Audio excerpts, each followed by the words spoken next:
Chapter 81. Offering Assistance. Qin Yao, Jiang Shun, and Yin, your strengths have now reached the pinnacle of the 9th stage of the Chun Yuan realm. Here are the Star Source Divine Pills I bestow upon you. When time permits, consume these pills, and your strength shall ascend to the Star Source realm. As Ye Feng spoke, he handed 3 vials containing the Star Source Divine Pills to Qin Yao, Jiang Shun, and Yin. Their strengths remained at the peak of the 9th stage of the Chun Yuan realm, and with the consumption of this Star Source Divine Pill, a breakthrough was assured. Thank you, Master. Thank you, Master. Thank you, Master. Qin Yao, Jiang Shun, and Yin gratefully received the Star Source Divine Pills and immediately expressed their heartfelt thanks to their esteemed Master. The Star Source Divine Pills are exceedingly precious, not something that anyone can acquire at will.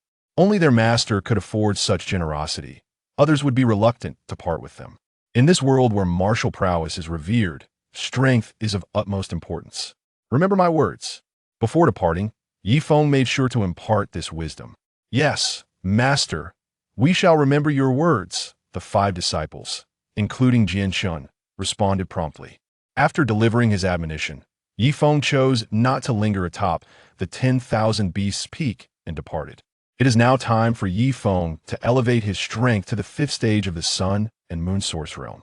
After all, with the aid of the Purple Pattern Sun and Moon Divine Pill, it would be a simple endeavor for Ye Feng to transition from the 4th to the 5th stage of the Sun and Moon Source realm.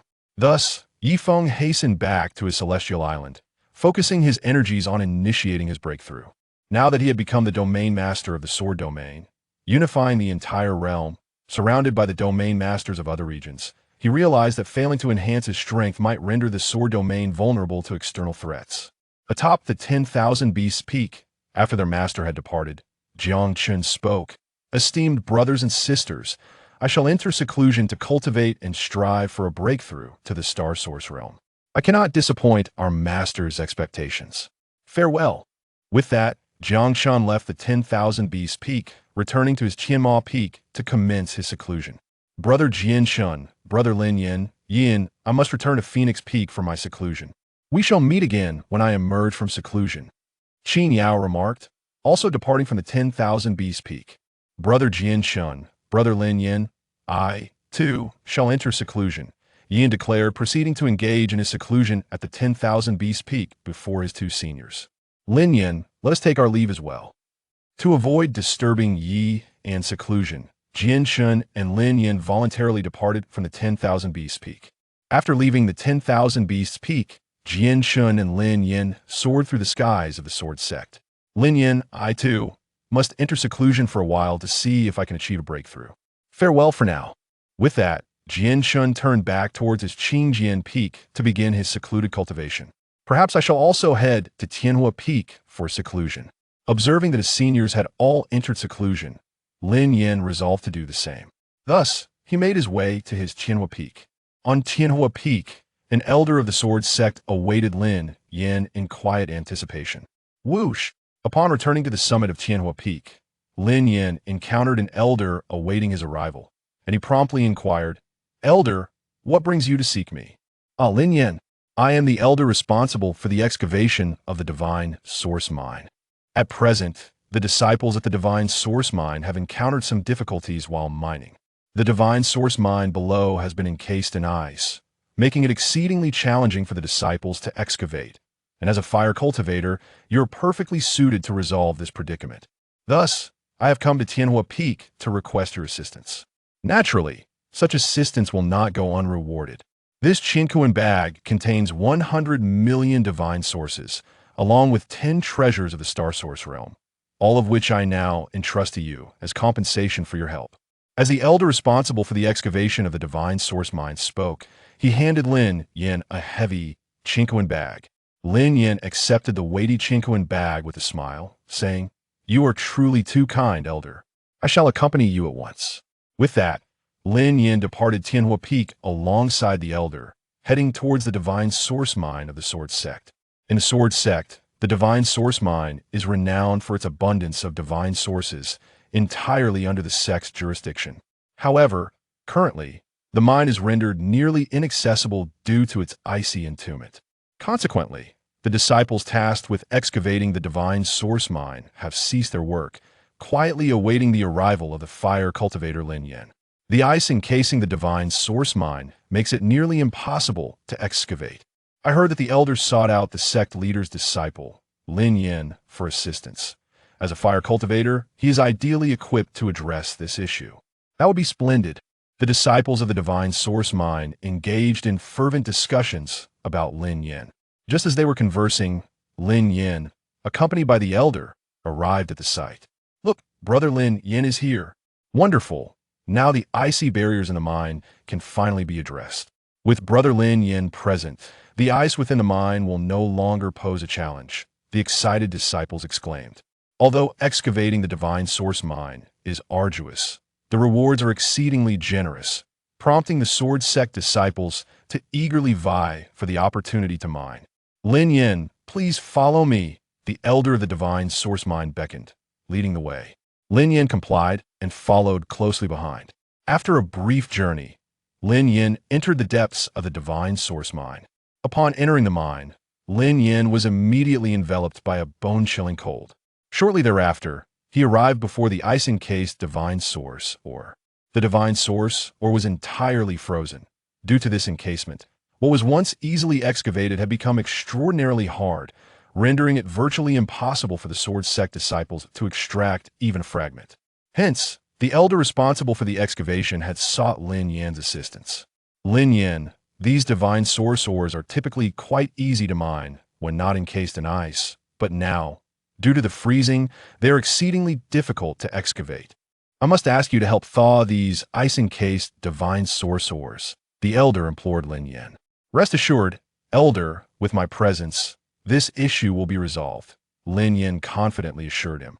Lin Yin patted his chest, exuding confidence as he spoke. A mere bit of ice could be easily melted away with a few flames. "All you junior brothers, please step back. I would not want you to be harmed." Just before he commenced his actions, Lin Yin cautioned the disciples who had gathered around. Upon hearing his words, the mining disciples quickly retreated.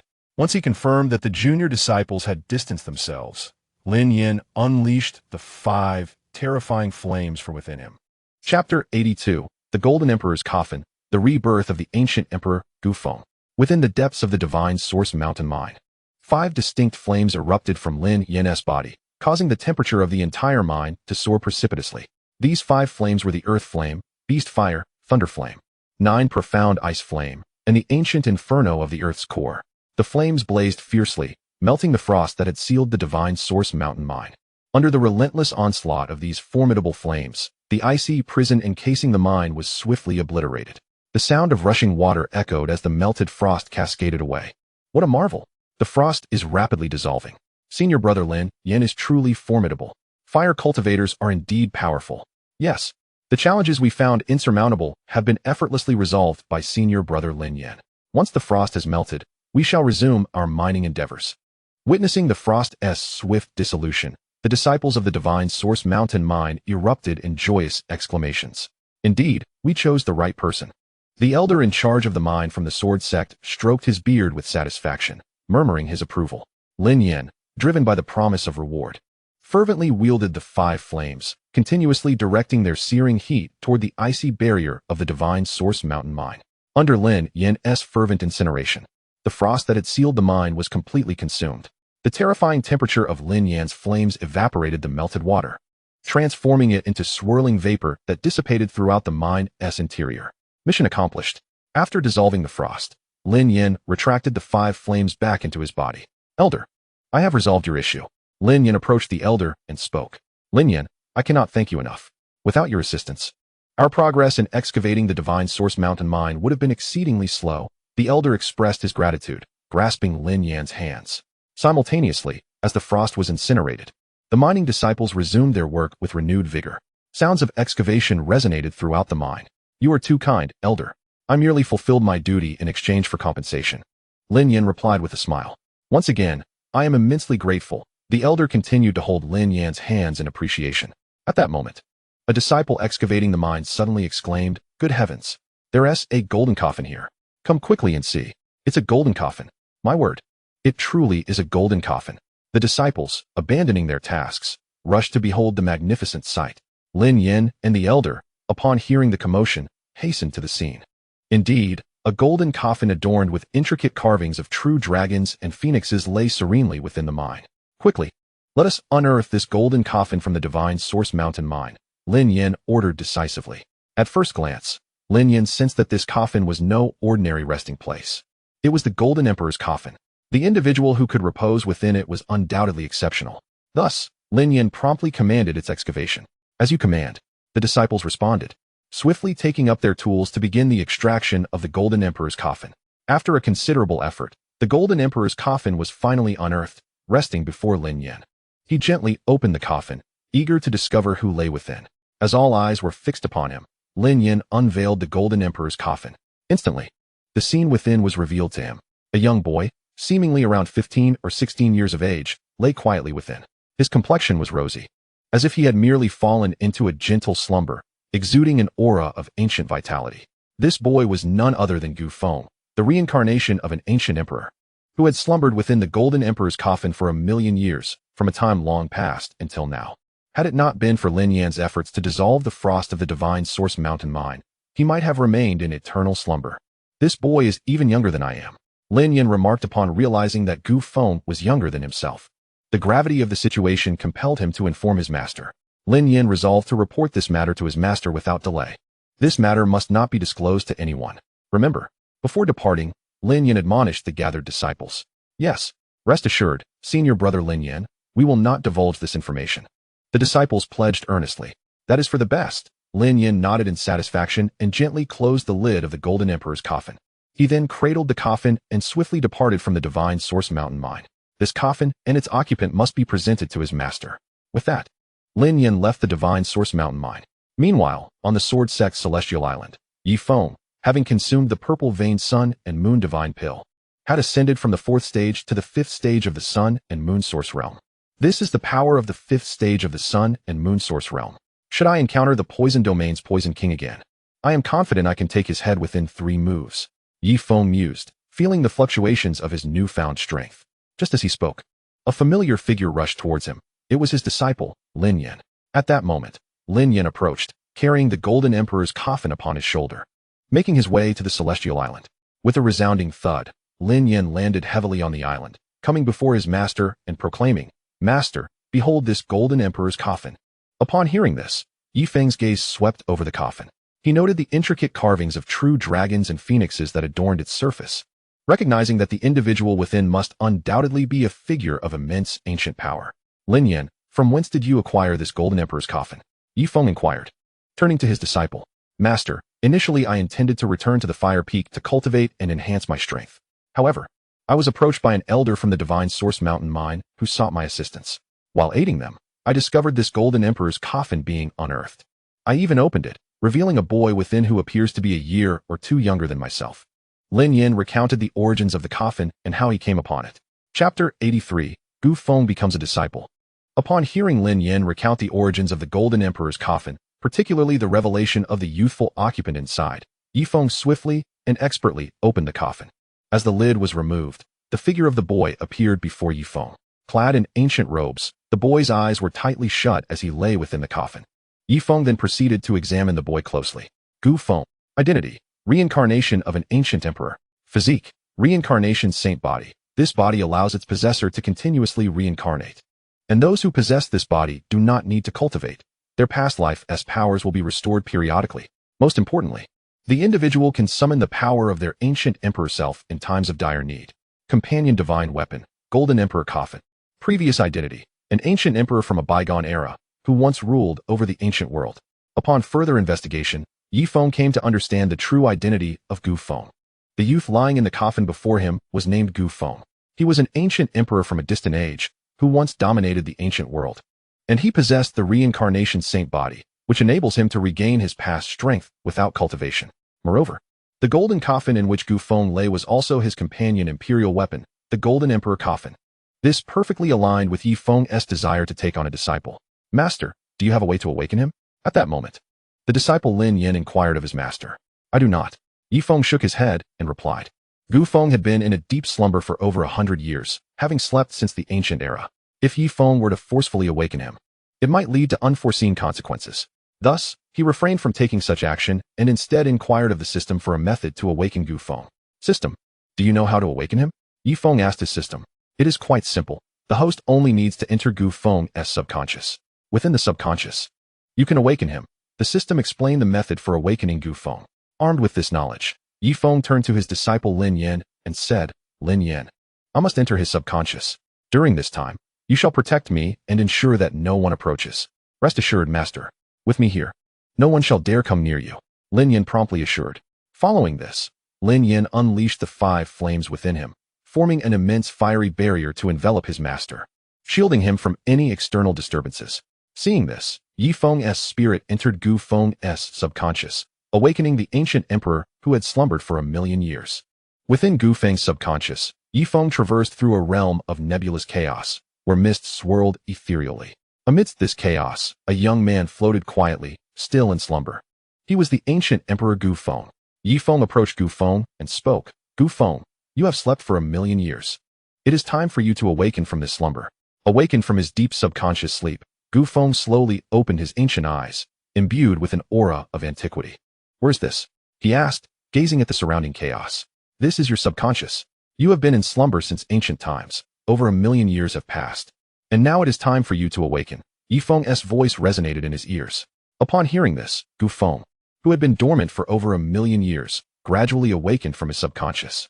Ye Feng, witnessing this, withdrew his spirit from Gu Feng's subconscious. Outside, Ye Feng, having returned to his body, gazed quietly at Gu Feng, who lay in the emperor's coffin, knowing that he would soon awaken.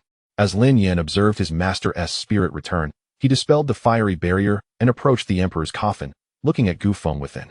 Under the watchful eyes of Ye Feng and Lin Yan, Gu Feng slowly opened his ancient eyes. Who am I? Where's this? How could I have slept for 1,000,000 years? Gu Feng, just awakening, began to question. Due to his long slumber, Gu Feng had forgotten his own name. You are Gu Feng, that is your name. This place is the Sword Domain's Sword Sect, and you have been in this coffin for over 1,000,000 years. As for why you have been asleep for so long, no one knows, Ye Feng explained. Gu Feng, such a familiar name, so I am called Gu Feng. Gu Feng realized, understanding his own name at last. Thank you. Had you not entered my subconscious to awaken me, I fear I would still be trapped in slumber. Gu Feng turned to Ye Feng and expressed his gratitude. It was a trivial matter, Ye Feng replied nonchalantly, not placing much importance on it. Then, astonishingly, Gu Feng, who initially possessed only the Source Qi realm, began to regain his strength.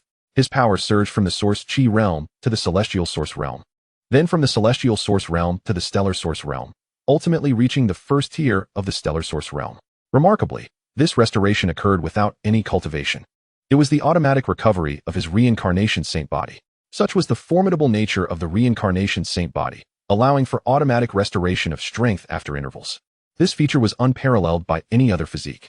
Observing Gu Feng's automatic recovery, Ye Feng silently acknowledged, the reincarnation saint body indeed lives up to its reputation. It can truly restore strength autonomously. How astonishing! The sight of Gu Feng regaining his strength left Lin Yan utterly awestruck. He never could have imagined that someone could recover their power automatically. It was simply unbelievable. Gu Feng, you have slept for 1,000,000 years, alone and without kin. Are you willing to take me as your master? I am the domain lord of the sword domain and can ensure your safety for life. Ye Feng offered to Gu Feng. If it were not for your esteemed self awakening me, I fear I would have continued in my slumber. I must repay your kindness. Master, please accept my bow, Gu Feng said, kneeling before Ye Feng. Gu Feng's act of bowing to Ye Feng as his master was simply a gesture of gratitude for saving his life. Had Ye Feng not awakened him, he likely would have slept until death. Thus, Gu Feng felt a profound sense of gratitude toward Ye Feng. From this day forth, you, Gu Feng, shall be my 6th disciple, Ye Feng. Ye Feng declared, helping Gu Feng to his feet. Ding! Ye Feng successfully accepted a disciple, rewarded with an unparalleled sword technique at the Yin-Yang Source Realm level.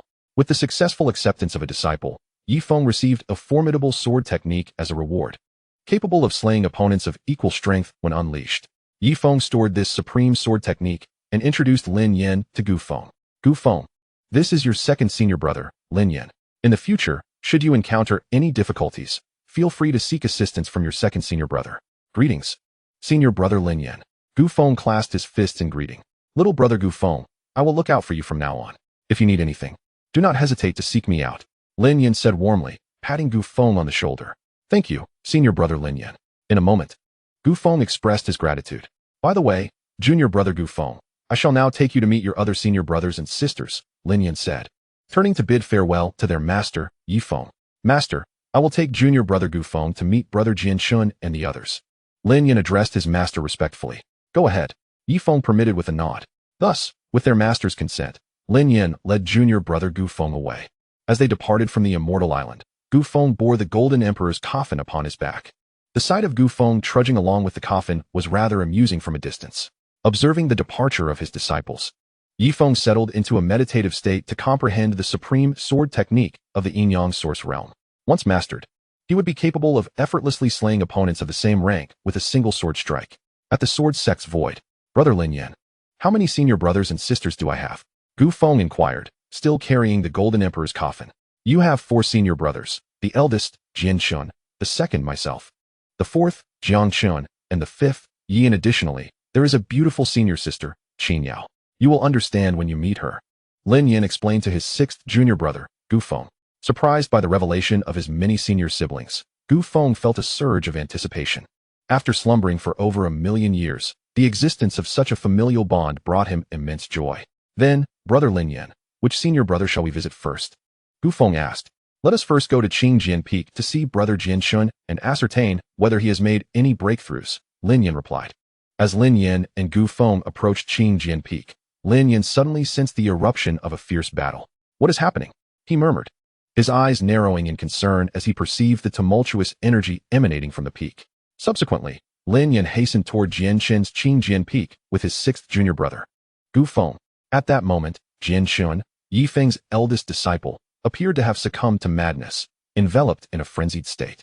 Xianxiao, Jiangshun, and Yi surrounded the agitated Jianshun. Eldest brother, what has happened to you? Xianxiao asked, her phoenix-like eyes filled with deep concern. Return my companion Emperor's sword. Jianshun shouted, seemingly in a delusional state, as if something precious had been stolen from him. His eyes glowed crimson, wielding the divine sword of creation, radiating an overwhelming aura of malevolence. His strength had reached the threshold of half-moon source realm, a result of his recent seclusion and cultivation. Driven into madness, Jianshun wreaked havoc upon Qingjian Peak, drawing the attention of Xianxiao, Jiangshun, and Yi, culminating in their encirclement of him. Sister Xianxiao, it appears eldest brother has lost control. We must subdue him and help him regain his composure, Jiangshun stated, his strength already at the star source realm. Jiangshun is right. We must first calm down brother Jianshun, or he will continue in this frenzy, Yi concurred. Very well. Let us first subdue brother Jianshun and restore his tranquility, Xianxiao decided, preparing to take action. Return my companion Emperor's sword. Jianshun lunged towards Yi, unleashing a terrifying wave of sword energy. Da Huang, swallow it. Yi commanded the Taotai at his side. Hearing the command, Da Huang opened its cavernous mouth and devoured the incoming sword energy. Boom. The sword energy was consumed. Yet Da Huang was sent flying dozens of feet away by the sheer force, crashing to the ground with a thunderous thud. Sparrow, in case my brother Jianshun and I to calm him. Yi directed the phoenix sparrow perched above him. The sparrow complied, releasing a torrent of icy breath towards Jianshun. In his frenzied state, Jianshun erupted with a terrifying surge of sword energy, countering the cold and preventing any ice from encasing him. Little snake, lend me your true dragon power, Yi implored, instantly channeling the true dragon power from the little snake on his wrist, launching a punch towards Jianshun. With his eyes aflame, Jianshun met the blow with the sword's blade, blocking Yi and strike effortlessly. Clang. The clash produced a resounding metallic echo. Jianshun retaliated, delivering a powerful kick to Yi's chest, sending him hurtling through the air. Coughing blood as he was thrown back, Yi staggered. Sister Xianxiao, please check on junior brother Yi. I will handle brother Jianshun, Jiangshun declared gravely. With that, an overwhelming surge of demonic energy erupted from him. Enveloped in this dark energy, Jiangshun transformed into a towering 10-foot-tall giant demon, adorned with vicious horns and wielding a fearsome demonic sword. His crimson eyes fixed intently on Jianshun. Eldest brother Jianshun, if you cannot calm down, I shall strike you into submission, Jiangshun proclaimed, his voice resonating like thunder. With that, he gripped the wicked sword and swung it down towards Jianshun. Boom. As the strike descended, the air within a 10-mile radius was violently shattered. Chapter 85. Gu Feng takes action. Witnessing the menacing demonic sword descending, Jianshun raised his divine sword of creation to meet it head-on. Clang. The two forces collided with a cataclysmic sound. Subsequently, Jianshun was forcefully struck down onto Qing Jian Peak by the immense weight of Jiang Chen's attack. Boom. He crashed into the ground, producing a deep, resonant thud. The demonized Jiang Chun lifted his sword, intent on delivering another blow to the maddened Jianshun, determined to awaken him from his trance, for he had no other recourse. As Jianshun lay on the ground, facing the impending strike of Jiang Chun, he seethed, "Do you truly believe you can defeat me?" With that, he unleashed the full might of his half-moon source realm power. "I possess a sword capable of slaying gods and demons." Gripping the divine sword of creation, Jianshun unleashed a fierce counterattack against Jiang Chen's assault. The sheer force of Jian Chen's strike shattered the very fabric of space around him. Sensing the overwhelming power behind the blow, Jiang Chun, undeterred, pressed forward. Boom. He was sent flying several dozen feet away by the impact of Jian Chen's sword. Seeing Jiang Chen strike back, Qin Yao could no longer hold back. Innate Phoenix Technique. Qin Yao unleashed the formidable power of the Star Source realm, conjuring a colossal phoenix that spanned several dozen meters. With a piercing cry, the majestic bird soared skyward before launching an attack towards Jianshun under Qin Yao's command. In the face of the approaching phoenix, Jianshun did not hesitate to strike with his sword. Boom. In an instant, the phoenix was obliterated by Jianshun's terrifying sword energy. Not only that, but the residual force of the explosion also inflicted a wound upon Qin Yao. Spitting out a mouthful of blood, she was forced to retreat, her delicate form staggering backward. "Return my companion Imperial sword to me. Return it." The frenzied Jianshun, grasping the divine sword of creation, charged towards the injured Qin Yao with murderous intent. Upon witnessing Jianshun's relentless advance, despair washed over Qin Yao. Could it be that she was truly destined to perish at the hands of her senior brother? Just then, as she continued to retreat, Lin Yan arrived, wrapping her in his embrace. "Do not be afraid, junior sister Qin Yao. I am here," Lin Yan assured her, having hurried over with the ancient-style disciple. "Brother Lin Yan, please help senior brother Jianshun. He has fallen into madness during his cultivation and has injured both junior brother Ye Feng and junior brother Jiangshun," Qin Yao exclaimed, trembling in Lin Yan's hold. "Rest assured, junior sister," Lin Yan comforted her gently. He then set her down and instructed the nearby Gu Feng, "Keep a close eye on your senior sister Qin Yao. Brother Lin Yan, do you need my assistance?" Gu Feng inquired. "No need," Lin Yan replied resolutely. Under the watchful eyes of Qin Yao and Gu Feng, Lin Yan unleashed 5 terrifying flames, effortlessly ensnaring Jian Chen's sword strike in his grasp. Enveloped by the fierce flames, Jian Chen's divine sword of creation could not inflict the slightest harm upon Lin Yan. "Senior brother Jianshun, what madness has overtaken you? How could you bear to harm junior sister Qin Yao? It was one thing to injure junior brothers Jiangshun and Yan, but now you've even attacked Qin Yao. I must bring you back to your senses," Lin Yan declared, his voice laced with fury upon seeing Qin Yao wounded by Jianshun. "Fire God descends," he bellowed, as his body was engulfed by the 5 flames: Earth Flame, Beast Fire, Thunder Flame, 9 Xian Ice Flame, and Ancient Earth Flame, transforming Lin Yan into a towering fire giant, casting a shadow over Jianshun. "Senior brother Jianshun, since you cannot awaken from this madness, I shall force you back to your senses." With that, Lin Yan swung a massive flaming hand toward Jianshun. Boom. The colossal fiery palm crashed down upon Jianshun, slamming him into the ground. Despite the impact, Jianshun's terrifying sword energy enveloped him, shielding him from any injury. "Return my companion Imperial sword," Jianshun roared from the ground. Rising with a furious resolve, he conjured a gigantic sword, measuring several dozen meters, and swung it at Lin Yan. "I wield a sword capable of slaying gods and Buddhas." Jianshun commanded the titanic blade with unyielding ferocity, targeting Lin Yan. "Brother Lin Yan, be careful." Qin Yao, still wounded, cried out, her beautiful eyes filled with concern as she watched Jianshun unleash a lethal attack.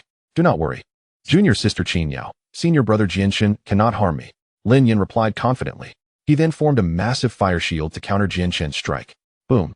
To everyone's astonishment, the overwhelming power of Jianshun's sword shattered the fire shield and struck the fire giant, causing blood to flow from Lin Yan. "Damn it. Senior brother Jianshun, you're serious," Lin Yan exclaimed, angered by his injuries. Resolutely, he ceased holding back and unleashed his full offensive, burning mountains and boiling seas. Lin Yan summoned all his flames, coalescing them into a nearly 100-meter-wide fireball that hurtled toward the frenzied Jianshun. Bang! The enormous fireball collided with Jianshun, erupting in a cataclysmic explosion. Within the chaos, Jianshun's imperial sword intent transformed into a protective sword energy shield, enveloping him and preventing any harm. "Senior brother Jianshun, this is cheating," Lin Yan remarked in disbelief. "Return it to me." The deranged Jianshun brandished the divine sword of creation, charging at Lin Yin once more. At last, Gu Feng, witnessing the turmoil, decided to intervene. Brother Lin Yin, step aside. I shall handle senior brother Jianshun. Gu Feng spoke with a calm demeanor. Surprisingly, Lin Yin chose to trust Gu Feng. Standing firm against the crazed Jianshun, Gu Feng remained composed. Golden Imperial Coffin, he uttered slowly, preparing to utilize his companion Imperial artifact, the Golden Imperial Coffin, to contain the irrational Jianshun. Chapter 86, Awakening. As Gu Feng activated the Golden Imperial Coffin, the artifact that had been resting on his back suddenly appeared before him, expanding rapidly to several hundred meters and exuding an overwhelming aura of suppression. Open, Gu Feng commanded softly. With his words, the massive coffin swung open, unleashing a terrifying suction force that drew the rampaging Jianshun inside. Return it to me. Jianshun screamed as he was swallowed by the coffin. After securing Jianshun within, Gu Feng deftly closed the Golden Imperial Coffin, effectively imprisoning him. Thus, the master brother Jianshun, consumed by madness, was confined by Gu Feng's Imperial artifact. As long as Gu Feng did not open the coffin, Jianshun would remain imprisoned. Once he had secured Jianshun within the coffin, Gu Feng swiftly shrank it down and returned it to his back. With Jianshun subdued, Lin Yin finally retracted his 5 flames. Gu Feng, your coffin is impressive. It's capable of containing senior brother Jianshun. Lin Yin praised as he clapped Gu Feng on the shoulder. Brother Lin Yin, you flatter me, Gu Feng replied with a faint smile. Meanwhile, the injured Yin, Jiangchun, and Qin Yao gathered around. This is Gu Feng, the new disciple recently accepted by our master. Let us all introduce ourselves, Lin Yin said, facilitating the introductions. Thank you, Gu Feng. Your timely intervention helped us subdue senior brother Jianshun. Qin Yao expressed her gratitude to Gu Feng. Indeed. Thank you, Gu Feng, echoed the others. Yin also inquired, what could have caused brother Jianshun to fall into madness? At this moment, Gu Feng turned to Qin Yao and the others. This is something we too do not fully comprehend. All we know is that brother Jianshun suddenly succumbed to madness while attempting to break through to the moon source realm, loudly calling out for his companion Imperial Sword. Qin Yao explained, sharing all she knew. It would be prudent to bring brother Jianshun to Master for a consultation. Surely Master will possess a method to resolve this. Jiangchun, who had remained silent until now, spoke up. Junior brother Jiangchun is correct. We ought to seek Master. Lin Yin concurred with this proposal.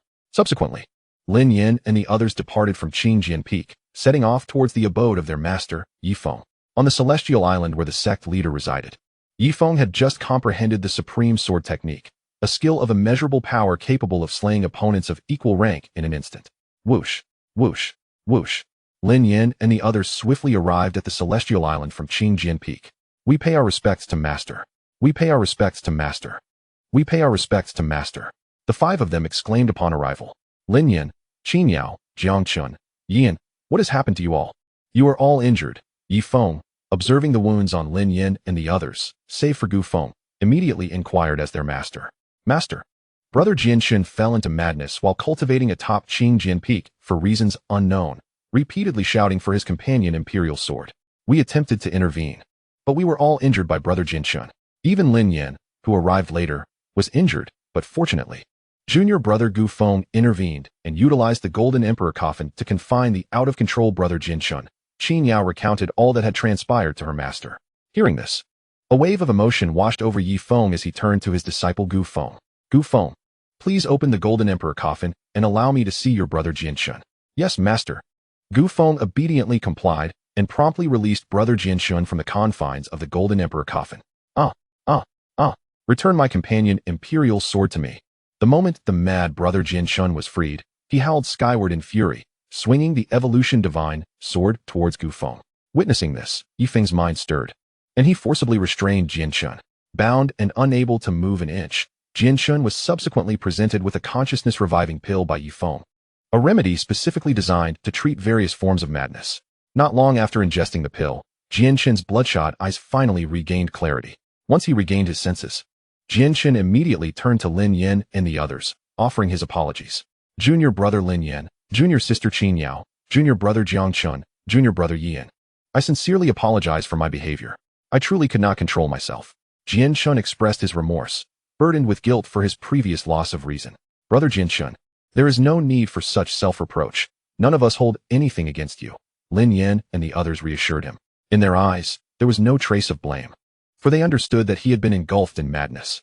Brother Jianshun, what transpired during your seclusion? Ye Feng inquired of his disciple. He believed that the events leading to Jianshen's madness were closely tied to his time in seclusion. Master, it was like this. When I returned to Qingjian Peak to cultivate, I abruptly broke through to the half-step moon source realm.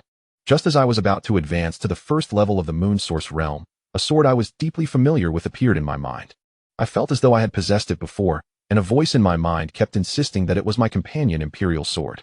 Then the sword vanished from my thoughts, and I became engulfed in madness, ultimately succumbing during my breakthrough. Jianshen recounted the reasons behind his madness to his master, Ye Feng. Upon learning this, Ye Feng fell silent. His disciple Lin Yan, as the reincarnation of the Flame Emperor, possessed the companion imperial fire within him. Xianxian, as the reincarnation of the Demon Emperor, wielded the companion imperial weapon, the Demon Sword. Yan, as the reincarnation of the Beast Emperor, boasted the companion imperial weapon, the Beast Bell. Gu Feng, as the reincarnation of the Ancient Emperor, possessed the companion imperial weapon, the Golden Emperor Coffin. Yet Jianshen had nothing. This led Ye Feng to suspect that Jianshen's identity was far more complex than it seemed. Chapter 87. The Lord of the Western Domain. Ding. Side quest activated. Please assist disciple Jianshen in locating the companion imperial weapon, the Imperial Sword. Completing this task will yield rewards. At that moment, the system triggered a side quest. Jianshen, accompany me to the Great Wasteland City. Your father may be concealing something from you. Upon realizing the side quest was triggered, Ye Feng immediately addressed Jianshen.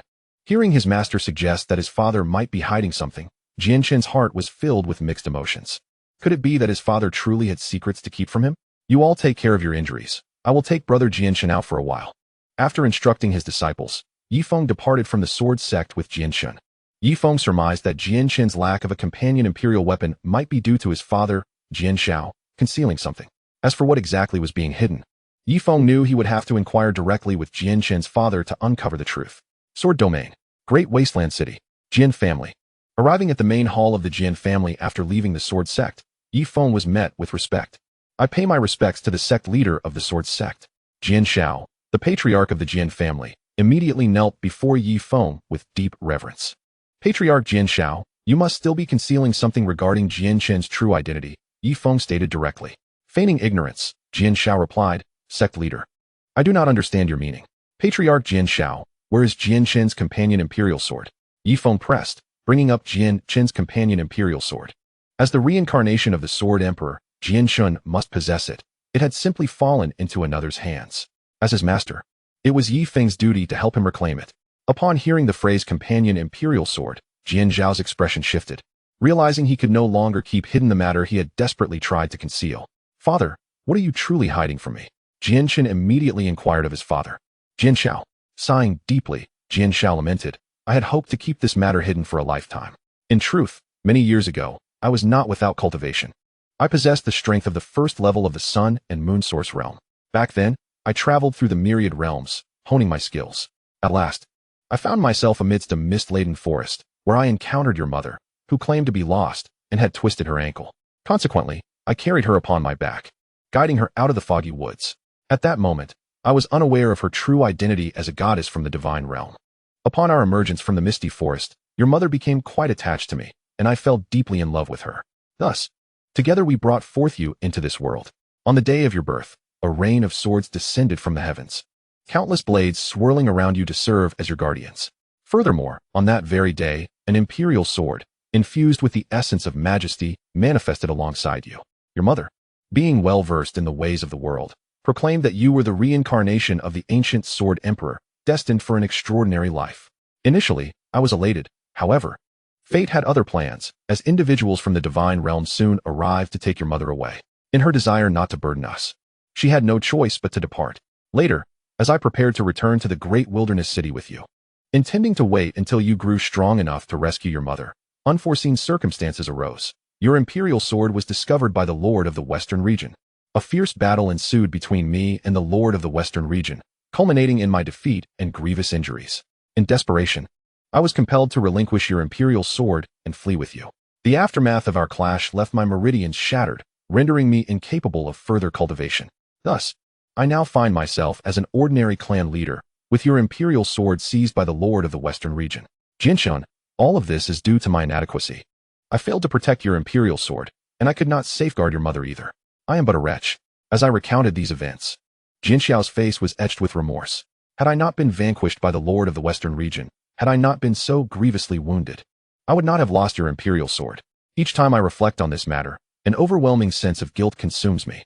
This entire ordeal stems from my failure to protect your imperial sword.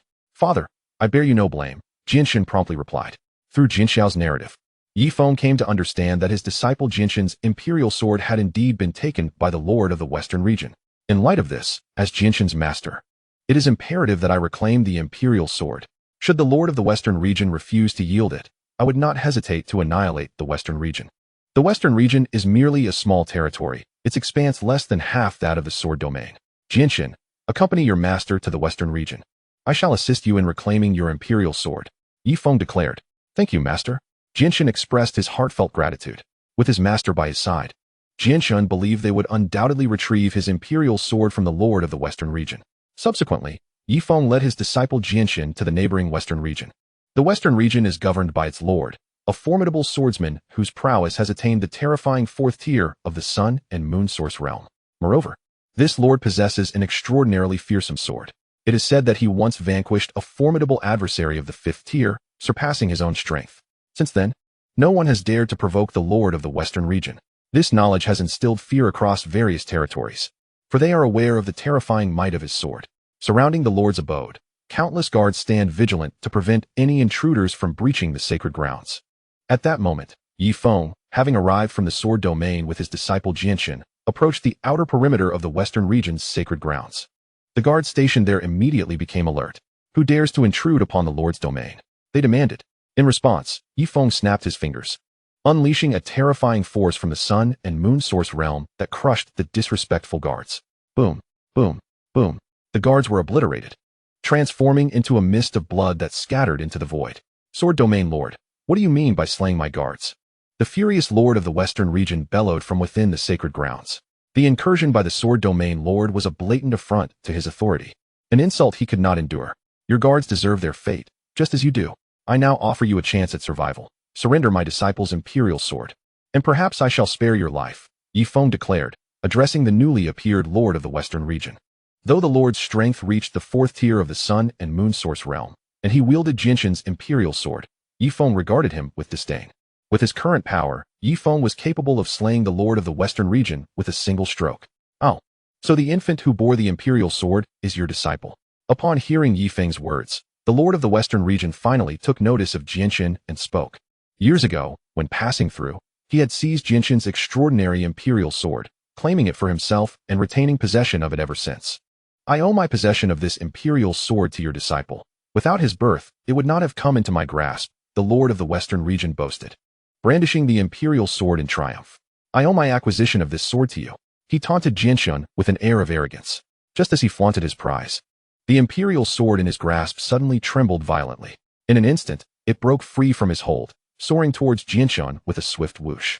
Like a long-lost master reuniting with its owner, the imperial sword flew into Jinshin's hands. Buzzing with excitement, the sword vibrated joyously, thrilled to finally reunite with its rightful master after so many years. This spectacle left the boastful Lord of the Western region utterly dumbfounded. How could my imperial sword abandon me? Why has it flown to that kid? Realization dawned upon him. Jinshin was indeed the sword's true master, and he felt an overwhelming urge to eliminate him. With a surge of murderous intent, the Lord of the Western region resolved to slay Jinshin, believing that by doing so, the imperial sword would belong to him alone. As he charged towards Jinshin, Ye Feng interjected, "You dare to attack after losing your sword? You are courting death." With that, he struck at the advancing Lord with a single swing of his sword. The Lord, caught off guard, never anticipated that Ye Feng would turn against him. In a moment of terror, the sword pierced through his entire being, cleaving him in two, resulting in his immediate demise. How could this be? Had I possessed my imperial sword, he would never have been able to slay me so easily. The Western region's Lord, felled by Ye Feng's sword, gazed with profound resentment as he spoke. In his view, the sole reason for his demise at the hands of the sword domain's master was the absence of the imperial sword in his grasp.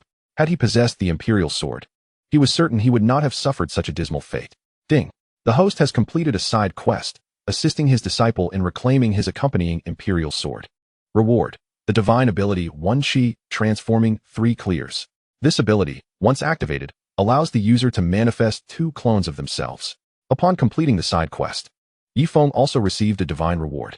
He glanced at the ability and promptly stored it away. The 1 Chi transforming 3 clears was highly suitable for his cultivation.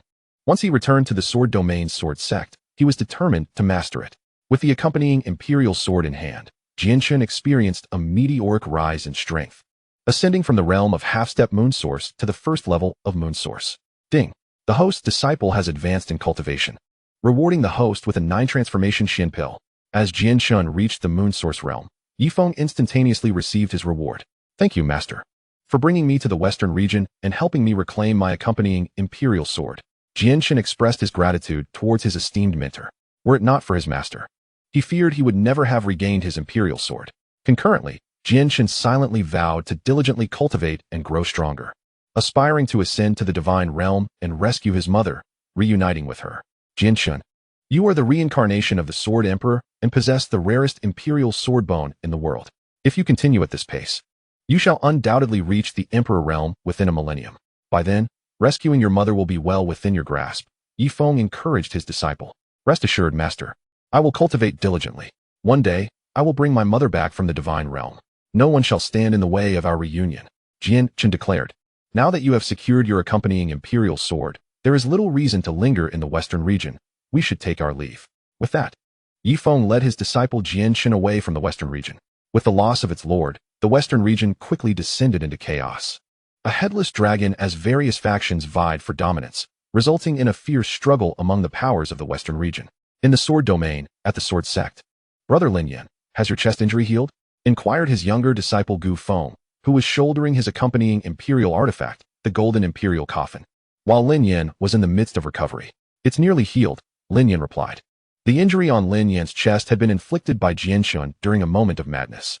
After considerable effort, he had finally managed to mend the wound. Ye Feng, come here.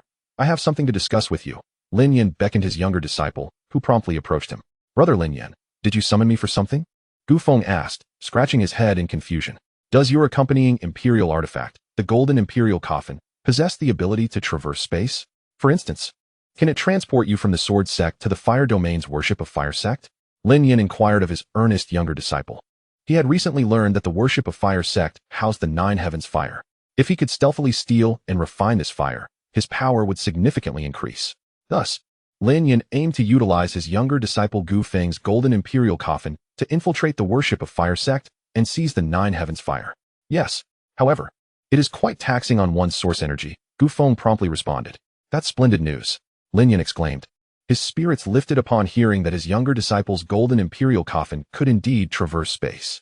This meant that his plan to pilfer the 9 heavens fire from the worship of Fire Sect could now be realized. Brother, why do you ask? Ye Feng inquired, still unaware of Lin Yan's intentions. Little disciple, you may not know this, but I intend to utilize your imperial artifact to journey to the worship of Fire Sect and acquire their 9 heavens fire. As you know, I am a fire cultivator and have a great need for flames, Lin Yan explained to his younger disciple. Are you suggesting that you want to use the golden imperial coffin to steal the 9 heavens fire from the worship of Fire Sect? Ye Feng inquired, beginning to grasp Lin Yan's meaning. A fire cultivator using fire can hardly be called theft. It is merely taking what is needed. Do not tarnish your brother's reputation. Ye Feng, Lin Yan retorted. Very well, I shall accompany you to the worship of Fire Sect, Ye Feng agreed, as this small task presented no difficulty for him. Given that Ye Feng's accompanying imperial artifact was the golden imperial coffin, he could maneuver it across various regions. As Ye Feng's strength grew, he would also be able to traverse time and space within the golden imperial coffin. This was the true power of the golden imperial coffin. Open, Ye Feng intoned, causing the golden imperial coffin on his back to materialize before him and rapidly expand, the lid swinging open. Brother Lin Yan, please enter. With the lid ajar, Ye Feng swiftly stepped into the coffin. Wait, what? Lin Yan was taken aback upon seeing his younger disciple invite him into the coffin. Must one lie down in the coffin to traverse space? Lin Yan queried, bewildered. Indeed, traversing space requires immense power. We have yet to attain such strength. Forcing our bodies to move through space may result in injury. However, lying in the golden imperial coffin mitigates the risk of spatial harm. Ye Feng elucidated to his senior brother. Ultimately, in pursuit of infiltrating the worship of Fire Sect to acquire the 9 heavens fire, Lin Yan had no choice but to lie down in the coffin alongside his younger disciple. Once Lin Yan entered the coffin, Ye Feng closed the lid and released his source energy, activating the golden imperial coffin to traverse space. In an instant, The golden imperial coffin sped towards the worship of Fire Sect. At first, I thought I would be unable to see outside from within this coffin. But it seems I can, Lin Yin remarked from inside the coffin, observing the shimmering silver space flowing around them. Brother, once we enter the worship of Fire Sect to obtain the 9 heavens fire, we must be cautious. If our presence is detected, it could become quite troublesome. Gu Feng expressed his concerns. Fear not, little disciple.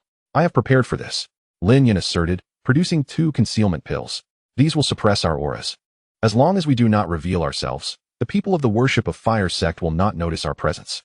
As he spoke, Lin Yin handed one of the concealment pills to Gu Feng, who accepted it and promptly ingested it. In an instant, the ancient aura dissipated entirely. This concealment pill proved to be remarkably effective, rendering one's presence utterly undetectable. After sensing the absence of his aura, Gu Feng immediately spoke. He had not anticipated that the concealment pill gifted by his senior brother would be so exceptionally potent. This concealment pill was specifically crafted for infiltrating the fire cult to acquire the 9 heavens divine fire, so its efficacy is, of course, outstanding, Lin Yin explained. As the two conversed, the Golden Emperor coffin traversed through space, arriving in the fire domain. The fire domain, governed by a powerful fire cultivator known as the Fire Domain Lord, also serves as the subordinate force of the fire cult. At that very moment, a golden coffin imbued with an ancient aura appeared in the fire domain, which was under the jurisdiction of the Fire Domain Lord. Inside this coffin rested Lin Yin and Gu Feng. Under Gu Feng's guidance, the Golden Emperor coffin hastened towards the fire cult. Meanwhile, the fire cult remained blissfully unaware of Lin Yin and Gu Feng's approach. Within the fire cult's premises, at the square of the 9 heavens divine fire, a terrifying conflagration blazed, emanating an extremely intense heat that incinerated everything around it. This was the 9 heavens divine fire of the fire cult. The reason the fire cult displayed the 9 heavens divine fire in the square was for the disciples to revere and worship it. Moreover, the proximity to this divine fire significantly accelerated the cultivation growth of the fire cult's disciples. Numerous disciples of the fire cult sat in meditation near the 9 heavens divine fire, quietly engrossed in their training. With the 9 heavens divine fire at our disposal, how can the fire cult not flourish? Remarked an elder responsible for overseeing the divine fire, stroking his beard with a chuckle. At that moment, the Golden Emperor coffin, having traversed thousands of miles, materialized above the square of the 9 heavens divine fire. Finally here, upon arriving, Lin Yin leaped from the coffin. With a swish, he descended and unleashed 5 terrifying flames, immediately engulfing the feeble 9 heavens divine fire within his being. The 9 heavens divine fire of your fire cult is now mine. I bid you farewell. Lin Yin inscribed a few bold characters on the square before swiftly retreating into the Golden Emperor coffin, vanishing in the blink of an eye. The entire sequence transpired in such brevity that the elder guarding the 9 heavens divine fire scarcely had time to react. This is bad. The 9 heavens divine fire has been stolen, he exclaimed.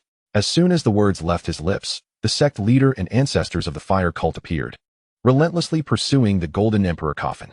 What a disgrace. How dare a petty thief infiltrate our fire cult to steal our flames? Seize that thief. This audacious scoundrel dares to steal from our sect. Should I capture him, I shall grind him to dust.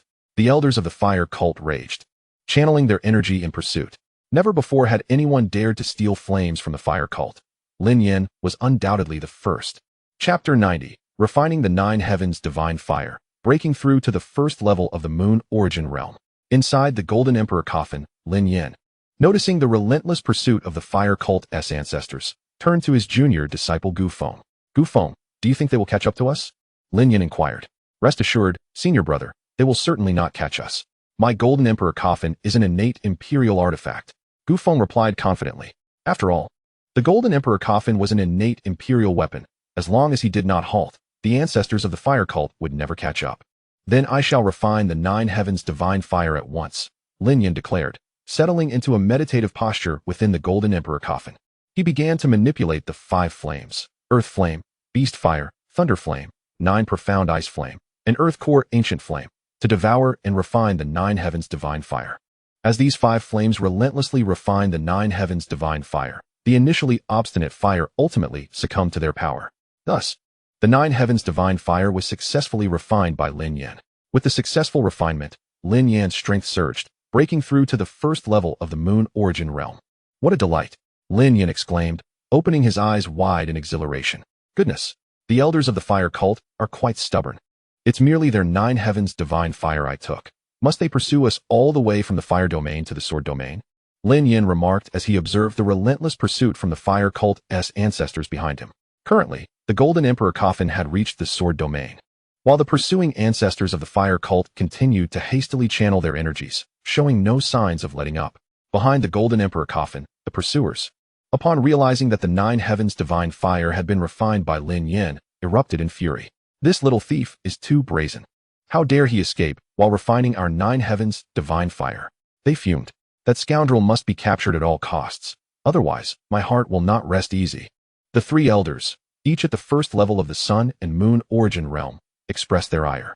They had never anticipated that Lin Yin, the thief of the nine heavens' divine fire, would dare to refine it while fleeing, displaying utter disregard for their authority. Inside the Golden Emperor coffin, Gu Feng spoke. Brother Lin Yin, manipulating the Golden Emperor coffin is too taxing for me. My energy is nearly depleted, and I fear I can no longer run. His complexion had turned pale from the exertion. Just as Gu Feng finished speaking, the Golden Emperor coffin, traversing through space, abruptly came to a halt and descended onto the ground of the sword domain. Moments later, the three relentless elders of the fire cult arrived, surrounding the grounded Golden Emperor coffin. This is it. We are surrounded by three elders at the first level of the sun and moon origin realm, Lin Yin said, his tone slightly grave. Fear not, brother Lin Yin. Though my energy is spent and I cannot continue to traverse space, once I recover, I can resume. Moreover, this Golden Emperor coffin can withstand all attacks. As long as we remain inside, even the formidable elders of the fire cult will be powerless against us. Gu Feng assured with calmness. This Golden Emperor coffin was his innate imperial artifact, as long as he did not open it. The elders of the fire cult would be unable to breach it. Even their frantic bombardments would be futile. Such was the terrifying nature of the Golden Emperor coffin, boasting unparalleled defenses capable of withstanding all assaults. Very well, then we shall remain inside, Lin Yin responded. They would wait for Gu Feng's energy to completely recover before utilizing the Golden Emperor coffin to escape. You little thief, for stealing our nine heavens' divine fire. You shall pay dearly. Three formidable ancestors of the Bi-Fire sect, each possessing terrifying strength at the first level of the sun and moon origin realm, unleashed an overwhelming barrage of ferocious attacks upon the Golden Emperor coffin. The air was filled with deafening explosions as their lethal strikes collided with the coffin. However, within the Golden Emperor coffin, Lin Yin and Gu Feng remained utterly unscathed. Despite the relentless bombardment from the Bi-Fire sect's ancestors, the coffin did not budge an inch. After a relentless onslaught, the Golden Emperor coffin stood resolutely in its place, showing not the slightest sign of damage. Dear ancestors of the Bi-Fire sect, could you possibly exert yourselves a bit more? You haven't even managed to disturb the Golden Emperor coffin in the slightest. Have you forgotten your meals? Lin Yin, hidden within the coffin, called out mockingly to the three Bi-Fire ancestors outside. This little scoundrel is insufferably arrogant. Let us continue our assault. One of the Bi-Fire ancestors retorted furiously, unleashing another wave of terrifying attacks toward the Golden Emperor coffin. Boom, boom, boom. The air resounded with explosive clashes as an array of fearsome assaults struck the coffin. Yet, despite this, the Golden Emperor coffin remained immovable, standing its ground. How can this be? Why is this coffin so resilient? After all this time, not even a single mark has been left upon it. This is truly beyond belief. The three Bi-Fire ancestors were left in a state of shock at the scene before them. They had never anticipated that their ferocious onslaught would be completely thwarted by the Golden Emperor coffin, leaving it unscathed. Come on, you three Bi-Fire ancestors. Could you show a bit more effort? Lin Yin taunted from within. Upon hearing this, the three outside were seething with rage. You little thief. Why don't you come out and face us? Hiding inside doesn't count as bravery. One of the ancestors shouted, attempting to provoke Lin Yin into emerging. Heh. I refuse to come out. Lin Yin replied with a chuckle. Did the three first-level Bi-Fire ancestors wish to step out and meet their doom?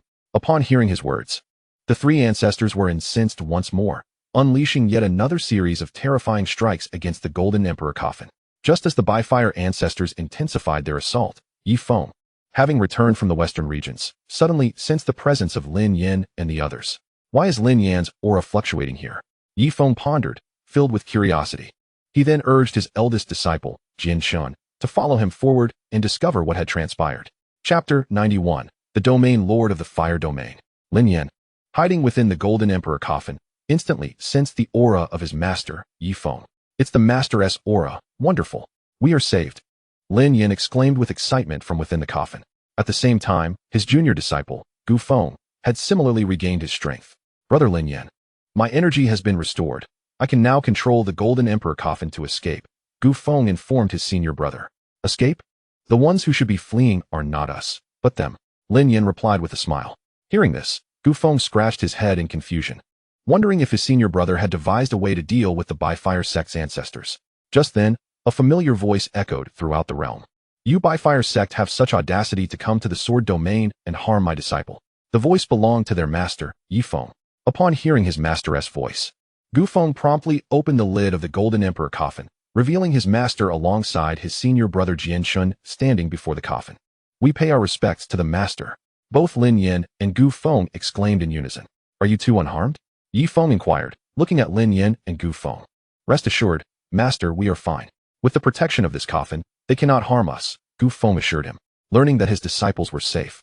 Ye Feng focused his gaze, imbued with a terrifying pressure, upon the three Bi-Fire ancestors. Their intrusion into the sword domain to attack his disciples was a blatant affront to him, and as a protective master, Ye Feng would never allow the Bi-Fire ancestors to leave alive. Today, the three Bi-Fire ancestors would not escape the sword domain. Under Ye Feng's intense scrutiny, the three ancestors of the Bi-Fire sect, whose strength was merely at the first level of the sun and moon origin realm, felt their legs weaken in fear. In that moment, they could not muster even a trace of their energy. Ye Feng's gaze bore down upon them like a deity from the heavens, rendering them incapable of resistance. You are the domain lord of the sword domain. One of the Bi-Fire ancestors recognized Ye Feng's identity, exclaiming in terror. They had never anticipated that the little thief they had been pursuing would have such a powerful backing, being the disciple of the sword domain's domain lord. Despair washed over them. Having chased Lin Yin from the fire domain to the sword domain, it seemed they would not survive this encounter. Domain lord of the sword domain. Please allow us to explain. We pursued your disciple because he stole our Bi-Fire sect's 9 heavens celestial fire. We thought of him as a thief and followed him here. Had we known he was your disciple, we would never have dared to chase him. The three Bi-Fire ancestors pleaded with humility before Ye Feng. Stole. I merely took what was rightfully mine. Do not tarnish my reputation. Lin Yin interjected boldly, emboldened by the presence of his master. Indeed, we misspoke earlier. We implore the domain lord to spare our lives. The three Bi-Fire ancestors pleaded, bowing their heads in desperation. You dare to cause trouble in my sword domain and expect me to let you leave alive? Not a chance. Ye Feng's voice dripped with murderous intent. With that, he prepared to strike down the three Bi-Fire ancestors who had dared to attack his disciple. At that moment, the temperature of the surroundings suddenly surged, becoming unbearably hot. Such immense authority from the domain lord of the sword domain. You dare to kill my subjects. Today, I shall see how you can do so. A middle-aged man, clad in a fiery robe, emerged within the realm. As he appeared, the temperature escalated rapidly, becoming stifling. This man was none other than the domain lord of the fire domain, whose strength reached the 5th level of the sun and moon origin realm. The domain lord has arrived. We are saved. Domain lord, please seek justice for our Bi-Fire sect. The three Bi-Fire ancestors exclaimed, relieved to see their domain lord come to their aid. Rest assured, you Bi-Fire sect, I shall certainly seek justice for you. The lord of the fire domain addressed the ancient ancestor of the fire worship sect. Sword domain lord, if you wish to avoid enmity with my fire domain, I suggest you promptly retrieve the 9 heavens divine fire from your disciple. His fiery gaze fixed upon Ye Feng. And what if I refuse? Ye Feng inquired with remarkable composure. If you do not comply, I shall personally extract the 9 heavens divine fire from your disciple. The lord of the fire domain spoke with a countenance darkened by ire. A mere avatar dares to be so arrogant. Ye Feng was seldom enraged. Yet this provocation stirred his wrath. He then approached the lord of the fire domain and unleashed a powerful punch. Boom. The avatar of the lord of the fire domain was obliterated by Ye Feng's strike. This figure was merely a projection meant to intimidate Ye Feng, a futile endeavor that bore no effect on him. Even if the true lord of the fire domain were present, Ye Feng would not hesitate to strike him down, let alone this insignificant avatar. Subsequently, Ye Feng waved his sleeve, releasing a torrent of terrifying sword energy that shattered the arms of the 3 ancestors of the fire worship sect, transforming them into a mist of blood. Oh! The wounded ancestors cried out in anguish. Are you not hastening to depart? Ye Feng cast a cold glance at the trio, heeding Ye Feng's warning. The 3 ancestors of the fire worship sect, disregarding their injuries, fled the sword domain in haste. Sword domain lord, you have thoroughly provoked my wrath. One day, you shall regret opposing my fire domain. At that moment, the voice of the true lord of the fire domain transcended countless realms, resonating through the very fabric of the space where Ye Feng stood. Upon hearing this declaration, Ye Feng remained unperturbed. He had numerous adversaries and was indifferent to the Lord of the Fire Domain. Master, I apologize. I did not foresee that my actions would bring such trouble upon you. Lin Yin expressed his remorse to his master. He had not anticipated that his venture to the Fire Domain to acquire the 9 Heavens' divine fire would summon the ire of the Lord of the Fire Domain upon his master. Trouble? To my master, the Lord of the Fire Domain is naught but an insignificant nuisance, akin to an ant.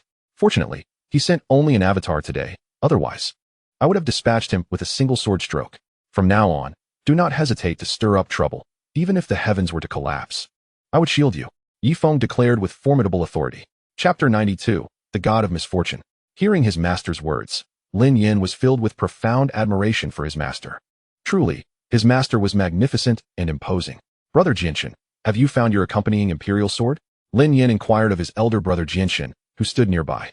My master assisted me in locating it, and he even vanquished the Lord of the Western Domain with a single strike, Jinshin replied to his junior Lin Yin. Both Lin Yin and Gu Feng were taken aback at the revelation of their master's prowess, astonished that he could slay the Lord of the Western Domain with such ease. Their master's strength was not merely terrifying, it was exceedingly formidable. Very well, it is time to return to the Sword Sect, Ye Feng announced to his 3 disciples. He then led his 3 disciples back to the Sword Sect. As they arrived, the Sword Sect was enveloped in the cloak of night. It is getting late. You 3 should return and rest. Ye Feng instructed his disciples. Yes, master. Jinshin and the others responded, departing, leaving only Lin Yin behind. Little Lin, are you not leaving? Is there something you wish to discuss with me? Ye Feng inquired, observing Lin Yin's reluctance to depart. The fact that Lin Yin had not returned to the Heavenly Fire Peak indicated he had something on his mind. Hee, master, you truly are perceptive. Nothing escapes your notice. Lin Yin chuckled sheepishly. Speak plainly. What is it you need? Ye Feng pressed. Master, when my senior brother lost control, he inadvertently harmed Sister Xianxiao. Although her injuries have nearly healed, being a girl, I worry that any scars may affect her in the future. Therefore, I wish to request some divine medicine from you to prevent her from developing scars. Lin Yin expressed his concern for Xianxiao. Little Lin, I did not realize you possessed such a caring heart. Ye Feng chuckled. Lin Yin felt a touch of embarrassment at his master's teasing. This is the Celestial Spirit Ointment. It can eliminate all wounds and scars, Ye Feng stated, handing the ointment to Lin Yin. Thank you, master, Lin Yin exclaimed, elated to receive the ointment. He had known his master would have a solution. Master, I shall not disturb your rest any longer. Farewell, Lin Yin said, swiftly departing. As he watched Lin Yin leave, Ye Feng mused, the Emperor of Flames and the Empress are indeed a fitting match. Having procured the Celestial Spirit Ointment from his master, Lin Yin hurried towards Phoenix Peak, where his sister Xianxiao resided. As Lin Yin made his way to Phoenix Peak, Gu Feng, the ancient emperor who had slept for 1,000,000 years, found himself unable to slumber. Upon seeing Lin Yin heading towards Phoenix Peak, he became curious. Strange. Why is brother Lin Yin visiting sister Xianxiao at this hour? Could it be that he, like me, is unable to sleep? Gu Feng pondered aloud, his expression one of bewilderment. Having slumbered for 1,000,000 years, he was indeed restless. Never mind. I shall follow him and discover what brother Lin Yin is up to. Gu Feng resolved, silently trailing behind with his golden imperial coffin. Sword Sect. Phoenix Peak. This mountain was the residence of Xianxiao, the 3rd disciple of the Sword Sect's master. Upon reaching Phoenix Peak, Lin Yin first arrived at Sister Xianxiao's chamber, only to find it empty. Soon after, while seeking a place to deliver the medicine, Lin Yin spotted a distant waterfall and made his way towards it. As he approached the waterfall, Lin Yin discovered that Xianxiao was bathing beneath its cascade, shedding her garments under the moonlight.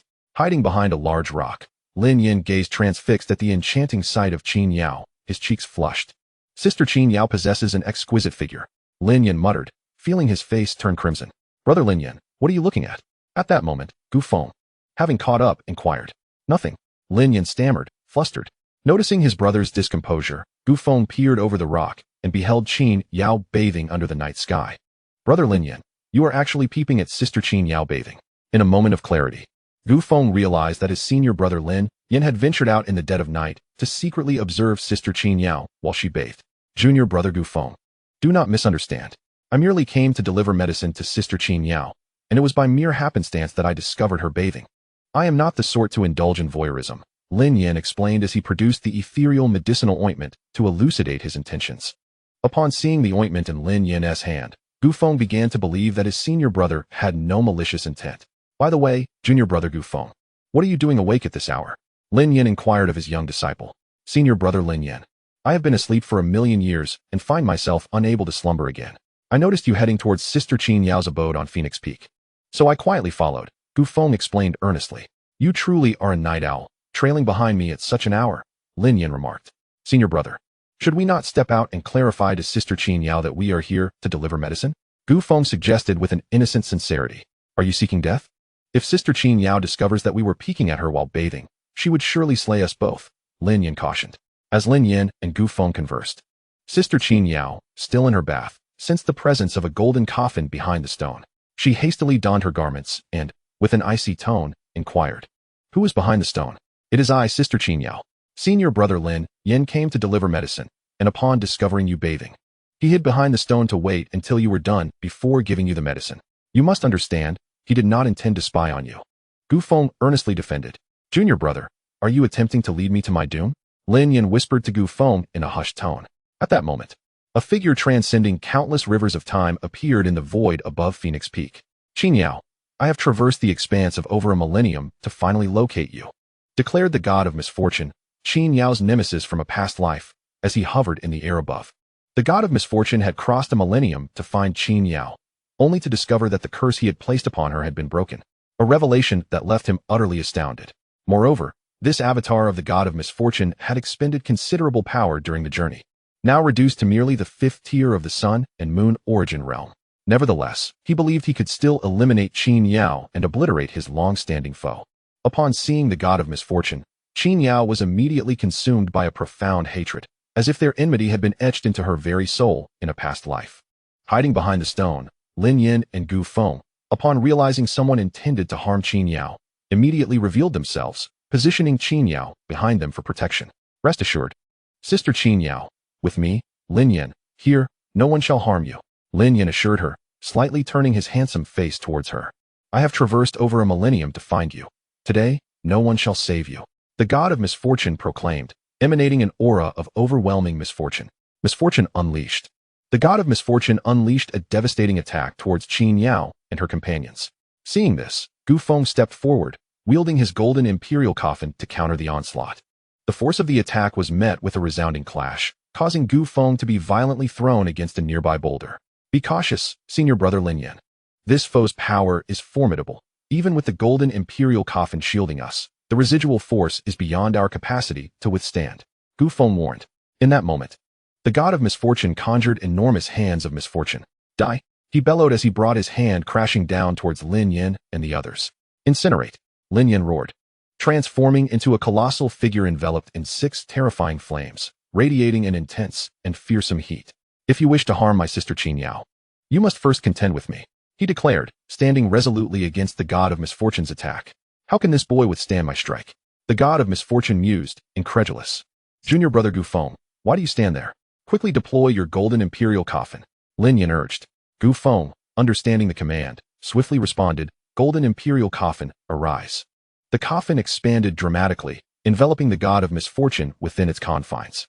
At last it is done. I nearly faltered. Lin Yan exhaled in relief upon witnessing the god of misfortune trapped within the coffin. Senior brother Lin Yan, this god of misfortune is attempting to break free from the coffin, Gu Feng exclaimed, sensing the struggle of the entity within. With a resounding explosion, the golden imperial coffin was forcibly opened. I have indulged you 2 insignificant insects long enough. It is time to put an end to you. The god of misfortune intoned darkly as he emerged. Death by misfortune.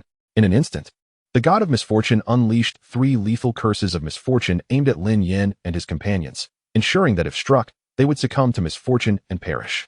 Just as the curses were about to reach them, their master, Ye Feng, appeared. With a powerful wave of his hand, an overwhelming sword aura erupted, obliterating the 3 curses in an instant. You do not belong to this realm. Do you comprehend the fate that awaits your true form for intruding here? Ye Feng addressed the god of misfortune. Every realm possesses its own laws. Should you forcibly traverse the rivers of time into another realm, you will face severe consequences. The god of misfortune's reckless determination to cross over a millennium to assassinate Xianxiao revealed his deep-seated desire to prevent her from flourishing. I am well aware. Yet, should she perish, I would willingly endure any price. The god of misfortune declared ominously, his intent to kill Xianxiao undeniable. She is my disciple. If you wish to take her life, then I shall first extinguish yours, Ye Feng proclaimed, unleashing a terrifying swordsmanship. Supreme Sword Technique. With a commanding gesture, Ye Feng summoned hundreds of colossal blades, ruthlessly cleaving towards the god of misfortune. A myriad of misfortunes. The god of misfortune unleashed terrifying calamities, each one capable of causing instant demise to an ordinary person upon contact. In that moment, these calamities surged towards Ye Feng's onslaught. Bang, bang, bang. Instantly, Ye Feng's blades shattered the misfortunes unleashed by the god of misfortune and struck towards him. Due to the immense temporal span of over a millennium, the god of misfortune was unable to withstand Ye Feng's strike, his avatar too weakened to counter it. As the sword descended, the avatar of the god of misfortune was bound to be obliterated. Mortal, you dare to slay a god. I shall remember your essence. Should my true form encounter you in the future, I will assuredly eliminate you. The god of misfortune threatened as he faced imminent obliteration by Ye Feng's sword. In the next moment, the avatar of the god of misfortune was brutally severed. Thus, spanning over 1,000 years, he was vanquished by Ye Feng's blade. If we meet again, I will vanquish you with but a single sword. Ye Feng spoke with an unperturbed demeanor. Grant him some time, and slaying deities from the heights of the heavens would be a mere trifle. Even the gods fell before his master's blade. Truly, his master was formidable. Lin Yan, retracting the flames surrounding him, expressed his admiration. Have you all sustained any injuries? Ye Feng inquired of his 3 disciples. Rest assured, Master, we have not been harmed. Lin Yan and the others chorused. Thanks to their master's timely intervention, the god of misfortune had failed in his endeavor, sparing them from any wounds. Chapter 94. The Alchemist Emperor, Danqing. Little Lin, Little Feng, you two depart first. I have matters to discuss with Qin Yao. At this moment, Ye Feng took the initiative to address Lin Yan. Very well, Master. Lin Yan and the others obediently took their leave. Once they had departed, Ye Feng turned to Qin Yao and said, Qin Yao, in your past life, you were the reincarnation of the Empress, ruling over vast territories. I originally did not wish to disclose this to you, but it seems I must now. In your previous incarnation as the Empress, you had many enemies, among them the god of misfortune. Thus, your nemesis has traversed the river of time to seek your demise. However, do not worry, with me by your side. No one can harm you in the slightest. Ye Feng assured his disciple Qin Yao with unwavering confidence. Given that Qin Yao's enemies must cross both the river of time and the barriers of plains by the time they arrive in this realm, their strength would be nearly depleted and severely suppressed. Should they dare to come, Ye Feng would not hesitate to strike them down. Hearing her master's words, Qin Yao felt deeply moved. The greatest fortune of her life was undoubtedly having Ye Feng as her mentor. It is time for me to take my leave. With those words, Ye Feng departed from Phoenix Peak in front of Qin Yao's gaze. Not long after Ye Feng had left, Lin Yan appeared. Junior sister, this is the celestial healing ointment I procured from Master. Apply it to your wounds, and you shall bear no scars. Lin Yan presented the ointment to his junior sister. Speaking earnestly, thank you, senior brother. Qin Yao accepted the celestial ointment gratefully. Junior sister, it is getting late. I too must depart. Lin Yan remarked before leaving in front of Qin Yao. After Lin Yan's departure, the innate phoenix body within Qin Yao began to upgrade autonomously. Her strength surged from the star source realm to the peak of the 9th tier. Meanwhile, the reincarnation of the Ancient Emperor, Gu Feng, also regained his former power, elevating from the 1st tier of the star source realm to the peak of the 9th tier. The Demon Emperor, Xianxia, similarly ascended to the peak of the 9th tier. The Beast Emperor, Yan, followed suit. With the enhancement of his disciples' powers, Ye Feng also reaped substantial rewards. Ding. Your disciple has leveled up. The host receives the Mountain Sea Divine Seal. Ding. Your disciple has leveled up. The host receives the Unrivaled Body. Ding. Your disciple has leveled up. The host receives enlightenment of millions. As his disciples grew stronger, Ye Feng was bestowed with immense rewards. Among these, the most beneficial were the Unrivaled Body and enlightenment of millions. The Unrivaled Body grants an invincible physique, rendering one impervious to harm within the same realm. Enlightenment of millions allows one to comprehend all. Having disciples is truly advantageous. With these rewards, Ye Feng joyfully remarked. As his disciples grew stronger, so too would he. This made Ye Feng yearn to recruit more disciples, yet unfortunately, the reincarnated emperors were few and far between. The following day, Sword Domain. A group of assassins was escorting a mere 15-year-old boy who was desperately fleeing. This boy, known as Danqing, is the reincarnation of the Alchemist Emperor. Danqing, the son of the Lord of the Alchemy Domain, was born amidst the emergence of the 10 Directions Imperial Cauldron, surrounded by a multitude of medicinal herbs. This spectacle led the people of the Alchemy Domain to proclaim him the reincarnation of the Alchemist Emperor. At the tender age of 1, Danqing began refining pills. By 3, he could produce hundreds of varieties. By 5, he had mastered thousands, and by 10, he could create tens of thousands of different pills. By 15, he had already learned to concoct the majority of the world's elixirs, including 10 high-grade ones. Undoubtedly, he was the Alchemist Emperor reborn. However, tragedy struck when Danqing's father, the Lord of the Alchemy Domain, had adopted an infant years prior, naming him Dan Feng and raising him as a foster son with great care. Regrettably, this Dan Feng proved to be a treacherous ingrate, seizing the opportunity while the Lord of the Alchemy Domain was in seclusion refining pills. He ambushed and killed him on the spot. Following this, the treacherous Dan Feng falsely claimed that the Lord of the Alchemy Domain had perished due to a mishap during alchemy and subsequently seized control of the entire alchemy domain. Meanwhile, Danqing, the Lord's biological son, found himself pursued by Dan Feng's subordinates. Fortunately, Danqing was protected by a group of assassins, allowing him to escape from the alchemy domain to the sword domain. Yet, even so, the pursuers remained relentless.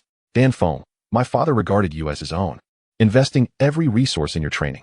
Yet you, the treacherous wolf, dared to harm my father for the sake of power. As long as I, Danqing, live, I shall seek vengeance and slay you, treacherous wolf. Danqing seethed with rage. He felt utterly indignant on behalf of his father. He could never have imagined that the foster brother his father had taken in would turn out to be such a despicable villain, willing to kill his own benefactor for power. The thought of having once referred to Dan Feng as his elder brother only fueled Danqing's anger further. The domain Lord Dan Feng has issued a decree. Whoever can slay Danqing shall be rewarded with a divine artifact. One of Dan Feng's subordinates shouted. Upon hearing these words, those pursuing Danqing were instantly invigorated, unleashing a flurry of attacks towards the fleeing Danqing.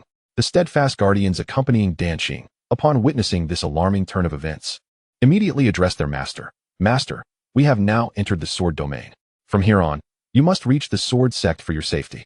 We can no longer accompany you on this journey. In another life, we would gladly follow you once more. After uttering these words, the valiant guardians ignited their own life essence, determined to perish alongside their foes, thereby buying precious time for their master Danqing to escape. In the next life, we will serve our master again. The warriors cried out as they detonated their life essence. This is bad. The guardians of Danqing are detonating their life essence. Retreat. The subordinates of Dan Feng, upon realizing the dire situation, were struck with terror and attempted to flee. Yet, as they turned to escape, the guardians had already unleashed their explosive demise. Boom, boom, boom. In that moment, the fearless guardians met their end, their bodies erupting in a cacophony of thunderous sounds. The very heavens trembled under the force of this cataclysm. As Danqing desperately sought refuge in the Sword Sect, tears streamed down his face, mourning the loss of the guardians who had steadfastly accompanied him. Dan Feng, one day, I shall kill you, he proclaimed, his voice laced with unbridled hatred. Thus, Danqing continued his flight towards the Sword Sect of the Sword Domain. Long ago, the Dan Domain had aided an elder of the Sword Domain, and in his final moments, Danqing's father had advised him to seek sanctuary within the Sword Sect, where he would be protected, with the unwavering support of his guardians. Danqing finally arrived at the entrance of the Sword Sect. At that moment, the disciples guarding the gate were on high alert and quickly detected Danqing's presence. Who are you? What brings you to our Sword Sect? One disciple inquired. I am Danqing, son of the Lord of the Dan Domain. I have come seeking the Elder Qingjian of the Sword Sect, bearing a token he left during his time in our domain. With that, Danqing presented the token to the disciple. The disciple accepted it and promptly reported the matter to the Elder Xianxiaaudiobooks, who oversaw the Sword Sect's entrance. Elder Xianxiaaudiobooks then relayed the news to Elder Qingjian, who resided in the forbidden grounds of the Sword Sect. Finally, Elder Qingjian personally emerged to meet Danqing at the gates of the Sword Sect. Upon seeing the elder, Danqing bowed respectfully. I am Danqing, a humble disciple, greeting you. Esteemed elder, I cannot believe how much you have grown since I last saw you, as a mere infant. Elder Qingjian remarked. What brings you to the Sword Sect, Danqing? Esteemed elder, my father has been murdered by his adopted son. I have come to the Sword Sect seeking your protection. I hope you will take me in. Danqing spoke humbly, aware of his diminished status after the loss of his father, realizing that no other region would shelter him. Upon hearing Danqing's plight, Elder Qingjian responded, Your Dan Domain once aided me. Henceforth, you shall remain within the Sword Sect to cultivate your skills. As long as you do not leave, no one shall harm you. Thank you, esteemed elder. Danqing expressed his profound gratitude, while others feared the wrath of the Dan Domain and dared not offer him refuge. The Sword Sect's willingness to accept him deeply moved Danqing. Come, I shall take you to meet our sect leader, Elder Qingjian said. Yes, esteemed elder. Danqing replied eagerly. Thus, Elder Qingjian led Danqing toward the celestial island where Ye Feng resided. In Elder Qingjian's eyes, Danqing's unparalleled talent for alchemy made him a worthy candidate for introduction to the sect leader. Should Ye Feng take a liking to him and accept him as a disciple, it would be a fateful opportunity for Danqing. With this intent in mind, Elder Qingjian brought Danqing to the celestial island. Upon arrival, Ye Feng inquired, "Elder, is there something you wish to discuss?" "Indeed, Ye Feng. I have come to introduce someone to you. This is Danqing, the son of the Lord of the Dan domain. With the Lord now deceased, he seeks refuge within our Sword Sect. I recognize his exceptional talent in alchemy, which is why I have brought him to you." Elder Qingjian explained. Danqing pays his respects to the sect leader. At that moment, Danqing stepped forward and bowed to Ye Feng.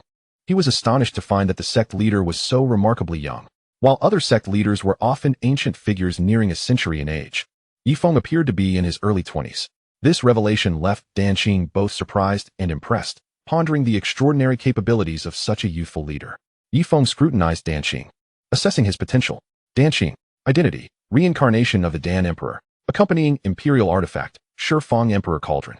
Physique, Feng Emperor Heart. This physique allows for multitasking, enabling the simultaneous production of 10 different elixirs, a talent unmatched by ordinary alchemists. After his assessment, Ye Feng confirmed that Danqing was indeed the reincarnation of the Dan Emperor, aligning perfectly with his criteria for a disciple. Moreover, Danqing possessed the formidable Feng Emperor Heart, a gift allowing him to concoct multiple elixirs simultaneously, a feat no alchemist had achieved before. "Danqing, do you wish to become my disciple?" Ye Feng inquired. "I do." Danqing replied enthusiastically. "Master, please accept my bow."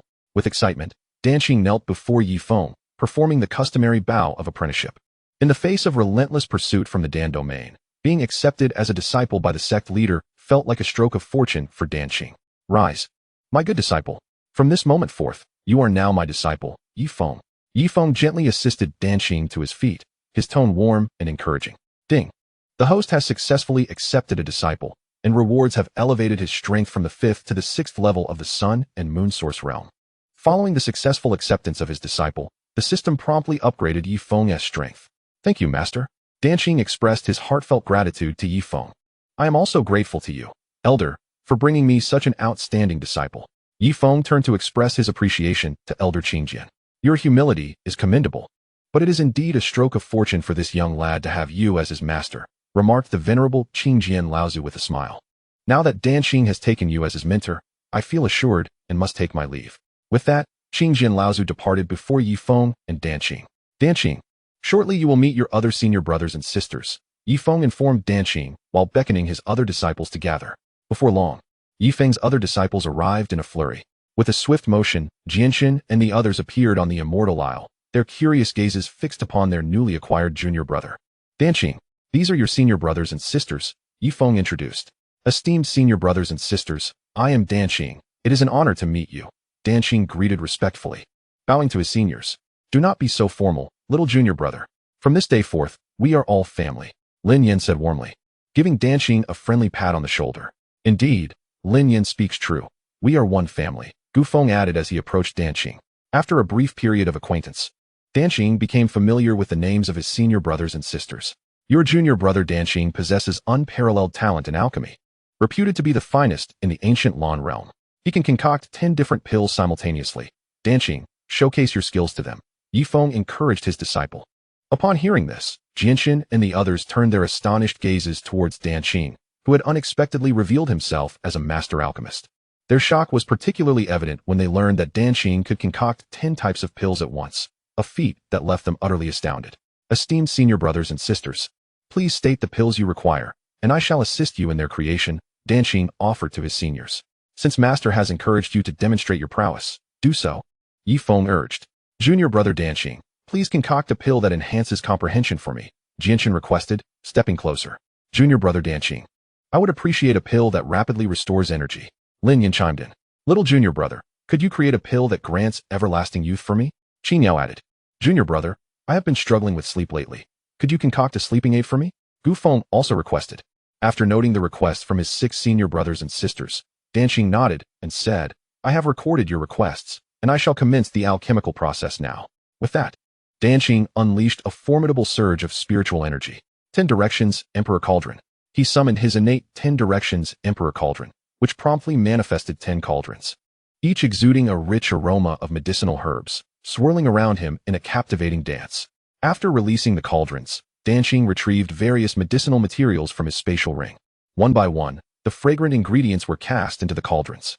Following this, Danqing ignited his innate alchemical flame, beginning the process of refining the pills within the 10 cauldrons. Danqing's innate alchemical flame was specially designed for pill concoction, capable of accelerating the refining process and ensuring swift formation of the pills. The surrounding Jinshin and others were entranced by Danqing's impressive alchemical techniques. Little junior brother Danqing, you are remarkable. To be able to concoct 6 different pills simultaneously, Linyan exclaimed. I have encountered many alchemists, yet none can match the prowess of little junior brother Danqing in concocting 6 types of pills at once. Jinshin declared. Your junior brother Danqing can refine up to 10 types of pills at the same time. Accomplishing 6 is merely a trivial task for him, Ye Feng remarked supportively.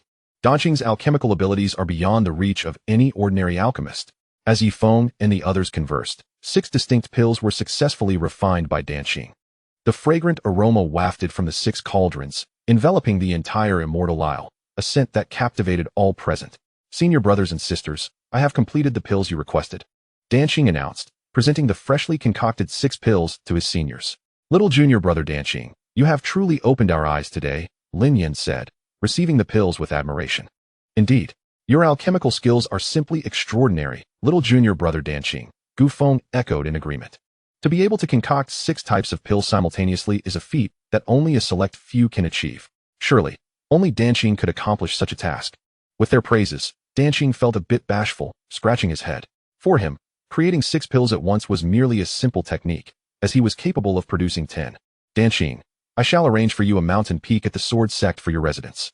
Come with me, Ye Feng said, leading Danqing onward. Seeing this, Danqing and the others followed closely behind. Eventually, Ye Feng guided his new disciple Danqing to Qingyun Peak. From this day forth, this Qingyun Peak shall be your dwelling, Ye Feng stated as he brought Danqing to the summit. Each of Ye Feng's disciples was afforded their own mountain peak for residence, a privilege that even the elders of the Sword Sect could not enjoy, reserved solely for Ye Feng's disciples. Thank you, Master. Overwhelmed with excitement upon seeing Qingyun Peak as his new home, Danqing expressed his gratitude. I have one more significant announcement to make, Ye Feng addressed his 7 disciples. Please, Master, do enlighten us, they responded attentively. In just a few days, the ancient 8 desolations of the ancient Lan realm will be opening. This ancient 8 desolations refers to the regions from ancient times. Each of the 8 desolations contains boundless treasures. In a bid to seize these treasures, the lords of the various regions will dispatch their top talents to compete. Should the talents sent by any lord successfully claim a desolation, they shall gain ownership of that territory. I plan to have you represent the sword domain in the contest for the ancient 8 desolations. If you succeed in this endeavor, our sword domain will expand its territory once more. Ye Feng conveyed the news of the impending opening of the ancient 8 desolations to his disciples. The ancient 8 desolations represent 8 distinct regions. At that time, hundreds of regional lords will send forth their talents to compete for dominance. Those who can survive and thrive in the ancient 8 desolations will secure their respective territories. For the inhabitants of the ancient Lan realm, this presents an unprecedented opportunity. Ye Feng naturally wished for his disciples to seize a territory from the ancient 8 desolations, thereby strengthening the sword domain once again. Upon hearing this news, the 7 disciples instantly comprehended the immense significance of the contest for the ancient 8 desolations for the sword domain. Rest assured, Master, we shall exert every effort to secure the territories of the ancient 8 desolations. Jianshun and his companions spoke in unison. Their master had nurtured them for a long time, and soon they would be ready to serve him. At that time, they would surely vie for the dominions of the ancient 8 desolations. In the days to come, prepare yourselves diligently, for I shall lead you to the ancient 8 desolations to compete for its regions. Ye Feng instructed his disciples. Yes, Jianshun and the others responded affirmatively. After issuing his commands, Ye Feng departed from Qingyun Peak, returning to his celestial isle. Just as he intended to reach his island, a voice resonated in his mind. Ding. A reincarnation of the Qin Emperor has been detected in the demon domain adjacent to the sword domain. Please proceed swiftly to recruit a disciple. Upon learning of the Qin Emperor's reincarnation in the demon domain, Ye Feng tore through the fabric of space, hastening to the demon domain beside the sword domain. The demon domain, as its name implies, is a realm where demonic cultivators congregate. Within this domain lies the entirety of the demonic cultivators from the ancient Lan realm. For these cultivators, the demon domain represents a paradise, devoid of restrictions, where only strength prevails. Here, if you possess power, all your words are deemed truth. If you lack strength, your claims are rendered mere nonsense. This domain is governed by the demon lord, who has ruled for millennia, with no one daring to challenge his authority during this time. Many challengers have met a grim fate in their attempts to usurp him, and since then, no demonic cultivator has had the audacity to contest the position of the demon lord. In the heart of the demon domain lies the grand and bustling Tianma city, a vibrant hub for various demonic cultivators. On one of its streets, a girl clad in simple garments kneels on the ground. This girl, approximately 15 years of age, is accompanied by a wooden sign proclaiming her intent to sell herself to afford her mother a proper burial. Her name is Su Qin, the reincarnation of the Qin Emperor. Tragically, her father perished at her birth, leaving her mother to raise her through hardship. Recently, her mother succumbed to illness after years of toil, leaving Su Qin utterly alone. Desperate and without a penny to her name, Su Qin resorted to selling herself in Tianma City to secure a dignified burial for her mother. As she knelt on the street, her delicate hands plucked the strings of an ancient zither, filling the air with enchanting melodies that captivated passing demonic cultivators. "What a beautiful sound! I have never heard such exquisite music," exclaimed the onlookers, praising the rare beauty of her performance.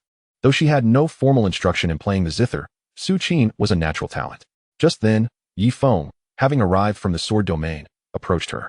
He noticed the sign beside her, which read, "5 divine sources for a proper burial of my mother. I shall serve whomever assists me for a lifetime." His gaze then fell upon her frail figure.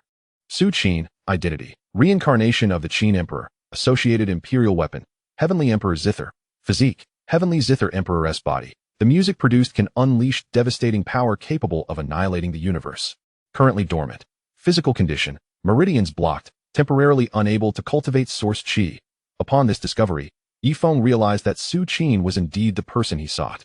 "I shall offer these 5 divine sources for your mother's burial," he declared, handing her the coins. At that moment, another voice echoed nearby. "I shall offer 10,000 divine sources to assist you." A young man, holding a folding fan and bearing a sinister expression, sauntered forth. This youth was Mosai, the 6th son of the demon lord, notorious for his debauchery and tyrannical behavior in the city, having taken advantage of his lineage to exploit and violate countless women. Upon seeing Su Qin, who was selling herself to bury her mother, Mosai was immediately consumed by lust, especially enchanted by her delicate fingers that danced over the zither strings. Thus, he offered an exorbitant sum to acquire her. With 5 divine sources and 10,000 divine sources laid before her, the choice was clear. Surely she will choose the 10,000 divine sources, the onlookers murmured. Convinced that Su Qin would opt for the greater sum, Ye Feng observed her intently, awaiting her decision. "Thank you, kind sir, for your 10,000 divine sources. But I shall honor the order of arrival and choose this gentleman's 5 divine sources instead," Su Qin proclaimed before all, choosing Ye Feng's modest offer over Mosai's vast sum. With that, she approached Ye Feng, who felt a spark of admiration for her integrity. This woman was not swayed by immediate gain. Such virtue was rare in these times. "Thank you for your generosity in helping me lay my mother to rest," she expressed gratefully as she stood beside him. At this juncture, Mosai interjected, "Hand over the woman I desire, and I shall spare your life. Otherwise, I guarantee you will not leave this city alive," he threatened, his followers encircling Ye Feng and Su Qin. In response to this intimidation, Ye Feng retorted, "You are the first to dare threaten me." His words ignited Mosai's fury. "Seize him. Kill this fool," he commanded, and his henchmen lunged at Ye Feng. However, as they drew near, they were instantly reduced to ash, scattered upon the ground. This spectacle filled Mosai with dread. He had never anticipated that this youthful, handsome man could be so formidable. "Die," Ye Feng declared nonchalantly, and an invisible, terrifying force descended upon Mosai, obliterating him into a mist of blood. Ensuring his demise was absolute. "Lord of the sword domain, do you truly believe you can kill my 6th son in the demon domain without consequence?" The demon lord appeared, his voice resonating with authority. "What is the meaning of this? Are you truly seeking vengeance for your foolish son?" Ye Feng nonchalantly inquired, disregarding the demon domain lord entirely. The lord's imbecilic offspring would meet his demise by someone's hand, whether it be Ye Feng's or another's. Chapter 98. The Qin Emperor Su Qin becomes a disciple. As the demon domain lord approached, Ye Feng's expression remained utterly unperturbed. "You have slain my son. Do not think for a moment that you can escape unscathed," asserted the demon domain lord. Suddenly, he conjured a massive demonic hand, hundreds of feet in size, which hurtled toward Ye Feng with tremendous force. The very heavens trembled as the colossal hand surged forth, creating a resonant shockwave that echoed throughout the realm. Witnessing this spectacle, the gathered demonic cultivators began to murmur amongst themselves. The Demon Domain Lord was evidently intent on severing ties with the Sword Domain Lord. Naturally, given that the Sword Domain Lord had slain his sixth son within the confines of the Demon Domain, it was only logical for hostilities to erupt. All eyes were now fixated on how the Sword Domain Lord would respond. In the face of the incoming assault, Ye Feng retaliated with a powerful strike of his own. With a swift motion, he summoned a fearsome giant hand, equally immense, imbued with cataclysmic power, which collided with the demonic hand. The clash reverberated, and the demonic hand was obliterated on the spot, while Ye Feng's strike sent the Demon Domain Lord hurtling hundreds of miles away. With a spurt of blood, the Demon Domain Lord was left gasping, his energy sapped. With such meager strength, you dare seek retribution for your foolish son? Ye Feng taunted, a mocking smile playing on his lips. You. The Demon Domain Lord trembled with rage, utterly astonished by the vast disparity between his power and that of the young Sword Domain Lord.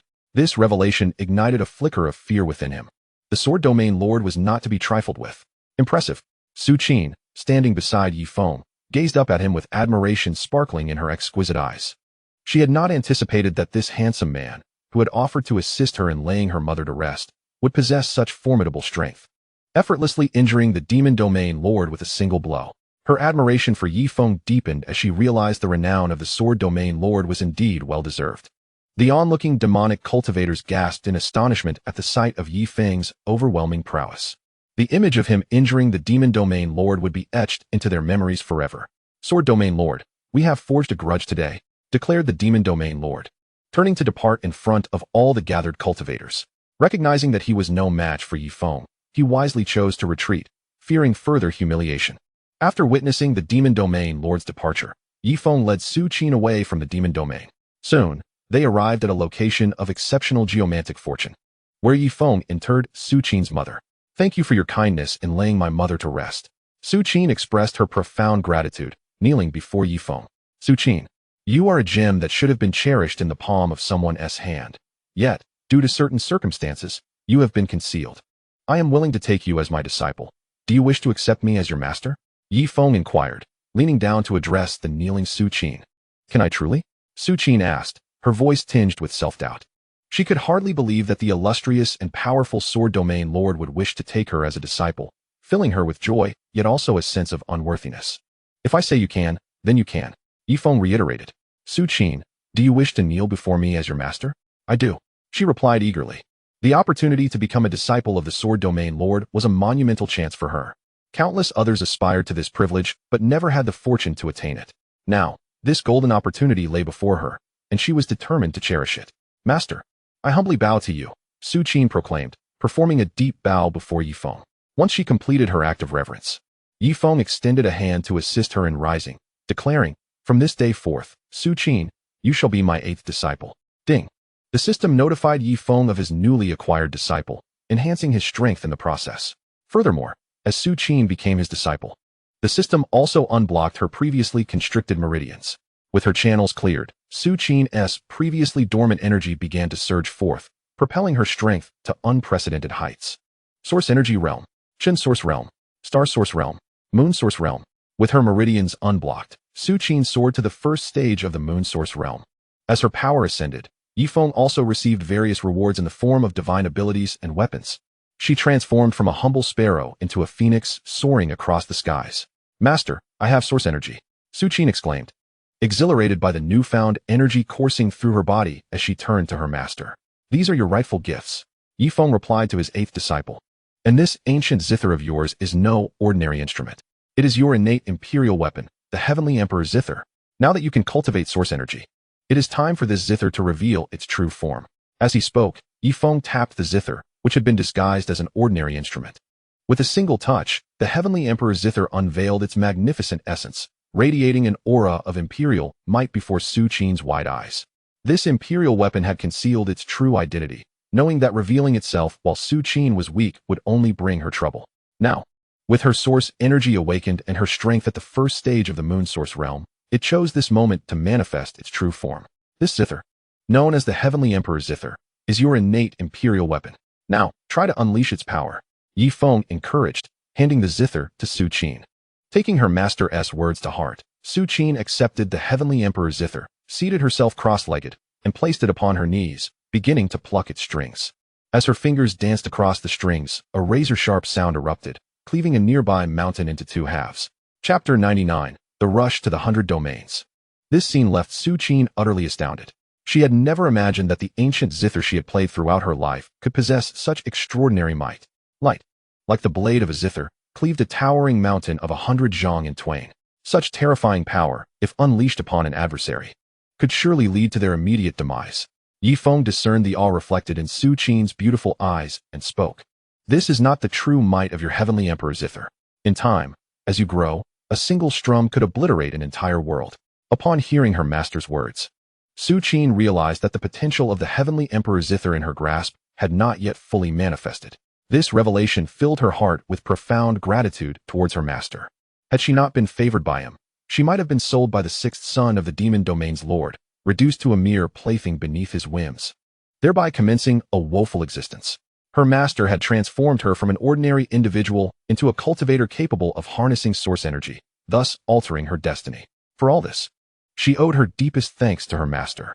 Without his nurturing, her future would have been bleak, a truth Su Qin understood without the need for contemplation. I eagerly anticipate the day when a single strum from you will annihilate a world. You must diligently cultivate, for I do not wish to be disappointed. Ye Feng gently caressed his little disciple, his voice imbued with warmth. Yes, I shall not fail to meet your expectations, Su Qin replied, her head nodding eagerly beneath his touch. It is time for me to escort you back to the sword domain, where you may meet your fellow seniors, he continued, leading his disciple Su Qin away toward the sword domain's Sword Sect. Upon their return, Ye Feng encouraged Su Qin to familiarize herself with Jianxun and the others. After some time spent mingling, Jianxun and the others became acquainted with Su Qin. Your junior sister Su Qin is the youngest among you. Henceforth, you must look after her and ensure she is not bullied, Ye Feng said, his tone filled with affection for Su Qin. Do not worry, master. With such beauty, we will shower her with affection rather than harm, Lin Yan exclaimed. Indeed, with a junior sister as lovely as Su Qin, how could we bear to bully her? We shall protect her with all our might. Gu Feng echoed in agreement.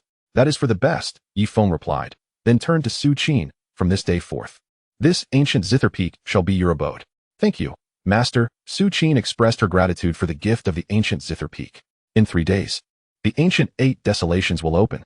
At that time, you, my disciples, will venture forth to the ancient 8 desolations to contend with the prodigies from the 100 realms for dominion over the 8 desolations. In these 3 days, prepare yourself well. After 3 days, I shall lead you to the ancient 8 desolations, Ye Feng informed his 8 disciples. The 8 regions of the ancient 8 desolations are destined to attract the attention of prodigies from the 100 realms, and I shall rely solely on my 8 disciples. Do not fret, master. We will vie for the ancient 8 desolations and expand the sword domain, they declared in unison. With their words, Ye Feng felt reassured. And without further ado, he departed.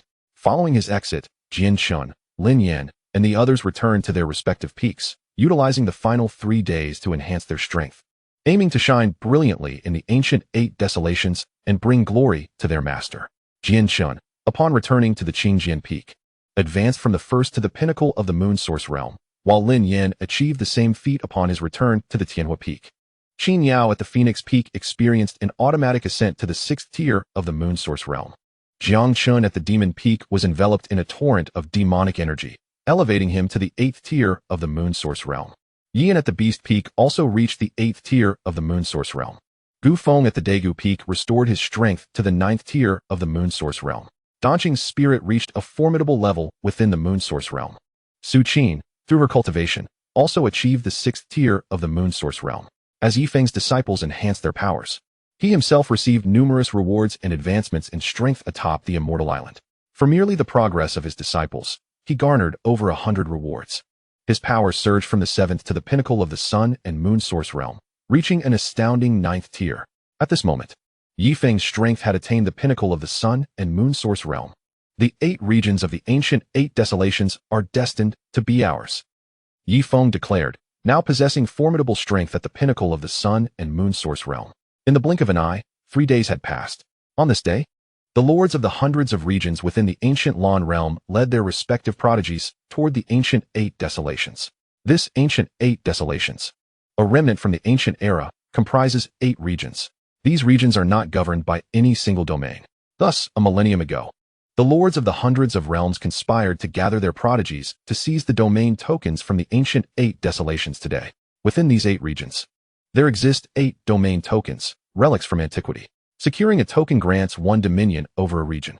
Consequently, the lords from the hundreds of realms have come, accompanied by their respective prodigies, to vie for the 8 domain tokens within the ancient 8 desolations. A multitude of lords from various regions, including the Demon Domain, Alchemy Domain, Poison Domain, Fire Domain, and Wind Domain, raced toward the ancient 8 desolations. Ye Feng, the lord of the Sword Domain, also led his 8 disciples aboard a massive sword. It was evident that a grand battle awaited within the ancient 8 desolations. I haven't had the chance to stretch my limbs in ages. Finally, I can engage in some action in the ancient 8 desolations, Xianxian remarked eagerly. Lin Yin yawned, expressing his anticipation for the ancient 8 desolations, eager to enter and compete for domain tokens to bolster the sword domain. Once you enter the 8 regions of the ancient 8 desolations, exercise caution. The 8 regions are teeming with prodigies from the hundreds of realms. Ye Feng reminded his disciples as they journeyed. Rest assured, Master, we will proceed with utmost caution. Jianxun and the others responded promptly.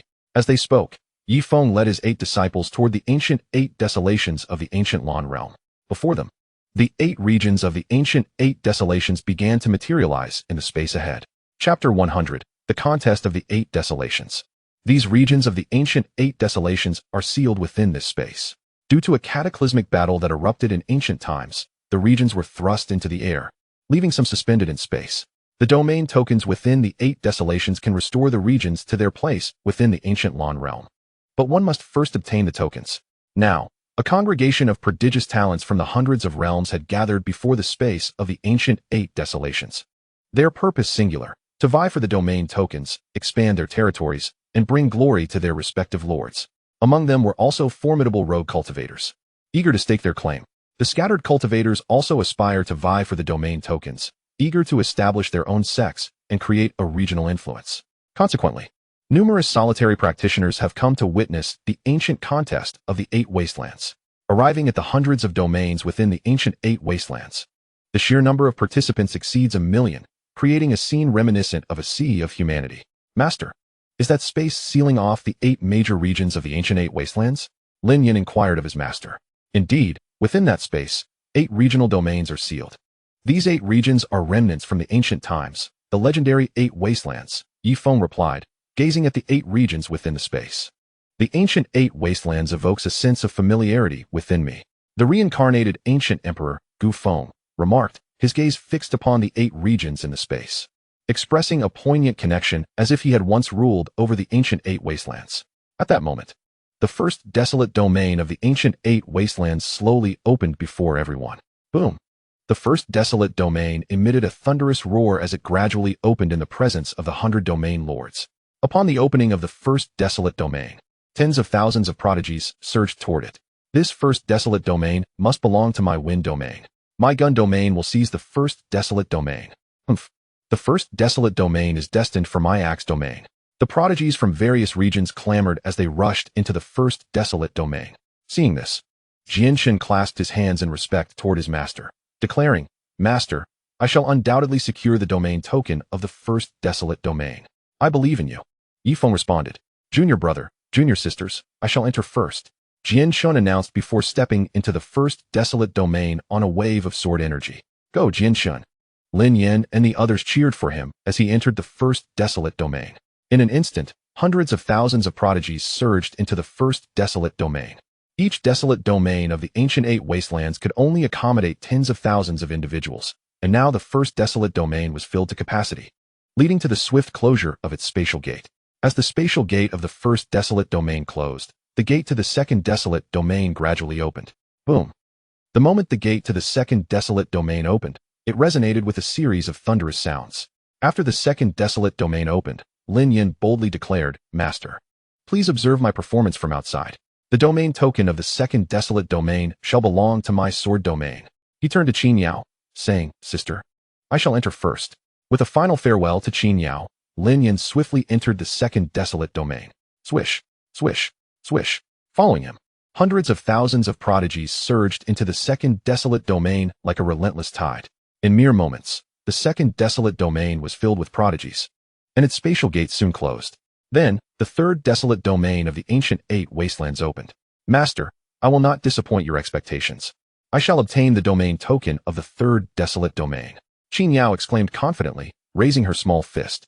Hearing this, Ye Feng nodded, confident in his disciple's abilities. Senior Sister Xianxiao, we believe in you. Jiang Chun and the others voiced their support. Subsequently, under the watchful eyes of Jiang Chun and the others, Xianxiao entered the third desolate domain. The prodigies from the other 100 domains followed suit, all entering the third desolate domain.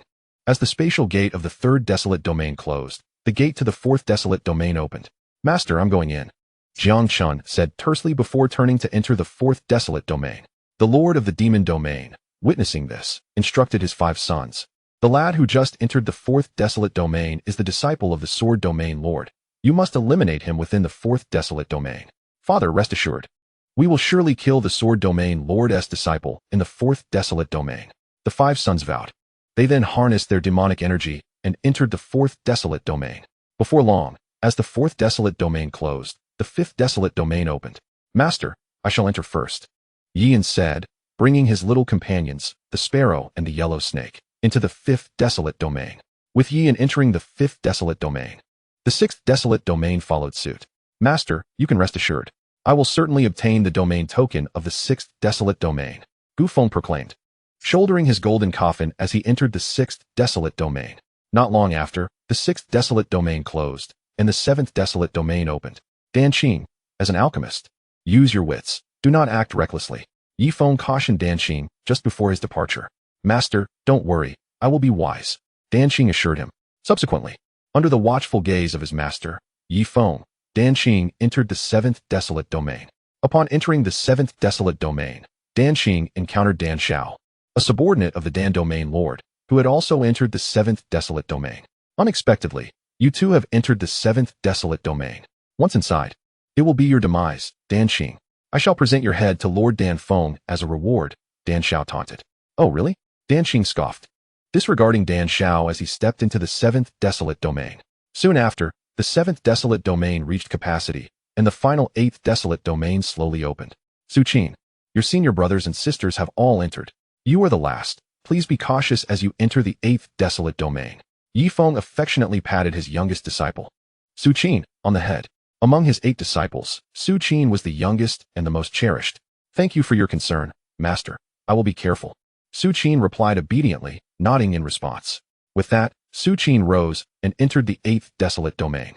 No matter the cost, I will seize the domain token of the 8th desolate domain from Master. Anyone who dares to contest me shall face my wrath. Su Qin vowed silently as she entered the 8th desolate domain. The token of this 8th desolate domain must be hers, and anyone who opposed her would be eliminated. Chapter 101, Outstanding Performance. Under Ye Feng's watchful gaze, all 8 of his disciples entered the ancient 8 wastelands.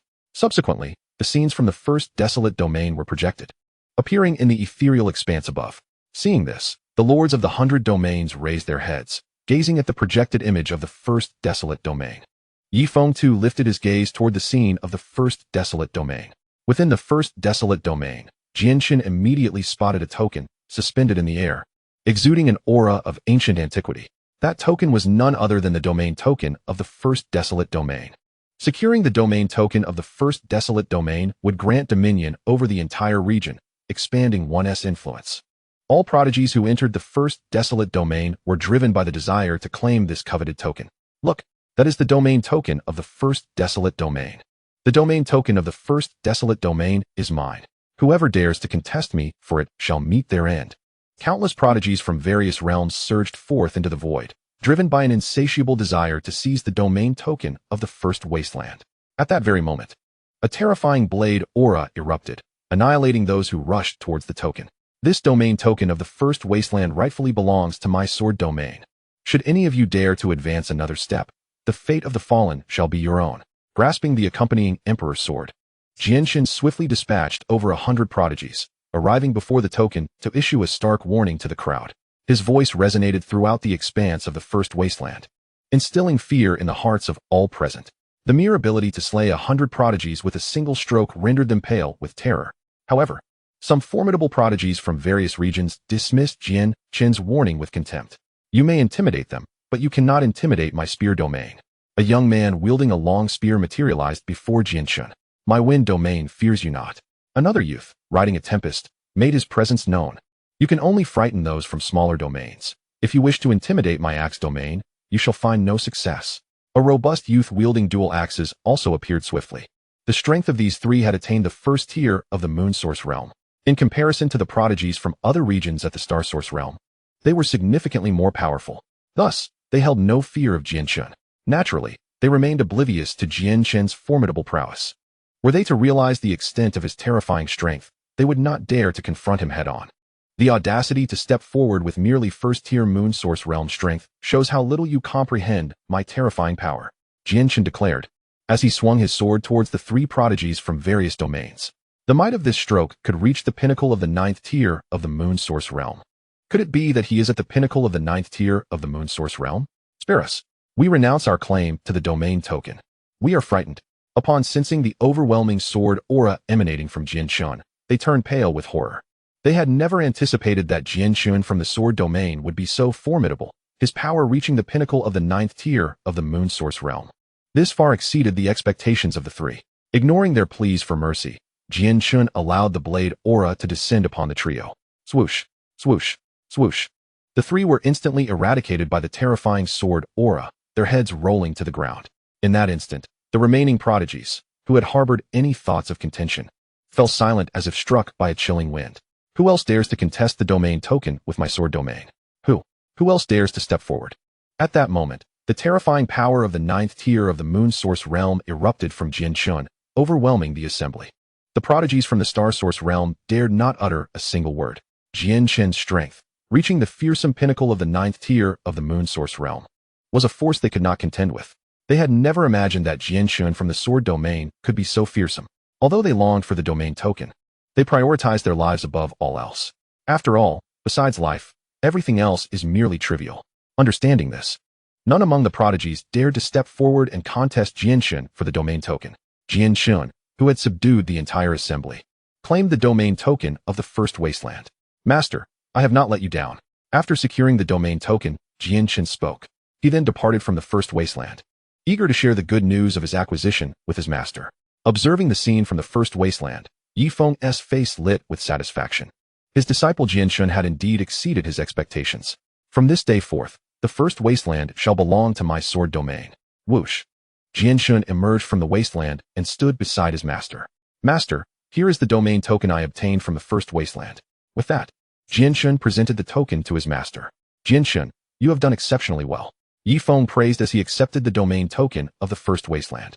At that moment, the domain masters of the spear domain, axe domain, and wind domain, their gazes filled with hatred, focused on Ye Feng, the master of the sword domain.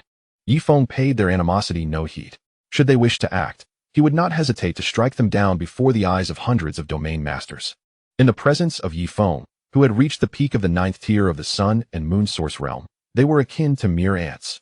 Meanwhile, in the second wasteland, in the void above, the domain token of the second wasteland floated, attracting hundreds of thousands of prodigies to vie for it. This domain token of the second wasteland is rightfully mine. It belongs to me, and none shall contest it. Those who dare to challenge me for the domain token of the second wasteland shall perish. Hundreds of thousands of prodigies began a frenzied slaughter among themselves. After a brutal clash, the son of the fire domain lord, Hui Yuan, emerged victorious. With his strength at the first tier of the Moon Source realm, Hui Yuan, after a fierce battle, finally approached the domain token of the second wasteland. I am about to obtain this domain token of the second wasteland. Father, I will not bring shame to the fire domain. With that, Hui Yuan reached out to claim the domain token. Just then, Lin Yan appeared. Snap! Lin Yan snapped his fingers from a distance, unleashing an overwhelming heat that reduced the son of the fire domain lord to ashes. Hui Yuan, now turned to ash, let out a wretched scream in his final moments. This domain token of the second wasteland was obtained with such ease. Holding the floating domain token in his hand, Lin Yan declared, Chapter 102, Frenzied Slaughter. This domain token of the second wasteland was acquired with remarkable ease. After securing the token, Lin Yan did not linger, but left the second wasteland without delay. Whoosh! Lin Yan appeared outside and flew to his master's side. Master, I have not disappointed you. Have I? Lin Yin presented the domain token of the second wasteland to his master with a grin. Truly remarkable, little Lin. You have indeed lived up to my expectations. Ye Feng praised as he received the domain token from his disciple. At that moment, the enraged Fire Domain Lord confronted Ye Feng. Sword Domain Lord, your disciple ambushed my son. If you do not hand him over today, I shall ensure it is a battle to the death. The Fire Domain Lord erupted with boundless flames as he spoke to Ye Feng. Battle to the death with me? Do you even have the right? Ye Feng retorted, flicking his finger, unleashing a terrifying force at the peak of the 9th tier of the Sun and Moon Source realm towards the Fire Domain Lord. Boom. In an instant, the Fire Domain Lord, who had come seeking vengeance for his son, was obliterated, leaving no trace behind. To think you cannot even withstand a mere finger flick. Yet you dare to challenge me. What a delusion. Ye Feng withdrew his hand with a sense of pride, speaking disdainfully. In this scene, witnessed by countless domain lords, gasps of astonishment filled the air. With a single strike, the Lord of the Fire Domain was annihilated. What might of power did the Lord of the Sword Domain possess? His strength surely surpassed the 6th tier of the Sun and Moon Source realm. This young lord, exhibiting such terrifying prowess, might very well unify the entire ancient Lan realm in the future. The multitude of domain lords stood utterly stunned by Ye Feng's display of might. Such a method of execution could only be described as terrifyingly formidable. In that moment, fear consumed the hearts of the domain lords as they regarded the Lord of the Sword Domain with trepidation. Meanwhile, Ye Feng's attention was drawn to the events unfolding in the Third Wasteland. Within the Third Wasteland, Xianxiao, having entered and engaged in fierce combat, emerged victorious. Her delicate hands stained with blood as she clutched the domain token of the Third Wasteland. At last, she had acquired the coveted token.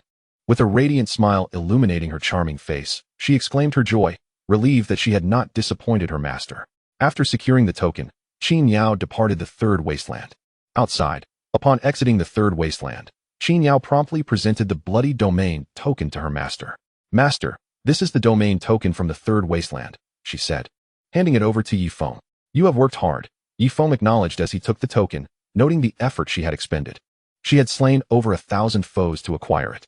Observing her bloodied hands, Lin Yin, standing nearby, gently cleaned them for her. Thank you, senior brother, Xianxiao replied, a hint of shyness in her voice. It is nothing. We are all family, Lin Yin responded. Understanding his sentiment, Xianxiao felt a warmth in her heart. With 3 domain tokens now in his possession, Ye Feng shifted his gaze to the Fourth Wasteland. In the Fourth Wasteland, Jiangchun, upon entry, found no domain token in sight.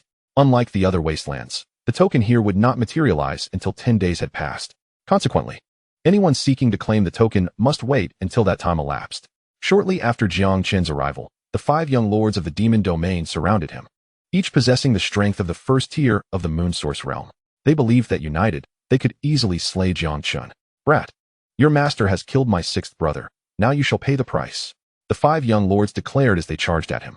Jiangchun remained still, unfazed as their attacks crashed into him, producing no harm whatsoever. How can he be unscathed? This is impossible. His physique is utterly terrifying. The 5 young lords exclaimed in disbelief, shocked by Jiangchun's capacity to withstand their combined assault. You 5 are merely tickling me. Now you shall perish, Jiangchun retorted, his hand transforming into a razor-sharp demonic claw, which he used to crush their skulls effortlessly, akin to bursting watermelons. Boom, boom, boom. All 5 young lords lay dead. Not a single one spared. Why has the domain token not yet appeared?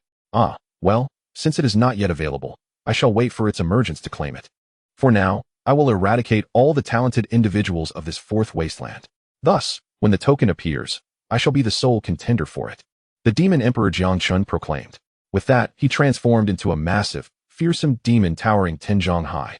His horns were menacing, his crimson eyes glowed with malice, and his claws appeared sharp enough to rend heaven and earth asunder. This was the demonic transformation of the Demon Emperor Jiangchun.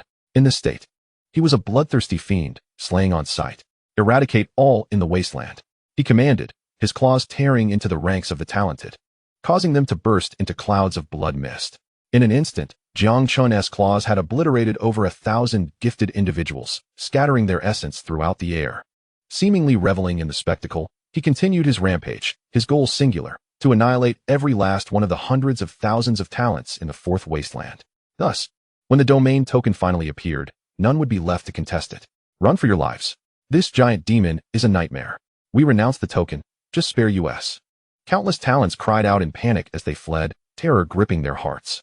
The monstrous Jiang was a force too dreadful to confront, leaving them no choice but to flee for their lives. Unperturbed by their pleas for mercy, Jiang pressed on, determined to eradicate every last one of them. None shall survive in the fourth wasteland, he declared, consumed by his murderous zeal. In this fourth wasteland, no one could impede his wrath. Chapter 103, The Demon Slaying Formation.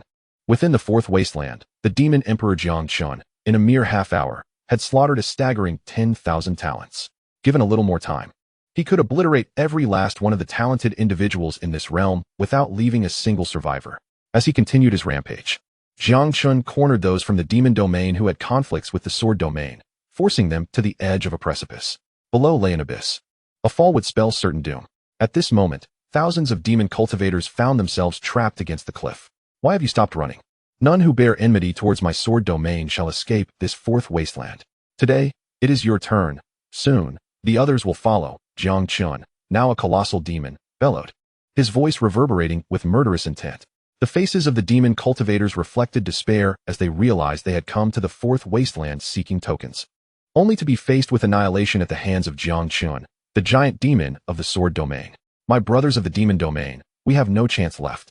We must fight this beast, they roared, uniting their resolve to confront Jiang in a final stand. Even if they were no match for him, they would wager their lives for a chance to strike. You think you can challenge me with just a handful of you? Jiang scoffed at their audacity.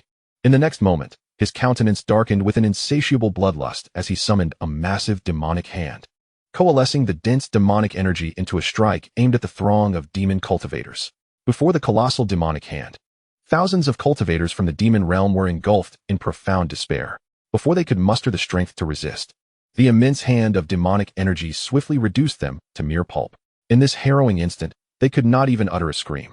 How tedious, Jiang remarked, shaking his head after effortlessly obliterating the multitude of demon realm cultivators. Following the annihilation of all the prodigies within the fourth wasteland, Jiang turned his attention to hunting down other exceptional talents. He would cease his onslaught only upon the appearance of the domain plate, should it not manifest. He would ensure that all prodigies in the fourth wasteland were extinguished, thereby eliminating any competition for the domain plate once it finally appeared. After all, the living would vie for possessions, while the deceased would not. Outside the fourth wasteland, upon witnessing the slaughter of his 5 sons and the entirety of the demon realm prodigies, the demon lord cast a resentful glance towards Ye Feng, the lord of the sword domain. However, he dared not voice his grievances, for the recent sight of Ye Feng slaying the lord of the fire domain had left him with a significant psychological scar. The other domain lords, whose prodigies had been mercilessly slain, secretly harbored animosity towards Ye Feng but remained silent out of fear, as the power of the sword domain lord far surpassed their own. This overwhelming strength instilled dread in most of the domain lords present. Observing his disciple Jiang's rampage, Ye Feng commented, "This is the demeanor befitting a demon emperor." Lin Yin chuckled beside him. Jiang's methods are truly ruthless. Anyone who shares a wasteland with him is surely unfortunate. Jian added, "In the fourth wasteland, it seems no one can rival junior brother Jiang." Xianxiao remarked, "I never expected my junior brother, who speaks so little, to act with such ferocity when it comes to claiming the domain plate. I underestimated him greatly." Within the fourth wasteland, merely a few hours had passed, and the demonic Jiang had exterminated all 50,000 prodigies. The remaining 50,000 were now concealed in a secluded valley. What shall we do? That monster has slaughtered over 50,000 people. Hiding here will not protect us forever. Who can devise a plan? The remaining prodigies lamented in the valley. Just as despair began to settle in, the young master of the array domain emerged.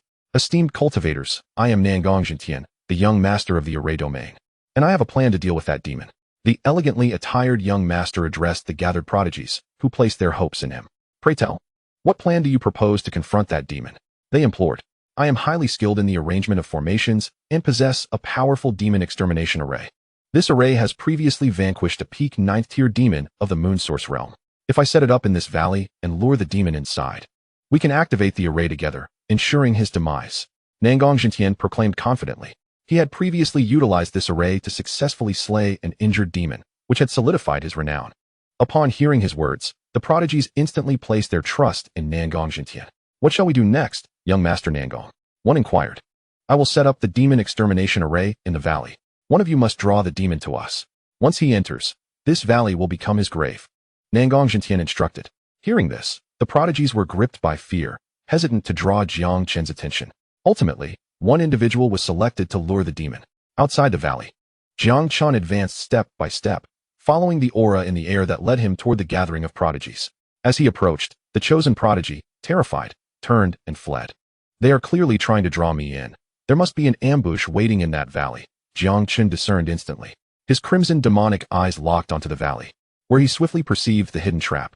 Within the valley was the grand demon extermination array, and all the surviving prodigies were lying in wait. Aware of the ambush, Xianxian continued toward the valley, keen to discover whether this demon extermination array could truly inflict harm upon him. Chapter 104. Annihilation inside the valley. The prodigy tasked with luring Xianxian sprinted into the valley, shouting, "Young Master Nangong, the demon is coming." He approaches the valley. Upon hearing this, a sly smile crept across Nangong Jintian's face, believing the demon's arrival marked his end. To him, as long as Xianxian dared to enter the demon extermination array, he was confident he could slay him within its confines. With the eyes of the gathered prodigies upon him, Xianxian stepped into the valley at a leisurely pace. "This valley is quite spacious. It suits your final resting place perfectly," he remarked, surveying the empty valley. "Demon, your time has come." As Xianxian entered, Nangong Jintian immediately activated the demon extermination array. "Demon extermination array," Nangong Jintian commanded, urging everyone, "Quickly, channel your power into the formation." The prodigies complied, pouring their energy into the array. In an instant, the vast demon extermination array enveloped the entire valley. Yet within the array, Xianxian remained unperturbed. While the array might vanquish ordinary demons, it could not hope to harm him. "Today is your end, demon," Nangong Jintian shouted at Xianxian. "Activate the demon extermination array." With a resounding roar, the array unleashed a barrage of terrifying strikes toward Xianxian. "I shall remain right here.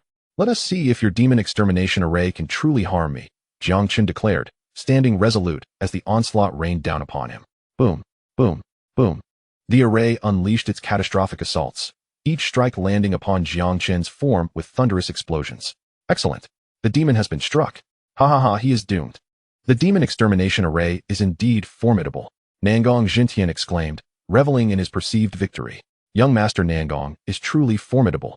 After a relentless barrage, the interior of the formation was enveloped in thick smoke, obscuring the scene from the onlookers. Consequently, everyone assumed that the demon must have met a tragic end within the formation. However, the master of the demon-slaying formation, young Master Nangong, could not share in their elation, for he sensed that the demon within the formation displayed no signs of demise whatsoever. "I had anticipated that this demon-slaying formation would possess remarkable strength. Yet this is all it amounts to. It is merely a tickle." As the smoke dissipated, Xianxian emerged before the crowd. At that moment, Xianxian bore no wounds, his robes intact, as though the recent assaults had never touched him. This sight left all present in utter disbelief. He is still alive and scathed. This is impossible. No one could accept the reality of what they were witnessing. Had they not seen it with their own eyes, they would never have believed it. "How could my demon-slaying formation fail to vanquish you?" Nangong Jintian's voice trembled as he spoke. "If it were an ordinary demon, perhaps your formation could have slain it. Yet, am I not an extraordinary demon? I am the emperor among demons. Do you truly believe your trivial formation can eliminate me? How utterly laughable." Xianxian slowly raised his blood-red demonic eyes to gaze at Nangong Jintian. After uttering these words, Xianxian unleashed his razor-sharp claws, striking fiercely at the demon-slaying formation. Boom. In an instant, the formation was forcefully shattered by Xianxian. With a splatter, as the formation crumbled, its master, Nangong Jintian, coughed up a mouthful of blood. Swiftly, a shadow brimming with an insatiable murderous intent appeared before Nangong Jintian. This shadow was none other than Xianxian. "Ants. I am an existence you cannot hope to resist in this lifetime." Xianxian's enormous and sharp claws seized Nangong Jintian's head, addressing him directly. "Spare me. I shall relinquish the domain token. I implore you, grant me mercy.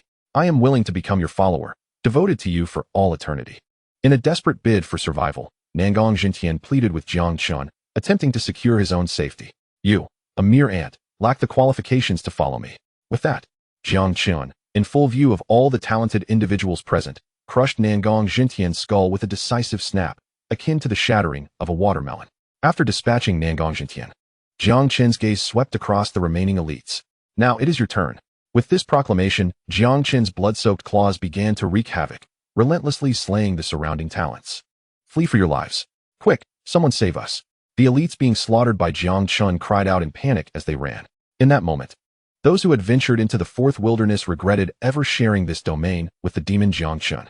Had they not shared this space, they would not have faced such a ruthless massacre. Yet, no amount of regret could alter their grim fate. In a short span, the entire valley was shrouded in a thick, malevolent aura.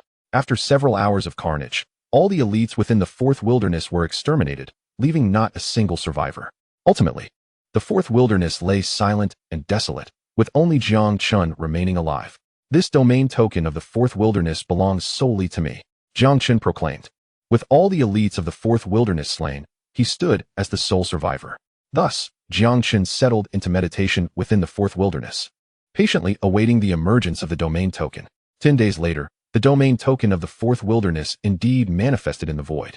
Upon its appearance, Jiang Chun promptly opened his blood-red demonic eyes, swiftly appearing in the void to seize the domain token of the Fourth Wilderness in his grasp. Master, I have obtained the domain token, Jiang Chun declared, holding the token aloft. Subsequently, he transformed into a shadow and departed from the now desolate Fourth Wilderness. Outside the Fourth Wilderness, the solitary figure of Jiang Chun drew the attention of all present. Chapter 105. The Demon Domain, Demon River. This demon has slaughtered all the elites of our region. My son was among those he killed. Were it not for his master being the lord of the sword domain, I would have longed to slay him right now. Hush, keep your voice down. Do not let the lord of the sword domain hear you. Upon witnessing Jiang Chun emerge from the Fourth Wilderness, the other domain leaders spoke with deep-seated animosity. They had all witnessed the massacre of the Fourth Wilderness's elites, which fueled their resentment towards Jiang Chun. However, they refrained from provoking him, given that his backing was the lord of the sword domain, whose prowess in obliterating the lord of the fire domain remained vivid in their minds. Master, I have brought you the domain token of the Fourth Wilderness. Approaching Ye Feng, Jiang Chun respectfully presented the token. Jiang Chun, you have truly worked hard this time. Ye Feng replied as he accepted the domain token from his disciple. It is no hardship to fight for my master. Jiang Chun responded. Brother Jiang Chun, you have slain countless elites in the Fourth Wilderness. You are truly remarkable. Lin Yan praised his disciple Jiang Chun. You flatter me, brother. Jiang Chun replied with a rare smile. Following this, Ye Feng's gaze shifted toward the Fifth Wilderness. Inside the Fifth Wilderness, the Demon Emperor Yan, accompanied by his little yellow sparrow and snake, descended to the ground. Why has the domain token of the Fifth Wilderness still not appeared? Yan pondered, perplexed. He noticed that there was no sign of the token within the Fifth Wilderness. His purpose for coming here was to seek the domain token, and its absence made him anxious. Just then, other regional talents discovered the domain token resting upon the belly of a colossal tortoise. There lay a gigantic tortoise, 100 feet long, sprawled upon the ground, with the domain token of the Fifth Wilderness emblazoned upon its belly. The tortoise's power was that of a terrifying first-tier sun origin realm. Look, the domain token is on the belly of that tortoise. This is going to be difficult. The tortoise is incredibly fierce. Acquiring the domain token from its belly is akin to reaching for the stars. Indeed, the tens of thousands of elites present were all stymied by the colossal tortoise. For obtaining the domain token from the tortoise's belly was not merely difficult, it was nearly impossible. After all, the tortoise possessed terrifying strength at the first tier of the sun origin realm.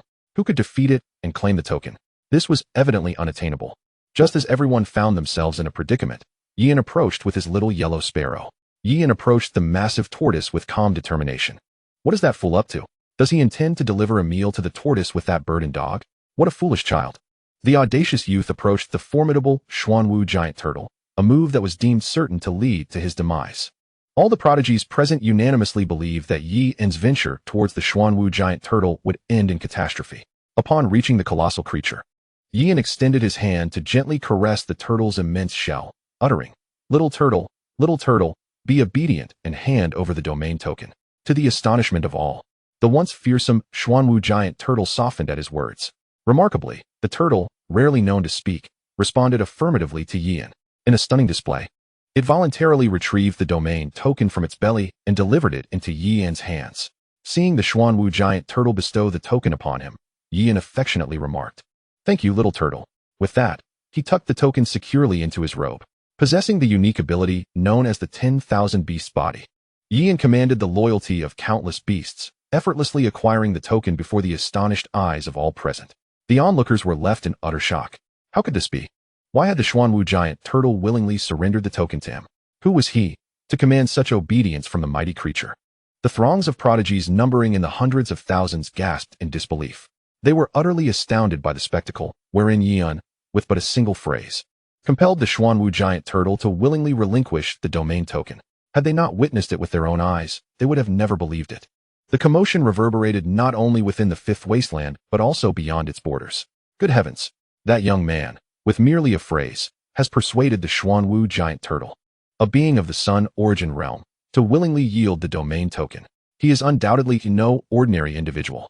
If they had not seen it themselves, disbelief would have prevailed. Even the hundreds of domain lords were taken aback by this unfolding drama. Meanwhile, Ye Feng, Yian's master, remained utterly unfazed. After all, Yian is the reincarnation of a demon emperor and possesses the 10,000 beasts body. It is only natural that all beasts would heed his call. What is there to be astonished about?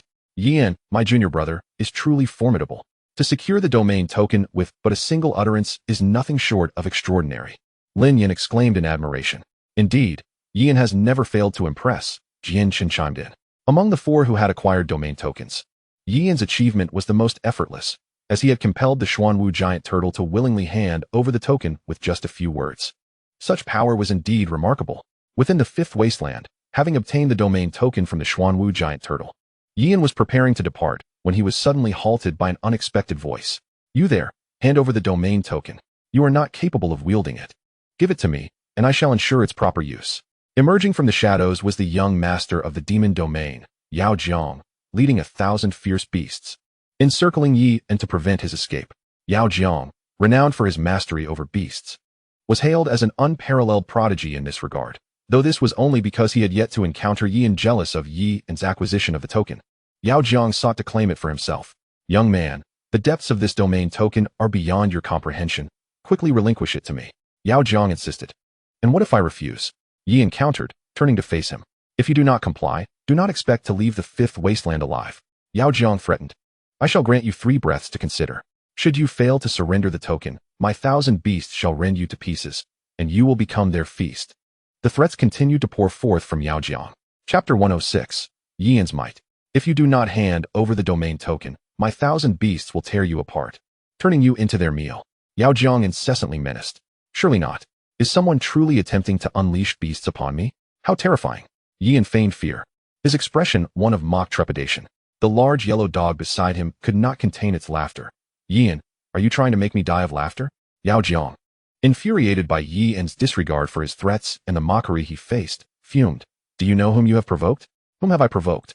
Yian inquired. You have provoked me, Yao Jiang, the most gifted beast master of the demon domain. Your doom is sealed. With that declaration, Yao Jiang commanded his 1,000 beasts. Devour this insolent youth. Instantly, the horde of beasts surged towards Yian. The surrounding prodigies murmured amongst themselves. That youth with the domain token is in serious trouble. Indeed, Yao Jiang is the foremost beast master of the demon domain. Controlling 1,000 beasts, he is an invincible presence in this fifth wasteland. That young man is truly unfortunate. Just after acquiring the token, he faces certain death. A consensus emerged. Yian was doomed. After all, against the onslaught of 1,000 beasts, a mere youth accompanied by a dog and a bird stood little chance of survival. As all believed Yian was doomed, Lin Yan outside the fifth wasteland erupted in laughter. No way. Someone dares to challenge my junior brother in beast mastery? This is akin to brandishing a sword before Guangong. Utterly foolish. Lin Yan chuckled. Those 1,000 beasts under Yao Jiang will soon belong to my junior brother, Yian. Jianchen concurred. They were all too familiar with Yian's unparalleled prowess in beast mastery. It could be said that Yian was truly invincible in this regard. To compare oneself to Yian in beast mastery was an act of sheer folly. One would surely lose their beasts in the process. Within the fifth wasteland, as Yao Jiang's 1,000 beasts charged crazily towards him, Yian calmly remarked, I happen to be a bit hungry. Can I feast upon these beasts? The large yellow dog behind him wagged its tail eagerly. You cannot eat these 1,000 beasts. After I subdue them, I shall bring them back to the Sword Sect to bolster our strength, Yian declared. With that, he calmly regarded the advancing horde of beasts. In a display of composure, Yian raised his hand and snapped his fingers. With a resounding crack, the 1,000 beasts abruptly ceased their advance towards Yian. In an instant, the frenzied charge was halted. How curious. Why have these beasts stopped their assault? The onlookers murmured, perplexed. You fools, what are you doing? Why have you ceased your advance? Yao Jiang, humiliated and furious, bellowed in exasperation. Immediately, under the gaze of the crowd, the multitude of demonic beasts attacking Yi and knelt before him in unison. We greet you, our master. We greet you, our master, they proclaimed, bowing in reverence. From this moment forth, you shall be my demonic beasts, Yian declared with satisfaction. Yes, master. The multitude responded in harmonious agreement. The spectacle of Yian subjugating the beasts of the demon river left everyone in the audience utterly astounded. Good gracious. This lad has actually subdued all the beasts of the demon river. What divine prowess is this? It is simply terrifying. The sheer horror of the situation left the onlookers in disbelief. Yian's conquest over the 1,000 demonic beasts was sure to infuriate the demon river's master. How could the so-called genius of beast taming in the demon domain be so easily overshadowed? Indeed, after the initial shock, admiration for Yian blossomed among the spectators. With merely a snap of his fingers, he had tamed a legion of beasts. Such a feat could only be accomplished by Yian himself. Upon witnessing his beasts brought to heel, the master of the demon river was consumed by rage. These beasts were the culmination of years of painstaking cultivation, now effortlessly claimed by Yian, causing him immense heartache. Return my beasts to me, the master of the demon river bellowed, unleashing his first-tier lunar source power as he charged at Yian, intent on eliminating him and reclaiming his beasts. Yian, shall I freeze this brat? Chirped the little sparrow perched above. No need, I shall handle this one. Yian replied confidently. Once I dispose of you, all the domain's beasts will be mine. The enraged master declared as he closed in on Yian, convinced that vanquishing Yian would grant him dominion over both the domain's emblem and its beasts. He came at him with fierce momentum. Yian, with a mischievous grin, teased, surely you don't think I merely dabble in beast taming? As he spoke, the serpent coiling around his wrist erupted with formidable dragon force, coursing through his arm like wildfire. Empowered by this ancient energy, Yian unleashed a punch toward the oncoming master of the demon river. What terrifying power is this? How frightening! The master stammered, his face contorted in horror. He had expected Yian to be merely a beast tamer, yet he was unprepared for the sheer ferocity of Yian's might. The ominous aura radiating from Yian's punch was palpable, and in a moment of desperation, he pleaded, spare me. I will forsake both the domain emblem and the beasts. However, Yian paid no heed to his pleas. With a fist imbued with dragon force, he struck the master with devastating force. With a sickening crunch, the first-tier master of the lunar source was obliterated in a cloud of crimson mist. Thus, the so-called genius of beast taming in the demon domain met his end at the hands of Yian. The onlookers gasped in astonishment. They had assumed Yian was merely a beast tamer, but they had grossly underestimated his formidable prowess. Chapter 107. Hail my master. Outside the fifth wasteland, the disciples of Yian marveled. Our junior brother has never let us down, Lin Yin and Jinshin remarked, finding Yian's performance well within their expectations. Having dispatched the master of the demon domain, Yian was prepared to lead his newly acquired legion of beasts away from the fifth wasteland. Just then, Yian's stomach growled audibly. I'm starving. I should eat something before I leave, he exclaimed. Without hesitation, he kindled a fire and began roasting chicken legs. In no time, the aroma of perfectly cooked chicken filled the air. Delicious. Yian savored the roasted leg, while the little sparrow and serpent beside him eagerly joined in the feast. The other prodigies watched, their expressions tinged with reluctance as they prepared to leave the wasteland. With the domain emblem now in Yian's possession, they had no hope of reclaiming it. Thus, they departed with heavy hearts. Once Yian had satisfied his hunger, he contentedly set off from the fifth wasteland. Accompanied by his companions, a dog, a bird, and a serpent, along with a throng of demonic beasts trailing behind. Upon emerging from the fifth wasteland, Yian approached his master. Master, I have fulfilled your expectations and acquired this domain emblem. He presented it to his master with pride. Well done, Yian, praised Ye Feng as he accepted the emblem. These 1,000 demonic beasts now belong to our Sword Sect, Yian added, gesturing to the beasts behind him, originally belonging to the master of the demon domain. These creatures were now under the aegis of the Sword Sect. Recognizing Yian's dual achievements, securing the domain emblem and acquiring the beasts, Ye Feng rewarded him handsomely for his accomplishments. Meanwhile, within the sixth wasteland, the ancient Emperor Gu Feng, burdened by a heavy golden coffin, ventured into this realm. Strange. Why do I feel such a familiar sensation in this ancient wasteland? Could it be that I once dwelled here in a bygone era? Gu Feng pondered. Confusion etched across his face. Since entering the wasteland, everything felt strikingly reminiscent. Never mind, I must first locate the domain emblem, he resolved, setting out on his quest. During his search, Gu Feng stumbled upon a grandiose ancient palace, towering like a primordial beast within the wasteland. At that moment, countless prodigies flocking to the sixth wasteland converged upon the palace. Seeing this, Gu Feng too made his way toward the magnificent structure, which evoked a profound sense of familiarity, as if he were once its master. What a colossal palace! Perhaps the domain emblem lies within, he mused. I have scoured every corner of the sixth wasteland without success. This palace is my last hope. The prodigies, all racing toward the ancient palace, voiced their shared sentiment. This is the only place left to search. The domain emblem must be inside. As they approached the palace, their excitement was palpable. Yet, at that moment, a voice filled with fury echoed through the air. Impudent fools!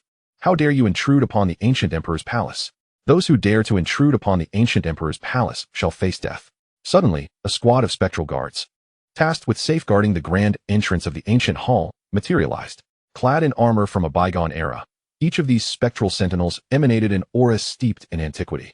Their physical forms long since decayed, now sustained solely by their ethereal essence. Upon witnessing the audacious prodigies attempting to breach the sanctum, the spectral guards swiftly unleashed their wrath, annihilating them without mercy. Those who sought to infiltrate the ancient hall in pursuit of the domain token were all slaughtered, with not a single soul spared. Approaching the ancient emperor's palace meant certain death. The spectral guards, staunchly defending the ancient hall, brandished their polearms and advanced towards the encroaching prodigies. In response, the prodigies hastily summoned their energy to flee. Run! This cadre of spectral guards is utterly terrifying. Flee! The farther, the better. All those who dared to approach the ancient hall hastily retreated. The spectral guardians were too fearsome. Failure to escape would surely result in a gruesome demise at their hands. Yet, one figure remained steadfast, Ye Feng, who showed no inclination to withdraw. He felt an uncanny familiarity with the scene before him, as if he had once dwelled within this ancient hall, though the memories eluded him entirely. As the prodigies were driven away, Ye Feng stood alone at the entrance of the ancient hall, reminiscent of the long-lost emperor returning from the shadows of time. The formidable spectral guards knelt before him in homage. My master, you have finally returned. They, the souls who had perished 1,000,000 years ago, uniformly bowed before Ye Feng. This spectacle left the fleeing prodigies in stunned disbelief. The once fearsome spectral guards, who had ruthlessly slaughtered, now bowed to a youth bearing a gilded coffin. Had they not witnessed it with their own eyes, they would never have believed such a sight. Ye Feng gazed upon the kneeling spectral guards, his expression one of bewilderment as he queried, "Who are you? Why do you kneel before me?" "My master, you are the supreme sovereign of the ancient world, the ancient emperor. We are your loyal guards. Do you not remember us?" The spectral guards implored. Ye Feng shook his head, signaling his lack of recollection. "Do you know where the domain token is?" He inquired of the kneeling spectral guards. His purpose in the sixth wasteland was to acquire the domain token. Once obtained, the entirety of the sixth wasteland would belong to their sword domain. Hence, Ye Feng was eager to locate it. "My master, the domain token resides within the ancient hall. Please, enter," the spectral guards urged. Subsequently, the massive doors of the ancient hall creaked open, releasing a wave of ancient energy. The spectral guards, still kneeling, called out into the hall, "O great army of souls! Our supreme emperor has returned." Instantly, countless spectral legions within the hall dropped to their knees before Ye Feng. "Welcome back, my master." At that moment, the entire legion of souls knelt in reverence to Ye Feng, the one who had once dominated the ancient world. Upon entering the ancient hall, Ye Feng's gaze swept over the familiar surroundings and the legion of souls bowing before him. Everything felt strikingly reminiscent, yet no matter how hard he tried to recall, the memories remained elusive. What was the meaning of this? Why did everything before him feel so familiar, yet he could not recollect a single detail? Ye Feng stood there, lost in contemplation. "My master, we have awaited your return for 1,000,000 years, and at last, our wish has been fulfilled," the legion of souls exclaimed with fervor.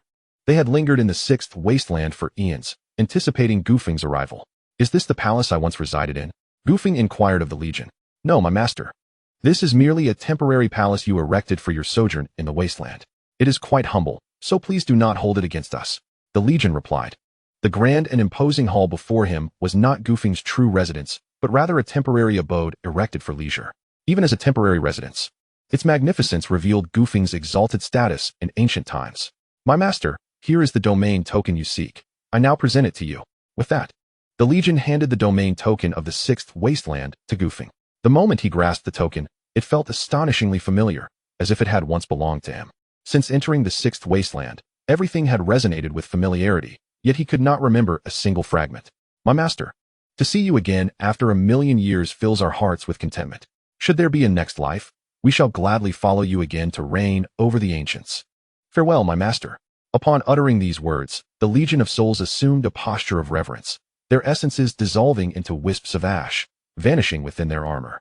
For 1,000,000 years, these spectral legions had long since departed from life, yet they had persisted within the ancient hall, sustained by their unwavering will. Now that they had finally seen their master, the fulfillment of their longing allowed them to pass on peacefully, witnessing the legion of souls maintaining their kneeling posture in reverence. Ye Feng felt an inexplicable pang of sorrow in his heart. When I emerge, I shall inquire with my master about the meaning of all this. Why does everything in the sixth wasteland feel so familiar? Am I truly the ancient emperor they speak of?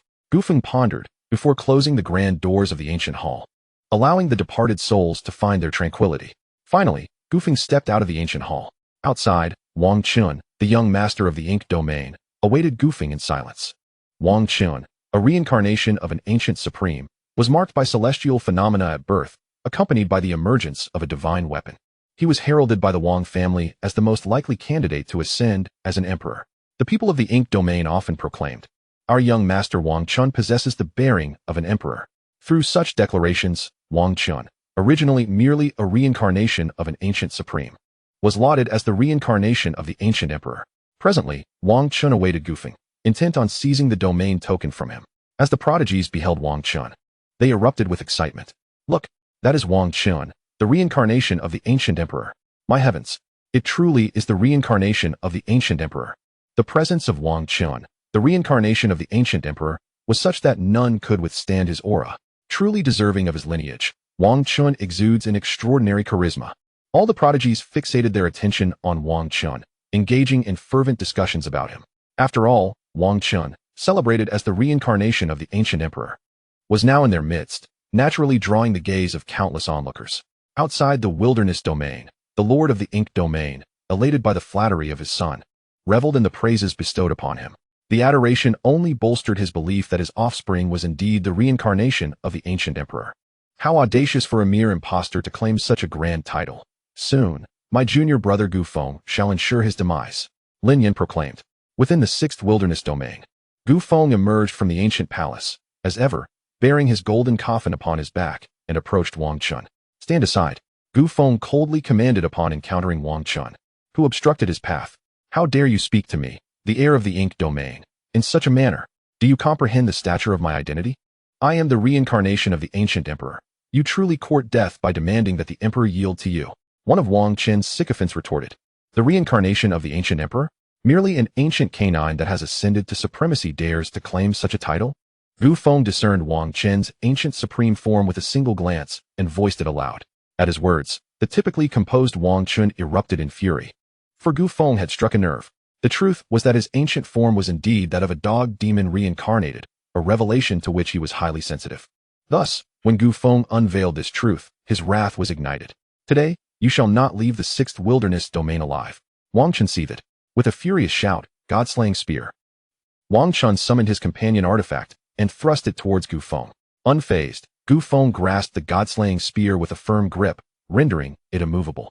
"Is this the extent of your prowess? You dare to strike at me?" Ye Feng remarked, swiftly dismounting his golden coffin and swinging it towards Wang Chun. With a resounding crash, all eyes bore witness as the golden imperial coffin obliterated Wang Chun into mere dust, leaving behind a massive crater in the earth. So fragile. Ye Feng mused, stowing away his golden coffin and departing the sixth wilderness domain, leaving the onlookers in stunned silence. They had never anticipated that Wang Chun, hailed as the reincarnation of the ancient emperor by the ink domain, would be so easily vanquished by Ye Feng's coffin. This Ye Feng was indeed a figure of extraordinary terror. Simultaneously, those who had previously coveted Ye Feng's domain badge breathed a sigh of relief, grateful they had refrained from intervening, lest they too meet a grim fate. Chapter 109, The Pill Beast. Having exited the sixth wilderness domain, Ye Feng found himself before his master, Ye Feng, with a swift arrival. "Master, I have fulfilled your expectations and successfully acquired the domain badge of the sixth wilderness," Ye Feng declared, presenting the badge to Ye Feng. "Well done, my boy," Ye Feng responded as he accepted the badge. "However, I have one question.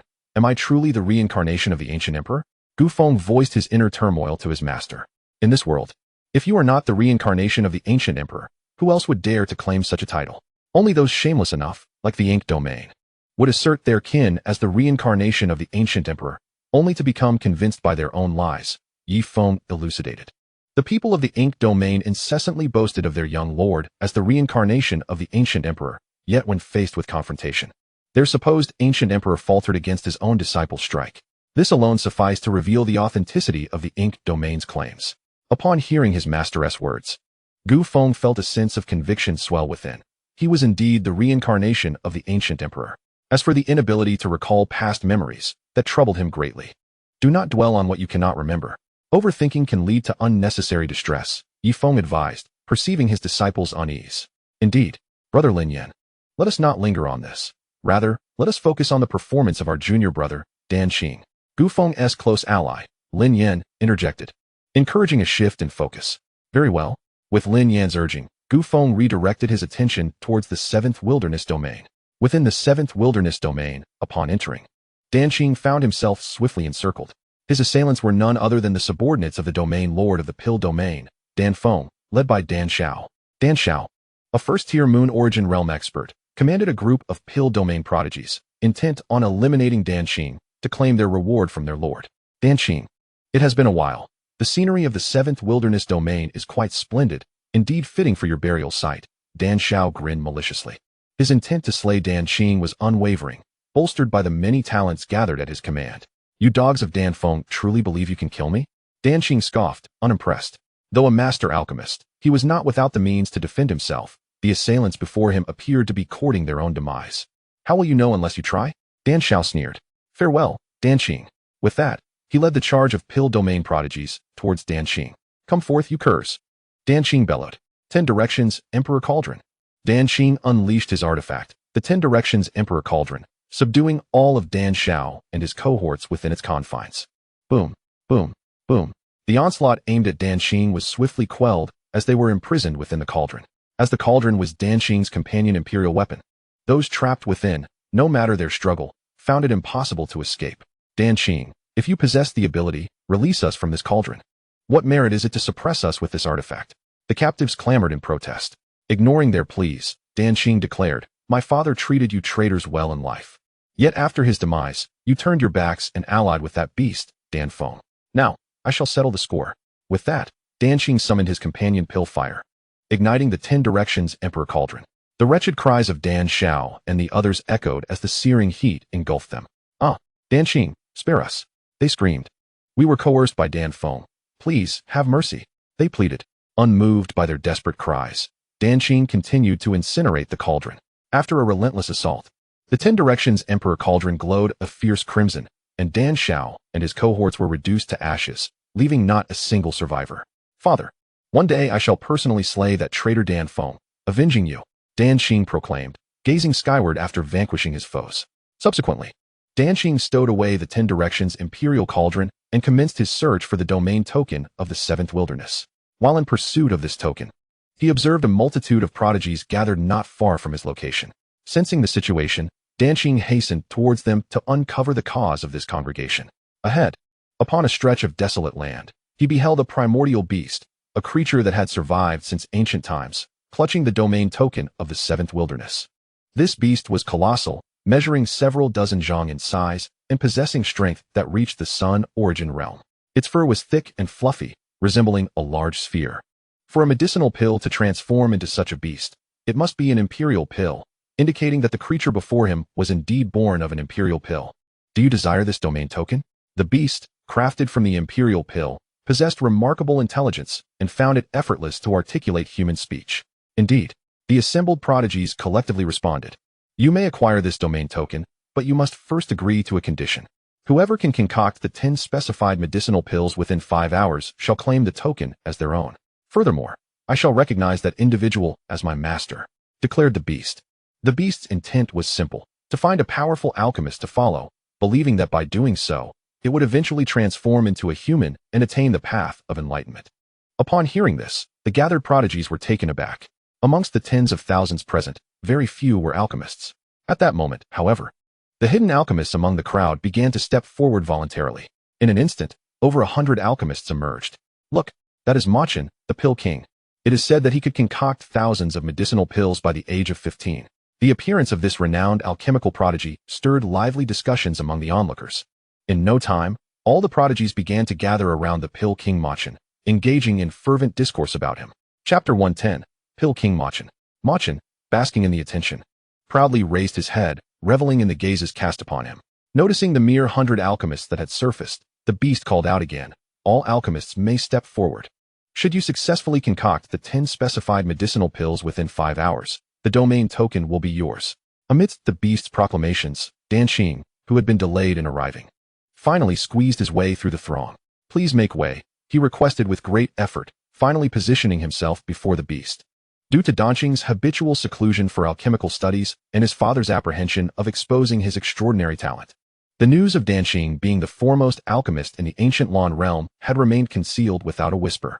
Therefore, as Danqing revealed himself, none of the 100 alchemists present recognized him. Who is this person? I don't know. I don't recognize him either. He must be just a mediocre participant.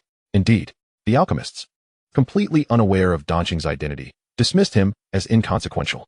The proud Pill King Machin cast a disdainful glance at Danqing, remarking, "What audacious country bumpkin dares to appear and contest us for the domain token? A country bumpkin? Are you referring to yourself?"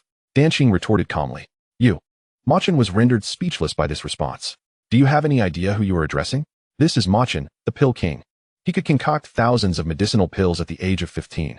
Can you claim the same?" An alchemist nearby interjected, attempting to curry favor with Machin. Unable to contain his laughter, Danqing responded, "So he calls himself a pill king for concocting 1,000 types of pills?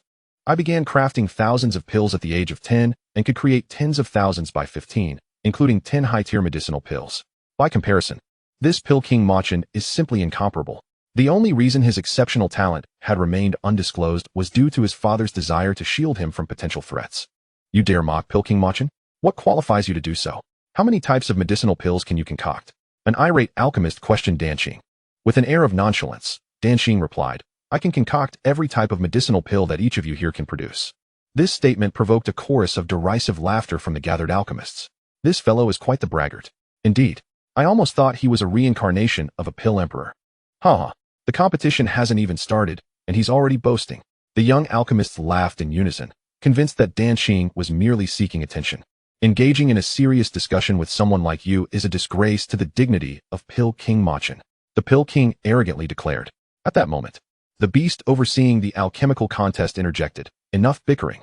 I shall now announce the 10 medicinal pills you are to concoct: Breaking Extremity Pill, Cloud Sun Pill, Purple Profound Pill, Rift Pill, 9 Steps Sun and Moon Pill, Celestial Silkworm Pill, Black Barrier Pill, Enlightenment Pill, 9 Yang Revitalization Pill, and Malevolent Pill." The formulas and requisite materials for these pills are contained within these bags. Upon concluding, the beast tossed 100 prepared bags to the alchemists. Danqing, catching one of the bags, did not bother to inspect its contents, for he recognized the names of the 10 medicinal pills and was already well acquainted with their concoction methods and processes. Meanwhile, the other alchemists frantically endeavored to memorize the formulas and procedures. "I hereby declare the alchemical contest to commence. You have 5 hours, announced the beast. Upon hearing this, the 100 alchemists promptly retrieved their cauldrons and began the alchemical process according to the formulas provided by the beast. In stark contrast, Danqing calmly settled down to sleep. For him, the concoction of these 10 medicinal pills would require but a brief moment. He had no need for the full 5 hours. Hence, he opted to rest until he awoke to craft these pills. He felt no trepidation about the outcome, for throughout his life, he had never encountered defeat in alchemy. As the reincarnation of a pill emperor, Danqing faced no rival in the realm of alchemy. While the other alchemists were busily engaged, Danqing's act of sleeping incited bewilderment among the spectators. How peculiar. Why is this person sleeping? While others toil in alchemy, he chooses slumber. How audacious. He must either have given up or be utterly confident in his victory. In that moment, all eyes were drawn to Danqing, for it was impossible not to notice him amidst the unfolding events. Upon witnessing the scene, the spirit beast felt an inexplicable sense of unease regarding Danqing. Meanwhile, the other 100 alchemists, engrossed in their tasks, erupted into laughter. "I thought he was a master of alchemy, but it turns out he is merely a braggart," one remarked. "How foolish we were to engage in debate with him. It tarnishes our reputation." Indeed, all the alchemists looked down upon Danqing. In their collective view, he was nothing more than a mere verbal sparring partner, utterly incapable of actual alchemy. How foolish I was to have been angered by him. What a blow to my dignity. The alchemy king, Imo Chun, also voiced his thoughts. Subsequently, the hundreds of alchemists diligently resumed their craft, turning their backs on the slumbering Danqing. With a serene expression, Danqing remained unperturbed by the prospect of losing this alchemical contest, for he was not concerned about defeat. It was simply not in his fate to lose. As the alchemists ignited their furnaces, a sudden explosion erupted when one alchemist, having forgotten the formula, caused his cauldron to detonate. The explosion severed one of his arms. "Ah, my arm!" he cried, clutching the injured limb in agony. Observing this calamity, the spirit beast swiftly intervened, banishing the failed alchemist. It sought a powerful and adept practitioner, not a failure, thus it showed no mercy in its expulsion. As the competition progressed, more alchemists encountered failure. One, after painstakingly refining a pill, found it reduced to mere ash due to improper timing in the firing process. "My precious pill," he lamented, weeping over the ashes. The spirit beast, witnessing this, immediately expelled him as well. A stick of incense had burned a fifth of its length, signifying that a full hour had elapsed. Within this time, the alchemy king, Mo Chun, had successfully produced 2 pills, beads of sweat adorning his brow. His expression heavy with gravity. The spirit beast's demands rendered each alchemical creation exceedingly challenging. A misstep could spell disaster, exhausting Mo Chun's spirit significantly. The same was true for the other alchemists, for alchemy was an endeavor that drained the soul. Meanwhile, Danqing continued to sleep, seemingly indifferent to the ticking clock. Time passed, 2 hours, 3 hours, 4 hours, until, with only 1 hour remaining, Danqing finally opened his eyes, stretched languidly, and prepared to engage in alchemy. After such a long slumber, "It is time to refine some pills and stretch my limbs," he mused, unleashing his spiritual energy. 10 directions, Emperor Cauldron, he proclaimed, as 10 cauldrons, exuding fragrant herbal aromas, materialized around him, slowly rotating in unison. He methodically tossed the ingredients for 10 different pills into the cauldrons and summoned his innate alchemical flame, commencing the simultaneous refinement of 10 varieties of pills before the astonished onlookers. This spectacle captivated the crowd. "He dares to refine 10 pills at once. What madness!" they murmured. "No one can achieve such a feat simultaneously. He is bound to fail." Shock enveloped the assembly, with some stunned by Danqing's audacity, others branding him a madman, and still others convinced of his inevitable failure. Not a single soul believed in his capacity to succeed at refining 10 different pills concurrently. The other alchemists, witnessing Danqing's bold endeavor, were rendered speechless. As practitioners themselves, they understood the formidable challenge of refining 10 pills at once. The spirit beast felt a surge of excitement upon witnessing this display. Long ago, it had been conjured by an emperor alchemist who had similarly refined 10 varieties of pills at once. Could it be that the emperor who had once created it was this very individual before them? Doubts began to creep into the spirit beast's mind. Tears streamed down its face as it realized that it had finally found the one who had bestowed upon it life. After years of searching for the emperor alchemist to repay its debt of gratitude, it had at last discovered him. It could not be wrong. This was indeed the very youth who had once brought it into existence. In a mere half hour, Danqing successfully refined all 10 types of pills. Upon completion, a rich, aromatic essence wafted through the air. Incredible! Someone has truly managed to refine 10 varieties of pills simultaneously, gasped the crowd. Who could he possibly be? All present, including the alchemists, were left astounded by Danqing's prowess. Initially, they had presumed he had surrendered to despair and abandoned his alchemical pursuits. Yet, who would have thought that for Danqing, refining 10 pills would require so little time? The alchemy king, Mo Chun, who had previously scorned Danqing, could hardly accept the possibility of his simultaneous success. Approaching Danqing, he exclaimed, "I suspect foul play. It is well known that no alchemist can refine 10 different pills at once in less than half an hour. I demand to inspect the pills he has created," Mo Chun declared to the assembly. His words caused a ripple of doubt among the crowd, as they began to entertain the notion of cheating. After all, the astonishing sight of refining 10 types of pills in such a brief span was beyond belief. Had they not witnessed it themselves, they would not have conceded to its possibility. The other unsuccessful alchemists joined in agreement, echoing Mo Chun's sentiments. "I concur with the alchemy king. We must collectively examine the pills he has produced. Indeed, all of us alchemists must scrutinize his creations," they chorused, convinced that simultaneous refinement of 10 pills was an impossibility. Yet here was Danqing, defying all odds. Hearing their demands, Danqing spoke up. "You may inspect the pills I have refined, but first, you must agree to one condition." "What condition?" Mo Chun and the others inquired. "If I am found to have cheated, I shall forfeit my spirit and never practice alchemy again in this lifetime. Conversely, if I am not guilty of cheating, and yet you besmirch my name, you shall forfeit your own souls, rendering yourselves incapable of alchemy henceforth." Danqing articulated his demands.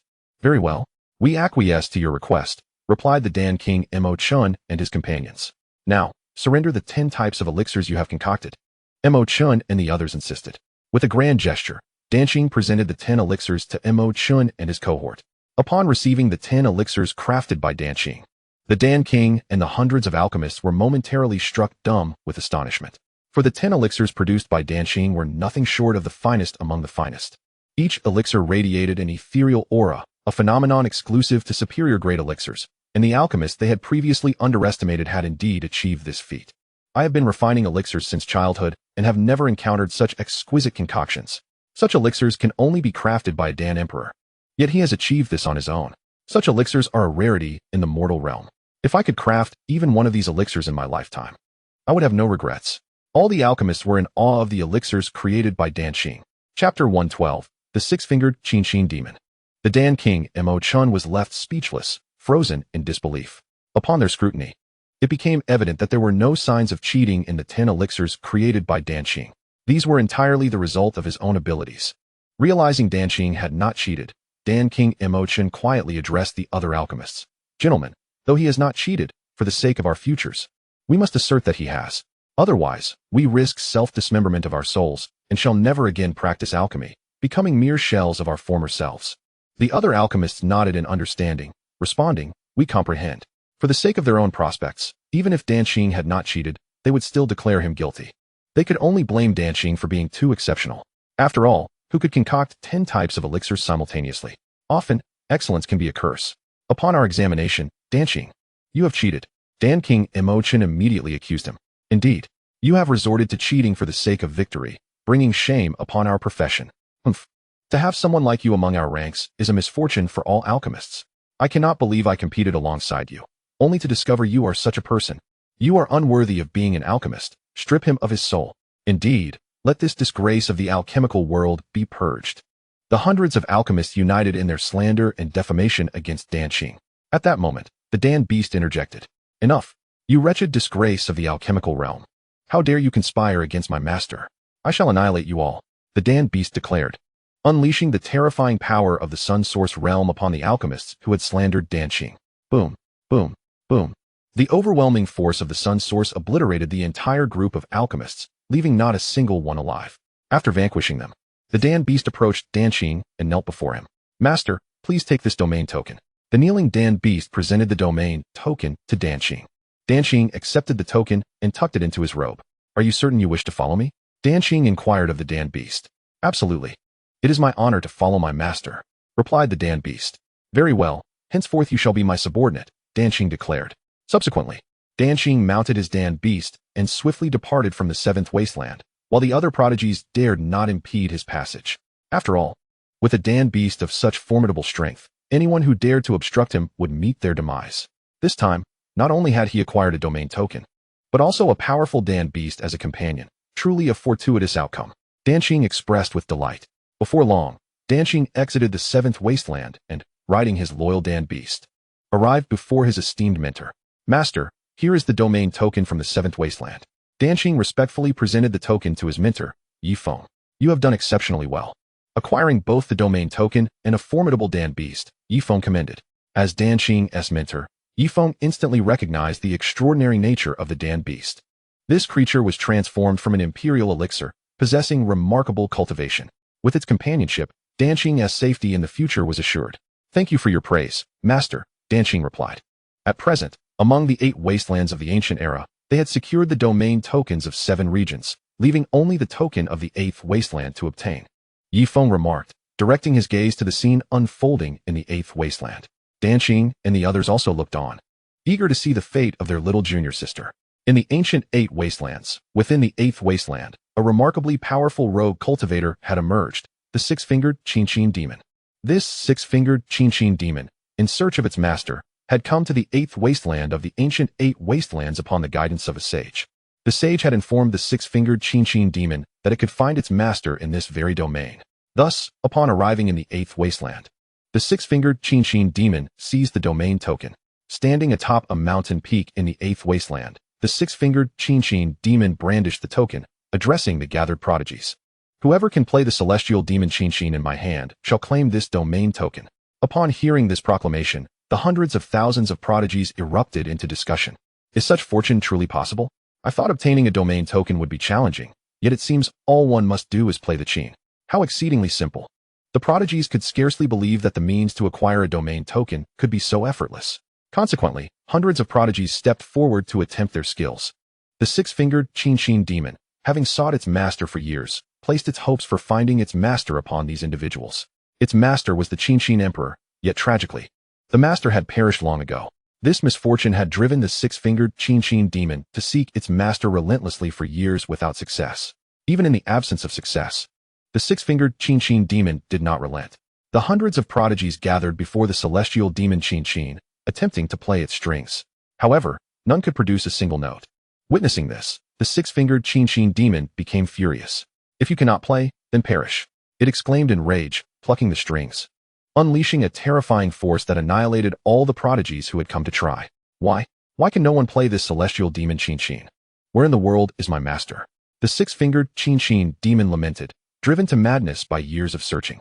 The other onlookers, witnessing the fate of the attempted players, dared not step forward to play the Xian, for they knew that failing to produce a note would lead to their demise at the hands of the six-fingered Xianxian demon, instilling in them a profound fear. Yet the domain token of the Eighth Wasteland remained in the hands of the six-fingered Xianxian, who was not to be trifled with. They could only watch helplessly. At that moment, Su Qin made her entrance. "This Xian, I can play," she declared to the six-fingered Xianxian. Su Qin, having mastered various string instruments since childhood, could effortlessly play any instrument she encountered. There was no instrument that she could not master.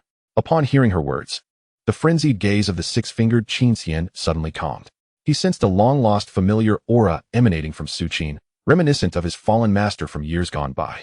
In an unexpected display of gentleness, the usually volatile six-fingered Xianxian approached Su Qin and presented her with the Tianma Qin. Chapter 113. You have mistaken the person. The six-fingered Xianxian handed over the Tianma Qin with great anticipation, hoping she would be able to play it. The onlookers, a multitude of outstanding talents, expressed their regret as they witnessed Su Qin step forward to play the Tianma Qin. Alas, this person is bound to meet her demise. The volatile six-fingered Xianxian will not hesitate to kill anyone who fails to play the Tianma Qin, they lamented.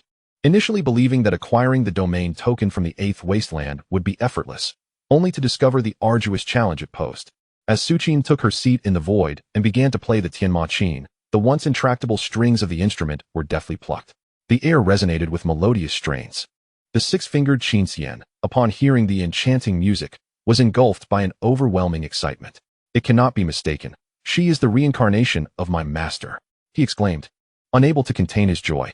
After a millennium of searching for his master, he had finally found her. Henceforth, the six-fingered Xianxian would become Su Qin's guardian, accompanying her and safeguarding her growth. At that moment, the surrounding talents were left in astonishment. She had genuinely succeeded in playing the Tianma Qin. Unbelievable. While hundreds had failed before her, she had triumphed. It seemed the domain token was destined to be hers. As they murmured among themselves, their gazes fixed on Su Qin. With a triumphant expression, Su Qin turned to the six-fingered Xianxian and said, "I have successfully played your Tianma Qin. It is now time for you to hand over the domain token. Master, please allow me to pay my respects." The six-fingered Xianxian knelt before Su Qin, respectfully presenting the domain token to her. Upon witnessing his submission, Su Qin took hold of the token and stated, "You have mistaken your master. I am not she." With that, she prepared to depart with the domain token in hand. However, the six-fingered Xianxian remained on his knees, pleading, "Master, I beseech you, allow me to accompany you. You have yet to regain your former memories and strength. Let me follow you and ensure your safety." He spoke humbly, his demeanor reflecting his desperation. "If you wish to accompany me, I must first consult my master. If my master permits it, then you may follow. If not, you cannot." Su Qin pondered for a moment before responding. Then, "Master, where might your master be?" the six-fingered Xianxian inquired. "Just outside," Su Qin replied, leading the six-fingered Xianxian out of the Eighth Wasteland. Under the protection of the six-fingered Xianxian, none dared to obstruct Su Qin. Outside the Eighth Wasteland, Su Qin approached her master, presenting the domain token. "Master, this is the domain token of the Eighth Wasteland." As she spoke, she handed the token to her master. "Su Qin, who is this by your side?" Ye Feng asked, taking the token and glancing at the six-fingered Xianxian. "Master, this is the six-fingered Xianxian. He insists that I am his master and wishes to follow me to ensure my safety," Su Qin explained. Upon hearing this, Ye Feng scrutinized the six-fingered Xianxian. After a thorough examination, he recognized the immense power within him, deeming him a suitable protector for Su Qin. "I implore you, esteemed elder, allow me to serve as my master's guardian," the six-fingered Xianxian beseeched Ye Feng. "Very well. From this day forth, you shall serve as Su Qin's guardian, ensuring her safety." Ye Feng consented. After all, having a six-fingered Xianxian proficient in the art of Qin was indeed a fortuitous circumstance. Subsequently, Ye Feng's gaze shifted to the ancient domain tokens of the 8 wastelands. Now, all 8 tokens were in his possession, signifying that the entirety of the ancient 8 wastelands belonged to the sword domain. At that moment, the gathered lords of various regions in the ancient realm turned their attention to Ye Feng. This is unfair. The sword domain's lord possesses all the ancient 8 wasteland tokens. What are we to do? Indeed, this is exceedingly unjust for the rest of us. They protested. We must oppose this and demand the sword domain's lord relinquish 7 of the tokens. The outcry grew as the lords united in their anger directed at Ye Feng. Soon, the hundreds of regional lords surrounded Ye Feng, creating an impenetrable barrier. Unperturbed, Ye Feng remained calm and composed as the lords collectively warned, sword domain's lord, if you have any sense, surrender the tokens. Otherwise, you will become the target of our collective wrath. They aimed to intimidate him, believing that a united front would instill fear in Ye Feng. Do you intend to seize the tokens from me? Ye Feng's piercing gaze swept over the assembly of lords. Even surrounded by this multitude, he regarded them with disdain. Indeed, should you refuse to comply, do not blame us if we unite to vanquish you and claim the tokens. The lords spoke in unison. While others might yield to your threats, you have mistaken your opponent. Ye Feng declared boldly. Upon finishing his words, Ye Feng stepped forward, unleashing an overwhelmingly terrifying aura that rippled outward like concentric circles. Uft, uft, uft. Merely this emanating presence caused over 100 domain masters to spurt blood and stagger back. Chapter 114, The Power of the Snap. Ye Feng had attained the pinnacle of the Sun and Moon Source realm at the 9th tier, while the 100 domain masters present were only at the 5th tier, with the strongest among them barely reaching the 6th tier of the same realm. Thus, in the face of Ye Feng's aura, they were utterly defenseless, reeling backward, blood spilling from their mouths. The retreating domain masters exchanged grave glances. The strength of this sword domain master is truly terrifying. Fortunately, we are joining forces to confront him. Otherwise, none of us would stand a chance if we faced him alone. Indeed, if we were to engage him individually, it would be as effortless for him to slay us as it is to kill a chicken. The 100 domain masters murmured among themselves, their gazes fixated on Ye Feng, filled with profound apprehension. This sword domain master's power far surpassed all present, rendering them utterly incapable of posing a challenge. My friends, I possess a formidable prison heaven formation, which requires your combined strength to confine the sword domain master, declared the adept in formations among them. Upon hearing this, the 100 domain masters began to channel their source energy into the formation master, empowering him to initiate the prison heaven formation. In an instant, a torrent of source energy surged into the formation master, who, feeling invigorated, promptly established a vast prison heaven formation that ensnared Ye Feng within its confines. From a distance, Lin Yin and the others, witnessing their master being trapped, displayed concern and contemplated intervening. However, they soon heard their master's voice resonate. These ants are no match for me. I shall indulge them in a bit of sport and stretch my limbs. You need only observe from afar and refrain from causing me any inconvenience. Within the confines of the formation, Ye Feng spoke calmly to his disciples. Lin Yin and the others, upon hearing his words, suppressed their desire to assist. Inside the prison heaven formation, Ye Feng remained unfazed and tranquil, as if the formation binding him were a mere trifling barrier that he could shatter with a single move. Sword Domain Master, your greed has led to your demise. The Domain Masters, witnessing his confinement, unleashed a barrage of terrifying attacks upon Ye Feng within the formation. Is that so? Ye Feng replied with a smile, lifting his serene gaze to meet the oncoming onslaught. Boom, boom, boom. The multitude of attacks cascaded like meteors falling from the heavens, producing resounding explosions as they hurtled toward Ye Feng. This time, the Sword Domain Master is doomed. Under the united assault of over 100 Domain Masters, even if he were strong, he could not survive. Indeed, he has only himself to blame for his insatiable greed. The Domain Masters in the void regarded the ensnared Ye Feng with a mixture of anticipation and dread. In an instant, the countless attacks converged upon the formation, carrying an overwhelming might toward Ye Feng. At that moment, Ye Feng, who had remained unperturbed thus far, finally made his move. With a graceful lift of his long, pale hand, he merely snapped his fingers. Snap! A crisp sound echoed through the air. Accompanying this snap was a surge of terrifying power from the pinnacle of the Sun and Moon Source realm, which erupted explosively. Boom, boom, boom. In that instant, the cataclysmic force unleashed by his snap obliterated all the incoming attacks, producing deafening roars that resonated through the heavens, shattering the clouds above. The weaker onlookers were left reeling, their eardrums ruptured by the sheer force. Not only that, but Ye Feng's snap also obliterated the prison heaven formation in an instant. The 100 domain masters were sent reeling, blood gushing from their mouths, as they were overwhelmed by the residual might of that single snap. Such was the power of Ye Feng's snap. A mere snap had decimated the combined assaults of over 100 masters in the Sun and Moon Source realm. Truly, our master is extraordinary. I was worried for him earlier, but now it seems I was overly concerned. His might exceeds our wildest imaginations. All of Ye Feng's disciples stood in shock, unable to fathom the sheer terror encapsulated in a simple snap from their master. Beside them, the six-fingered Qin demon was equally astonished. No wonder he is the master's teacher. His strength is unparalleled. The 100 domain masters, at this moment, stared at Ye Feng with profound fear in their eyes. His terrifying prowess had once again shattered their understanding. If given a second chance, they would never dare to oppose Ye Feng nor threaten him to seize the domain token from his hands. This Ye Feng is too powerful, too fearsome. A single snap obliterated all our attacks. What kind of strength does this sword domain master possess? He is the most terrifying entity I have ever encountered. The dread he instills far exceeds my comprehension. How regretful it is that we chose to oppose him. The injured domain masters all lamented at that moment for their adversary. The sword domain master was far too formidable. This had completely redefined their understanding. In a flash, Ye Feng appeared before the formation master, who trembled in terror. Sword domain master, please spare me. I am willing to submit to your sword domain. Faced with Ye Feng, the formation master was engulfed in fear, stripped of any will to fight after witnessing his overwhelming strength. Ignoring the formation master's desperate pleas, Ye Feng flicked his finger, unleashing a devastating attack that struck the formation master. The formation master let out a wretched scream before being reduced to ashes by the force. After eliminating the formation master, Ye Feng turned his attention to the remaining 100 domain masters. Now it is your turn, you insignificant ants. With that, Ye Feng waved his sleeve, unleashing a cataclysmic force that surged towards the 100 domain masters.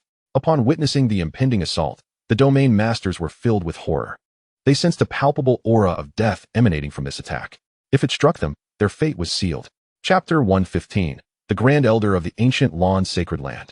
Just as Ye Feng's onslaught was about to descend upon the 100 domain masters, a voice, ancient and furious, resonated throughout the realm. Sword domain master, you have gone too far.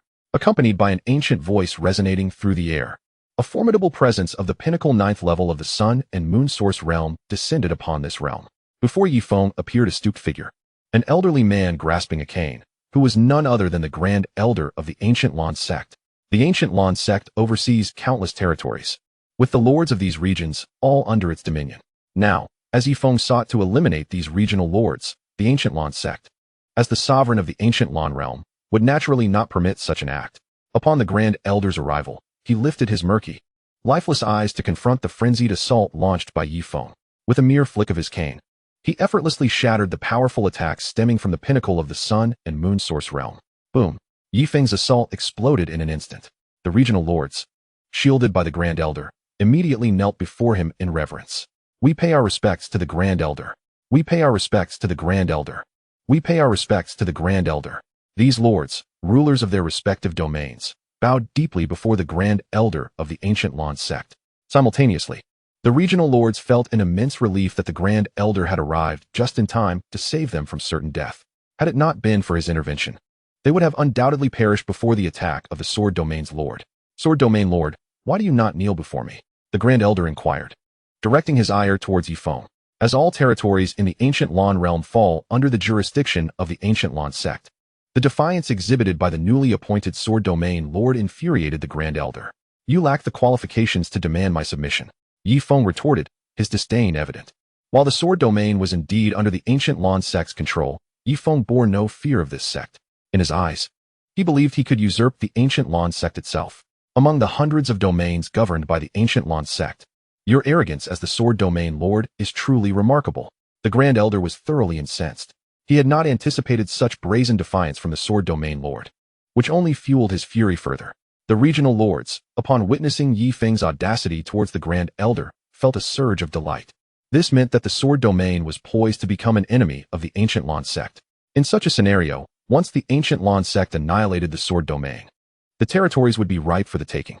This Sword Domain Lord, Ye Feng, is audacious indeed, daring to offend even the Grand Elder of the Ancient Lan Sect. The regional lords whispered among themselves. They had not expected Ye Feng to possess such audacity.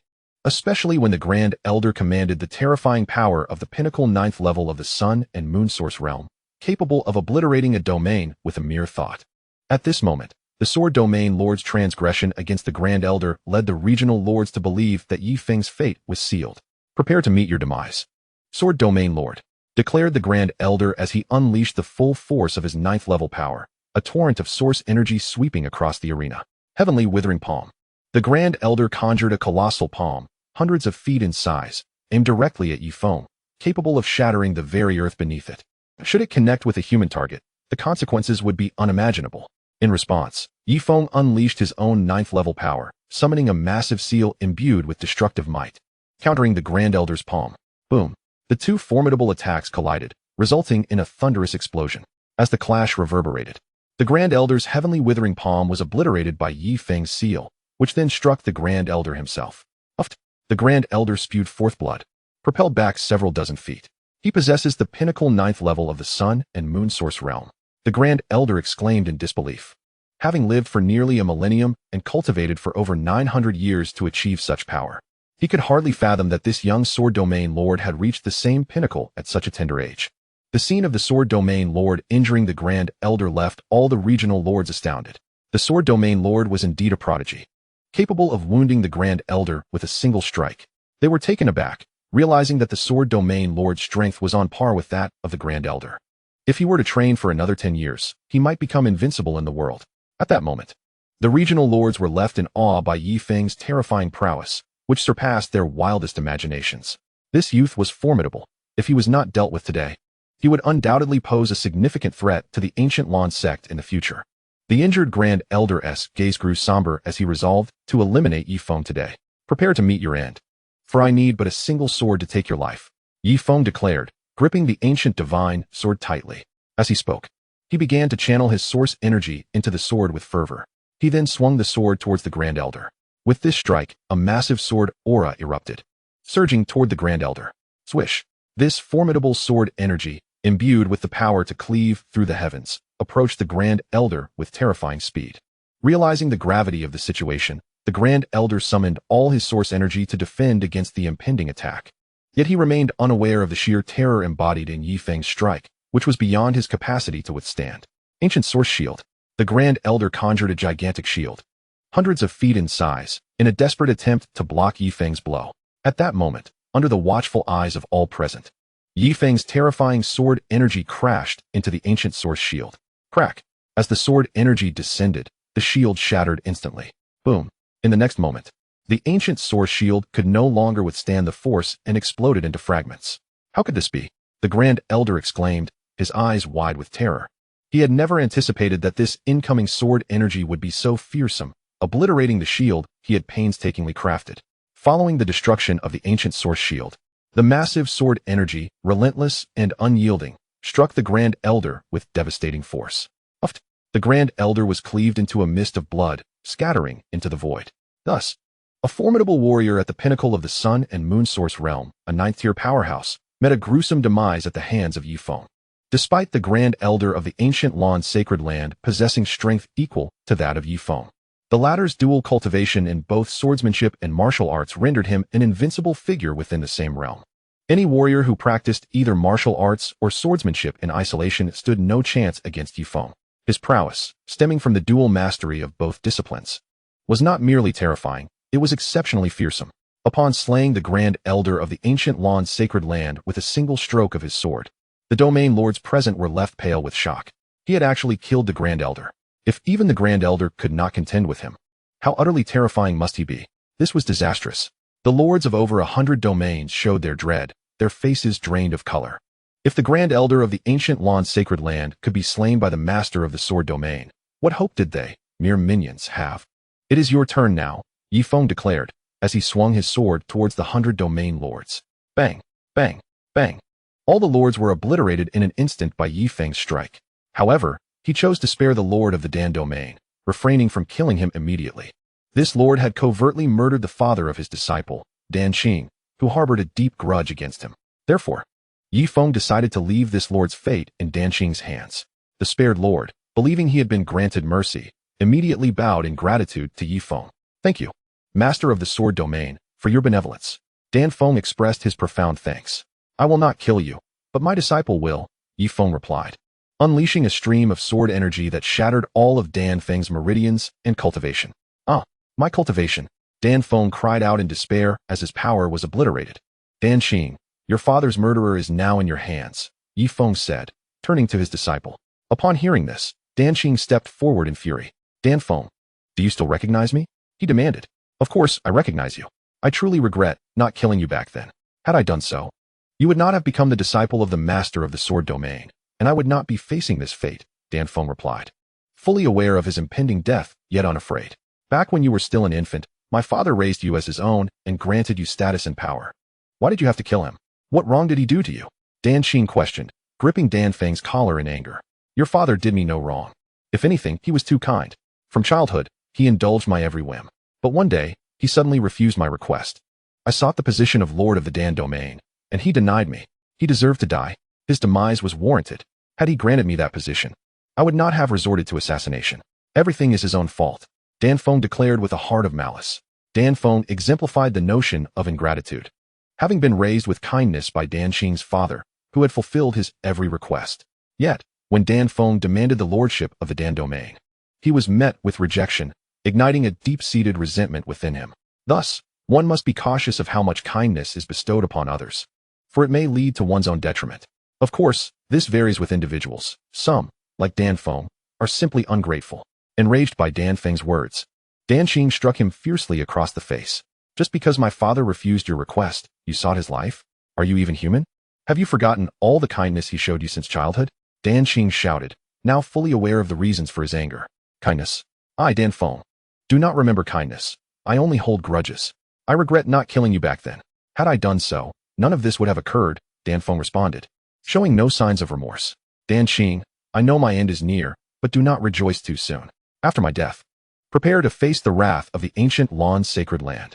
They will come for you, and your sword domain will surely perish. I will be waiting for you below. Dan Feng laughed maniacally. In response to this, Dan Xing summoned the fiery essence of the Dan fire and directed it towards Dan Feng, igniting him in flames. Oh, Dan Xing, I will be waiting for you below. Dan Feng screamed amidst the inferno. Ultimately, he was reduced to ashes, his life extinguished. After avenging his father, Dan Xing stood tall and proclaimed to the heavens, Father, I have avenged you. Rest in peace. Following this act of retribution, Ye Feng took control of the 8 desolate domain token, drawing all 8 desolate regions into the token space. This token could encapsulate the desolate regions, thus inciting a fierce competition among the domains. Master, you have slain the Grand Elder of the ancient Lan's sacred land. Surely, they will come seeking vengeance. Lin Yan voiced his concerns. The ancient Lan's sacred land was the sovereign of the ancient Lan realm, and with Ye Feng having killed their Grand Elder, they would undoubtedly retaliate. You need not worry about me. Once we return to the sword domain, all 8 of you simply need to focus on cultivating and enhancing your strength. There is no need for concern, Ye Feng reassured them. While the ancient Lan's sacred land was indeed powerful, he held no fear. Upon hearing their master's words, Lin Yan and the others responded in unison, Rest assured, Master. We will diligently train upon our return to the sword domain. Subsequently, Ye Feng led his disciples away from the ancient 8 desolates, making their way back to the sword domain. Upon returning, Ye Feng merged the 8 desolate regions with the sword domain, exponentially expanding its territory. In that moment, the sword domain's land area became the largest in the ancient Lan realm, unmatched by any other domain, as it encompassed the entirety of the ancient 8 desolates. Once back at the Sword Sect, Ye Feng summoned Jin Xun, Lin Yan, and Gu Feng to his celestial island. Master, may I inquire why you have called us here? The trio asked. You 3 have all reached the pinnacle of the Moon Source realm, 9th tier. Now, take these Sun Source divine pills, and you shall break through to the Sun Source realm, Ye Feng said, presenting them with 3 Sun Source divine pills. Thank you, Master, they exclaimed, accepting the pills and consuming them eagerly. Subsequently, the 3 individuals seated themselves in a meditative state, embarking on their breakthroughs with the assistance of the Sun Source divine pill. Ye Feng observed quietly from the side, aware that once his 3 disciples achieved their advancement to the Sun Source realm, his own cultivation, currently at the pinnacle of the Moon and Sun Source realm, would undoubtedly ascend to the Yin-Yang Source realm. This was precisely the reason why Ye Feng remained unfazed after eliminating the Grand Elder of the ancient Lan Holy Land. As his eldest disciple, Jin Xun, consumed the Sun Source divine pill, His power surged instantly from the peak of the Moon Source Realm to the first stage of the Sun Source Realm. Your disciple has broken through to the first stage of the Sun Source Realm, rewarding the host with an elevation from the pinnacle of the Moon and Sun Source Realm to the first stage of the Yin-Yang Source Realm. Following Jian Chen's breakthrough, Ye Feng's own strength also ascended to the first stage of the Yin-Yang Source Realm. Next, Lin Yan's power similarly escalated from the peak of the Moon Source Realm to the first stage of the Sun Source Realm. Your disciple's breakthrough rewards the host with an enhancement from the first stage of the Yin-Yang Source Realm to the second stage. With Lin Yan's sudden advancement, Ye Feng experienced another surge in strength. Shortly thereafter, Gu Feng also attained the Sun Source Realm. As a result, Ye Feng's power further increased, reaching the third stage of the Yin-Yang Source Realm. With the breakthroughs of his three disciples, Ye Feng's strength ultimately culminated at the third stage of the Yin-Yang Source Realm. Possessing such formidable power, he held no fear of the ancient Lan Holy Land. Master, although I have broken through to the Sun Source Realm, I still harbor concerns regarding potential retaliation from the ancient Lan Holy Land, Lin Yin expressed as he stood before his master. After all, the ancient Lan Holy Land was the sovereign of the ancient Lan realm, and its foundation was immensely formidable. Lin Yin was genuinely apprehensive about this matter. Little Lin, there is nothing to fear from the ancient Lan Holy Land. Remember, with me as your master, I can support you even if the heavens were to collapse. Ye Feng replied with serene confidence, entirely untroubled by the prospect of retaliation from the ancient Lan Holy Land. Upon hearing their master's words, Lin Yin and the others inexplicably chose to place their trust in him. They observed that their master remained unperturbed by any circumstance, as if he had calculated everything in advance. Ye Feng then gazed towards the direction of the ancient Lan Holy Land, declaring, "Ancient Lan Holy Land, come forth. I, Ye Feng, await your arrival. You have dominated the ancient Lan realm for long enough. It is time for a change in leadership." With his strength now at the third stage of the Yin-Yang Source Realm, Ye Feng felt confident in his ability to confront any retaliation from the ancient Lan Holy Land and to become the new sovereign of the ancient Lan realm. In the Source Heaven dimension, the ancient Lan realm was but a mere speck, exceedingly small and remote. Within the Source Heaven dimension, countless worlds existed. The ancient Lan realm was akin to a grain of sand amidst a vast desert, inconspicuous and diminutive. Yet, even in its smallness, the ancient Lan realm had its ruler, the ancient Lan Holy Land, which had existed for over 10,000 years. The ancient Lan Holy Land had dominated the ancient Lan realm for millennia, boasting a profound heritage and governing over 100 regions. A true titan of its domain. However, at this moment, the ancient Lan Holy Land, which had long reigned supreme, found itself provoked by a certain region, the Sword Domain. Within the opulent halls of the ancient Lan Holy Land, a middle-aged figure enveloped in an aura of terror sat solemnly upon the throne. This man was the current Holy Master of the ancient Lan Holy Land, Gu Zhentian. Having lived for several centuries and undergone extensive cultivation, Gu Zhentian had attained the first stage of the Yin-Yang Source Realm. At present, Gu Zhentian was listening to the reports from the elders below, reporting to the Holy Master. "Our Grand Elder has been slain, and his life token has just shattered," one elder relayed.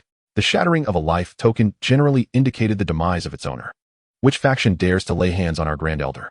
Gu Zhentian inquired, his tone laced with urgency, reporting to the Holy Master.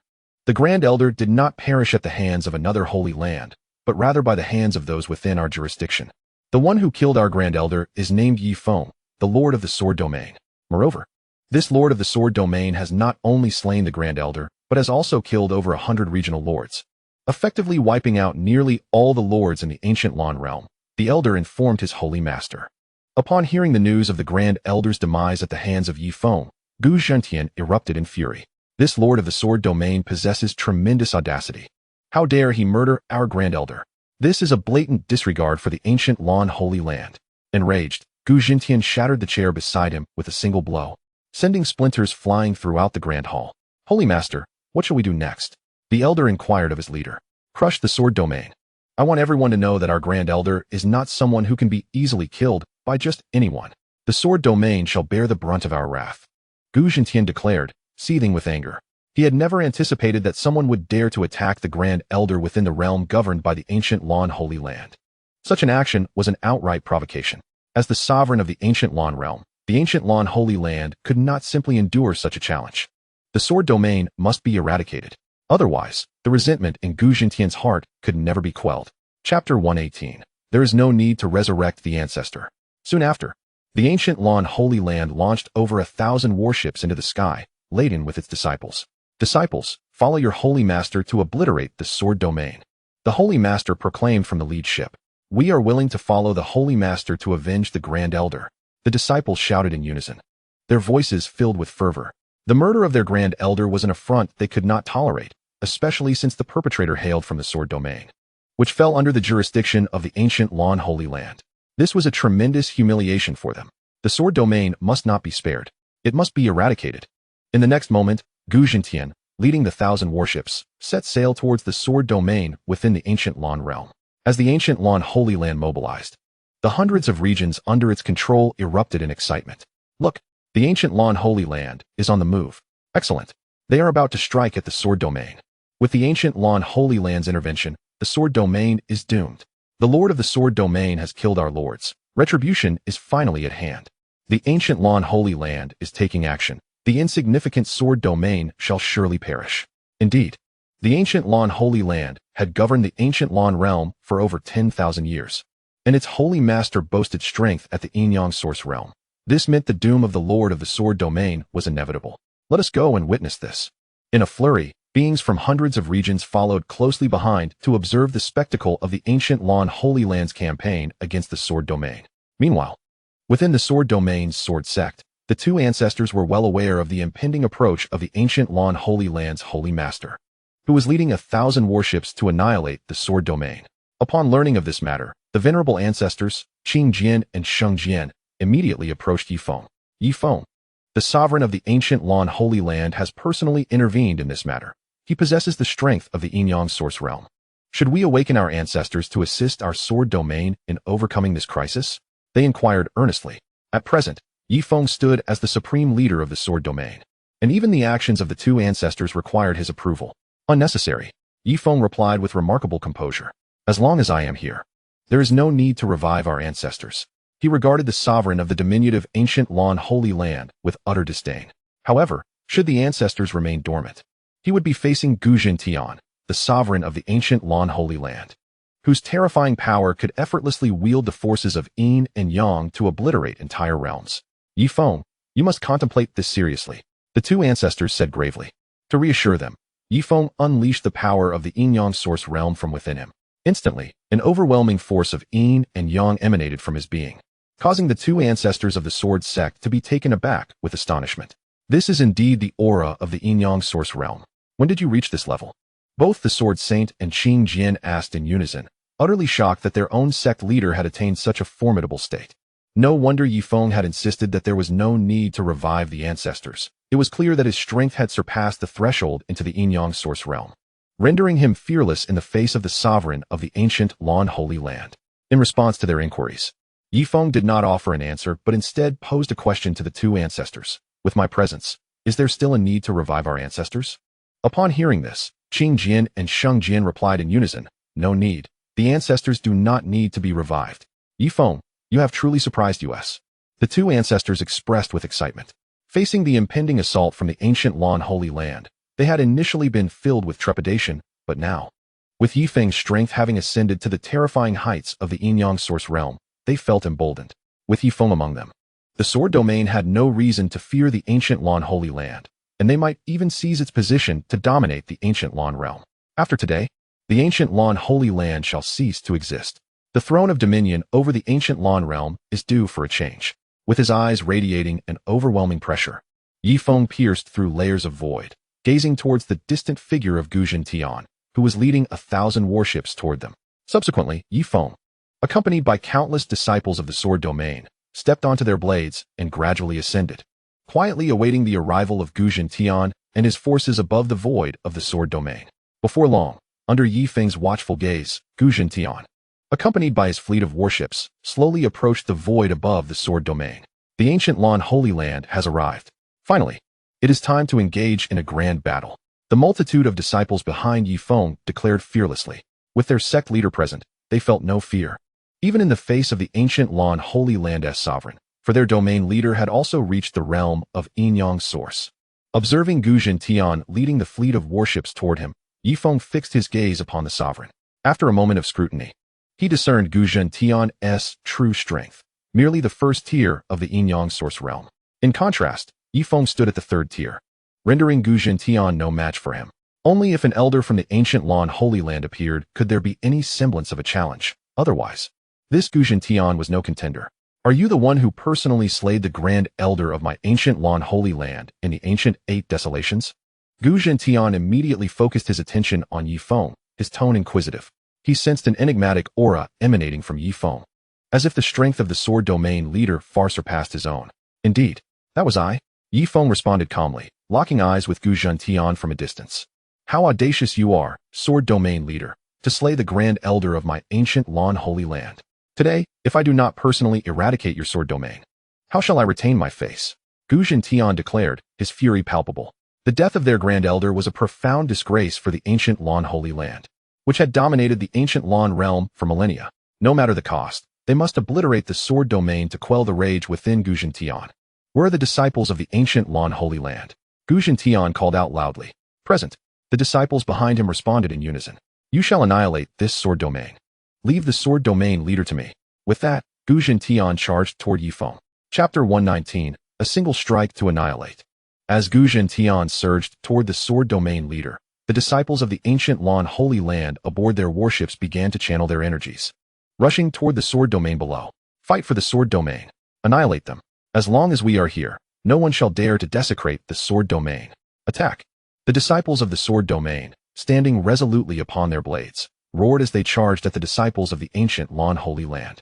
In an instant, a chaotic melee erupted between the disciples of the sword domain and those of the ancient Lan Holy Land, the sounds of clashing weapons, anguished cries, and explosions echoing throughout the battlefield.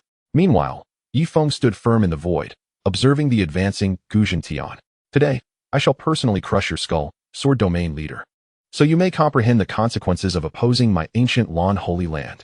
Gu Zhentian declared, summoning a colossal hammer of hundreds of feet in size, hurtling it toward Ye Feng. Starshatter Hammer. Gu Zhentian proclaimed, as the immense hammer, imbued with terrifying yin-yang power, descended toward Ye Feng, threatening to shatter the very fabric of reality. Yet Ye Feng remained unfazed, his expression tranquil, regarding the assault with indifference. This hammer once collapsed the heavens, before my might. You are doomed. Gu Zhentian boasted, convinced that Ye Feng could not possibly survive such an onslaught. However, just as the colossal hammer was about to strike, Ye Feng slowly extended his hand, effortlessly bracing it with a single palm. With merely one hand, he halted the cataclysmic hammer. This was the terrifying strength of Ye Feng. Is this the extent of your power as the sovereign of the ancient Lan Holy Land?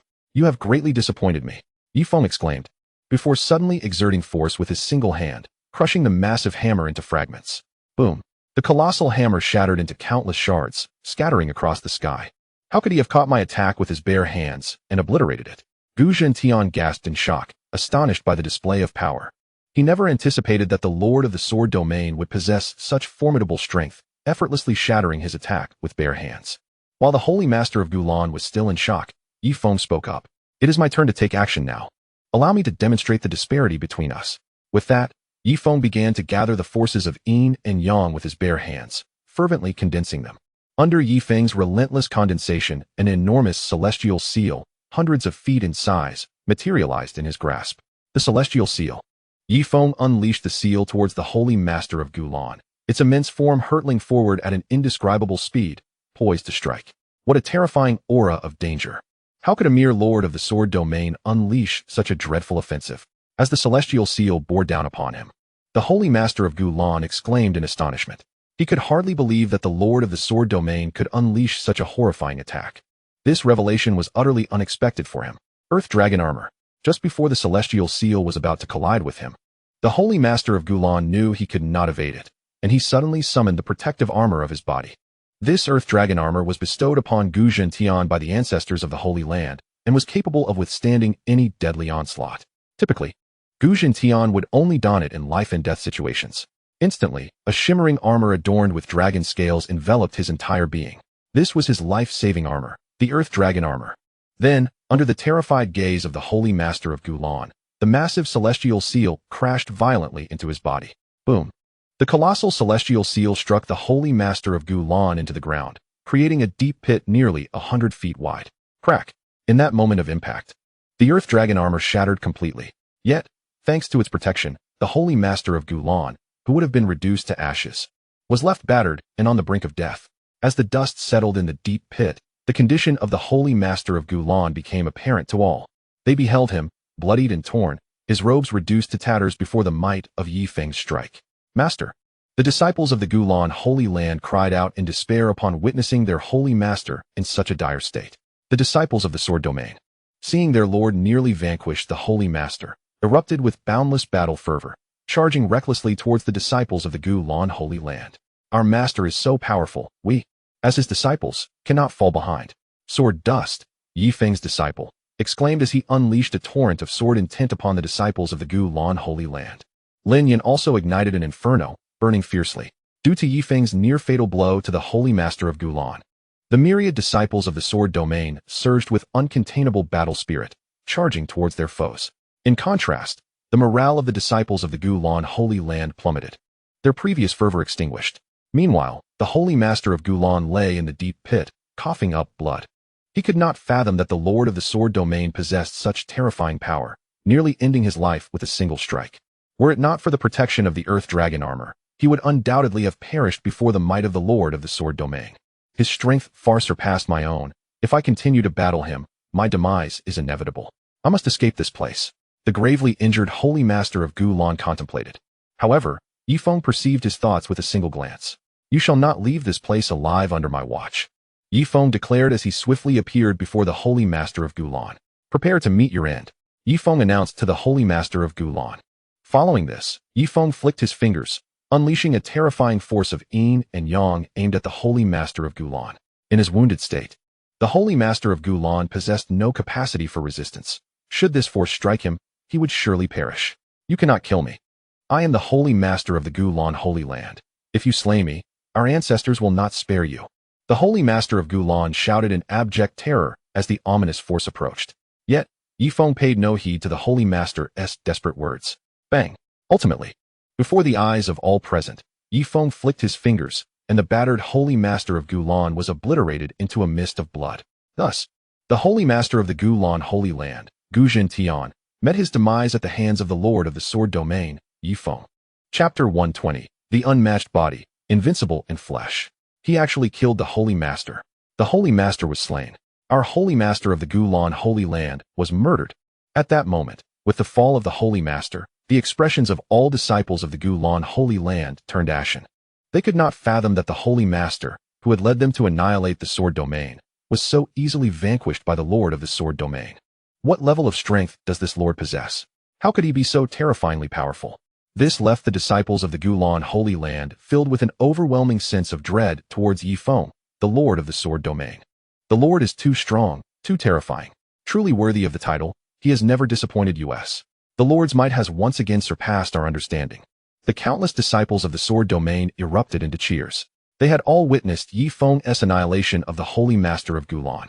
Their admiration for Ye Feng reached an unparalleled fervor, simply because their Lord was invincible. After slaying the Holy Master, Ye Feng remained unfazed, exhibiting no significant emotional turmoil over his victory, as though he had merely crushed an ant. Shortly after Ye Feng's act of annihilation, 5 voices, filled with righteous fury, reverberated through the air. Impudent wretch, how dare you slay the Holy Master of the Gulan Holy Land? You have not only killed our esteemed elder, but also our Holy Master. Today, you shall be punished. You, young man, have grievously offended the Gulan Holy Land. As these voices echoed, 5 coffins tore through the sky. Following this, under the watchful eyes of all, the 5 coffins exploded, scattering wood shavings across the sky.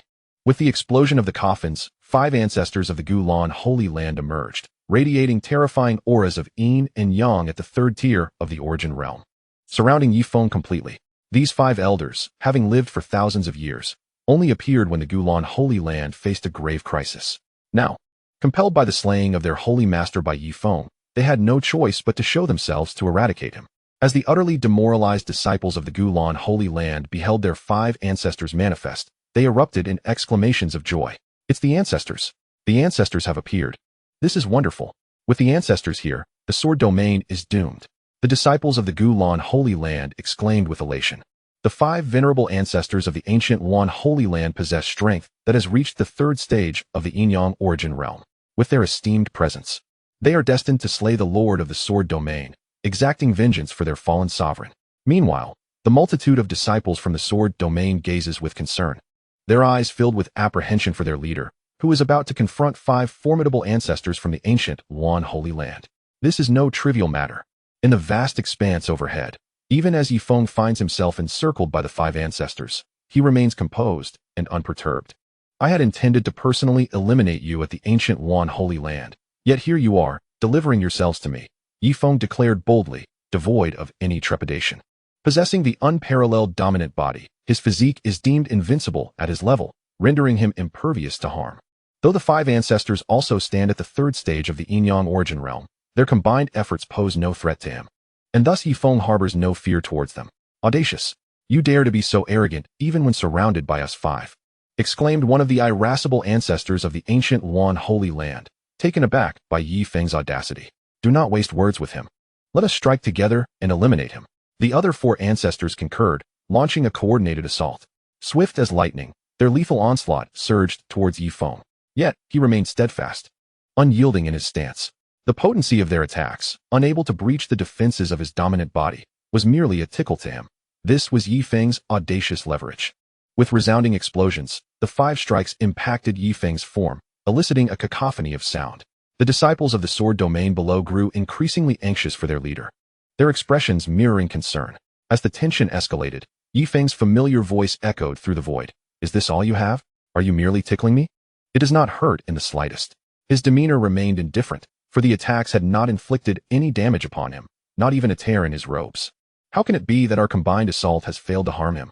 The 5 ancestors of the ancient Yuan Holy Land were astonished, unable to fathom how their collective might had left Ye Feng unscathed.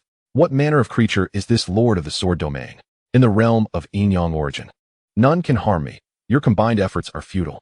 Now, it is time for me to strike, Ye Feng proclaimed, manifesting an ancient divine sword from thin air, cleaving towards the nearest ancestor. With a swift stroke, the nearest ancestor was bisected, falling lifelessly to the ground. The remaining 4 ancestors were struck with dread as Ye Feng, with blinding speed, dispatched them all in succession. The dominant body rendered them incapable of inflicting any injury upon him, while he could effortlessly obliterate them. This was the essence of Ye Feng's terror. Following the annihilation of the ancestors, Ye Feng turned his gaze towards the disciples of the ancient Yuan Holy Land below. With a snap of his fingers, he unleashed a devastating force of Yin-Yang origin, obliterating the disciples in an instant. No one survived. All perished at Ye Feng's hands. Thus, the ancient Yuan Holy Land, which once ruled the ancient Yuan realm, was entirely eradicated by Ye Feng alone. In the aftermath, amidst the remnants of the battlefield, the disciples of the sword domain knelt in reverence, exclaiming, "We pay homage to our sovereign." With the ancient Yuan Holy Land extinguished, it was time for a new era to dawn, and Ye Feng would reign as the unifying sovereign of the 100 domains. From this day forth, there would be no more ancient Yuan Holy Land, only the Sword Sect Holy Land, and I shall be the sovereign of the Sword Sect Holy Land. Ye Feng addressed the throngs of disciples below. The sovereign's might is unparalleled, invincible across the world. They chanted fervently, their enthusiasm echoing through the air. In their eyes, their sovereign was a figure of invincibility, undefeated in battle. Master, congratulations on unifying the entire ancient Yuan realm.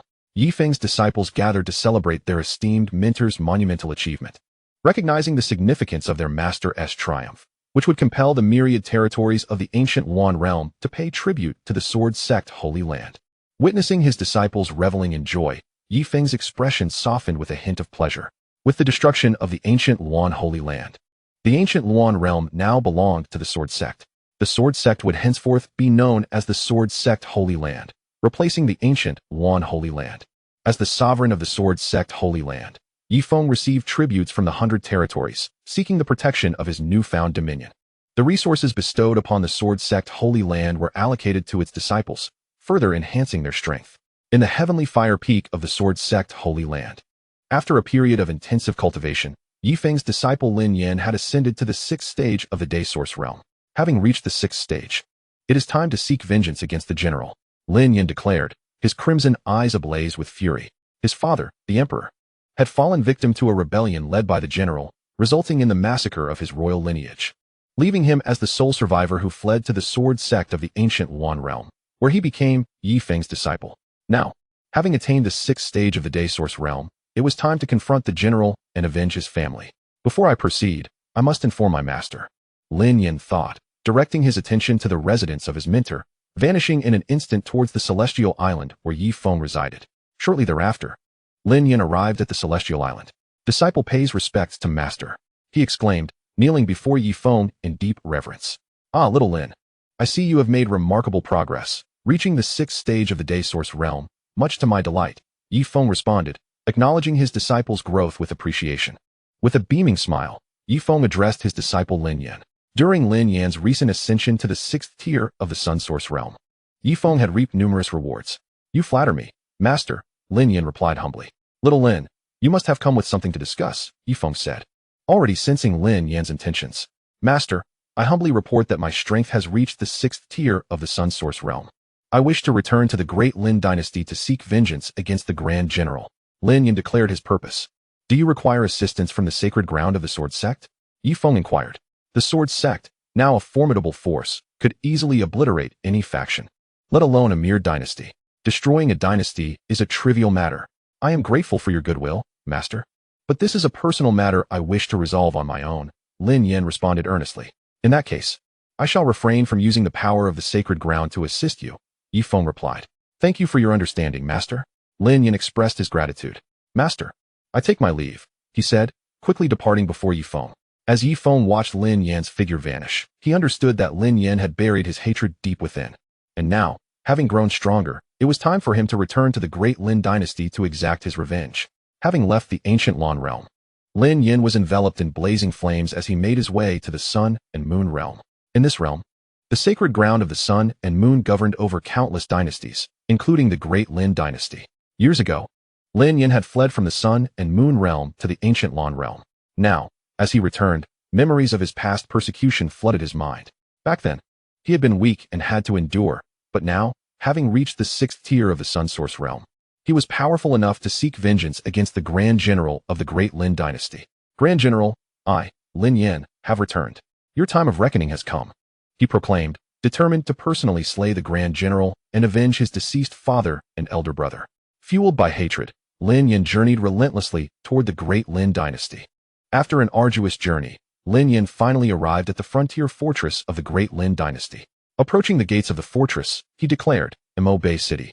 After many years, I, Lin Yan, have returned. As he gazed upon the familiar Mo Bay City, vivid memories flooded back. It was here that his father had fought valiantly to escort him from the imperial city to safety, ultimately sacrificing himself to the treacherous Grand General, whose brutal act Lin Yan could never forget. Father, when I reclaim the imperial city, I shall personally sever the Grand General's head and place it upon your grave to honor your spirit, he vowed. Now, I shall begin with the Grand General's henchman, General Liamo, Lin Yan declared. This general, stationed in Mo Bay City, was one of the Grand General's top 10 commanders, responsible for the deaths of Lin Yan's siblings. Now, it was time for him to pay the price. At that moment, General Liamo, stationed at Mo Bay City, recognized the familiar figure of Lin Yan. I never imagined that after all these years, you, Lin Yan, would come to deliver yourself to your doom, he taunted from atop the city wall. Liamo, who had reached the 1st tier of the Star Source realm, had once seemed formidable to Lin Yan. However now, standing as he was at the 6th tier of the Sun Source realm, Liamo was nothing more than an ant in comparison. Men, surround Lin Yan to prevent his escape, Liamo commanded from the wall. As the gates opened, thousands of soldiers emerged to encircle Lin Yan. Once encircled, Liamo leapt down from the wall to confront Lin Yan directly. Do you even realize how valuable you are? The Grand General has placed a bounty on your head. Whoever captures you can claim any reward they desire. I must thank you for coming to us, Liamo boasted, underestimating the strength Lin Yan had gained. Capture Lin Yan, Liamo ordered, directing the thousands of soldiers to subdue him. As the soldiers charged at Lin Yan, he seethed with rage and declared, each of you played a part in the massacre of my royal family. Now, you shall all perish. With that, he unleashed 6 flames, engulfing the soldiers in an inferno. Ah, help, fire. Quickly, put it out. I am burning alive. The soldiers screamed in terror. General Liamo, save us. They cried out as the flames consumed them. Liamo, witnessing the chaos, was filled with fear as he realized how terrifying Lin Yan had become. How could you have changed so drastically? He stammered, unable to comprehend that the once weak Lin Yan could now incinerate thousands in an instant. I owe my strength to you, Lin Yan retorted, teleporting before Liamo and seizing him by the throat. As he ignited Liamo with the 6 flames, the general was transformed into a human torch. Suffering immensely, Yet Lin Yin was in no hurry to end his life. If you die this easily, it would be too merciful, he declared, tormenting Li Mo with the flames. Ah, Lin Yin, kill me, Li Mo shrieked, wishing for a swift end to his suffering. Kill you? That would be too kind. Lin Yin replied, tightening his grip on Li Mo's neck. You reveled in the slaughter of my royal family alongside the Grand General. Now, you want an easy death? That is not going to happen, Lin Yin vowed. These flames will burn you for 3 days and nights, making you regret your actions until your last breath. With that, he cast Li Mo to the ground, letting the flames continue their torment. Ultimately, both Li Mo and the soldiers writhed in agony, paying the price for their past misdeeds. Entering Mo Bay City, Lin Yin made his way toward the imperial city where the Grand General resided, ready to confront his nemesis. In the imperial palace of the Great Lin Dynasty, the Grand General, who had once rebelled against the throne, indulged in a life of luxury and revelry. Since the successful insurrection, the Grand General has been indulging in a life of unrestrained luxury and debauchery. At this very moment, 100 enchanting maidens are attending to him, while the Grand General, having reached the 5th tier of the Sun Source realm, closes his eyes in bliss, reveling in the services of his beautiful companions. Just then, 8 armored generals arrive at the palace, their expressions urgent. We must report to you, Grand General, troubling news, they exclaim, approaching the Grand General seated upon the dragon throne. What is it? The Grand General inquires, his weary eyes, dulled by indulgence, opening to regard his subordinates.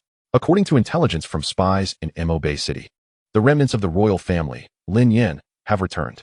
This scion of the royal line has breached Mo Bay City and incinerated Li Mo, the commander stationed there, leaving him a charred corpse.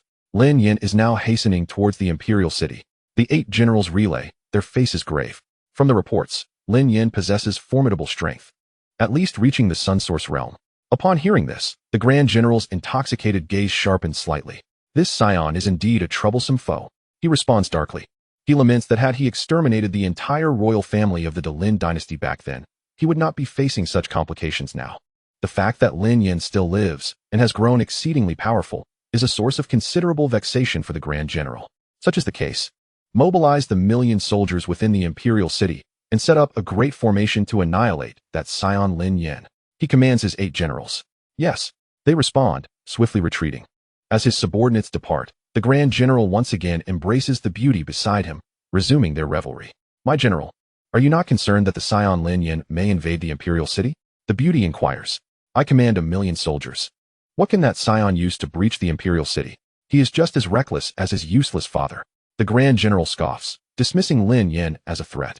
Outside the imperial city at this moment, 1,000,000 well-trained soldiers have gathered, their ranks impeccably aligned. The 8 generals atop the city walls gaze into the distance, awaiting Lin Yin's arrival. For some reason, I have an ominous premonition this time. One general voices, what storm can a mere remnant of the royal family stir before our Grand General's 1,000,000 soldiers?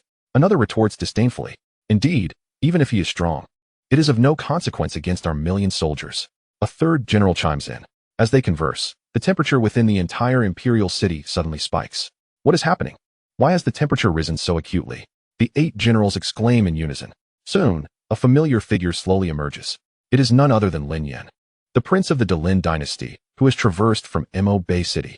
Father, elder brother, younger sister, after many years, I, Lin Yin, have returned. Watch closely as I exact vengeance upon these traitors, Lin Yin declares, striding towards the imperial city. Today marks the day of his retribution. He intends to eradicate all of the Grand General's subordinates, along with the detestable Grand General himself. Chapter 123, The Terror of Lin Yin. On the battlements of the imperial city, the 8 generals, each possessing strength at the Moon Source realm, are struck with panic upon seeing Lin Yin's manifestation. They perceive a terrifying pressure emanating from him, one they have never felt even from the Grand General. Despite the distance, the overwhelming aura radiating from Lin Yin is unmistakable. How has that scion become so fearsome? I have never sensed such terror even from the Grand General. What shall we do now?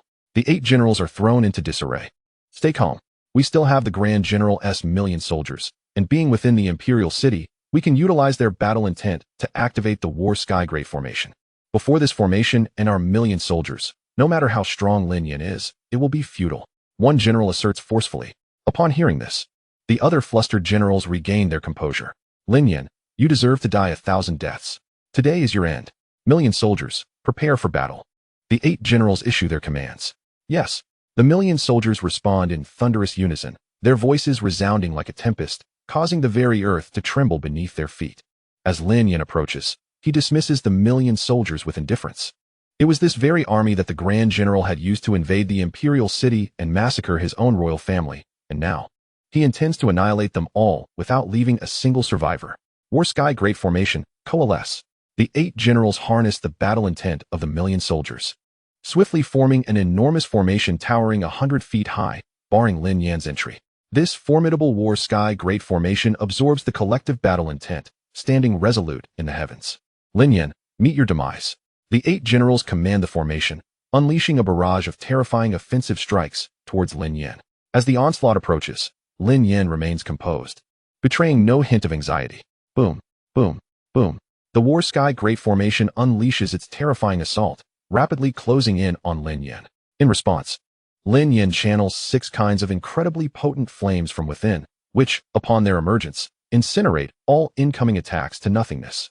How can he so easily dispel the onslaught of the War Sky Great Formation? The 8 generals' expressions shift dramatically. The terrifying power of Lin Yan far exceeds their expectations. Now it is my turn to strike. Lin Yan's voice, laden with murderous intent, declares. With a swift motion, Lin Yan appears above the War Sky Great Formation, conjuring a colossal fire blade 100 feet long, and brings it crashing down upon the formation. Boom. As Lin Yan's blade descends, the entire War Sky Great Formation is obliterated, erupting with a deafening explosion. At that moment, as Lin Yan shatters the War Sky Great Formation, both the million soldiers and the 8 generals are caught in a backlash, spewing forth torrents of blood. As the formation was intrinsically linked to them all, its destruction naturally inflicted severe repercussions upon them. Lin Yan has single-handedly obliterated the War Sky Great Formation. This formation was meant to withstand thousands of troops. Who would have thought it could not even withstand a single blow from Lin Yan? Were it not for witnessing this with their own eyes, they would never have believed it. The 8 generals, while spitting blood, spoke in utter astonishment. The terrifying prowess of Lin Yan had once again shattered their perceptions. They could hardly fathom that the once feeble Lin Yan, who had fled the great Lin dynasty years ago, had returned today as an embodiment of fearsome strength. With but a single stroke, he had obliterated the most formidable battle formation of the great Lin dynasty, leaving them in profound shock. At this moment, the only fitting description for Lin Yan was one of terror. No other term could encapsulate their sentiments. Do not panic. Charge forward and eliminate Lin Yan, commanded the 8 generals, directing their 100,000 valiant soldiers. Upon hearing the order, the soldiers unleashed their inner essence and surged toward Lin Yan, shouting in unison, "Kill! Kill! Kill!" Once, they had slaughtered his royal family in such a manner. Now, he would make them experience the sensation of being hunted. With that, Lin Yan summoned the 6 flames within him: Earth Flame, Beast Fire, Thunder Flame, Ancient Earth Flame, 9 Xianxia's Flame, and 9 Heavens Fire, igniting a ferocious conflagration that engulfed the 100,000 soldiers. Ah, help! My hand, my leg. Please, save me. The soldiers, consumed by the 6 terrifying flames, writhed on the ground in agony. Soon, their cries faded as they were reduced to ashes, leaving the general's forces entirely annihilated, not a single soul spared. Witnessing this scene, the 8 generals were engulfed by fear. "We are no match for Lin Yan. We must flee," they shouted in unison, attempting to harness their inner essence to escape. However, just as they prepared to flee, Lin Yan's voice resonated ominously. "None of you shall escape. I will collect each of your lives, one by one." In an instant, Lin Yan appeared before the 8 generals, unleashing the terrifying pressure of his 6th stage in the Sun Source realm, rendering them incapable of movement. "Since escape is not an option, I shall fight you," one general bellowed, charging at Lin Yan. Lin Yan merely glanced at him, flicking his finger, and a wave of devastating flames instantly turned the general to ash. The remaining 7 generals were filled with dread at this sight. "Lin Yan, please spare us. We did not rebel of our own volition. We were coerced by the Grand General. We beg you, show us mercy. If you let us live, we will pledge our loyalty to you," they pleaded, desperation evident in their voices. "Coerced? When you slaughtered my royal family, you seemed quite delighted. Were you coerced then?" Lin Yan retorted angrily. "Death is the best fate for scoundrels like you." With that proclamation, Lin Yan raised his palm, summoning an endless inferno that consumed the 7 generals alive, leaving them lifeless in an instant. Chapter 124, Burning Heaven, Boiling Sea. After Lin Yan had obliterated the 100,000 soldiers and the 8 generals, his eyes, aflame with rage, turned toward the imperial palace within the royal city. "Grand General, your life is forfeit," he declared, vanishing with a swish as he sped towards the palace. Within the grandiose palace, The Grand General remained blissfully unaware of the massacre that had befallen his soldiers and generals. He was indulging in carnal pleasures with his concubines when the temperature in the palace suddenly surged. Moments later, a figure engulfed in raging flames stepped into the chamber. "Grand General, do you still recognize me?" Lin Yan's voice, laced with an insatiable thirst for vengeance, echoed menacingly toward the Grand General at the dais. "You are still alive. Those useless fools failed to kill you." The Grand General's fury ignited upon seeing Lin Yan, astonished that his 8 generals, each commanding 100,000 soldiers, could be vanquished by him.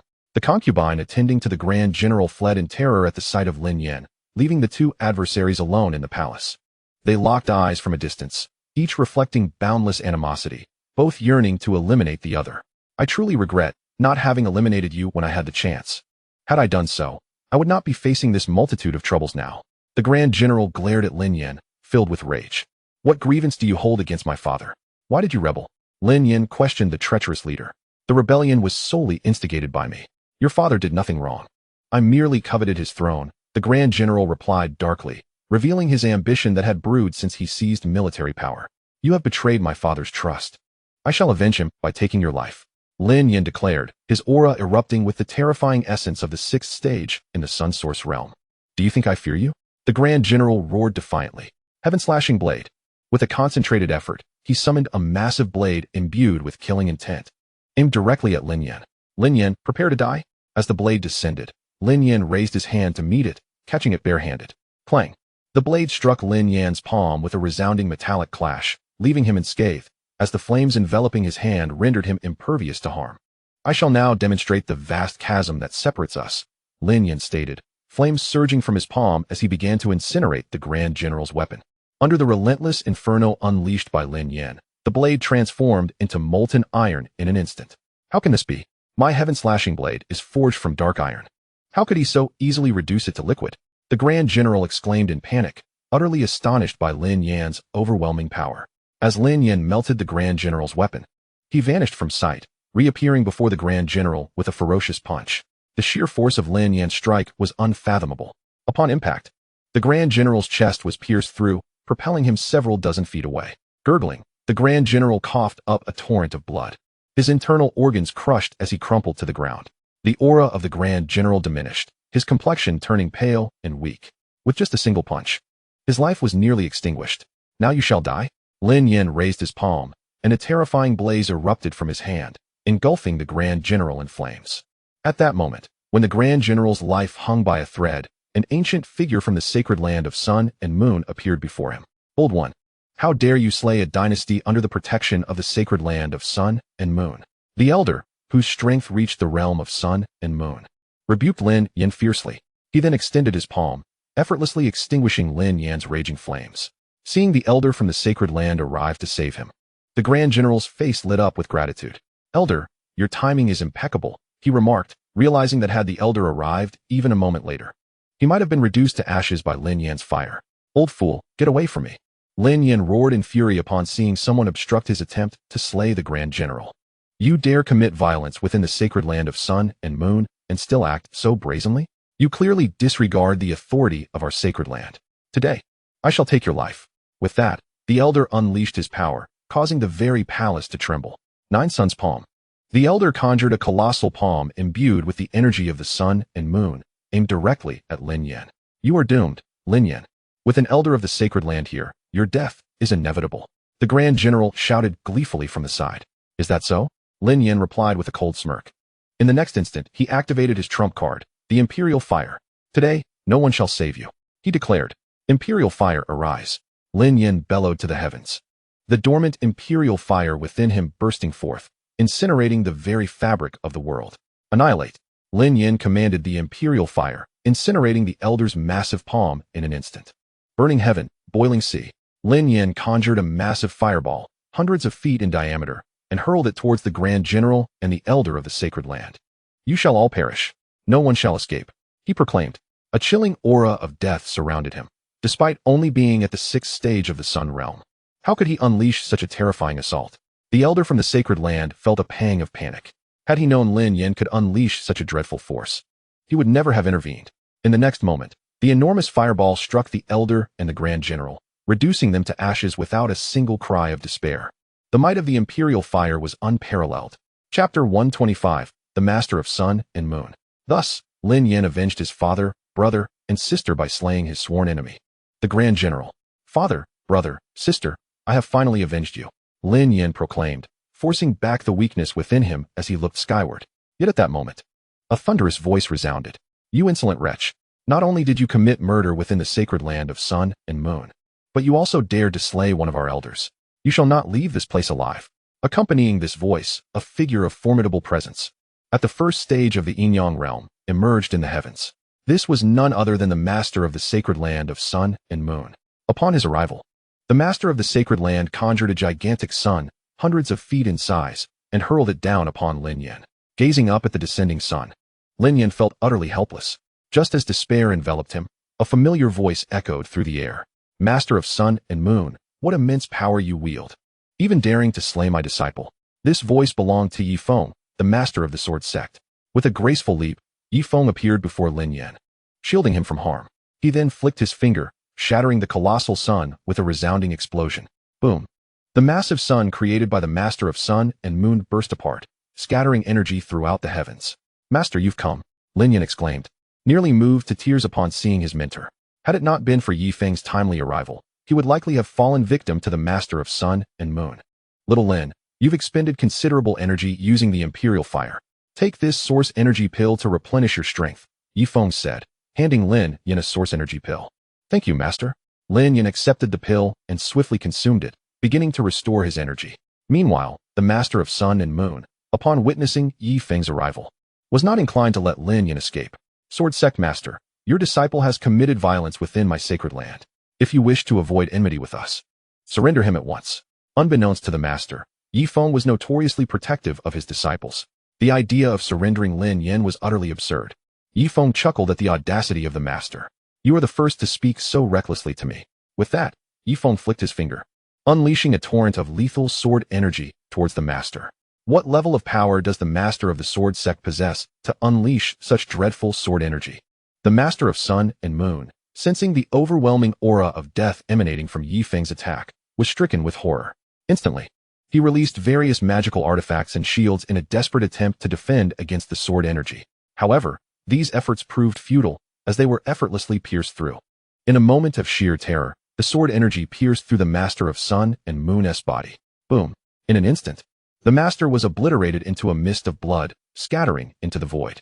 Thus, the master of the sacred land of Sun and Moon met his demise. Such fragility, Ye Feng remarked calmly after slaying the master. Once he had dispatched the master, Lin Yan felt his energy nearly restored. Thank you for your assistance, master. He expressed his gratitude immediately. Had it not been for Ye Feng, he would not have survived. You are my disciple. It is only right for me to intervene. Ye Feng replied with tranquility. Master, may I have some time? I wish to visit my father's tomb, Lin Yan asked his mentor. Of course, I shall accompany you, Ye Feng replied, and together they departed towards the royal tomb of the Great Lin Dynasty. Great Lin Dynasty. Royal Tomb. Here lay the remains of the royal family of the Great Lin Dynasty, overseen by a solitary guardian tasked with watching over the royal lineage. When the aged gravekeeper beheld Lin Yan's arrival, he promptly knelt before him, exclaiming, Greetings, Prince Lin Yan. At last, you have returned. The gravekeeper's voice trembled with emotion, for he had vigilantly guarded the tomb for many years, eagerly awaiting the prince's return. Old Lin, your dedication over the years has been commendable, Lin Yan said, assisting the familiar elder to his feet. This venerable Lin was the royal family's gravekeeper, entrusted with the protection of the ancestral tombs for many years. Prince Lin Yan, I bear a significant piece of news for you, the elder Lin declared. Please, speak, Lin Yan urged. Years ago, when the rebel forces stormed the palace, mercilessly slaughtering the royal family, a guard impersonated Prince Lin Wu and met his demise, thus deceiving the rebels. Your sixth brother, Lin Wu, has fled to the sacred land of Sun and Moon. He is not dead, but alive within its confines. You must locate him. Elder Lin conveyed this startling revelation. In the aftermath of the royal family's massacre, it appeared that Lin Yan was the sole survivor. However, unbeknownst to many, Lin Yan's sixth brother, Lin Wu, had also survived and sought refuge in the sacred land of Sun and Moon. The fate of Lin Wu over the years remained a mystery. Upon hearing this news, Lin Yan was utterly astonished. He had never anticipated that his sixth brother Lin Wu was still alive. Simultaneously, a wave of exhilaration surged within Lin Yan. for this revelation meant he still had family to cherish. Ding. Assist disciple Lin Yan in locating his sixth brother Lin Wu to complete the side quest and receive rewards. Concurrently, the system issued a side quest to Ye Feng as well, which entailed finding Lin Yan's sixth brother, Lin Wu.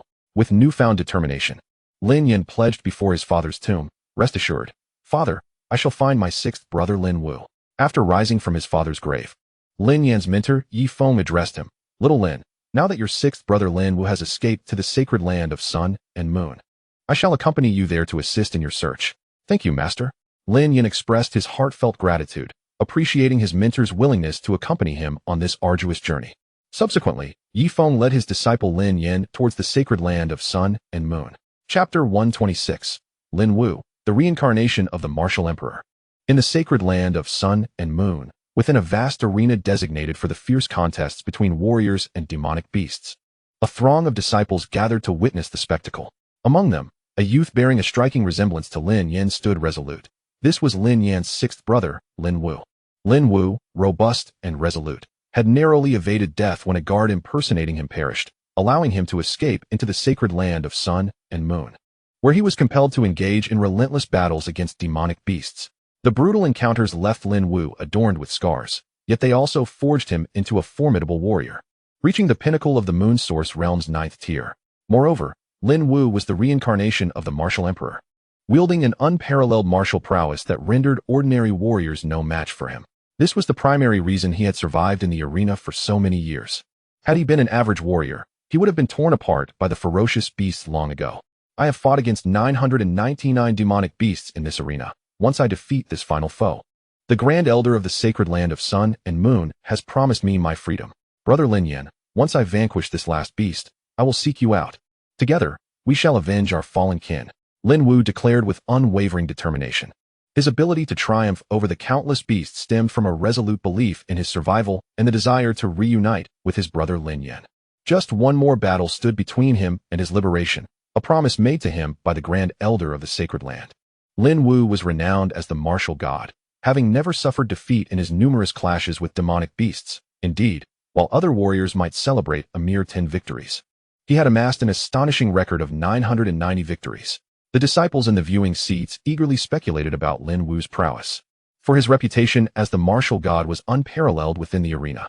The Grand Elder, presiding over the contests, announced, "Next, Lin Wu shall face a first-tier Sun Source Realm demonic beast, the Six-Winged Tiger King." As he spoke, the iron cage containing the Six-Winged Tiger King slowly creaked open. With a ferocious roar, the Six-Winged Tiger King emerged, its savage countenance radiating menace. Captured by the sacred land since its youth, it had been conditioned through countless battles against human warriors, its bloodlust escalating with each encounter. Over 900 human warriors had perished at its claws. Now, the Grand Elder had commanded it to engage Lin Wu, promising freedom in return for Lin Wu's demise. Thus, the Six-Winged Tiger King's eyes gleamed with murderous intent as it fixed its gaze upon Lin Wu.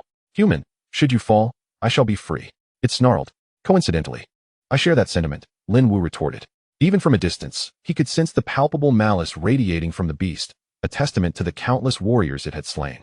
The audience erupted into fervent discussion, captivated by the impending clash between the Six-Winged Tiger King and the martial god, Lin Wu. "I declare the battle to commence," the Grand Elder proclaimed. As the announcement echoed through the arena, Lin Wu summoned a torrent of source energy, manifesting a spear that he thrust towards the Six-Winged Tiger King. "Die!" he bellowed, his voice resonating with fierce resolve. The Six-Winged Tiger King, quick to react, unleashed its 6 wings and vanished from sight, narrowly evading Lin Wu's deadly strike. "Human, prepare to taste my wrath," the beast growled, opening its gaping maw to unleash a devastating torrent of source energy that surged towards Lin Wu. In response, Lin Wu brandished his spear, ready to confront the oncoming assault.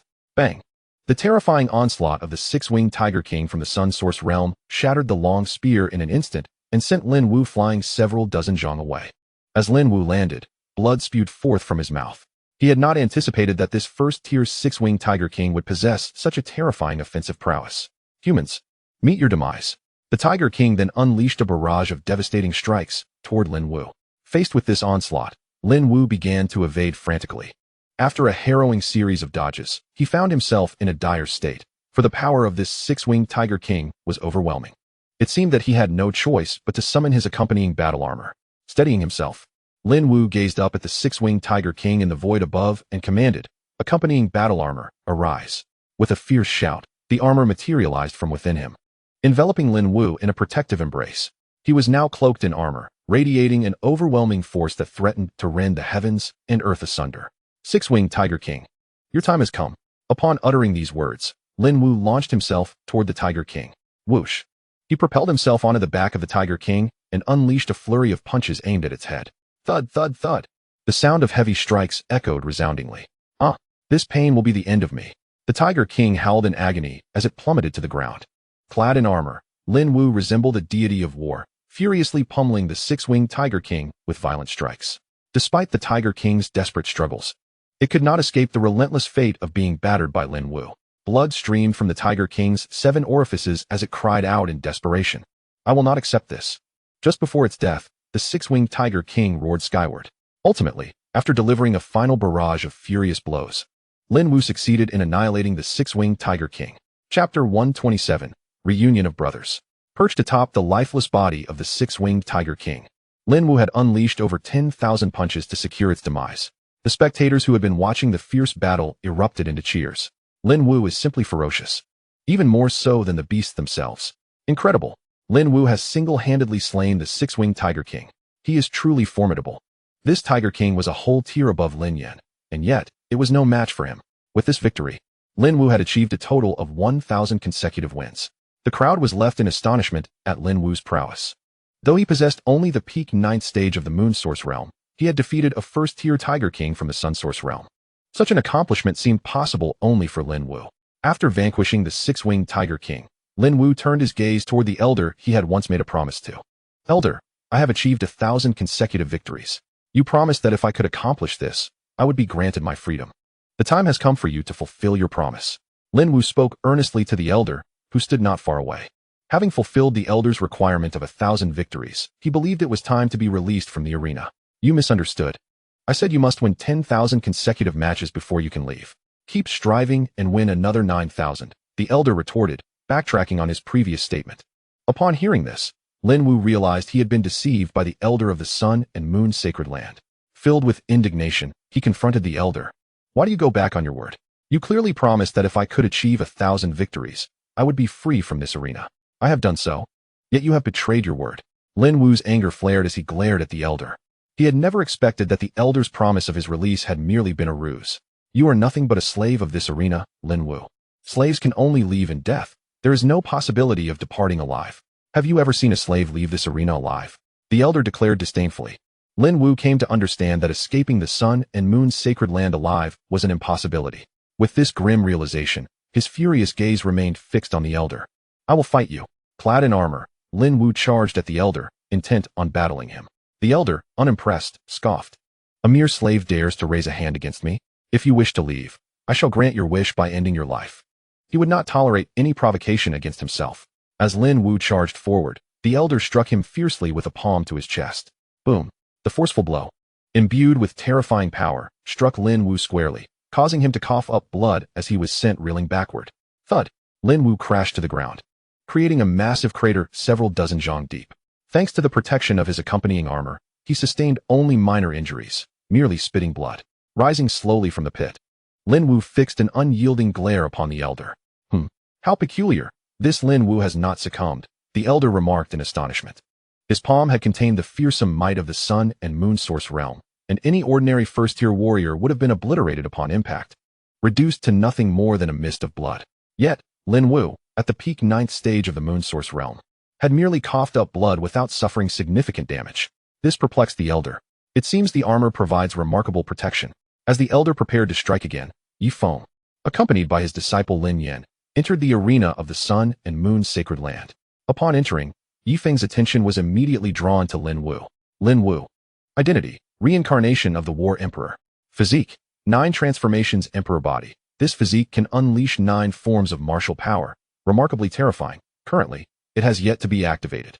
Imperial weapon: accompanying Emperor armor. This armor can withstand any assault beneath the level of an Emperor. After a thorough examination, Ye Feng discovered that Lin Wu, the 6th brother of Lin Yan, was also a reincarnation of an Emperor, specifically, the War Emperor. Lin Wu possessed the 9 transformations Emperor body. which could unleash 9 forms of martial power. It was undeniable that once this 9 transformations emperor body was activated, Lin Wu would become extraordinarily powerful. What a promising talent. Ye Feng regarded Lin Wu with keen interest. Meanwhile, Lin Yan, filled with excitement, rushed forward to embrace Lin Wu. Sixth brother, do you remember me? I am your elder brother Lin Yan. Overwhelmed with joy, Lin Yan exclaimed, having finally found his long-lost sixth brother Lin Wu. Lin Yan, my royal brother. How I long for you. Upon seeing his elder brother Lin Yan, Lin Wu, known for his unwavering strength, was instantly overcome with emotion and shed tears. The two brothers embraced tightly, savoring the long-lost bond of brotherhood. The host assisted his disciple Lin Yan in locating their long-lost sixth brother Lin Wu, thus completing a side quest and earning a divine artifact, the xianxiaaudiobooks. Simultaneously, Ye Feng, who aided Lin Yan in finding Lin Wu, also completed his side quest and was rewarded with the xianxiaaudiobooks. As Lin Yan held his brother tightly, he noticed the numerous scars adorning Lin Wu's body and promptly inquired, Sixth brother, how have you endured all these years? As Lin Wu's elder brother, Lin Yan expressed his concern. Years ago, I escaped from the great Lin dynasty and sought refuge in the Sun and Moon sacred land, only to be captured by the elder there, who enslaved me and forced me to battle ferociously against monstrous beasts day and night. Initially, the elder deceived me, promising freedom if I could achieve 1,000 consecutive victories and find you. However, upon accomplishing this feat, not only did he renege on his promise, but he also sought to take my life. Had you not arrived in time, I fear I would have perished at his hands. Lin Wu recounted his harrowing experiences in the Sun and Moon sacred land. Chapter 128, One Step Forward, Utter Terror. Upon hearing the misfortunes that had befallen his brother, Lin Yan's furious gaze fixated on the elder of the Sun and Moon sacred land, consumed by a desire for vengeance. Ye Feng, having learned of Lin Wu's plight, also directed his attention towards the elder. The elder, sensing Ye Feng's penetrating gaze, was immediately filled with dread. He felt an invisible and formidable pressure emanating from Ye Feng, as if a mere finger could obliterate him. Terrified of Ye Feng, the elder attempted to flee the arena, only to find himself immobilized by an overwhelming force, rendering him utterly powerless. What was happening? Could it be that he had made a move? The elder quickly suspected Ye Feng, realizing that no one else could restrain him. He recognized Ye Feng, the new sovereign of the Sword Sect, having replaced the ancient Lan's sacred land as leadership. Recognizing Ye Feng's identity, the elder's face contorted with terror. The Sword Sect's leader possessed an unfathomable strength, and if he wished to kill him, escape would be utterly impossible. Before Ye Feng, he felt like an insignificant insect, while Ye Feng stood as a deity, ruling over all life. Meanwhile, the disciples of the Sun and Moon sacred land, seated in the arena, also recognized Ye Feng's identity. He was the sovereign of the Sword Sect. What? The Sword Sect's leader has come to our Sun and Moon sacred land? What shall we do now? Panic ensued among the disciples, for they felt utterly powerless against the immeasurable might of Ye Feng. With vengeance in his heart, Lin Yan turned to his master and implored, Master, I beseech you to slay this elder of the Sun and Moon sacred land. Fear not, for I intend to do just that, Ye Feng replied, unleashing an invisible and formidable pressure that rapidly bore down upon the elder of the Sun and Moon sacred land. Boom. The sound of this overwhelming force echoed throughout the arena. No, Sovereign, save me. The elder cried out, desperately hoping for the intervention of his sect's leader. Unbeknownst to him, the sect leader had already been eradicated by Ye Feng in the Great Lin dynasty, making any hope of rescue utterly futile. Finally, under the watchful eyes of all, Ye Feng's invisible power crushed the elder, erupting him into a mist of blood, resulting in his sudden demise. Thank you, Master. Lin Yan expressed his gratitude to his mentor upon witnessing the demise of the elder who had tormented his brother. Without his master's intervention, Lin Yan feared he would have struggled to defeat the elder himself. Your brother has a fateful connection with me. Upon our return to the Sword Sect, I shall take him as my disciple, Ye Feng declared, retracting his terrifying aura and addressing Lin Yan. Your brother Lin Wu is the reincarnation of a martial emperor, making him an excellent candidate for my disciple. When Lin Yan learned of his master's intention to accept Lin Wu as a disciple, his heart soared with joy. This meant his brother would live and train alongside him in the Sword Sect. Lin Yan could hardly contain his excitement. Sixth brother, once we leave the Sun and Moon sacred land, my master will take you as a disciple. You must cherish this opportunity, he advised Lin Wu. Overwhelmed with emotion, Lin Wu's eyes sparkled with excitement. He had never anticipated that the formidable leader of the Sword Sect would wish to take him as a disciple, making it difficult for him to believe this was real. I will certainly treasure this chance, Lin Wu eagerly affirmed, as the two brothers conversed. Two ancestral figures of the sun and moon's sacred land appeared. Two coffins tore through the air, materializing above the arena. Upon seeing the coffins, the disciples promptly knelt and bowed. "We greet the ancestors. We greet the ancestors." They chanted in unison, paying their respects. From within the coffins, the ancestors of the sun and moon's sacred land addressed Ye Feng, who had just obliterated their elder, saying, "Sword Sect sovereign, your actions are excessively extreme. First, you slay our sect's leader, and now you come to our domain to eliminate our esteemed elder. Is such tyranny truly necessary? I have always conducted myself in this manner. What, are you dissatisfied?" Ye Feng responded nonchalantly, his demeanor radiating dominance as he regarded the two ancestors. "Your audacity is intolerable." The two ancestors seethed with fury at Ye Feng's words, astonished by his blatant arrogance. Boom, boom. The coffins exploded, and the two ancestors erupted with the power of the third stage of the Yin-Yang source realm, charging at Ye Feng.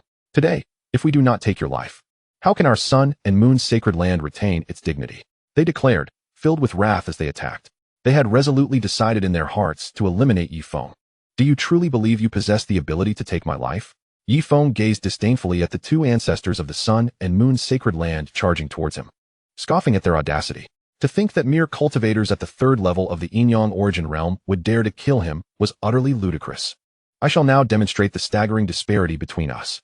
With that proclamation, Ye Feng stepped forward, unleashing a terrifying surge of power that rippled outward, obliterating everything in its path. The two ancestors of the sun and moon's sacred land, caught in the wake of this overwhelming force, were violently repelled, spewing blood from their mouths. Chapter 129, The Nine Transformation Imperial Body, unrivaled at the same level.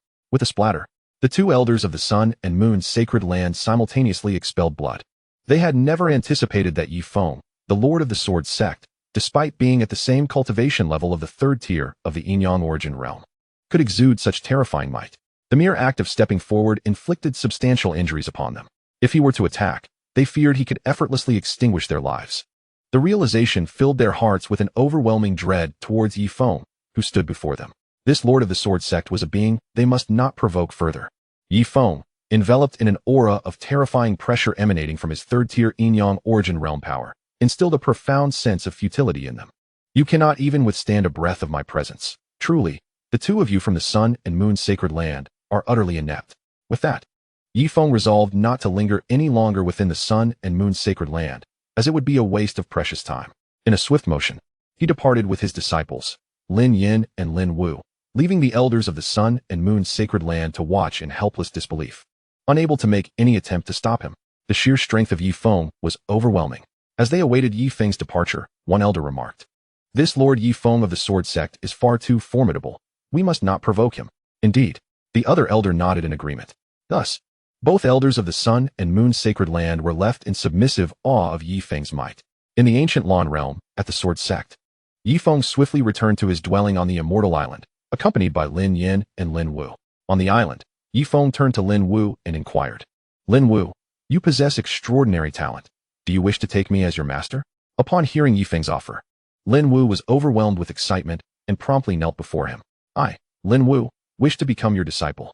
Master, please accept my homage." With utmost sincerity, Lin Wu bowed deeply. To him, having such a powerful and prestigious master was a tremendous honor, and he seized this opportunity with fervor, performing the rites of apprenticeship. Ye Feng, pleased, regarded his new disciple, the Martial Emperor. Ding. The host has successfully recruited a Martial Emperor disciple, rewarding a breakthrough in strength from the third tier of the Yin-Yang origin realm to the fourth tier. Following this successful apprenticeship, Ye Feng experienced a surge in his own power. "Rise, Lin Wu. From this day forth, you shall be my ninth disciple," Ye Feng declared, lifting Lin Wu to his feet. "Thank you, master," Lin Wu exclaimed joyfully. He felt elated not only to have escaped the confines of the beast arena, but also to have reunited with his elder brother, Lin Yin, and gained a master of such formidable strength. This filled Lin Wu with immense happiness. Had it not been for his master's intervention, he would still be trapped in the arena, battling fiercely against beasts for the amusement of the sun and moon's sacred land's disciples. The appearance of his master had dramatically altered the course of his previously tragic fate. "Sixth brother, congratulations on becoming a disciple of our master," Lin Yin chimed in, his expression brimming with joy for his brother. The excitement of finding his sixth brother and sharing the same master was indescribable. "Elder brother, when shall we take revenge on the general?" Lin Wu inquired, unaware that the general had already been slain. In response, Lin Yin revealed, I single-handedly dealt with the general, along with his subordinates. He recounted the event to his sixth brother. What? Lin Wu exclaimed, astonished. He could hardly believe that his elder brother possessed such strength to have defeated the general alone. Curiosity regarding Lin Yin's newfound prowess surged within him. Elder brother, to what extent has your power progressed? Lin Wu asked. Under our master's guidance, I have reached the 6th tier of the Sun Origin realm, Lin Yin replied proudly. Upon learning of his elder brother's strength, Lin Wu was momentarily speechless. He had not anticipated that his master would cultivate his brother to such heights. Just as they conversed, Ye Feng interjected, Lin Wu, are you aware of your unique constitution? Ye Feng then elaborated. You possess the rare 9 transformation imperial body, granting you access to 9 formidable martial powers. Once activated, you shall become invincible among your peers. At that moment, you will be unmatched, an unstoppable force. This is the extraordinary nature of the martial emperor Lin Wu. Master, I am unaware of this, Lin Wu replied honestly, having no knowledge of his special constitution until Ye Feng's revelation. Lin Wu, you possess the exceedingly rare 9 transformation imperial body. This constitution allows for 9 distinct martial powers, and once awakened, you will be deemed invincible among equals. Long ago, a martial emperor who ascended to the pinnacle of martial arts possessed this very 9 transformation imperial body. This emperor, wielding 9 martial powers, was undefeated, vanquishing all foes in his path. Furthermore, this martial emperor engaged in a monumental battle against 9 other formidable emperors. That conflict lasted a staggering 100,000 years. Can you guess the outcome? As Ye Feng spoke, he intentionally built suspense, prompting Lin Wu and Lin Yin to lean in with anticipation. Master, what became of that martial emperor and those 9 powerful emperors? Lin Wu could no longer contain his curiosity. Ultimately, after 100,000 years of fierce conflict, the martial emperor with the 9 transformation imperial body harnessed the 9 martial powers to obliterate all 9 adversaries. Ye Feng concluded. The reason for the martial emperor's victory lay in his formidable physique, the 9 transformation imperial body. And you, Lin Wu, possess this extraordinary constitution. Lin Wu, your future is boundless. Ye Feng spoke to his disciple Lin Wu. Once the 9 transformations emperor body is awakened, Lin Wu will be an invincible presence among his peers. Who could possibly contend with the martial emperor Lin Wu, who possesses the 9 transformations emperor body? Among those of the same level, absolutely no one. Chapter 130. Awakening the 9 transformations emperor body. Upon hearing his master's words, Lin Yin felt a genuine joy for Lin Wu from the depths of his heart. He had also heard the legends of the 9 transformations emperor body, which was said to be immensely powerful and terrifying. Once fully developed, it would truly render him invincible among his peers. No matter how many opponents he faced, it would have no effect. The 9 transformations emperor body is as tyrannical, fearsome, and formidable as that. Master, do you mean that I possess this physique, the 9 transformations emperor body? Lin Wu asked his master with disbelief. He could hardly fathom that he had the legendary 9 transformations emperor body, leaving him astonished by what he had just heard. Indeed, you possess this formidable physique, the 9 transformations emperor body, Ye Feng affirmed to Lin Wu. Then, Master, since I possess the 9 transformations emperor body, why do I not sense it within me at all? Lin Wu voiced his inner confusion. Upon learning that he had the 9 transformations emperor body, Lin Wu was perplexed as to why he could not perceive its existence. The reason you cannot sense the 9 transformations emperor body at present is that it is still dormant within you and has not yet awakened. However, I have a method to awaken the 9 transformations emperor body within you, Ye Feng explained to his disciple Lin Wu. The reason Lin Wu cannot currently feel the presence of the 9 transformations emperor body is that it has not yet officially awakened. Once it does, Lin Wu will be able to sense it and harness the 9 forms of martial power. The method to awaken the 9 transformations emperor body is to infuse your body with the 9 forms of martial power. At this moment, Ye Feng had summoned his other disciples. Once Jianxun and the others arrived, they would commence the awakening of Lin Wu's 9 transformations emperor body. Just as Ye Feng was speaking, Jianxun, Qingyao, Jiangchun, Yin, Gufeng, Danqing, and Suqin arrived. Greetings, Master. The 7 newcomers immediately bowed to their master, Ye Feng. You may rise, Ye Feng replied calmly. Master, who is this? Jianxun inquired upon seeing the unfamiliar face of Lin Wu. This is your 9th junior brother, Lin Wu. I have gathered you here to help awaken his 9 transformations emperor body with your powers, Ye Feng clarified. Upon hearing this, Jianxun quickly realized that the unfamiliar Lin Wu was indeed his 9th junior brother. 9th junior brother, greetings. I am Jianxun, your eldest senior brother, he said warmly, stepping forward to introduce himself. 9th junior brother, I am your senior sister, Qingyao, Qingyao added, also stepping forward. I am your fourth senior brother, Jiangchun. Jiangchun introduced himself as well. After a round of introductions, Lin Wu became acquainted with his senior brothers and sisters.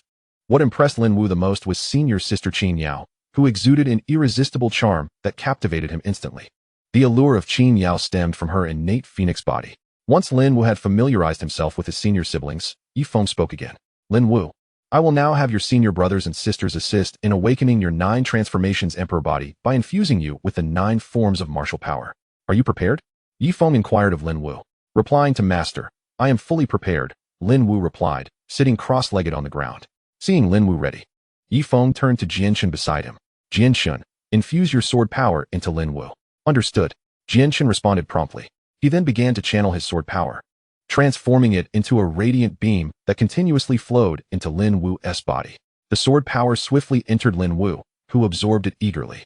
If it were any other martial artist, such absorption would lead to their meridians being shattered and them falling into madness. However, Lin Wu, who possessed the 9 transformations emperor body, was able to absorb this sword power freely without any danger. Lin Wu's physique is truly remarkable. He can absorb my brother's sword power so effortlessly. Indeed, if it were anyone else, such reckless absorption would be perilous, the onlookers, including Lin Yan, remarked. With Jianxun's sword power fully absorbed, Lin Wu now possessed a new form of sword energy within him. Jianxun, that's enough. Lin Yan, you will now infuse Lin Wu with fire power, Ye Feng instructed Lin Yan. Yes. Lin Yan quickly stepped forward, releasing 6 types of flames from within him and beginning to infuse Lin Wu with fire power. The roaring flames surged into Lin Wu. Had it been any other martial artist, they would have been reduced to ashes by Lin Yan's terrifying fire. Yet, Lin Wu, with his 9 transformations emperor body, remained unscathed, continually absorbing the fire power. After this infusion, Lin Wu now possessed fire power as well. Qin Yao, infuse your innate energy into Lin Wu, Ye Feng directed Qin Yao. She immediately stepped forward, releasing her innate source energy and beginning to infuse it into Lin Wu. With his eyes tightly closed, Lin Wu absorbed this source energy. Once Lin Wu absorbed the innate energy, Ye Feng turned to the demonic master Jiangchun. Jiangchun, it is now your turn to infuse your demonic power into Lin Wu. Yes. Jiangchun nodded in response and stepped forward. 9th junior brother. My demonic power is quite formidable and fierce. Are you ready? He asked Lin Wu before proceeding. Ready, Lin Wu affirmed. Upon hearing Lin Wu's readiness, Jiangchun unleashed a torrent of demonic energy, continuously infusing it into Lin Wu's body. This demonic power was exceptionally fierce and terrifying. Any ordinary martial artist would have been reduced to ashes upon contact. Yet, Lin Wu, possessing the 9 transformations emperor body, calmly absorbed it without any adverse reactions. Truly worthy of the 9 transformations emperor body, to absorb my demonic power so calmly, Jiangchun exclaimed in admiration, then increased the intensity, madly infusing demonic power into Lin Wu. After this infusion, Lin Wu now possessed 4 forms of martial power: sword power, fire power, innate energy, and demonic power. Once he absorbs the remaining 5 forms of power, Lin Wu will fully awaken the 9 transformations emperor body. Chapter 131. Restricted Area Space, Ancestor of the Sword Sect. Having absorbed 4 forms of martial power, Lin Wu's aura transformed dramatically, clearly stronger than before. Jiangchun, your infusion of demonic power is nearly complete. Next, let Yan bestow his strength upon Lin Wu, Ye Feng instructed his disciple, Jiangchun. Upon hearing this, Jiangchun promptly withdrew the demonic energy coursing through his body. Subsequently, Yan stepped forward. Yan, commence. Ye Feng urged the Demon Emperor. Yes. Yan nodded in response, and before the gaze of all present, he began to channel his demonic energy into Lin Wu's being. As Yan's infusion took place, an additional surge of demonic power filled Lin Wu's body. Following this transfer, Lin Wu's internal reservoir of demonic energy became robust and abundant. Gu Feng, it is your turn to act, Ye Feng then addressed his other disciple. Gudi Gu Feng. Indeed, Gu Feng replied, shouldering his ornate golden coffin as he advanced. Lin Wu, my ancient path energy is quite ferocious. Are you prepared? Gu Feng inquired. Elder brother Gu Feng, please proceed. I am fully prepared, Lin Wu, seated in meditation, responded earnestly. Very well, Gu Feng declared, unleashing his ancient path energy, transforming it into a magnificent current that surged into Lin Wu's body. The ancient power flowed like a cascading stream, filling Lin Wu with its essence. Accompanied by the melodious sound of rushing water, Lin Wu diligently absorbed and refined this ancient energy within himself. After a thorough assimilation, Lin Wu acquired this 6th form of martial power. Next, Danqing stepped forth. Soul power. The moment he emerged, Danqing infused his soul energy into Lin Wu. Lin Wu absorbed this influx of soul energy, enhancing his own capabilities. Soon after, Qin Di Su Qin also approached, beginning to channel her musical energy into Lin Wu. As Su Qin infused her power, harmonious notes resonated around them. However, Lin Wu was too focused on absorbing the musical energy to appreciate the enchanting melodies surrounding him. Ultimately, he successfully integrated this musical power within himself. Having absorbed various martial energies from his senior brothers and sisters, Lin Wu now possessed 8 forms of martial power, requiring only one final form to unlock the 9 transformations Emperor body. Once achieved, Lin Wu would wield 9 formidable martial powers, rendering him unrivaled among peers. Master, having absorbed the diverse martial energies from my seniors, why has the 9 transformations Emperor body not yet awakened? Lin Wu inquired, rising with a hint of confusion toward his master, Ye Feng. You are still lacking the final form of martial energy. It must be fully absorbed before the 9 transformations Emperor body can be awakened, Ye Feng explained to his disciple. Presently, only one final form of martial energy remained to officially awaken Lin Wu's 9 transformations Emperor body. Without this last form, the awakening remained unattainable. Ye Feng began to ponder where he might find this elusive final power. Lin Wu had already absorbed 8 forms of martial energy, yet the last must be distinctly different from the preceding 8. Where could this final form be found? A sudden realization struck Ye Feng. Perhaps it resided with the ancestral figure. He thought of the long-dormant ancestor of the Sword Sect. This ancestor was shrouded in mystery, extraordinarily powerful and fearsome. No one within the sect knew the extent of their strength or even their appearance. Only the Sword Sect's elder and the sect leader, Ye Feng, were aware of the existence of this formidable protector hidden in the shadows. Regrettably, the ancestor had yet to be revived, existing in a state of ethereality to safeguard the Sword Sect. Now, reflecting on his sect's ancestor, Ye Feng was convinced that this figure must possess an immensely powerful martial energy. With the ancestor's strength, Lin Wu's 9 transformations Emperor body could undoubtedly be awakened. Thus, Ye Feng addressed Lin Wu. Come with me, Lin Wu. With that, he and Lin Wu vanished from the Immortal Island, heading toward the forbidden grounds of the 2 ancestors. Within the sacred grounds of the Sword Sect, Ye Feng led Lin Wu into the domain of the Elder of the Blue Sword and the Elder of the Holy Sword. Ye Feng, you have arrived, the Holy Sword Elder greeted as they approached. Greetings, esteemed elders, Ye Feng replied with utmost respect. Disciple Lin Wu pays his respects to the 2 esteemed elders. Lin Wu promptly bowed to them. Ye Feng, is this child also your disciple? Inquired the Elder of the Blue Sword. Indeed, his name is Lin Wu, and he is my newly accepted disciple, Ye Feng affirmed. This child is extraordinary, both elders remarked, having discerned Lin Wu's remarkable potential with but a glance. Ye Feng, what brings you here? They subsequently asked, aware that their sect leader had a purpose in mind. I have come seeking the ancestor. I wish to enter the ancestral forbidden zone to meet them, Ye Feng articulated his intent. Upon hearing this, the 2 elders assumed a significant event was imminent and pressed. Ye Feng, does your search for the ancestor indicate that something momentous is about to transpire within the Sword Sect? No, there are no pressing matters at hand. My quest for the ancestor is solely to borrow a form of martial energy to aid my disciple Lin Wu in awakening the 9 transformations Emperor body. That is all. Ye Feng clarified. Relieved, the 2 elders set aside their earlier concerns, realizing that Ye Feng's intention was not to resurrect the ancestor to defend against external threats.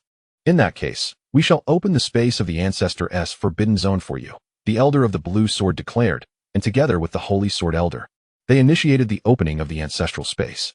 As the ancestor had yet to be revived, they existed only within this unique forbidden space. The 2 elders unveiled a passageway, revealing the ancestral domain before Ye Feng's eyes. This passage before you leads to the ancestor's forbidden zone, the Elder of the Blue Sword informed him. Ye Feng, bowing respectfully to the 2 elders, expressed his gratitude. I appreciate your assistance, esteemed elders. With that, he led Lin Wu into the spatial passage.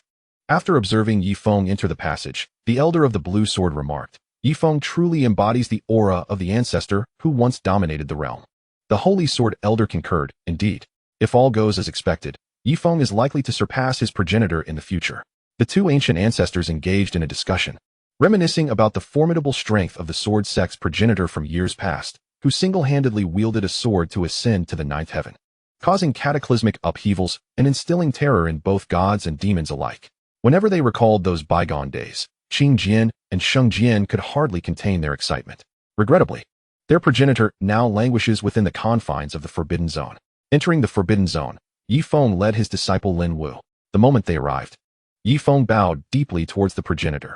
Ye Feng pays his respects to the progenitor. Disciple greets the progenitor. Lin Wu immediately followed suit, venerating the Sword Sect's progenitor.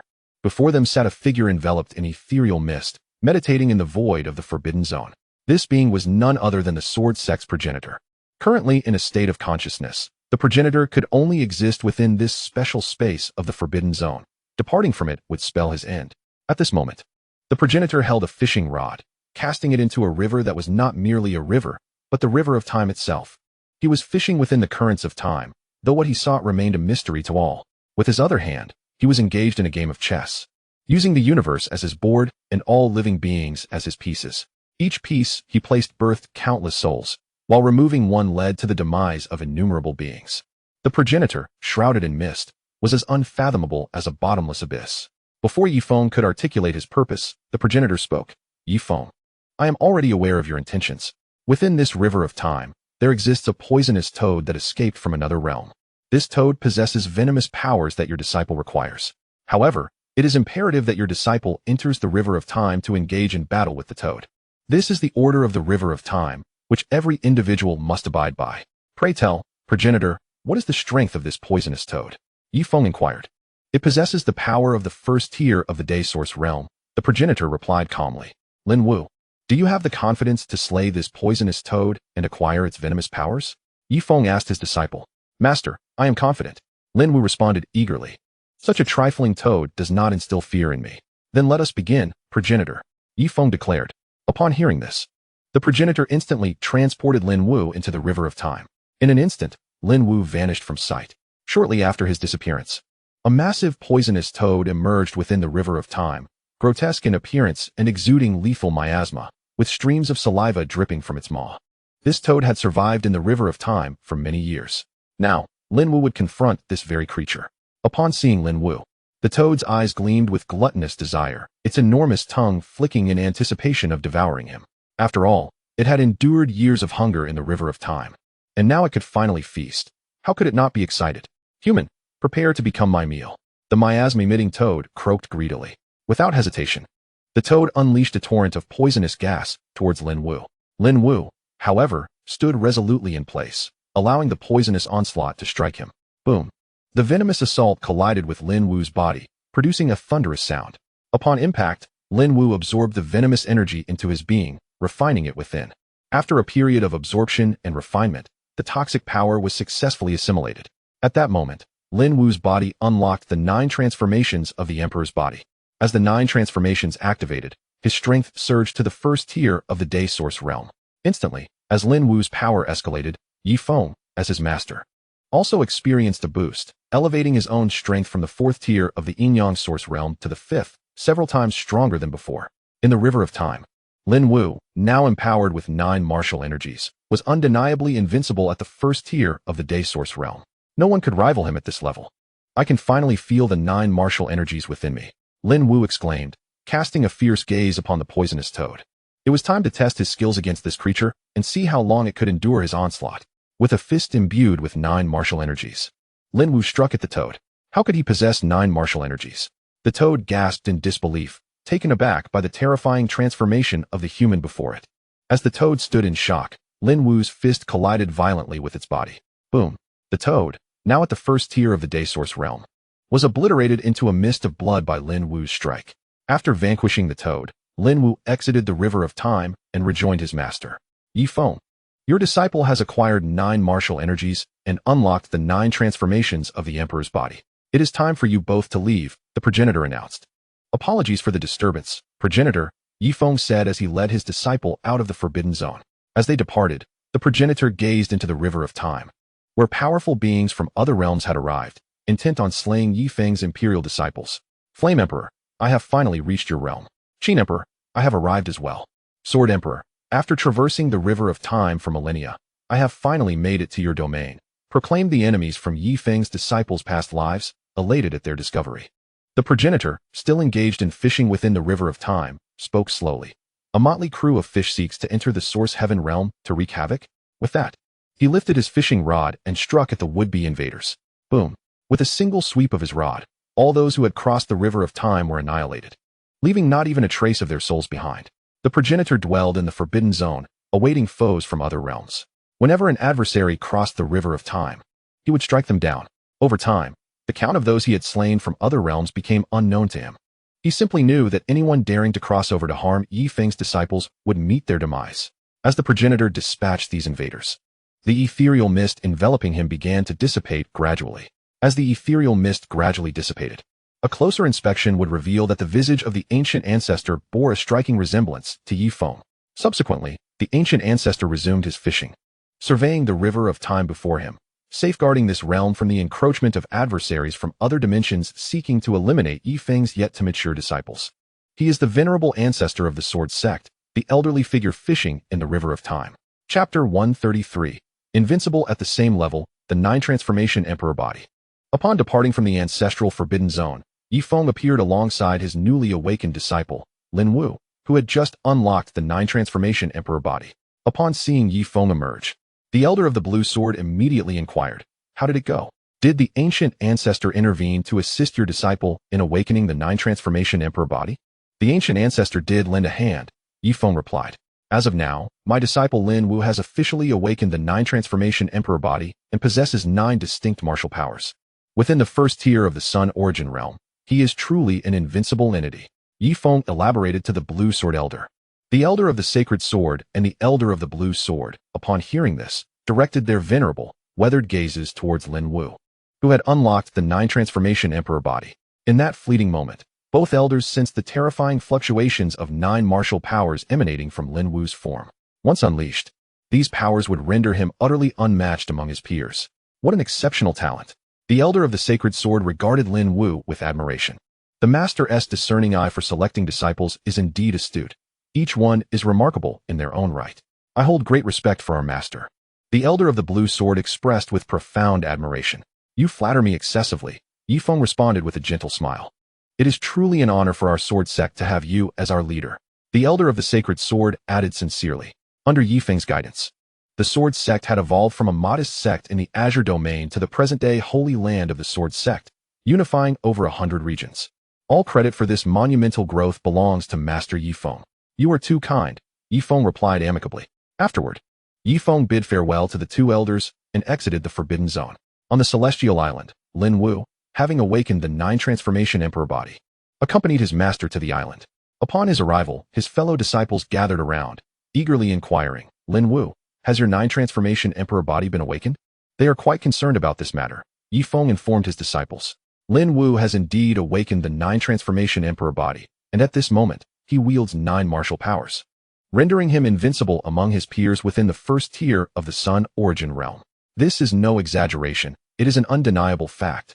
The 9 Transformation Emperor Body of a martial emperor is remarkably formidable. Master, may I engage in a spar with junior brother Lin Wu?" At that moment, the ancient Emperor Gu Feng stepped forward, eager to test the prowess of his junior brother Lin Wu, to ascertain whether he truly possessed the might that Master had described. "Lin Wu, do you accept your senior brother Gu Feng's challenge?" Ye Feng inquired of Lin Wu, who had just awakened the 9 Transformation Emperor Body. Reporting to Master, "I willingly accept senior brother Gu Feng's challenge," Lin Wu replied without trepidation, confident in his newly acquired strength. Upon hearing Lin Wu's acceptance, Ye Feng instructed Gu Feng, "Since your junior brother has agreed, you may proceed with the spar. Remember, do not hold back too fiercely against a fellow disciple." "Rest assured, Master." Both Gu Feng and Lin Wu nodded in acknowledgement. Afterward, the 2 locked eyes in anticipation. "Junior brother Lin Wu, brace yourself," Gu Feng declared, unleashing the Sun Origin realm energy within him, manifesting a colossal ancient seal that soared towards Lin Wu. Boom! The ancient seal thundered forth, hurtling directly at Lin Wu. With countless battles behind him, Lin Wu remained composed as he observed the incoming seal. Just as it was about to strike, he instantly activated the 9 Transformation Emperor Body. 9 Transformation Emperor Body, activate! Lin Wu shouted, channeling the 9 martial powers within him, delivering a punch that collided with the ancient seal. Bang! The punch imbued with 9 martial powers shattered the ancient seal into a multitude of fragments, resulting in a resounding explosion. "Senior brother Gu Feng, you should be cautious. Now it's my turn to strike," Lin Wu called out with a friendly warning. With a swift motion, Lin Wu vanished from his position, charging towards Gu Feng. In but a moment, he stood before Gu Feng. "Senior brother Gu Feng, receive my punch." Lin Wu exclaimed, unleashing a punch filled with the essence of 9 martial powers. Boom. The punch reverberated with thunderous roars. Gu Feng, sensing the overwhelming power within Lin Wu's strike, realized the potential danger it posed. Should it connect, he would undoubtedly sustain considerable injury. Thus, Gu Feng did not dare to be complacent. He quickly dislodged the golden coffin from his back, positioning it in front of him to absorb the blow. Clang! As Lin Wu's punch struck the golden coffin, a clear metallic sound echoed, and Gu Feng was sent reeling backward along with the coffin, several dozen paces away. What terrifying martial powers! Truly worthy of the 9 transformation emperor body, Gu Feng exclaimed, unable to suppress his admiration. In this bout, he had been bested by his junior brother Lin Wu. It must be said that Lin Wu's 9 transformation emperor body was indeed formidable. He had achieved a level of invincibility among his peers, particularly with the 9 martial powers. None could withstand his might. In this battle, I concede, Gu Feng declared as he stowed away the golden coffin. Sixth brother, your 9 transformation emperor body is impressive. Lin Yan, Lin Wu's elder brother, approached and patted Lin Wu on the shoulder, his face alight with joy. He had not anticipated that the force behind Lin Wu's punch, fueled by 9 martial powers, would be so astounding, sending Gu Feng back several dozen paces. While it was true that Gu Feng had not unleashed his full strength, it nonetheless demonstrated that the 9 transformation emperor body could indeed achieve invincibility among its peers. You flatter me, elder brother. I sense that senior brother Gu Feng did not exert his full power. Had he done so, the outcome would be uncertain. Chapter 134. Tianwu Peak. Lin Wu began to speak. My dear junior brother, there is no need for modesty. Your 9-turn imperial body is indeed formidable, Gu Feng remarked as he approached Lin Wu. After their recent sparring session, Gu Feng comprehended that the 9-turn imperial body was not merely a title. It was genuinely powerful. At that moment, the combative demon emperor, Xianxiaaudiobooks, stepped forward. Master, may I spar with junior brother Lin Wu? I am eager to discover just how strong his 9-turn imperial body truly is, Xianxiaaudiobooks expressed to his master, Ye Feng. He longed to engage Lin Wu in combat and gauge the extent of his legendary physique. Coincidentally, Xianxiaaudiobooks was also at the first level of the Sun origin realm, and he wished to personally experience whether the 9-turn imperial body was indeed capable of achieving unparalleled dominance among equals. Lin Wu, your elder brother Xianxiaaudiobooks wishes to challenge you. Will you accept? Ye Feng inquired of Lin Wu. Absolutely, Lin Wu replied without hesitation. Then, my 2 disciples, engage in your duel, Ye Feng instructed Xianxiaaudiobooks and Lin Wu. Soon, the 2 contenders faced each other, while Xianxiaaudiobooks and Lin Yan observed intently, eager to witness the clash between Xianxiaaudiobooks and Lin Wu. Junior brother Lin Wu, I must enter my demonized state now. Do be cautious, Xianxiaaudiobooks warned as he prepared to unleash his transformation. Once he entered this state, his combat prowess would escalate significantly. As a first-level practitioner in the Sun origin realm, he could confront even 2nd or 3rd-level adversaries head-on when demonized. Furthermore, his physical attributes would be immensely enhanced. I am ready, brother Xianxiaaudiobooks. You may begin your transformation, Lin Wu declared.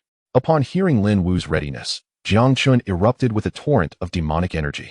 Waves of swirling dark energy enveloped him in an instant. Demonize! Xianxiaaudiobooks roared, and his form began to swell dramatically.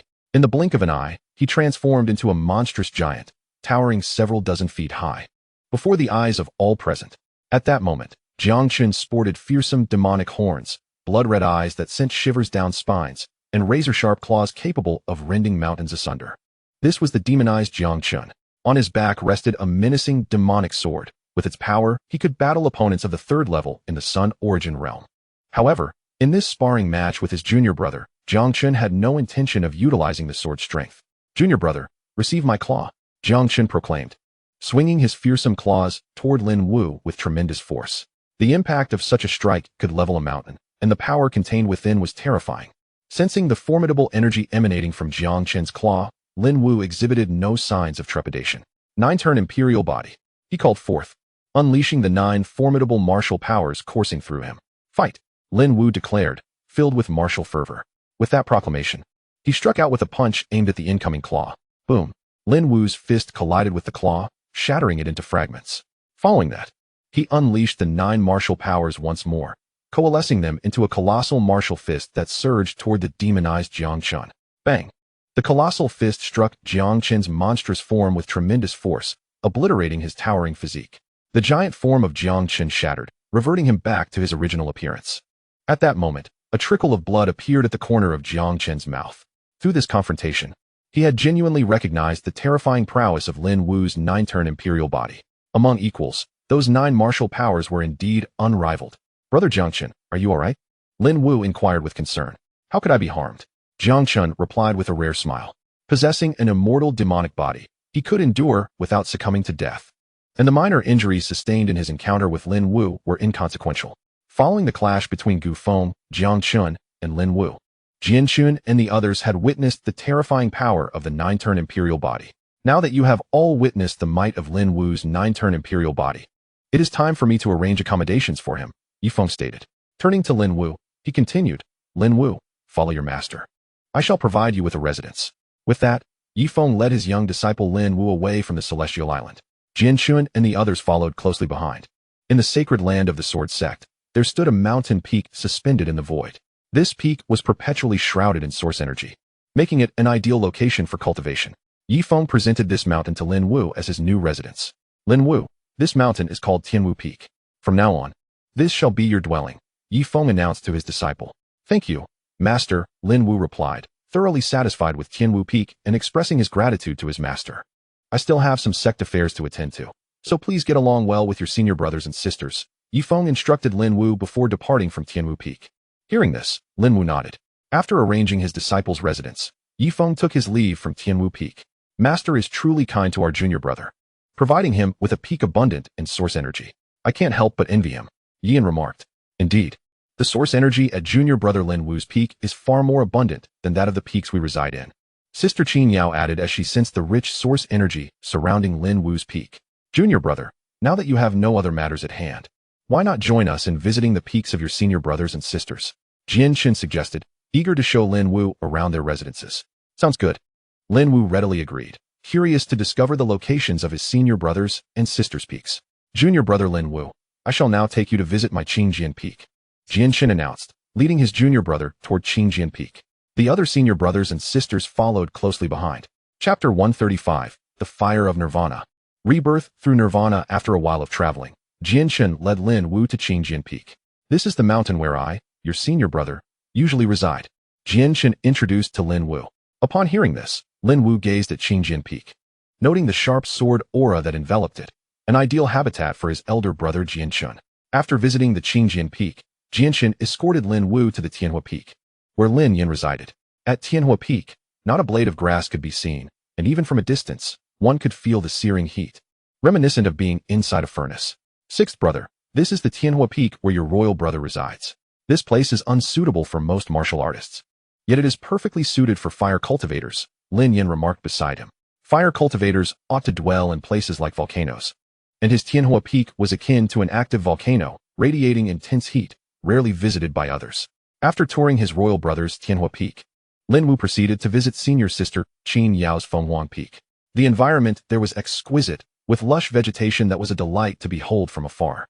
No wonder this is where senior sister Qin Yao lives. It is truly beautiful, Lin Wu mused quietly. Following his visit to Fenghuang Peak, Lin Wu continued to explore the Tianma Peak, home to senior brother Jiangchun. Upon arrival, he observed the ominous aura surrounding Tianma Peak, where not a single plant grew. The disciples of the Sword Sect were generally too fearful to approach Tianma Peak due to its eerie and foreboding nature. This is the Tianma Peak where your senior brother Jiangchun resides. Although it may seem rather sinister, he is quite a good person, albeit somewhat taciturn, Jianxun explained to Lin Wu. I understand. Senior brother Jiangchun is a person of warm disposition beneath his cool exterior, Lin Wu replied. During their sparring sessions, Lin Wu had sensed that senior brother Jiangchun had been holding back. Otherwise, it would have been impossible for him to conquer him so easily. Acknowledging this, Lin Wu made his statement. After completing the tour of Tianma Peak, Jianxun led Lin Wu to the Wanshou Peak of Yian. This is your senior brother Yi En's Wanshou Peak. He has a profound fondness for beast taming. Thus, various magical beasts reside alongside him, Jianxun remarked, gesturing towards the vast expanse below. Within Wanshou Peak, there existed thousands of magical beasts of all kinds, resembling a grand zoo. As Jianxun was introducing Wanshou Peak to his junior disciple Lin Wu, a sudden cry of a magical beast echoed from within the peak. Caw! The sound, reminiscent of a phoenix's call, reverberated throughout Wanshou Peak. Hearing this, Yan furrowed his brow and hurried towards the source of the sound, sensing that something was amiss. Jianxun and the others quickly followed suit, eager to uncover what transpired at Wanshou Peak. Inside Wanshou Peak, they witnessed a sparrow transforming into an enormous creature several dozen feet long. its entire body engulfed in waves of purifying flames. These flames relentlessly scorched the sparrow. Caw! The creature emitted a heart-wrenching shriek as it endured the flames. As the sparrow's true form was that of a phoenix, it was undergoing a process of rebirth through fire. Should it succeed, it would emerge reborn as a phoenix. Otherwise, it would be reduced to ashes. Caw! Caw! Caw! The tormented sparrow cried out in anguish. Nearby, the large yellow beast attempted to open its cavernous mouth to engulf the purifying flames, only to discover that no matter how it tried, it could not consume the flames. Yin, come back quickly. The sparrow can hardly hold on. The large yellow creature urged anxiously. Just then, Yin and the others arrived at Wanshou Peak. Upon seeing the sparrow ablaze with purifying flames, Yin immediately comprehended that the sparrow was undergoing a rebirth. If it could withstand the flames, it would be reborn. If not, it would turn to ashes. Witnessing the sparrow, which had accompanied him since childhood, engulfed in flames filled Yin with sorrow. Danqing, do you have any means to assist the sparrow in overcoming this rebirth? Yin implored. In Yin's view, Danqing, being an alchemist well-versed in the effects of various elixirs, should know of a way to help the sparrow transform into a phoenix without undergoing the perilous process of rebirth. Yes, Danqing responded promptly, for he indeed knew of a method to aid the sparrow in its transformation. Moreover, he was capable of concocting the necessary elixir. Danqing, what is this method? Yin inquired urgently. Having had the sparrow by his side for so long, he did not wish for it to endure the risks of rebirth, which held a significant chance of failure. There exists a primordial phoenix pill that allows most phoenixes to transform without undergoing rebirth. By consuming this pill, one can directly become a phoenix. Although I can craft the primordial phoenix pill, it requires a rare ingredient known as Nirvana Heart. Unfortunately, I do not possess any at present, Danqing explained, detailing the critical ingredient necessary for the elixir. The Nirvana Heart was the essential component for crafting the primordial phoenix pill, and acquiring it was of utmost importance. After sharing this information, Danqing retrieved a Juyo cold ice pill and administered it to the sparrow engulfed in purifying flames. As soon as the sparrow ingested the pill, it was encased in ice, transforming into a frozen statue. The Juyo cold ice pill would only last for 3 days. If they could not procure the Nirvana Heart and concoct the primordial phoenix pill within that time, the ice would melt, subjecting the sparrow to the searing flames once more. Thus, we must locate the Nirvana Heart within these 3 days, Danqing advised. Currently, Danqing had utilized the Juyo cold ice pill to temporarily shield the sparrow from the torment of the purifying flames. However, once the 3 days elapsed, the ice would dissolve, leaving the sparrow to endure the flames yet again. Therefore, finding the Nirvana Heart and concocting the primordial phoenix pill within this limited time frame was crucial. Chapter 136, The Rebirth of the Poison Emperor, Poison Jior. Upon learning of the method from Danqing, Yin immediately inquired, Danqing, where can we find the Nirvana Heart? He was eager to locate the Nirvana Heart and prepare the primordial phoenix pill for his beloved sparrow. To my knowledge, it can be found in the Great Wilderness Secret Realm, which falls under the jurisdiction of our Sword Sect, Danqing replied, mentioning the Great Wilderness Secret Realm. Jianshan and Lin Yan, who were nearby, instantly recalled the Great Wilderness Secret Realm, a place their master had previously led them to, where they had acquired numerous treasures.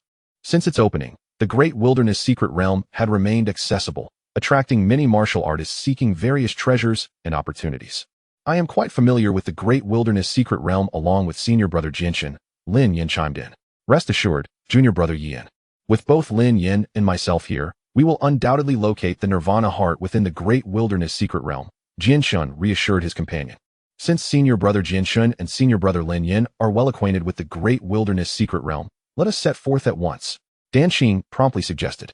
Following this, the 6 of them, Jianshan, Lin Yan, Jiang Chun, Gu Feng, Danqing, and Lin Wu, departed from the Beast Peak, embarking on a quest into the unsealed Great Wilderness Secret Realm in search of the Nirvana Heart. Meanwhile, Yin remained at the Beast Peak, keeping company with his pet sparrow. The Great Wilderness Secret Realm, once opened, has remained accessible, drawing numerous warriors eager to explore its treasures in hopes of uncovering ancient relics from the primordial era. At the entrance of this realm, a slender and graceful maiden, her face veiled, gracefully stepped into the Great Wilderness Secret Realm. Despite the sheer fabric obscuring her features, her exquisite countenance was still discernible, revealing a breathtakingly beautiful visage. This enchanting woman was known as Poison Jior, the reincarnation of the Poison Emperor. Orphaned since childhood, Poison Jior possessed the unique body of 10,000 poisons, allowing her to thrive by consuming various toxins. Over the years, she has ingested millions of poisonous substances, steadily augmenting her strength to attain the first level of the Sun Source realm.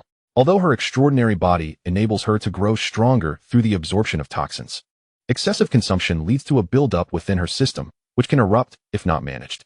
Whenever the toxins within her body flare up, Poison Joer must rely on the Nirvana Heart to suppress the overwhelming toxicity. Failure to do so would result in her being consumed by the very poison she wields, leading to her demise.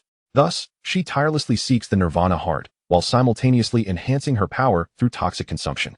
This time, she journeyed thousands of miles to the Sword Sect's sacred land, the Great Wilderness Secret Realm, with the singular purpose of finding the Nirvana Heart to contain the impending eruption of her internal toxins. If the poisons were to explode within her, the consequences would be catastrophic, claiming countless lives within a vast radius.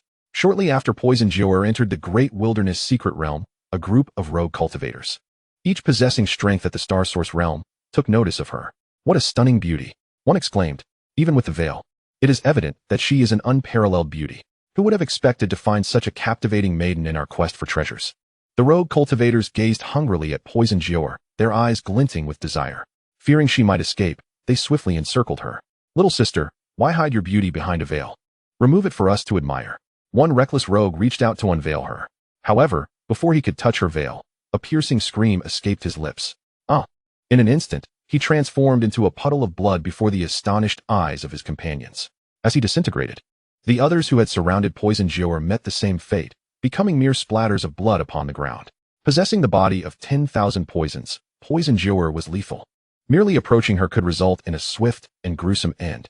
Once, a holy son from a sacred ground succumbed to her allure, only to have half his body corroded by the toxins. He was left a grotesque half-human, half-ghost creature. Consequently, due to the protective aura of her poisons, no one dared to draw near her. Throughout her life, no one has ever had the audacity to touch her. This isolation has forged her icy demeanor. Having dealt with the lecherous intruders, Poison Joer continued her journey towards the Nirvana Heart without a moment's hesitation. Not long after her departure, Jianxun and the others hastily arrived at the Great Wilderness Secret Realm. "This is the Great Wilderness Secret Realm. I remember when our master brought Lin Yin and me here to seek treasures from the primordial era," Jianxun remarked. "Indeed, our master once acquired thousands of divine source trees here," Lin Yin reminisced. At that moment, Danqing noticed several pools of blood upon the ground. To transform living beings into mere puddles of blood instantaneously, this poison master possesses formidable strength. He observed, "Brothers and sisters, we must expedite our search, or the Nirvana Heart may fall into the hands of this powerful poison master," Danqing urged. "I have heard tales of a beautiful poison master who travels far and wide, veiled, in pursuit of the Nirvana Heart to suppress the myriad poisons within her. It seems these unfortunate souls have succumbed to her toxins. She may have arrived before us. We must act swiftly." With his keen observation, Danqing concluded that only the renowned veiled poison master could wreak such havoc. He had long been aware of her legend, known for her mastery over poisons and the protective aura that made approaching her perilous. Now, having arrived at the Great Wilderness Secret Realm, it was likely she sought the Nirvana Heart to contain her internal chaos. Chapter 137, The Eruption of Poison. Upon hearing Danqing's words, Jianxun promptly replied, "In that case, let us hasten our search for the Nirvana Heart." Leading his companions, Jianxun swiftly navigated the Great Wilderness Secret Realm, determined to prevent Poison Joer from claiming the Nirvana Heart before them. In the Spirit Herb Valley within the Great Wilderness Secret Realm, an array of rare medicinal herbs flourished. Among them lay a peculiar herb resembling a heart, the exceedingly rare Nirvana Heart. The Nirvana Heart was an essential ingredient for concocting the innate Phoenix Pill. Without it, the pill could not be crafted. Furthermore, the Nirvana Heart possessed the remarkable ability to suppress all poisons, rendering it invaluable. Within the valley, a group of warriors foraging for herbs soon discovered the Nirvana Heart. "Goodness! Come quick, this is the Nirvana Heart," one exclaimed in astonishment. His companions quickly gathered around, equally astonished. "It truly is the Nirvana Heart," they exclaimed, filled with joy at their unexpected discovery in the valley. Just as they reveled in their joy, the fearsome poison master, Poison Joer, made her appearance. "The Nirvana Heart belongs to me. If you wish to avoid death, I suggest you leave immediately." Poison Joer spoke in a voice that was as cold as ice. As she uttered these words, a terrifying wave of toxic gas erupted from her being. Should this group of individuals dare to linger, she would not hesitate to strike, poisoning them all. The weak martial practitioners were instantly cowed by Poison Joer's formidable presence. "We are leaving right now," they exclaimed, hastily retreating from the scene. Subsequently, Those who had intended to harvest the Nirvana heart were driven away by poison Jior. After dispersing them, she gracefully approached the Nirvana heart. Found it. With this Nirvana heart, I can suppress the deadly poison within me, Poison Jior declared, reaching out to pluck the heart. Just then, Jian Xun, Lin Yan, Jiang Chun, Gu Feng, Dan Qing, and Lin Wu arrived at the spiritual medicine valley of the Great Wilderness Secret Realm. You must be the Poison Master, Poison Jior, who traverses various regions in search of the Nirvana heart, Dan Qing remarked, having heard of her reputation. You dare to show yourselves? Do you seek death? Poison Jior turned her exquisitely veiled face towards Dan Qing and the others, her voice icy. Poison Jior, this Nirvana heart is of utmost importance to us. Name your price, and I shall compensate you with various medicinal pills in exchange, Dan Qing proposed, opting for dialogue instead of conflict in hopes of acquiring the Nirvana heart without resorting to violence. However, Poison Jior had no intention of relinquishing the heart. I cannot possibly give it to you, she retorted, firmly rejecting his offer. She needed the Nirvana heart to contain the toxic forces within her. Without it, she would be unable to suppress the lethal poison. Thus, regardless of who approached, Poison Jior would not part with the Nirvana heart. As she spoke, the myriad poisons within her began to erupt once more. Boom, boom, boom. A cacophony of deadly toxins surged forth from Poison Jior, engulfing the entire spiritual medicine valley. This is toxic gas. Quickly, gather your energy to protect yourselves, Jian Shen warned his fellow disciples. Upon hearing this, Lin Yan summoned a torrent of flames to shield his body from the poisonous fumes. Jiang Chun unleashed demonic energy to safeguard himself, while Gu Feng, Dan Qing, and Lin Wu also activated their defensive energies. Poison Jior, we do not wish to engage you in battle. It would be wise for you to hand over the Nirvana heart, Jian Shen declared, his sword energy enveloping him. Such foolishness. Poison Jior responded defiantly. She had to consume the Nirvana heart. Otherwise, the multitude of poisons within her would run rampant, devastating everything in their path. I will confront this Poison Jior.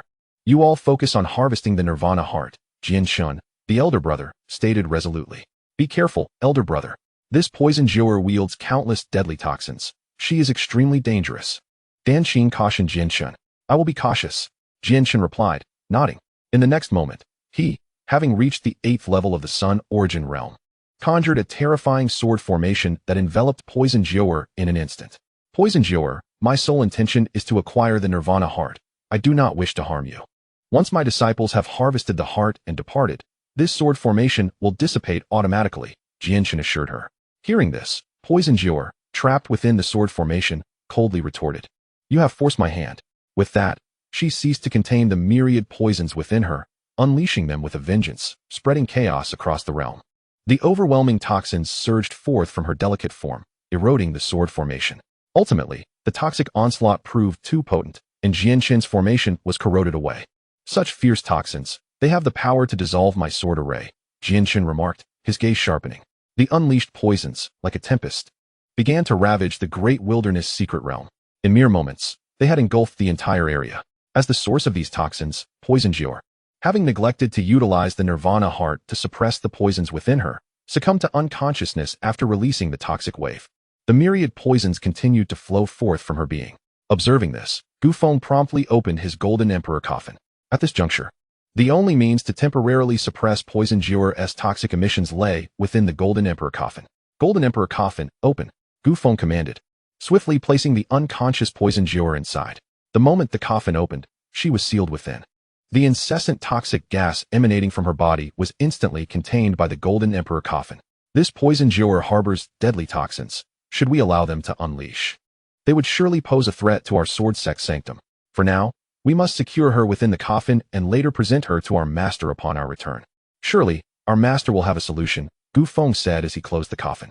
Chapter 138. The Reincarnation of the Sleeping Emperor, Li Jui. After placing Poison Jior in the Golden Emperor coffin, Gu Feng hoisted it onto his back. Subsequently, Dan Qing and the others hastily harvested the Nirvana heart from the spiritual medicine valley and swiftly departed from the Great Wilderness Secret Realm, without lingering any longer. In the sanctum of the Sword Sect, within a resplendent palace, the abode of the sect leader Ye Feng, who received visitors there, had welcomed him after his departure from Tianwu Peak to meet with a benefactor from his past. Patriarchally, it has been a long time. How have you been? Ye Feng inquired from his elevated seat, addressing the middle-aged figure below, who was adorned in fine garments and wore a warm smile. The esteemed Patriarch Li Xian, a man who governed a certain region. In the days before Ye Feng ascended to the position of sect leader, during his travels and experiences, Li Xian had offered him assistance. Though it was not a monumental favor, Ye Feng had always cherished this act of kindness. Hence, upon learning that Li Xian sought an audience with him, Ye Feng promptly made his way to the palace. I humbly report to the sect leader that under the care of the Sword Sect, my Li family has thrived greatly in recent times. I have come today to implore the sect leader for a matter of some importance, Li Xian articulated, kneeling before Ye Feng with a thud. What is it that you wish to discuss, patriarchally? Speak freely, Ye Feng replied with calm composure. Sect leader, to be frank, I have a rather disappointing son. He spends his days idly, neglecting cultivation and any other pursuits. He simply lies in bed, sleeping day and night. My son, in his whimsical manner, insists that his slumber upon the bed is a form of cultivation. He claims to possess the ability to weave dreams, within which he remains invincible. Each day, he languidly reclines, fabricating excuses that his sleep is a means of training. I have come here with the earnest desire to secure a favorable opportunity for my indolent son, hoping that the esteemed Sword Sect might accept him as a disciple, thus transforming his current plight through their guidance. Li Xian recounted the situation of his son, Li Jui. Upon his birth, Li Jui neither cried nor wailed, instead sleeping soundly for 9 days and nights, leading Li Xian to bestow upon him the name Li Jui. This son, day and night, indulges in deep slumber, declaring to his father that his sleep is a method of strengthening himself, insisting that no one disturb his profound rest. Such behavior has left Li Xian feeling that his son is beyond redemption. Thus, it has become imperative to send his unambitious son, Li Jui, to the Sword Sect for proper cultivation. Therefore, Li Xian humbly approached the Sword Sect's leader, Ye Feng, beseeching him to grant his son an opportunity to join the revered sect. It is indeed the lament of every parent to wish for a prosperous future for their children. Upon hearing Li Xian's account, Ye Feng hesitated and inquired, Li Patriarch, are you saying that your son spends all day and night in bed? Indeed. My wayward son sleeps endlessly, spouting the absurd notion that his slumber is a form of cultivation to grow stronger. Were he not my only child, I might have the urge to strike him down and start anew. Li Xian clenched his teeth in frustration at the thought of his son, who only seems to excel at sleeping. While other families boast of sons who have reached the realms of Chunyuan or Xingyuan, his own son merely sleeps the days away, which incenses Li Xian greatly. Whenever he finds himself among other parents discussing their children's achievements, he cannot help but feel a profound sense of shame. As he listened to Li Xian, Ye Feng began to speculate. Sleep as a means to grow stronger? Could it be that Li Jui is the reincarnation of the sleeping emperor?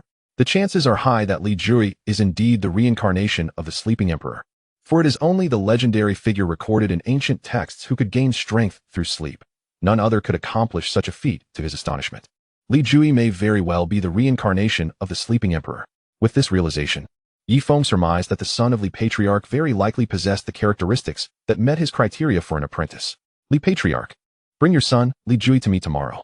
I shall personally accept him as my disciple, Ye Feng announced as he rose to address Li Xian. Upon hearing this news, Li Xian was overwhelmed with excitement, trembling with joy. Initially, he only sought to establish a connection for his son to join the Sword Sect and become a disciple. He never anticipated that the leader would directly offer to take his son as an apprentice. Thank you, esteemed leader. In his elation, Li Xian bowed repeatedly before Ye Feng.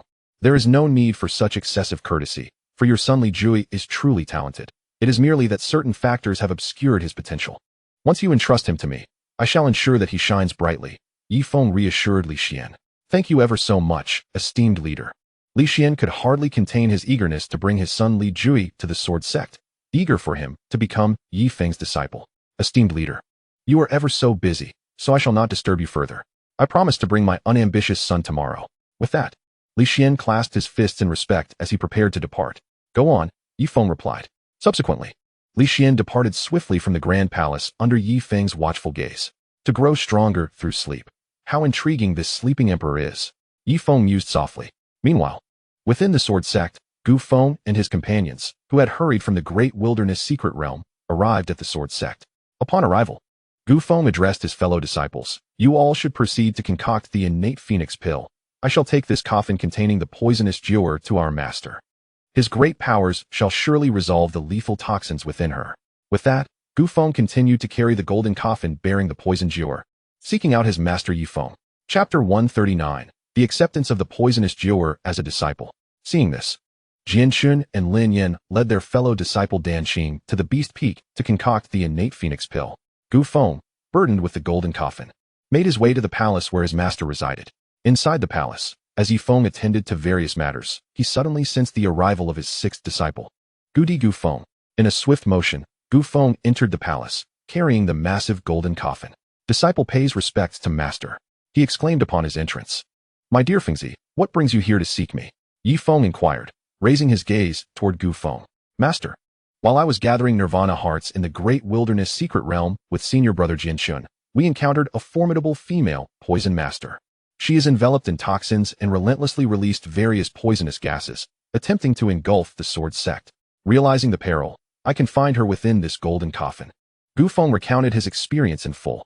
Upon hearing this, Ye Feng immediately instructed, Fengzi, open the coffin so that I may take a look. Yes, master. Gu Feng promptly agreed. With a thought, he opened the lid of the tightly sealed golden coffin. As the coffin opened, an intense wave of poisonous gas erupted from within, enveloping the entire hall. Ye Feng, sensing the danger, swiftly eradicated the surging toxins. In the next instant, Ye Feng teleported to the front of the coffin, focusing his attention on the figure of the poisoned Jiaoer inside, beginning to assess her condition.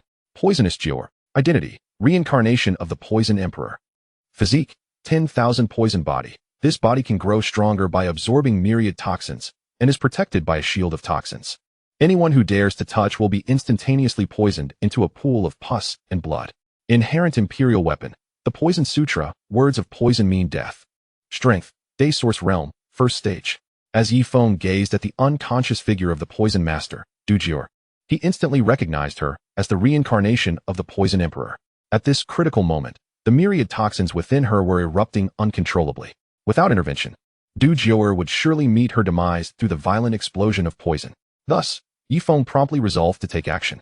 Xiao Fengzi, step back, he instructed. I must personally suppress the toxins surging within her. He then extended his hand towards Du Jiaoer's flat abdomen, channeling his source energy to assist her in containing the rampant poisons. A powerful torrent of source energy surged forth from Ye Feng's palm, cascading like a flowing stream into Du Jiaoer's core. Under the influence of this formidable energy from the yin-yang source realm, the multitude of lethal toxins threatening to explode began to be gradually subdued. With his strength having reached the 5th tier of the yin-yang source realm, Ye Feng easily managed to contain the overwhelming poisons within Du Jiaoer's body. As the previously unconscious Du Jiaoer regained her senses, she opened her strikingly cold eyes, gazing at the handsome man who was diligently suppressing her toxins. Who are you? Why are you helping me? She inquired. Observing the strikingly handsome figure who resembled a celestial swordsman descended from the heavens, Ye Feng paid no heed to her question, remaining focused on his task of subduing the lethal toxins within her. Just as he was concentrating, the toxins within Du Jiaoer seemed to sense an imminent threat. They coalesced into a massive poisonous serpent, several dozen feet long, exuding waves of toxic miasma as it lunged toward Ye Feng. Be careful, Du Jiaoer cried out, fully aware of the devastating power of the toxins she had ingested. She knew that even the slightest contact with an ordinary person would result in instant poisoning and a gruesome demise. She did not wish to endanger the man who was helping her. However, Ye Feng remained unfazed by her warning, allowing the serpentine embodiment of toxins to charge at him unimpeded. With a fierce roar, the colossal serpent lunged, intent on tearing into Ye Feng. Just as it was about to strike, he calmly extended his hand and crushed the serpent into a cloud of toxic mist. The explosion resonated with a loud bang, as the serpent disintegrated into noxious vapor, while Ye Feng's expression remained devoid of any disturbance, as if he had merely crushed an insignificant insect. Witnessing this scene from her coffin, Du Jiaoer was filled with profound astonishment. The power of this man was truly terrifying. All right, the myriad toxins within you have been suppressed by my hand, but it will take a long time before they can erupt again, Ye Feng announced as he rose to his feet. Who exactly are you? Du Jiaoer asked, climbing out of the coffin now that her toxins were contained. I am the master of the sacred Sword Sect, Ye Feng declared, revealing his identity. Du Jiaoer, you possess a body infused with myriad poisons, which will erupt periodically. You cannot contain it with your own strength and must continuously seek the nirvana heart to suppress these eruptions. However, I can assist you in this regard, provided you are willing to become my disciple. With my protection, you will no longer have to wander in search of the nirvana heart, and no one will dare to bully you again. So, Du Jiaoer, will you become my disciple? As Ye Feng finished speaking, his piercing gaze bore into Du Jiaoer with a commanding presence. Upon hearing his words, Du Jiaoer, adorned with a veil, knelt before Ye Feng with a thud. You saved my life. From now on, my life belongs to you. Master, please accept my bow. With her reverence, she bowed deeply before him. From this moment on, you, Du Jiuer, shall be my 10th disciple. Rise, Ye Feng said, extending his hand to assist her up. With the successful acceptance of his disciple, Ye Feng's power surged from the 5th to the 6th tier of the Yin-Yang source realm, as acknowledged by the system. Xiaofengzi, come here and meet your little junior sister, Jiuer, Ye Feng called to the side, addressing Gu Feng. Upon hearing this, Gu Feng hurriedly approached. Greetings, junior sister Jiuer. I am Gu Feng, he introduced himself. Greetings, senior brother Gu Feng, Du Jiuer replied with a respectful bow. Jiuer, I will take you to meet the other senior brothers and sisters. I have some pressing matters to attend to, Ye Feng stated. As the leader of the Sacred Sword Sect, he had numerous affairs to manage. Jiuer nodded in understanding. Please follow me, junior sister, Gu Feng said, leading her away from the hall where Ye Feng was occupied. As they made their way towards the Beast Summit, where all of Ye Feng's disciples resided, Gu Feng explained. You have 7 senior brothers, Jian Chun, Lin Yan, Jiang Chun, Yin, Dan Qing, Lin Wu, and myself. Additionally, you have 2 senior sisters, Qin Yao and Su Qin. Among them, your sister Su Qin is highly skilled in various musical instruments. She possesses extraordinary expertise and can play any instrument you can name. Curiosity sparked on Du Jiuer's exquisite face concealed by her veil. Which senior brother is the strongest? She inquired. It's hard to say. Gu Feng replied as they arrived at the Beast Summit. At that moment, a sparrow, having consumed the innate phoenix pill, transformed into a magnificent phoenix, radiating divine brilliance and reaching the realm of the sun source. This miraculous transformation allowed it to bypass the rebirth process normally required during nirvana, becoming the 9 heavens' true phoenix. With a resounding cry, the phoenix flapped its dazzling wings, exultantly soaring into the sky. As Gu Feng brought Du Jiuer to the Beast Summit, they caught the attention of Jian Chun and the others. Upon seeing Du Jiuer, Jian Chun's expression shifted to one of caution, for he had previously clashed with her in the secret realm. Jian Chun, there's no need to be tense. Jiuer is the newly accepted disciple of our master, Gu Feng reassured him. From this moment forth, Jiuer shall be our little junior sister. Gu Feng immediately began to expound on this. So it is. Upon learning of this, Jian Chun finally let go of his inner apprehensions. Junior sister Jiuer, it seems we have truly become acquainted through our quarrels, Jian Chun said with a smile as he stepped forward. I apologize for my previous rudeness in the great wilderness secret realm. I hope you will not hold it against me, brother Jian Chun, Jiuer replied earnestly. You are being too modest, junior sister. How could I possibly take offense over such a trivial matter? Jian Chun reassured her. He then proceeded to introduce the other junior brothers and sisters to the enchanting Jiuer. Thus, Ye Feng's 9 disciples gathered around, becoming familiar with the charming Jiuer.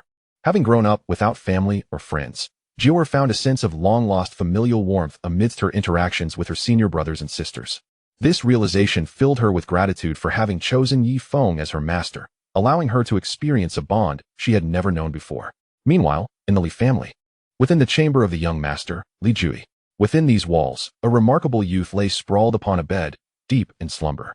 This young man is the reincarnation of the sleeping emperor, known as Li Jui. His name, Li Jui, was bestowed upon him because, from the very moment of his birth, he neither cried nor fussed, but instead slept for 9 days and nights. Just as the entire Li family believed him to be lifeless, he finally awoke. Henceforth, the family patriarch, Li Xian, named his son Li Jui.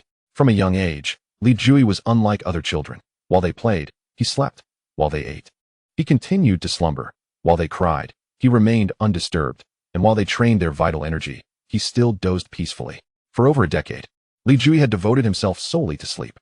Thus, to everyone's eyes, he was merely a good-for-nothing who could only sleep.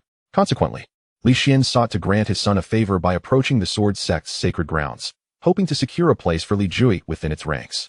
In the chamber, a maidservant attending to Li Jui stood by his bedside and said, Young master, you have slept for over a decade, and everyone believes you to be a waste. Even the patriarch has gone to the Sword Sect to seek connections on your behalf. Once you enter the Sword Sect, you must train diligently and not squander the patriarch's good intentions by sleeping all day. The maidservant, who had served Li Jui for many years, earnestly urged him. I have told you countless times. I, Li Jui, am not merely being lazy. I truly cultivate while I sleep. What can I do if no one believes me? Li Jui replied helplessly from his slumber. He was indeed not being idle. He was genuinely cultivating in his dreams. Yet, none would accept his words as truth. How can one cultivate while asleep? Young master, you are only deceiving yourself, the maidservant muttered. Hearing this, Li Jui chose not to elaborate further. Since no one believed his claims of cultivating in slumber, he realized that further explanations would be futile. Thus, he returned to his peaceful sleep. At that moment, Li Xian, the patriarch of the Li family, returned from the Sword Sect and opened the door to Li Jui's chamber. Leading a robust entourage of warriors, Li Xian entered. "Greetings, patriarch." The maidservant quickly bowed upon seeing him. Li Xian waved her off, signaling her to leave, and she promptly exited. Once alone with his son, who lay sleeping, Li Jui greeted, "Father, you've come." "Humph, I have no son like you. All you do is lay in bed and sleep. From the moment you were born, you neither cried nor fussed, but simply slept, leaving me in constant worry. Fortunately, the Lord of the Sword Sect has graciously agreed to take you on as a disciple out of kindness for the past. This is a great honor for you." Li Xian admonished his son. Chapter 141, Dream Realm. Upon hearing this, Li Jui, still nestled in his bed, responded, "Father, I have told you many times. I am truly cultivating while I sleep. There is no need for you to seek connections on my behalf." He reiterated that his method of cultivation was unlike others. He relied on sleep to enhance his skills. However, this unconventional approach was so rare that no one had ever seen it, nor were they willing to believe him. "You continually speak of the impractical. Who can cultivate in their sleep?" Li Xian replied skeptically. He did not believe his son could possibly cultivate while asleep. "Someone, bring him and his bed to the Sword Sect," he commanded. "The Lord of the Sword Sect has graciously offered to accept you as a disciple. This is your privilege. Yet you lay here sleeping." As he spoke, Li Xian ordered the strong warriors to lift Li Jui's bed along with him, heading toward the Sword Sect. As the sturdy warriors carried his bed, Li Jui, seeing that no one would believe him, simply went back to sleep. Thus, Li Xian took what he considered his ungrateful son Li Jui toward the Sword Sect. After some time traveling, Li Xian arrived at the sacred grounds. Within the resplendent palace of the Sword Sect, the slumbering Li Jui was carried inside, still nestled in his bed. "Greetings, Lord." Li Xian bowed deeply before Ye Feng, who resided in the Grand Hall. "Patriarchally, you need not be so formal. Rise." Ye Feng replied. "Thank you, Lord." Li Xian acknowledged. "This is my unambitious son, Li Jui," he introduced to Ye Feng. At that moment, even in the presence of Ye Feng, Li Jui remained sound asleep. Upon hearing this, Ye Feng examined the slumbering Li Jui. Li Jui, identity, reincarnation of the sleeping emperor. Physique, Emperor's sleep bone. Possessors of this physique can cultivate while asleep, enhancing their cultivation speed by hundreds, thousands, or even tens of thousands of times. Inherent Emperor weapon, sleeping Emperor's bed. Li Jui, while lying on this bed, can weave dream realms, causing enemies to lose their lives within their dreams. Current strength, first stage of Sun Source Realm. Current state, his soul is trapped within a powerful dream master, rendering him bedridden. After thoroughly inspecting, Ye Feng understood everything about the reincarnated sleeping emperor, Li Jui. Presently, he was ensnared by a formidable dream master. "Jui, quickly rise and greet the Lord." Li Xian urged his son, yet no matter how he called, Li Jui remained obstinately in bed, ignoring him completely. It is not that Li Jui is reluctant to rise from his slumber, but rather that he finds himself ensnared within a dream, trapped by a formidable dream master who has ensnared his spirit within this realm of illusions. This predicament renders Li Jui incapable of responding, leaving him to languish in bed. Observing that no amount of calling would rouse his son, Li Xian, the father of Li Jui, began to grow anxious. Just as he prepared to call out to his son once more, Ye Feng interjected. "There is no need to summon him again. His spirit is confined within the dream by a powerful dream master," Ye Feng declared. Upon hearing this, Li Xian's anxiety intensified. "Is there any way for the Holy Master to rescue my son?" he inquired. "Indeed, there is. As soon as I enter Li Jui's dream, I shall find a way to liberate him. However, during my endeavor, I must ask you not to disturb me," Ye Feng instructed. Following this, under the watchful eyes of Li Xian and the others, Ye Feng's spirit swiftly departed from his corporeal form, entering the dream of Li Jui. Within the dream, an elder of immense power, having attained the Sun-Moon origin realm, gazed at Li Jui with a sinister smile. This elder was a dream master of considerable strength, having infiltrated Li Jui's dream with the intent to eliminate him. "Who are you, and why have you invaded my dream, imprisoning me within?" Li Jui, clad in garments of distinction, demanded angrily. He realized that this adversary was far beyond his capabilities, rendering him powerless to escape this dream's confines. "Oh, I am your ancient nemesis. I never anticipated encountering you here in the ancient Lan realm. Since fate has brought us together, prepare to meet your demise within this dream," the dream master proclaimed.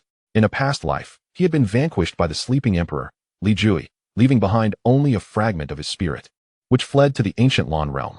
After millennia of cultivation, he had reconstructed his physical form and sought vengeance against the reincarnation of the sleeping emperor, Li Jui. An ancient enemy? The revelation left Li Jui bewildered. Foolish boy, I shall obliterate your spirit within this dream and seize your body, the Dream Master declared, conjuring a massive mountain hundreds of feet in height to crash down upon Li Jui. Witnessing this, Li Jui attempted to evade. What is happening? Why can't I move? He exclaimed, panic rising within him. He had never anticipated that at such a critical juncture, he would be rendered immobile. Child, your strength pales in comparison to mine. Though this is your dream, you remain utterly powerless to resist. This is the vast chasm separating the day origin realm from the sun-moon origin realm. Even in your own dream, you stand no chance against me, the malevolent Dream Master sneered. Although a Dream Master is nearly invincible within their own dream, should an adversary of superior strength intrude, even in a dreamscape they control, they can be overwhelmed. As the mountain drew closer, Li Jui's face was etched with terror. Am I truly destined to perish within my own dream? He despaired. Fear not, I am here. At that moment, Ye Feng entered Li Jui's dream, his voice resonating with assurance. Subsequently, a tall figure, radiating an aura of terror, materialized before Li Jui, shielding him. It was Ye Feng himself. Do not fear, for I am here, Ye Feng reassured, and with a mere flick of his finger, the mountain hurtling toward Li Jui detonated spectacularly. Boom. The massive mountain exploded into a myriad of fragments that scattered throughout the dream. Such formidable power. Are you truly the holy master of the Sword Sect that my father speaks of? Li Jui asked, astounded by Ye Feng's display of might. Indeed I am. Ye Feng replied amiably. Afterward, Ye Feng focused his gaze upon the Dream Master intruding upon Li Jui's dream. The moment their eyes met, the Dream Master felt an overwhelming dread envelop him, causing his body to tremble uncontrollably. This individual's strength undoubtedly surpassed the Sun-Moon origin realm. He was no match for Ye Feng. The only option left to him was to flee. I must escape, the Dream Master thought, attempting to retreat from Li Jui's dream. Yet, he soon realized that an inescapable and terrifying force had ensnared him, rendering him utterly immobilized. I cannot move. Could it be him? The Dream Master, now paralyzed, immediately surmised that only Ye Feng possessed the power to bind him so. Overcome by fear, he broke into a cold sweat at the thought of Ye Feng's presence. Escape? Do you truly believe you can flee from my grasp? Ye Feng's voice dripped with lethal intent. He then snapped his fingers, and in an instant, an overwhelming invisible force bore down upon the Dream Master, crushing him into oblivion. No, spare me, the Dream Master cried out in despair. In the blink of an eye, he was reduced to nothingness beneath Ye Feng's might. Remarkable. With but a snap of your fingers, you have vanquished a Dream Master of the Sun-Moon origin realm. Truly, you are the holy master of the Sword Sect. Li Jui marveled at the spectacle before him. He had never imagined that the holy master of the Sword Sect would wield such extraordinary power, resolving the threat with a mere gesture. Initially, he had anticipated a fierce battle between Ye Feng and the Dream Master. The outcome, however, was beyond his wildest expectations. Am I not impressive? Ye Feng turned to Li Jui, a hint of mischief in his tone. Indeed, you are incredible, Li Jui responded, brimming with admiration. Would you like to take me as your master? Ye Feng inquired. I would. Li Jui nodded vigorously in agreement. Then awaken, and let us begin your journey. Ye Feng concluded. In the next moment, Ye Feng abruptly departed from the dream realm, his spirit returning to his corporeal form. At the same time, upon hearing Ye Feng's words, Li Jui was jolted awake from his own dreamscape. Once awakened, Li Jui swiftly descended from his slumbering throne. Jui, you have finally awakened. Hurry and pay your respects to your master, Ye Feng, exclaimed Li Jui's father, Li Xian. At his father's words, Li Jui turned his gaze towards the revered Sword Sect Master, Ye Feng, who had just intervened in his dream to save him. Disciple Li Jui pays respects to Master, Li Jui declared, kneeling before Ye Feng with a resounding thud. Following this, under Ye Feng's watchful eyes, he performed the formal rites of apprenticeship. Host has successfully accepted a disciple. Reward. Strength elevated from the 6th tier of Yin-Yang origin realm to the 7th tier. Upon Li Jui's acceptance, Ye Feng immediately felt an enhancement in his own power. Once Li Jui completed the rites, Ye Feng spoke. From this day forth, you, Li Jui, shall be my 11th disciple. Ye Feng, in his habitual manner, helped the kneeling Li Jui to his feet, a smile gracing his face. At present, Ye Feng had gathered 10 disciples, and with Li Jui, he now boasted a total of 11. Among these disciples were the Sword Emperor, Flame Emperor, Empress, Demon Emperor, Beast Emperor, Ancient Emperor, Alchemy Emperor, xianxia Emperor, Martial Emperor, Poison Emperor, and the unique Sleep Emperor, Li Jui, who could cultivate even in slumber. If Ye Feng were to nurture these disciples to their full potential, guiding them back to their zenith, he would surely become the legendary Imperial Master, revered by countless souls. Thank you, Master, for your timely intervention in the dream. Had it not been for your aid, I fear I would have perished within that dream. Grateful. Li Jui expressed his heartfelt thanks to his esteemed master, Ye Feng. He realized that had his master arrived even a moment later, he would have succumbed to the Dream Master's clutches. A trivial matter, Ye Feng replied nonchalantly, dismissing the significance of the event. When Li Xian brought his son into the grand hall, he immediately discerned that Li Jui was ensnared within a dream. Had he not intervened, the Sleep Emperor would have met his demise in the dream realm. Observing Ye Feng taking Li Jui as his disciple, Li Xian fell to his knees in profound gratitude. Thank you, Sword Sect Master, for accepting my wayward son as your disciple. I am eternally grateful. Tears of appreciation streamed down his face as he spoke, for he viewed his son as a disappointment, spending his days in slumber and idleness. Clan leaderly, allow me to clarify, Ye Feng began. What your son claims is indeed true. He can cultivate while asleep, and his rate of advancement in slumber far surpasses that of others, by hundreds, thousands, even tens of thousands of times.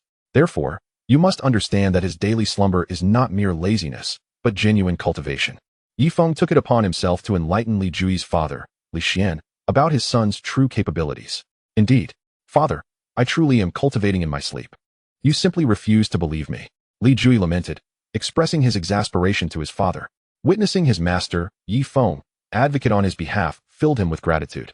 For at long last, someone was speaking in his defense after all these years. Upon hearing Ye Feng's words, Li Xian hesitated, disbelief flickering in his eyes as he queried. Jui, can you truly cultivate while sleeping? Indeed. Li Jui affirmed with a nod. My son, I have misjudged you all these years. Li Xian responded, filled with remorse as he directed an apologetic gaze towards Li Jui. Chapter 143, The Nightmare Sanctuary. In the grandiose loft of the Nightmare Sanctuary, a cold, lifeless body rapidly lost its vitality. This body belonged to the Dream Master who had earlier infiltrated Li Jui's dream with malicious intent.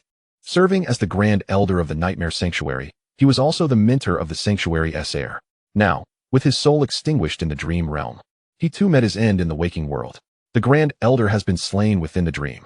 The numerous elders of the Nightmare Sanctuary, who had gathered nearby, were thrown into a state of panic.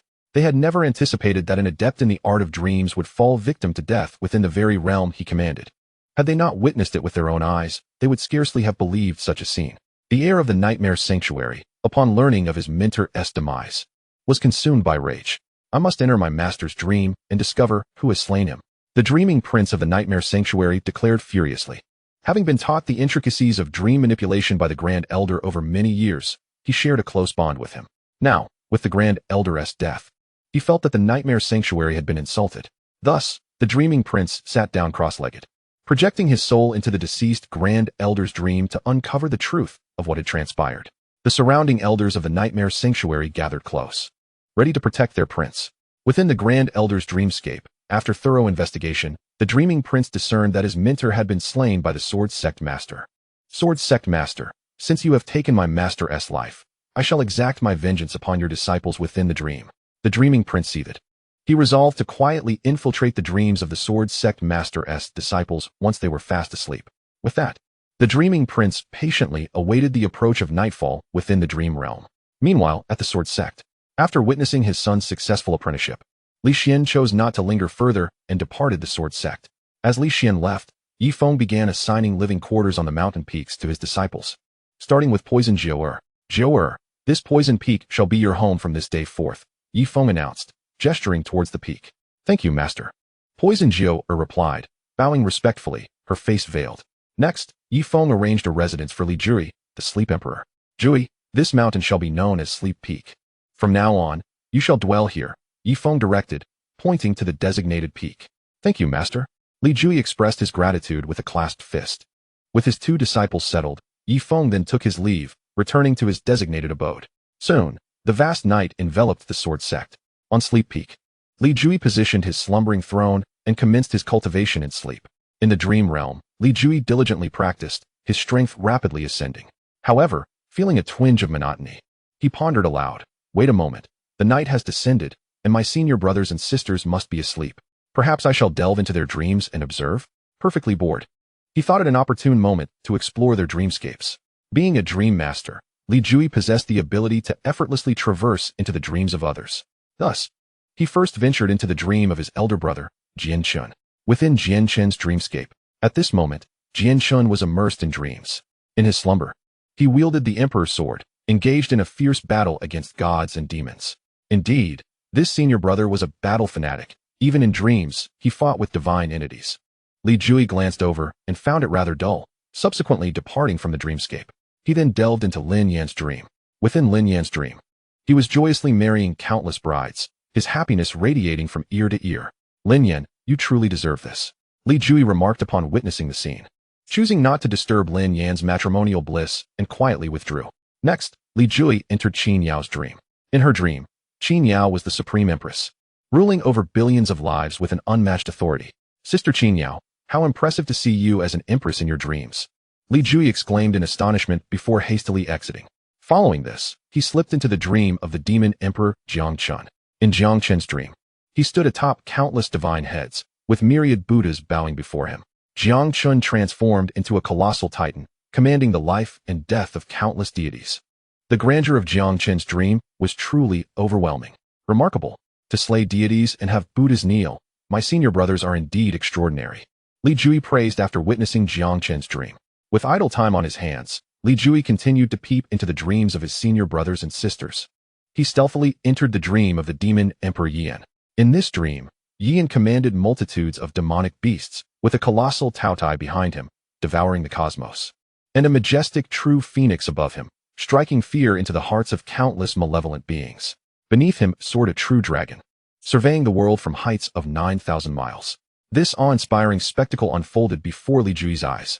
How wonderful it would be to possess such companions, he mused before silently departing from Yan's dream. In the dream of the ancient Emperor Ye Feng, he manifested the realms of existence in the palm of his hand, each realm teeming with billions of lives. With but a thought, he could determine the fate of all beings within a realm. While observing Ye Feng's dream, Li Jui suddenly sensed an intrusion into the dream of Sister Jior. As an adept in the realm of dreams, he was acutely aware of the fluctuations in dream energies. Just moments ago, he sensed someone entering the dream of Poison Jior. That aura felt so familiar, akin to that of the Dream Master who attempted to assassinate him earlier today. Realizing this, Li Jui swiftly plunged into Poison Jior's dream. In the dreamscape, Poison Jior, who had been resting with her eyes closed, suddenly sensed an intruder in her realm. The figure, clad in luxurious robes and emanating a dense aura of murderous intent, was clearly malevolent. This intruder was none other than Meng Ling, the son of the nightmarish sacred land, who had infiltrated her dream with the intent to slay her and avenge his deceased master. Chapter 144, Slaying Meng Ling, the son of the nightmarish sacred land. Though I cannot kill your master, Sword Sect Master, I can eliminate your disciples within this dream. Meng Ling vowed silently. His motive was clear, vengeance for his fallen master. Who are you, and why have you trespassed into my dream? Poison Jior inquired, her voice steady amidst the turmoil. I am Meng Ling, the son of the nightmarish sacred land. I come to your dream to exact revenge for your master, he declared. In Meng Ling's eyes, Poison Jior was destined to perish, and revealing too much to a dying person was inconsequential. Kill me? Feel free to try, Poison Jior retorted fearlessly. Despite the dream's nature, she remained undaunted by Meng Ling's presence. I am a dream master, and my powers are significantly amplified within this realm. You are bound to meet your demise at my hands, Meng Ling proclaimed, abandoning further dialogue. Endless nightmare. With that, Meng Ling unleashed his dream powers. In an instant, he transformed into a towering giant, looming over Poison Jior.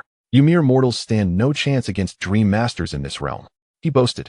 As he spoke, a terrifying beam of energy erupted from his palm, hurtling towards Poison Jior. With a thunderous crash, the beam collided with her. Seeing the impending attack, Poison Jior attempted to evade, but discovered her body was ensnared by an unseen force, rendering her immobile. In the dream realm, you cannot move. We, the Dream Masters, control everything. Await your fate. Meng Ling laughed triumphantly. The ease with which a Dream Master could kill in this realm was overwhelming. With me here, none shall harm Sister Jior. Just then, the adept Dream Master Li Jui appeared. Junior brother, Poison Jior exclaimed with delight upon recognizing Li Jui. Do not fear, Sister Jior. I am here to save you. He swiftly embraced her, vanishing from their spot. Boom. The energy beam crashed into the ground where they had just been. My master died seeking to kill you, and today I shall claim your life. Meng Ling glared at the newly arrived Li Jui. He recalled that his master had perished after being detected by the Sword Sect Master while trying to kill Li Jui, and now that Li Jui stood before him, he could not let the opportunity slip away. Take my life. With your first-tier Sun Source Realm strength, do you dare to dream? Li Jui said. gently placing Sister Jiuer down before fixing his gaze on Mengling. Though Mengling was also at the first-tier Sun Source realm, Li Jui knew he could easily overpower him. You shall perish, Mengling bellowed, transforming into a colossal giant as he unleashed a devastating punch towards Li Jui. Li Jui stood resolutely, awaiting the incoming blow. As the giant fist approached, he extended a single hand, effortlessly catching the strike. Though we are equals in strength, I will demonstrate the vast chasm between us within this dream, Li Jui declared, proceeding to crush Mengling's fist with his bare hands. Boom. In an instant, Li Jui obliterated Mengling's punch, resonating with a tremendous explosion. How could this be? How could it be that our powers are equal? Dreamling exclaimed in astonishment. He never anticipated that the punch he hurled would be effortlessly crushed by Li Junyani's bare hands. How could this Li Junyani be so formidable? You may wonder why. Allow me to elucidate. My cultivation speed within the dream realm is amplified by 100, 1,000, even 10,000 times. Consequently, my prowess escalates correspondingly. Though we both possess the strength of the first stage of the Sun Source realm, my capabilities within the dream have transcended this level, reaching the pinnacle of the 9th stage. Now you comprehend, do you not? As Li Junyani spoke, his form began to swell dramatically within the dream realm. In the brief span of their conversation, he ballooned to a colossal size of several 100,000 zhang. In stark contrast, the mere 100 zhang tall Dreamling appeared insignificant, akin to an ant before Li Junyani. Within the dream, Li Junyani's strength surpassed Dreamling's by many multiples, primarily due to his possession of the Emperor's sleep bone. With such a terrifying physique, Dreamling stood no chance against him. In my presence, you are no different from an insect. Prepare to embrace this nightmare, Li Junyani declared, extending his immense hand to grasp Dreamling firmly within his palm. Captured within his grasp, Dreamling was utterly powerless, akin to an ant, unable to resist in any manner. Release me. I am the holy son of the Nightmare Sacred Land. Should you dare to kill me, my father will undoubtedly seek retribution, Dreamling shouted vehemently. Upon hearing this, Li Junyani could not suppress a laugh. As if you were the only one with backing. My master wields unparalleled might, not only your father, but the entirety of your Nightmare Sacred Land combined would be no match for him. You, an insect, dared to infiltrate the dream of my sister Jiuer with malicious intent. Prepare to meet your demise. With that, Li Junyani's grip tightened. Boom. The 100 zhang form of Dreamling was crushed with a thunderous explosion. Dreamling's soul, shattered within the dream, emitted a piercing wail. Thus, the holy son of the Nightmare Sacred Land, Dreamling, was slain by Li Junyani within this dream realm. Sister Jiuer, are you unscathed? After dispatching Dreamling, Li Junyani swiftly reverted to his normal form, expressing genuine concern for poisoned Jiuer. Thank you for your concern, junior brother Junyani. I owe my safety to your timely arrival, she replied. By the way, how did you discover someone had intruded into my dream at this late hour? Poisoned Jiuer inquired. Her curiosity piqued. Chapter 145, The Master of Dreamy Shadows. How did you know someone had entered my dream at this late hour? Poisoned Jiuer, as Li Junyani Sr., voiced her inner confusion. She was intrigued by how her junior brother, Li Junyani, managed to detect the intrusion so promptly. In response, Li Junyani chose not to divulge his secret of observing seniors. Revealing such information might lead to dire consequences. I couldn't sleep, so I ventured out for a stroll and stumbled upon it. Li Junyani fabricated a lie. Accepting his explanation without further suspicion, Poisoned Jiuer chose to trust him. Sister Jiuer, you should rest well. I must report this matter to our master. Farewell. With that, Li Junyani made no unnecessary delays, departing from Jiuer's dream. Having slain the holy son of the Nightmare Sacred Land, it was imperative to inform their master. Nightmare Sacred Land. In the upper chamber, the soul of the holy son, Dreamling, detached from his body, spewed forth a torrent of blood, and soon after, he ceased to have any vitality, his life force rapidly dissipating, his limbs turning cold and rigid. With his soul extinguished, his bodily essence swiftly vanished until he became entirely cold and lifeless. At this moment, Dreamling sat rigidly in place, frozen in the posture he held before death. The surrounding elders, upon witnessing this, hurriedly approached to investigate, only to discover that their holy son's soul had been shattered. This signified the fall of the holy son of their Nightmare Sacred Land. Quick, go report this matter to the master, one of the elders exclaimed. As soon as the elder's words fell, a formidable middle-aged figure, exuding a terrifying aura, materialized. This figure was none other than the master of the Nightmare Sacred Land, Dreamyu. Possessing the strength of the 3rd stage of the Yin-Yang Source Realm, Dreamyu was among the more powerful figures among the Sacred Land Masters, even eclipsing some of the elder ancestors in strength. Upon seeing Dreamyu, the elders all knelt in reverence. We pay our respects to the master. We pay our respects to the master. At the sight of their master, all the elders prostrated themselves. What has transpired with my son? Who is responsible for his demise? Dreamyu inquired of the elders. Reporting to the master, it began with the Grand Elder being slain by someone from the Sword Sect. In a fit of rage, the Holy Son sought revenge against the Sword Sect, but he has yet to return. Master, you must avenge our Holy Son. The elders pleaded in unison. They all wished for their master, Dreamyu, to personally seek vengeance against the Sword Sect for their Holy Son, Dreamling. However, they were unaware of the terrifying strength of the Sword Sect's master, Ye Feng. If their master Dreamyu were to confront him, it would likely lead to his demise. The Sword Sect has slain my Grand Elder, and now they have taken my son. This is intolerable, utterly intolerable. Dreamyu seethed upon receiving this news. He had never imagined that the Sword Sect would be so audacious as to murder both his Grand Elder and his son. This filled Dreamyu with a profound resentment towards the Sword Sect. You shall accompany me to the Sword Sect. I will ensure they pay dearly for their transgressions. Dreamyu declared to the gathered elders. As you command, we are willing to accompany the master to the Sword Sect.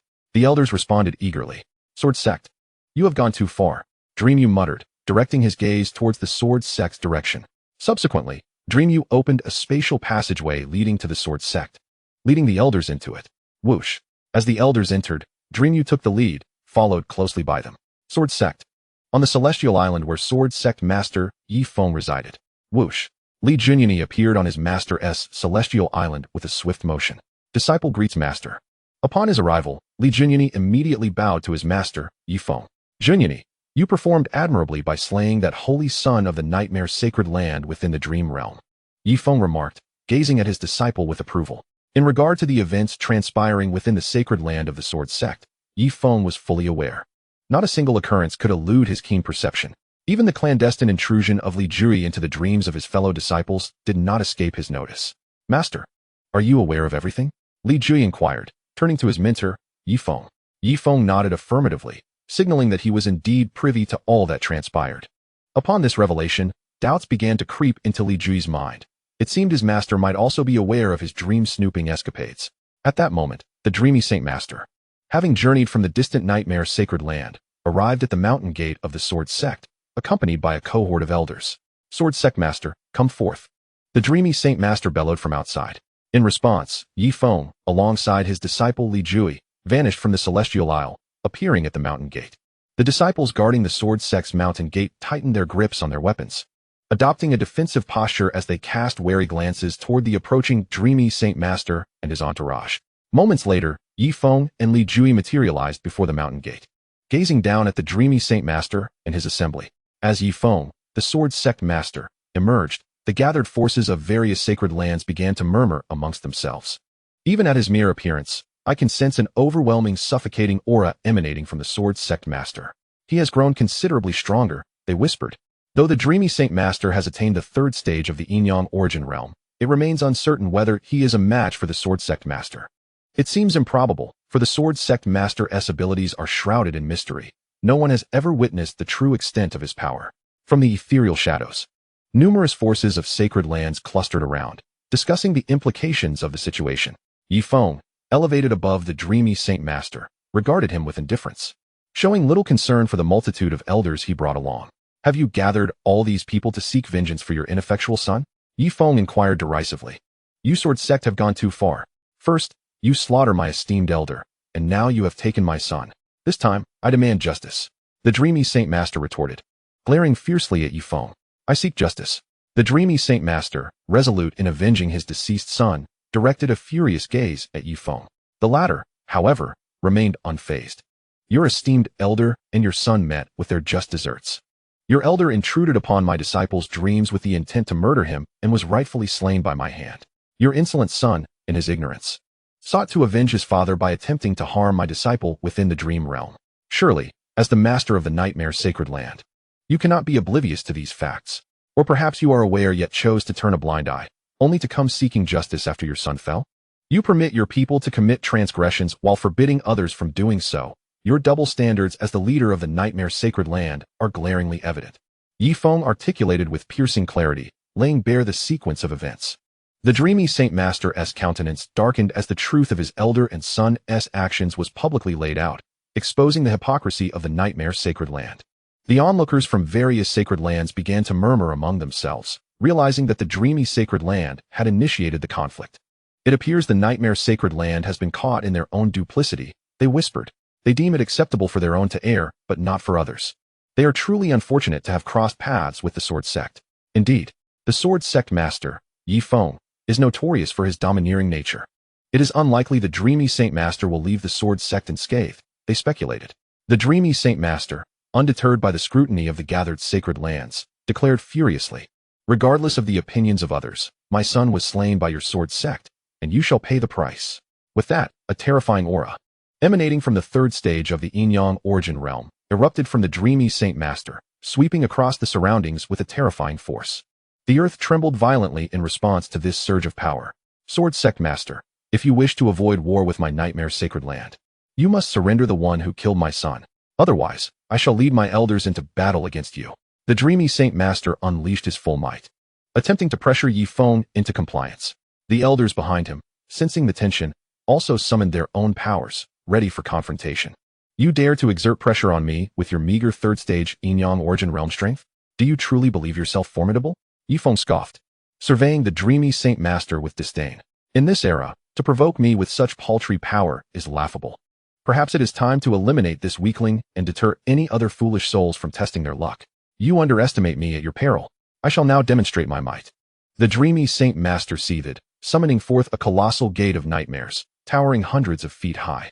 Come forth, he commanded, and from the gate poured forth an array of grotesque creatures from the darkest recesses of nightmares, all lunging at Ye Feng with ferocious intent. Yet Ye Feng remained unperturbed. Such childish theatrics dare not unfold before me, he remarked with a hint of amusement. With a single, cataclysmic step, Ye Feng advanced, and the grotesque manifestations that had emerged from the nightmare gate erupted in a cacophony of destruction, leaving not a single one alive. Moreover, the very gate conjured by the dreamy Saint Master shattered with a resounding crack. As the dreamy Saint Master witnessed the obliteration of his nightmare gate, he was violently thrown back, spitting blood in shock. "Master, are you all right?" The elders of the nightmare sacred land rushed forward, their expressions laden with concern. They could never have anticipated the sheer terror embodied by the Sword Sect sovereign. With merely a single step, he obliterated all the grotesque monsters, inflicting harm upon his own sovereign in the process. What kind of formidable power does this Sword Sect sovereign possess?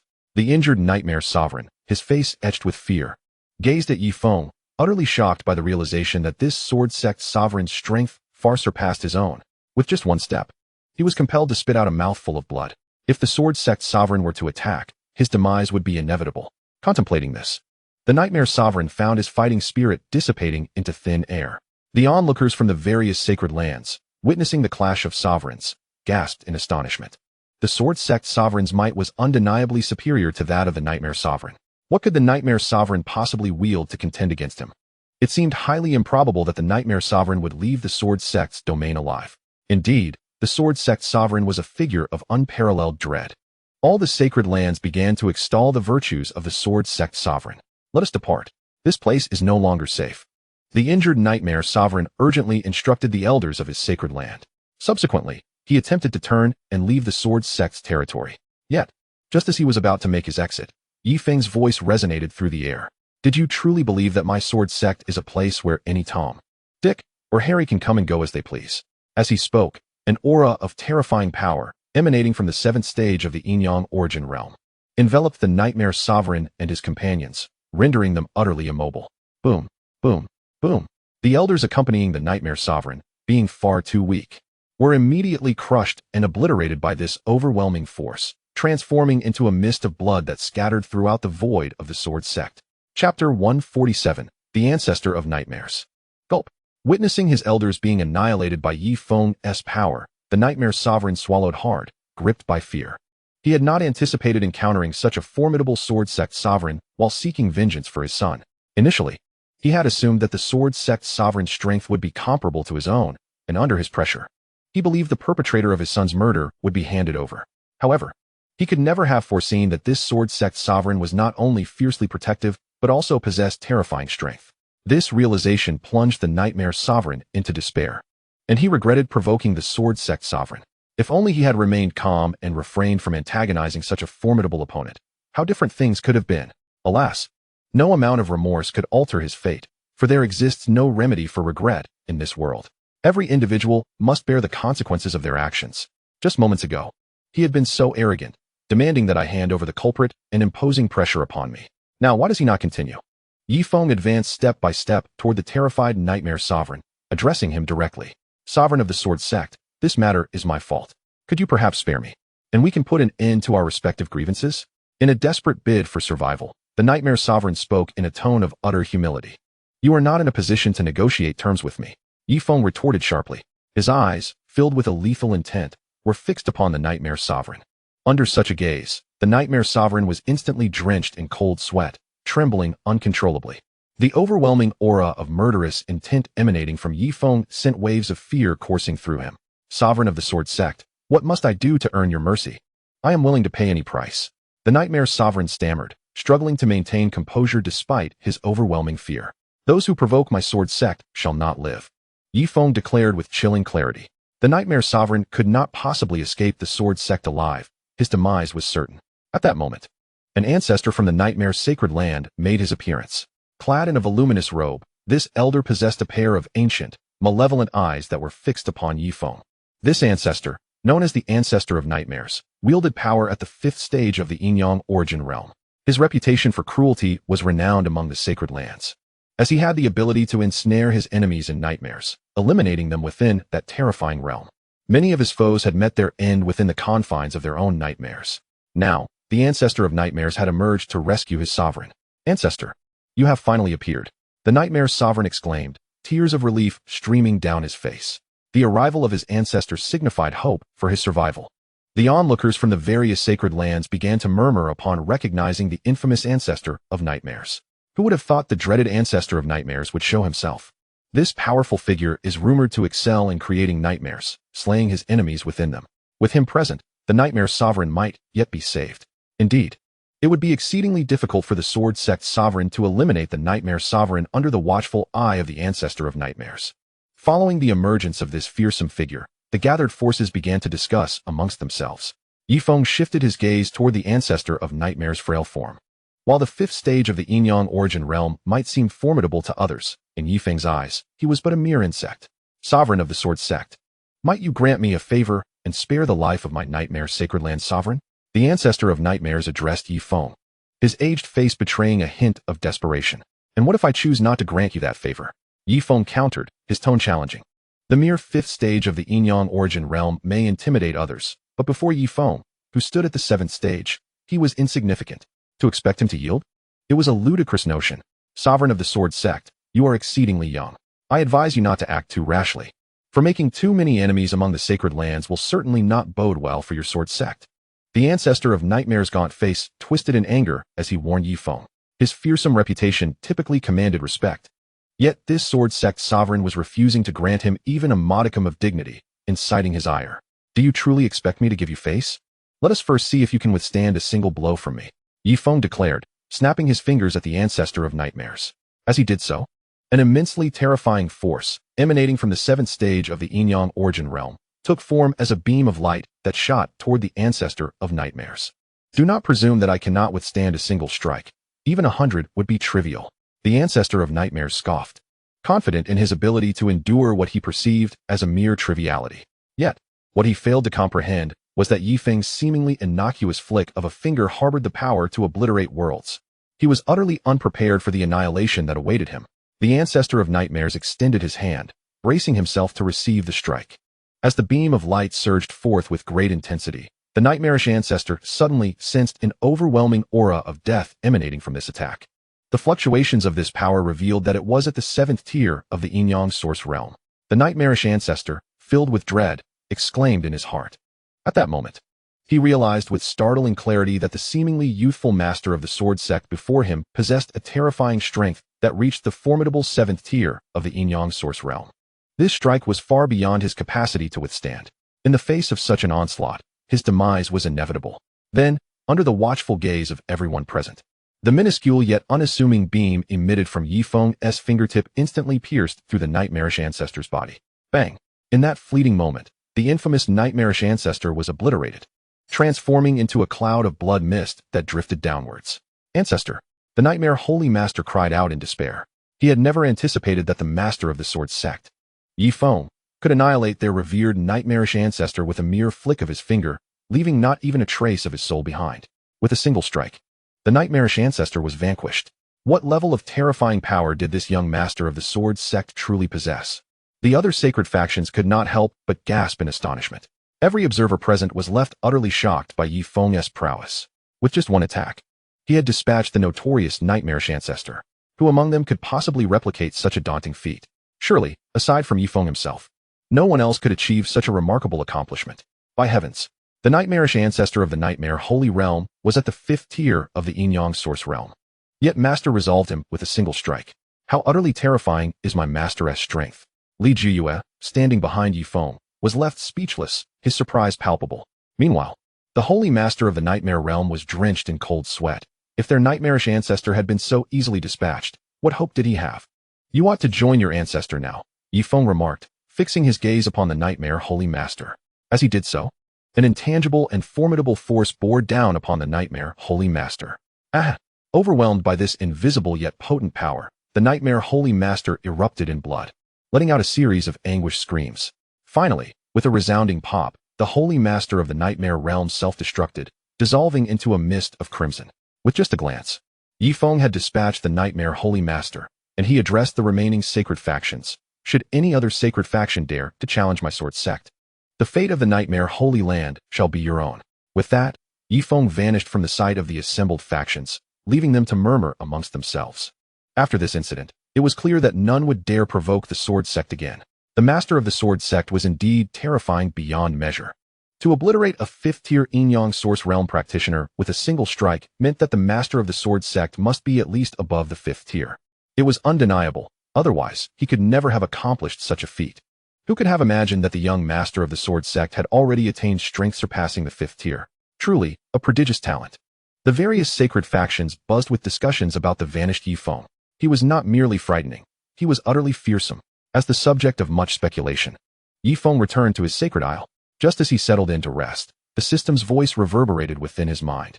Host has accepted 11 disciples. Reward, the 3,000 Dao list. Each time the host recruits a disciple, a new Dao will be unlocked on the 3,000 Dao list, allowing the host to master that Dao and gain comprehensive knowledge within it. Currently, with 11 disciples, 11 Daos have been automatically unlocked from the 3,000 Dao list. The 11 unlocked Daos were Blade Dao, Flame Dao, Charm Dao, Demonic Chi Dao, Wildness Dao, Ancient Dao, Pill Dao, String Dao, Martial Arts Dao, Poison Dao, and Sleep Dao. With the acquisition of 11 disciples, the host now comprehends all aspects of these 11 Daos. Once the host gathers 3,000 disciples, the 3,000 Daos will be unlocked, granting mastery over their powers and dominion over the myriad realms. The system's voice echoed in Ye Feng's mind. Hearing this, Ye Feng opened the newly acquired 3,000 Dao list. The Sword Emperor Jianshin practiced the Blade Dao. The Flame Emperor Lin Yin practiced the Flame Dao. The Empress Qin Yao practiced the Charm Dao. The Demon Emperor Jiangchun practiced the Demonic Chi Dao. The Monster Emperor Yian practiced the Wildness Dao. The Ancient Emperor Gu Feng practiced the Ancient Dao. The Pill Emperor Dan Qing practiced the Pill Dao. The String Emperor Su Qin practiced the String Dao. The Martial Emperor Lin Wu practiced the Martial Arts Dao. The Poison Emperor Du Jiuer practiced the Poison Dao. The Sleep Emperor Li Jiyue practiced the Sleep Dao. Upon examining the 3,000 Dao list, Ye Feng realized that each of his disciples was cultivating a unique Dao.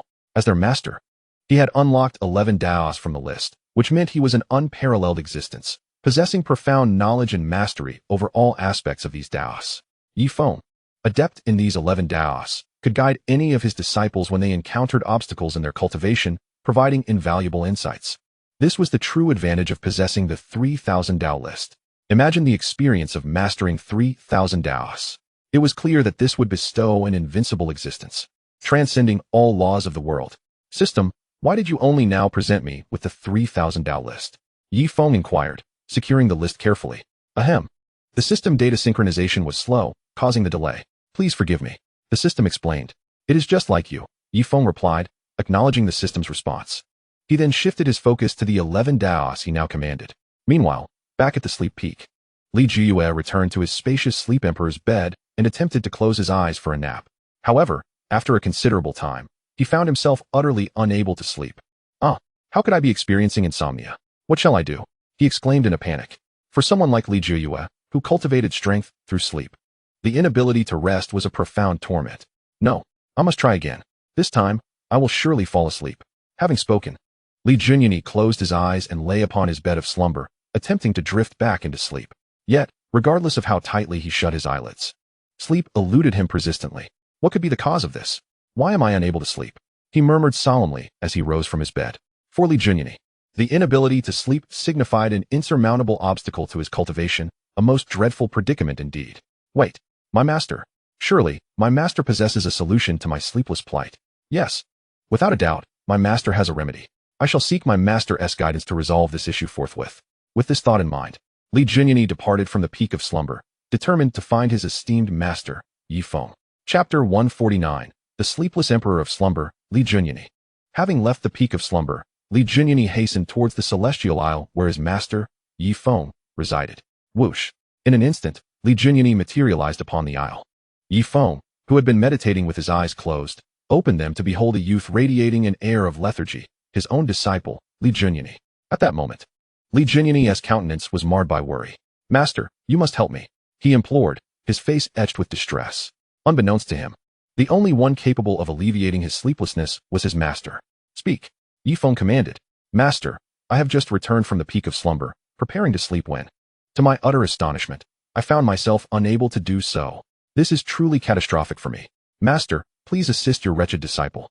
If I cannot sleep, I shall inevitably become a complete waste. Li Junyi lamented, clutching his master's arm with tears brimming in his eyes. For Li Junyi, who relied on sleep for cultivation, the inability to slumber felt akin to a death sentence. Enough. I understand. Release your grip, Ye Feng replied, addressing his disciple. As Li Junyi clung to his arm, tears cascading onto Ye Feng's robe, a repulsive sight for one as fastidious as he could hardly bear it. Sensing his master's discomfort, Li Junyi reluctantly relinquished his hold. The path you cultivate is that of slumber, a rather unconventional discipline compared to others. The reason you cannot sleep is due to your excessive reliance on slumber for cultivation, leading to an overabundance of energy with no outlet, thus preventing you from achieving restful sleep. The solution is quite simple. You need to engage in combat before resting. Since your senior brothers and sisters have already retired for the day, I shall spar with you. With that, Ye Feng forcefully drew Li Junyi into the realm of dreams. Master, where are we? Li Junyi inquired, bewildered by the sudden transformation of his surroundings. This is the dream realm. I have brought you here to practice and resolve your issue of excess energy preventing you from sleeping. Without delay, Ye Feng unleashed a powerful strike. Bang! The blow struck Li Junyi, hurling him hundreds of feet away. In that case, master, I shall give it my all, Li Junyi proclaimed as he transformed into a colossal giant towering thousands of feet high. With eyes akin to suns, he looked down upon his master.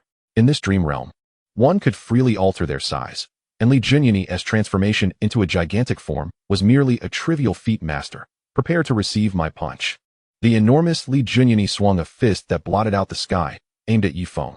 The punch was colossal, as if capable of annihilating the heavens themselves, exuding terror.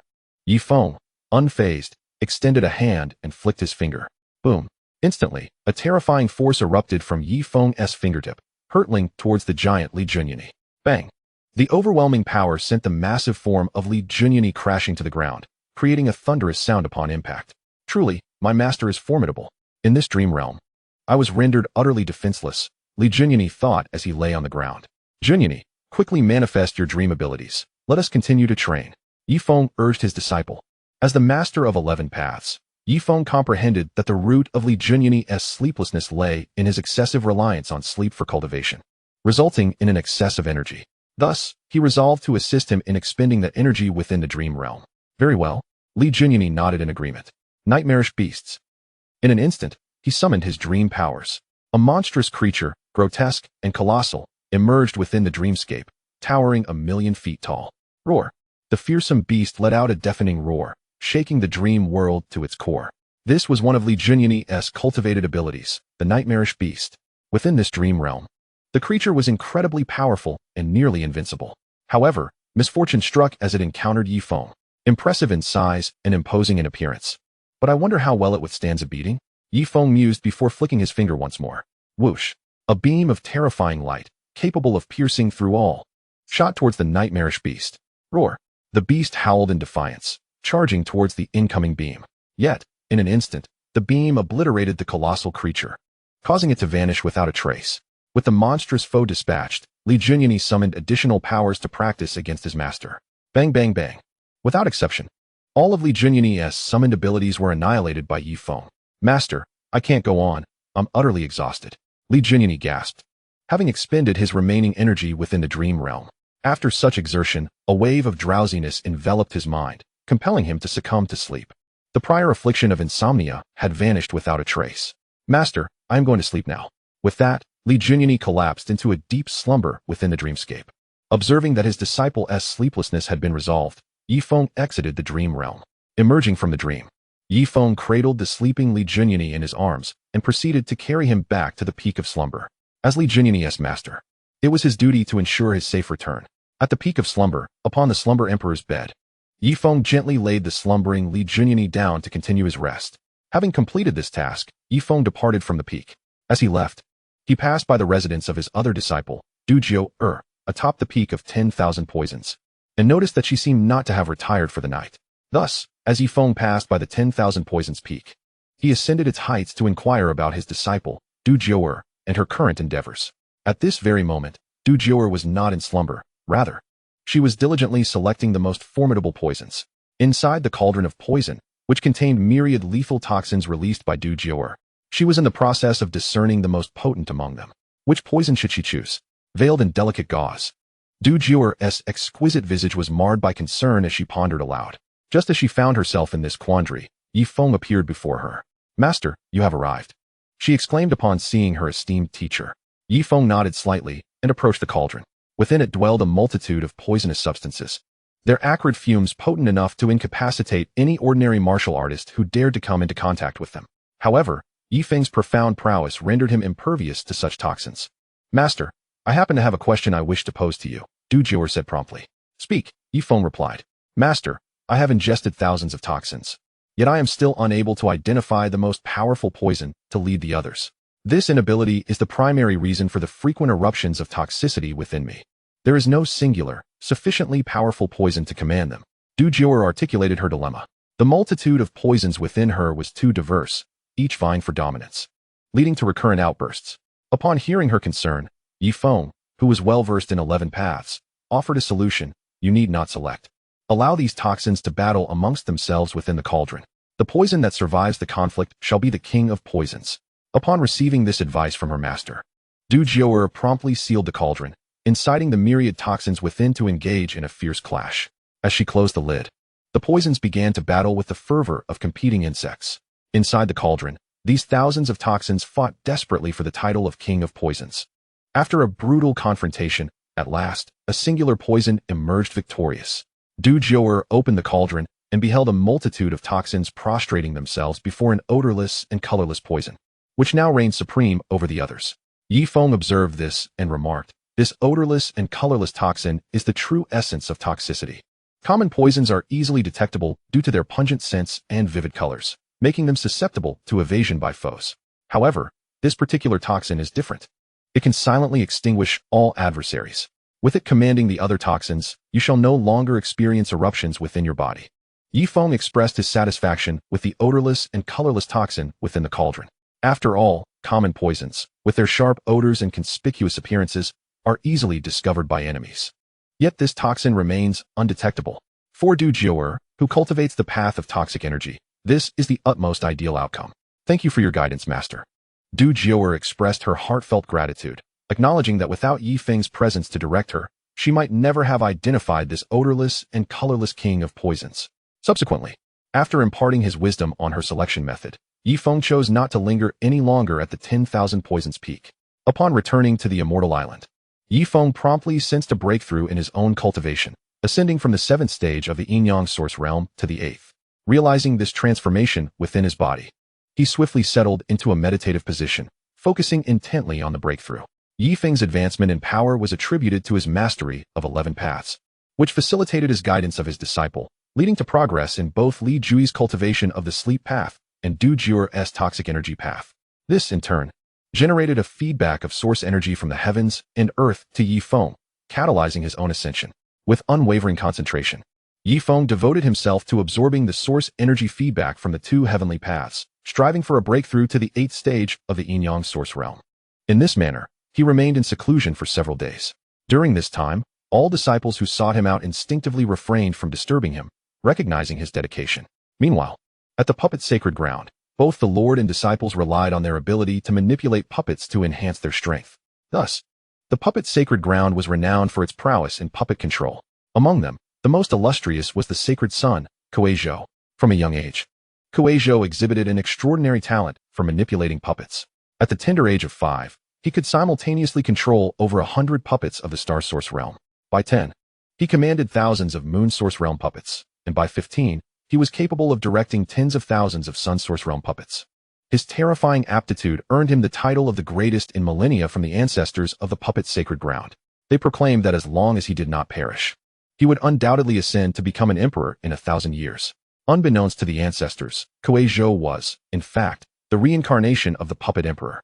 Thus, within the puppet sacred ground, his name was known far and wide. At this moment, the disciples of the puppet sacred ground gathered together in the plaza to witness the battle between sacred son Kuei-zhou and 10 elders. Among the crowd, the 10 elders, controlling their respective puppets of the Sun Source realm, addressed Kuei-zhou, "Sacred son, we shall now proceed to engage."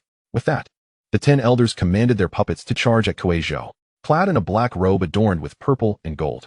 Kuei-zhou remained calm as the 10 Sun Source realm puppets advanced toward him. "Tianyao puppet, deal with them," Kuei-zhou commanded, directing his Tianyao puppet to confront the 10 adversaries. "Kill!" The Tianyao puppet declared fiercely, launching itself at the 10 puppets. Boom, boom, boom. In an instant, the Tianyao puppet sent all 10 puppets flying, showcasing its terrifying combat prowess. "Elders, is this the extent of your puppet manipulation? I must say, I am quite disappointed," Kuei-zhou remarked, having effortlessly defeated the 10 elders' puppets. He had anticipated a spirited exchange, a chance to stretch his muscles. Yet he found the elders of his own sacred ground to be woefully weak, leaving him disheartened. "Please, sacred son, do not be angered," the elders implored, fearful of Kuei-zhou's overwhelming strength. It was not that they were weak, but rather that their sacred son was simply too formidable. In the puppet sacred ground, aside from the Lord and the ancestors, no one was a match for Kuei-zhou in the art of puppet manipulation. Chapter 151. Kuei-zhou seeks a master. Never mind. I shall seek out the ancestor instead. At last, in the gaze of all, Kuei-zhou departed from the plaza of the puppet sacred land, seeking the guidance of the venerable ancestor of his domain. Within the confines of the ancestral sanctum, Kuei-zhou beheld the figure cloaked in coarse linen, who had transformed himself into a puppet.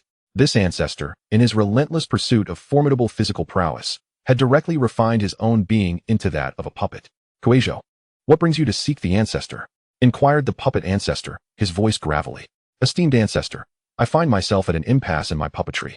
I am unable to make any progress. I recently sought the elders for a sparring session, aiming to glean insights, yet their puppets proved too feeble to withstand my efforts. I am greatly troubled, unsure of how to proceed," Kuei-zhou lamented, a shadow of worry crossing his features.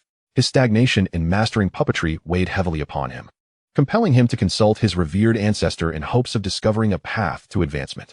Upon hearing his disciples' concerns, the puppet ancestor replied, his voice raspy yet resolute. "Kuei-zhou, it is time for you to seek a master.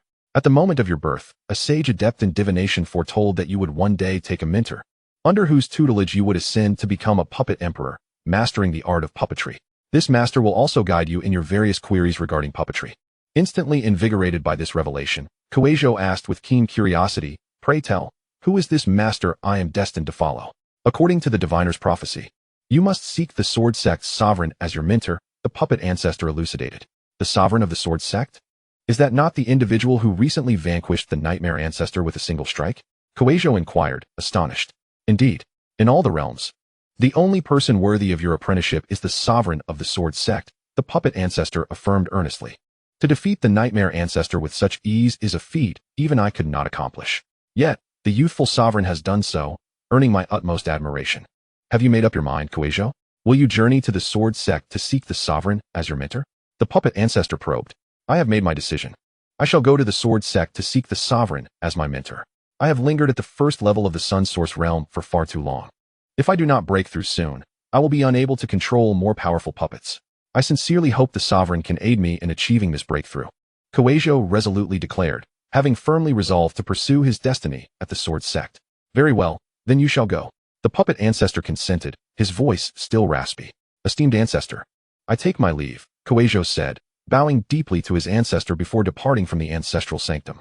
As Kueizhou left the puppet sacred land, he set forth alone toward the Sword Sect. At the Sword Sect's plaza, Jianxun and Lin Yan were guiding Poison Jior and Li Junyani in familiarizing themselves with the vastness of the Sword Sect. As both newcomers were still unacquainted with the intricacies of the sect, Jianxun and Lin Yan took it upon themselves to show them around, especially since their master, Ye Feng, was currently engrossed in meditation. This is the plaza of our sacred domain, which previously spanned merely 1,000 zhang in width, yet has now been expanded to an impressive expanse of several 100,000 zhang. Jianxun explained to his junior siblings. I'm so tired. It seems I didn't sleep well last night. Lin Yan yawned, stretching his limbs. Lin Yan, have you been dreaming of marrying too many wives lately? Is that why you're so drowsy? Li Junyani teased, having witnessed Lin Yan's dreams in which he wed thousands of brides, which kept him quite busy. Junior brother, how unkind of you. Did you sneak into my dreams last night to spy on me? Lin Yan retorted, directing a playful accusation toward Li Junyani, who had the ability to enter others' dreams. Lin Yan, why would I invade your dreams? I am not that sort of person. Li Junyani protested, adamant in his denial. All right, junior brother, if you truly entered my dreams, I shall make you pay for it, Lin Yan declared, lunging toward Li Junyani. With a swift motion, Li Junyani vanished from sight, evading capture.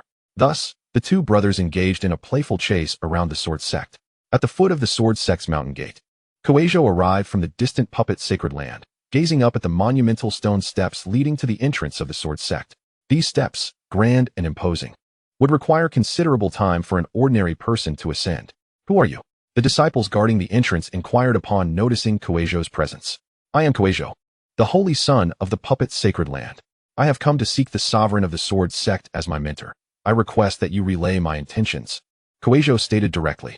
Before the disciples could respond, Lin Yan, who was frolicking nearby with Li Junyani, interjected, my master is currently in seclusion and sees no one. If you wish to become his disciple, you will need to wait a few days. Resolute upon learning of Ye Feng's seclusion, Kueizhou decided to remain at the mountain gate for several days, patiently awaiting the sovereign's return. You mentioned you are the holy son of the puppet sacred land?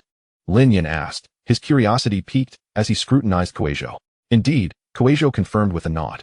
I have heard that the holy son possesses remarkable talent in puppetry, capable of controlling over 100 star source realm puppets by the age of 5. Since I am a disciple of my master, I would like to spar with you and see the strength of your puppetry, Lin Yan expressed, a spark of competitive spirit igniting in his eyes. Certainly, Kueizhou replied without hesitation, eager to gauge the prowess of Lin Yan, one of the sovereign's disciples. He had heard tales of Lin Yan's formidable abilities, a fire cultivator who drew strength from consuming flames, with an arsenal of terrifying fire at his command, capable of scorching the heavens and boiling the seas if unleashed in full force. Now, I shall engage in a friendly contest with him, to discern whether this Lin Yan before me is indeed as formidable as the rumors suggest. With this thought in mind, Kueizhou promptly summoned 10 puppets of the first rank of the Sun Origin realm from his spatial ring. These 10 puppets stood resolutely, their bodies resembling steel, emanating an aura of indestructibility. Fearless of pain or weaponry, these puppets were born solely for combat. I shall deploy my puppets. Please exercise caution, Kueizhou cautioned Lin Yan. The fire practitioner, come forth. Lin Yan beckoned, signaling Kueizhou to unleash his assault. In response, Kueizhou intoned the puppet incantation, and with a mere thought, commanded the 10 Sun Origin realm puppets to charge at Lin Yan. Witnessing the duel between Lin Yan and Kueizhou, Jianxun and the others gathered to observe the fierce exchange. I have heard that he is the saint son of the puppet sanctum, possessing an extraordinarily terrifying talent for puppet manipulation, Xianxia remarked. These puppets are unafraid of life or death. Kueizhou's control over first-rank Sun Origin realm puppets allows him to contend even against those of the 3rd or 4th rank, Jiangxun, who is typically reticent, added. Though the saint son of the puppet sanctum is impressive, he pales in comparison to senior brother Lin Yan, Ye Feng chimed in. At the foot of the mountain, 10 battle-ready Sun Origin realm puppets surged towards Lin Yan. Whoosh, whoosh, whoosh. The 10 puppets, employing a rapid encirclement tactic, surrounded Lin Yan completely. Attack, they shouted in unison, launching their fists towards the ensnared Lin Yan. Observing this, Lin Yan's lips curled into a calm smile as he said, indeed, the saint son of the puppet sanctum is exceptionally talented in puppet warfare. Were you to face an ordinary Sun Origin realm expert, you might prevail with your tactics. Alas, you have encountered me. Upon uttering these words, Lin Yan unleashed a torrent of 6 flames from within himself. In that instant, the earth fire, beast fire, thunder flame, 9 Xianxia's flame, ancient earth fire, and 9 heavens fire erupted forth, engulfing the 10 puppets in an inferno. The intense heat incinerated Kueizhou's puppets to ashes in mere moments. To reduce my puppets to ashes in an instant. Such is the power of the Sword Sect's Master's disciple? Kueizhou pondered, astonished. He had never anticipated that Lin Yan, the disciple of the Sword Sect's master, would be so overwhelmingly powerful, incinerating all 10 of his puppets in an instant. This left Kueizhou curious about the Sword Sect master, wondering what kind of being could produce such a disciple. Shall we continue? Lin Yan, enveloped in flames, inquired of Kueizhou. Continue. Kueizhou replied, his eyes ablaze with determination. He had never tasted defeat and would not allow it this time, even against Lin Yan, who was significantly stronger. Next, I will deploy over 100 Sun Origin Realm puppets to combat you. Be prepared. Kueizhou warned Lin Yan as he prepared to summon his vast army of puppets. Over 100 Sun Origin Realm puppets? This will be amusing. Lin Yan responded with a smile, wholly unfazed by the impending onslaught. Subsequently, Kueizhou summoned the 100 puppets forth. Swish, swish, swish.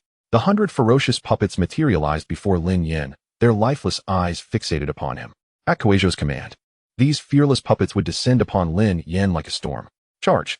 Kueizhou commanded, eschewing any tactical maneuvering as he sent his army to attack Lin Yan. He was convinced that Lin Yan, despite his superior strength, could not withstand the onslaught of his overwhelming numbers. Kill! Kill! Kill! The puppets shouted, rallying together as they charged at Lin Yan. Seeing this, Lin Yan, at the 8th rank of the Sun Origin Realm, took a single step forward. As he did, a sea of flames erupted around him, consuming the 100 attacking puppets in a relentless inferno. The puppets were ignited like mere straw, swiftly reduced to ashes once more. Do you wish to continue? Lin Yan asked amidst the flames. Continue. I, Kueizhou, shall not be defeated by any man, he declared, his spirit alight with fervor. Such tenacity is commendable, Lin Yan complimented, intrigued by what Kueizhou would resort to next in his attempt to counter Lin Yan's flames. Next, I shall deploy a type of heavenly fire puppet that is impervious to flames. In that moment, your fire will prove utterly ineffective, Kueizhou proclaimed. However, just as he was about to summon his heavenly fire puppets, a voice imbued with an overwhelming aura resonated through the air. Cease at once. From this day forth, you are all brothers. The speaker was Ye Feng, who had recently ascended from the 7th to the 8th rank of the Yinyang Origin Realm. As he stepped into the presence of Lin Yan and the others, he descended gracefully at the foot of the Sword Sect's mountain. Is this the Sword Sect Master? Such a terrifying aura, even more so than my family's ancestor, Kueizhou thought, astonished. Upon seeing Ye Feng emerge, Lin Yan quickly extinguished his flames. Congratulations, Master. On your emergence from seclusion, Lin Yan and the others expressed in unison. As Ye Feng's disciples, they keenly sensed that their Master's aura was exponentially stronger than before his retreat. Not only had it deepened, but it also became inscrutable, indicating a significant breakthrough. Acknowledging his disciples' congratulations with a nod, Ye Feng's gaze settled upon Kueizhou. Kueizhou.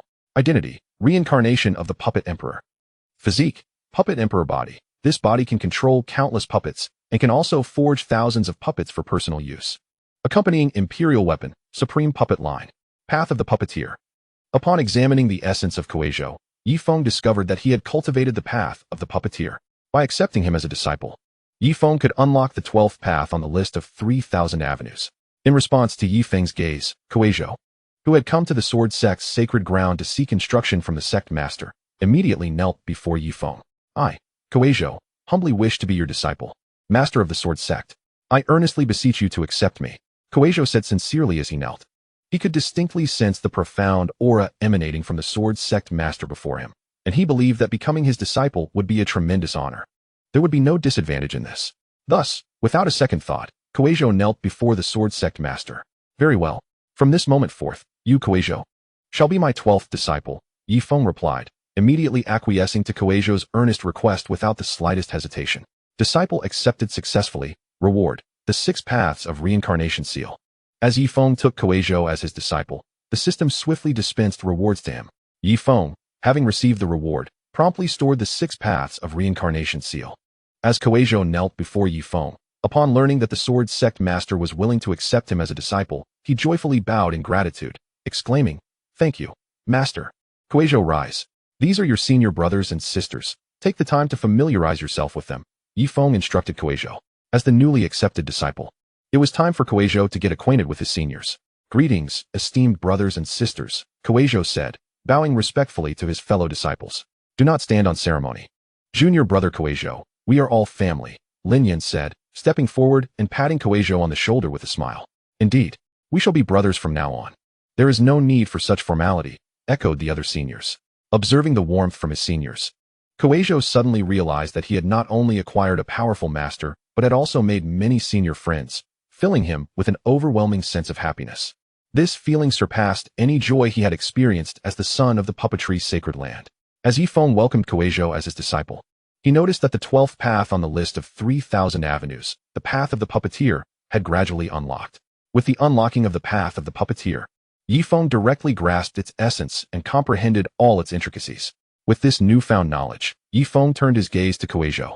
Recognizing that he was currently at a standstill in his cultivation of the path of the puppeteer, making it difficult for him to advance. In order for Kueizhou to break through this stagnation, he needed to experience the true essence of puppetry. Thus, Ye Feng inquired, Kueizhou, how long have you been cultivating the path of the puppeteer? Reporting to Master, I have been at a standstill for several months. Despite my efforts, I have been unable to break through this bottleneck, Kueizhou replied.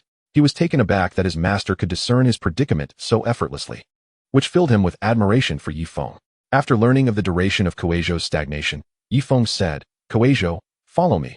I will show you something. With that, Ye Feng tore through the fabric of space, creating a portal to another place before Kueizhou's eyes. Without hesitation, Kueizhou followed Ye Feng into the spatial passage. In the sacred land of the Sword Sect, within the bustling city of Great Sword City, which was under the jurisdiction of the Sword Sect, Ye Feng brought his newly accepted disciple, Kueizhou, to witness a lively performance. A group of ordinary artisans, unversed in the cultivation of source energy, were skillfully performing a puppet show. Ye Feng turned to Kueizhou and asked, have you ever seen a puppet show? No, Kueizhou replied honestly, shaking his head. As the son of the puppetry's sacred land, he had always been revered and had never had the chance to engage with such mundane entertainment, let alone witness a puppet show. Were it not for his master's introduction, he would have been unaware of its existence. Master, what exactly is a puppet show? Kueizhou inquired, puzzled. A puppet show is a theatrical performance using puppets. At first glance, it may seem unrelated to your practice of controlling puppets. However, in reality, it is intricately connected to the path of the puppeteer you are cultivating. The performance is about to begin. I urge you to watch closely, Ye Feng instructed, focusing his attention on the stage. On the performance stage, the artisans began to manipulate the puppets, bringing the story to life. Kueizhou, with a keen interest, watched intently, hoping to glean insights that might help him overcome his current limitations. The puppet show depicted the tale of an ordinary youth who, through unwavering effort, transformed from possessing mediocre talent to becoming a great emperor. As Kueizhou watched, he became engrossed in the performance. During this period of observation, he felt the shackles that had constrained him for so long beginning to dissolve. Master, I have comprehended it. I finally understand. Kueizhou exclaimed excitedly after the conclusion of the puppet show. Through this experience, he had grasped the true essence of the path of the puppeteer, which propelled him to a new level in his cultivation. Pray tell, what have you realized? Ye Feng asked his disciple. Reporting to Master, while watching the puppet show, I suddenly understood that as a puppeteer, I should not limit myself to merely controlling puppets. Rather, I should view all things as puppets. The heavens and earth can be my puppets, as can the gods and demons. A puppeteer's potential is as vast as their heart. I had previously believed that mastering the path of the puppeteer meant only engaging in combat with puppets.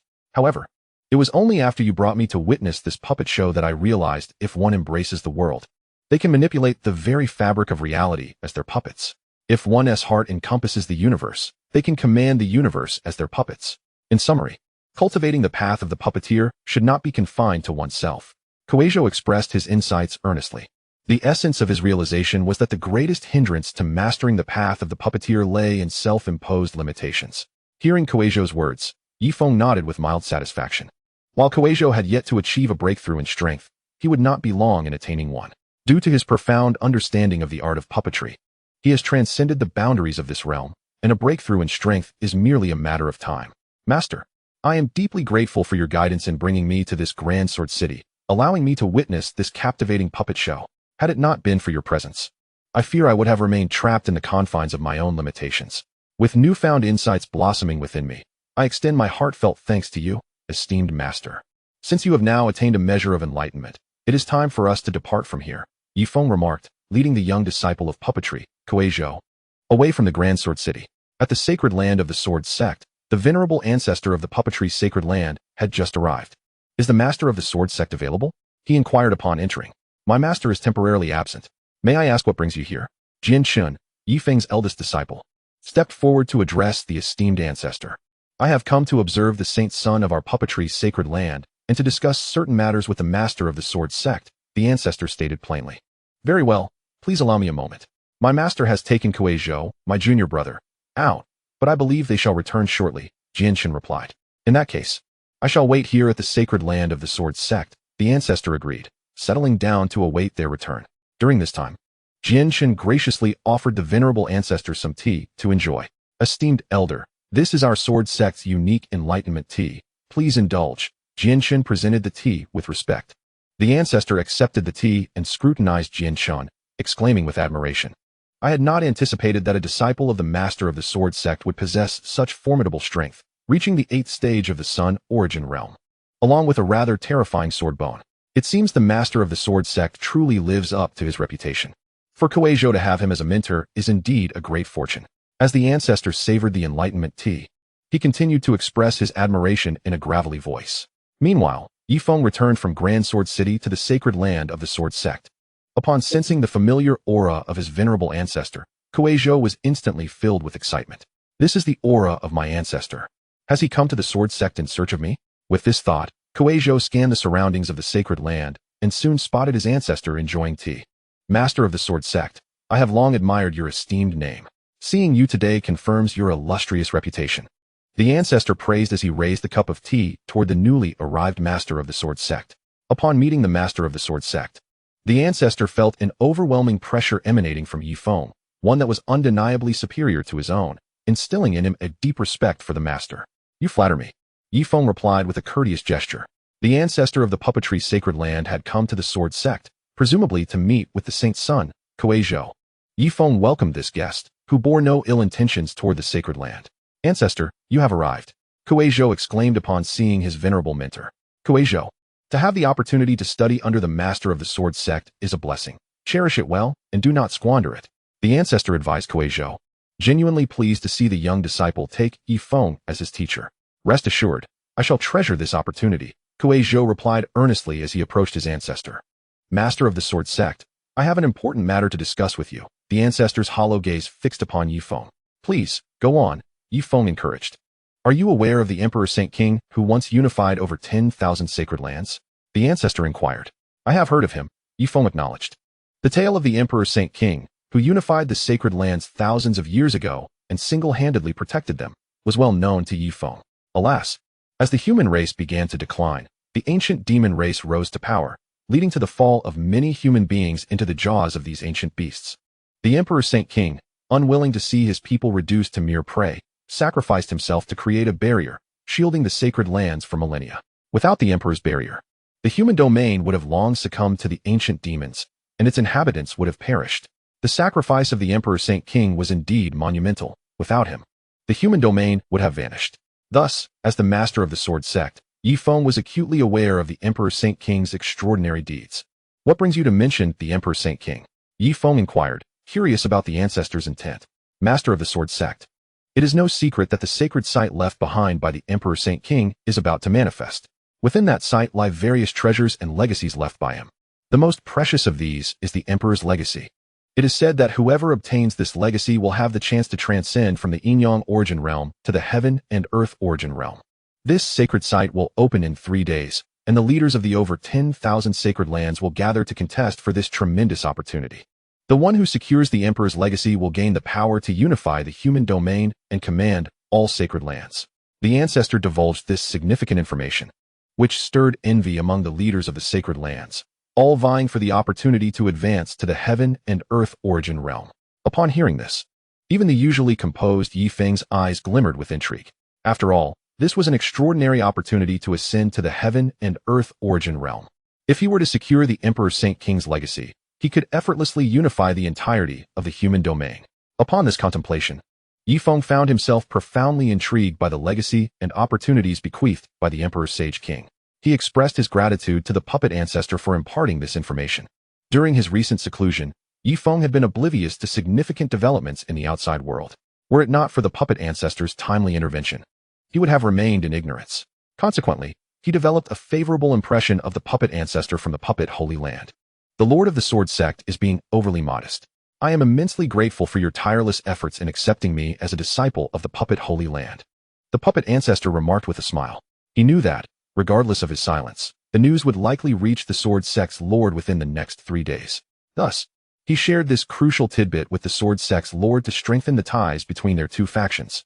This approach would undoubtedly benefit the puppet Holy Land in the long run. In 3 days, with your formidable prowess, you shall contend for the grand opportunity left behind by the Emperor Sage King. I dare say no one among the myriad lords of the Holy Lands in the human sage domain will stand a chance against you. I extend my sincere blessings in advance for your acquisition of this great fortune, the puppet ancestor proclaimed with a bow. Then I shall take your auspicious words to heart. Ye Feng replied without hesitation. He was confident that he would seize the opportunity left by the Emperor Sage King, paving the way for his imminent breakthrough into the realm of heaven and earth. Once he achieved this elevation, he would ascend as the new sovereign of the human sage domain. With these thoughts, he eagerly anticipated the contest for the grand opportunity in 3 days. Lord of the Sword Sect, I wish to discuss another matter, the puppet ancestor interjected. Speak freely, Ye Feng encouraged. I have long held you in high esteem and wish to engage in a friendly spar, the puppet ancestor proposed. Known for his combative spirit, he was eager to gauge the extent of the Sword Sect's Lord's strength. Upon hearing this, Ye Feng's disciples turned their attention expectantly towards the two combatants, eager to witness the duel. I accept your challenge, Ye Feng replied promptly, curious to see how long the puppet ancestor could withstand his prowess. Please step back. I wouldn't want any of you to get hurt, Ye Feng instructed his disciples. They complied obediently, retreating several thousand miles to observe the impending clash between their master and the puppet ancestor. Let us begin, Ye Feng called to the puppet ancestor, who stood at a distance. Very well, I shall commence, the puppet ancestor declared before unleashing a powerful aura of the 5th tier of the Yin Yang Source realm, which swept across the surrounding void. Ancient Source Puppets. He then summoned 10 formidable Ancient Source Puppets, each embodying the same 5th tier strength. This was indeed the puppet ancestor's most potent weapon.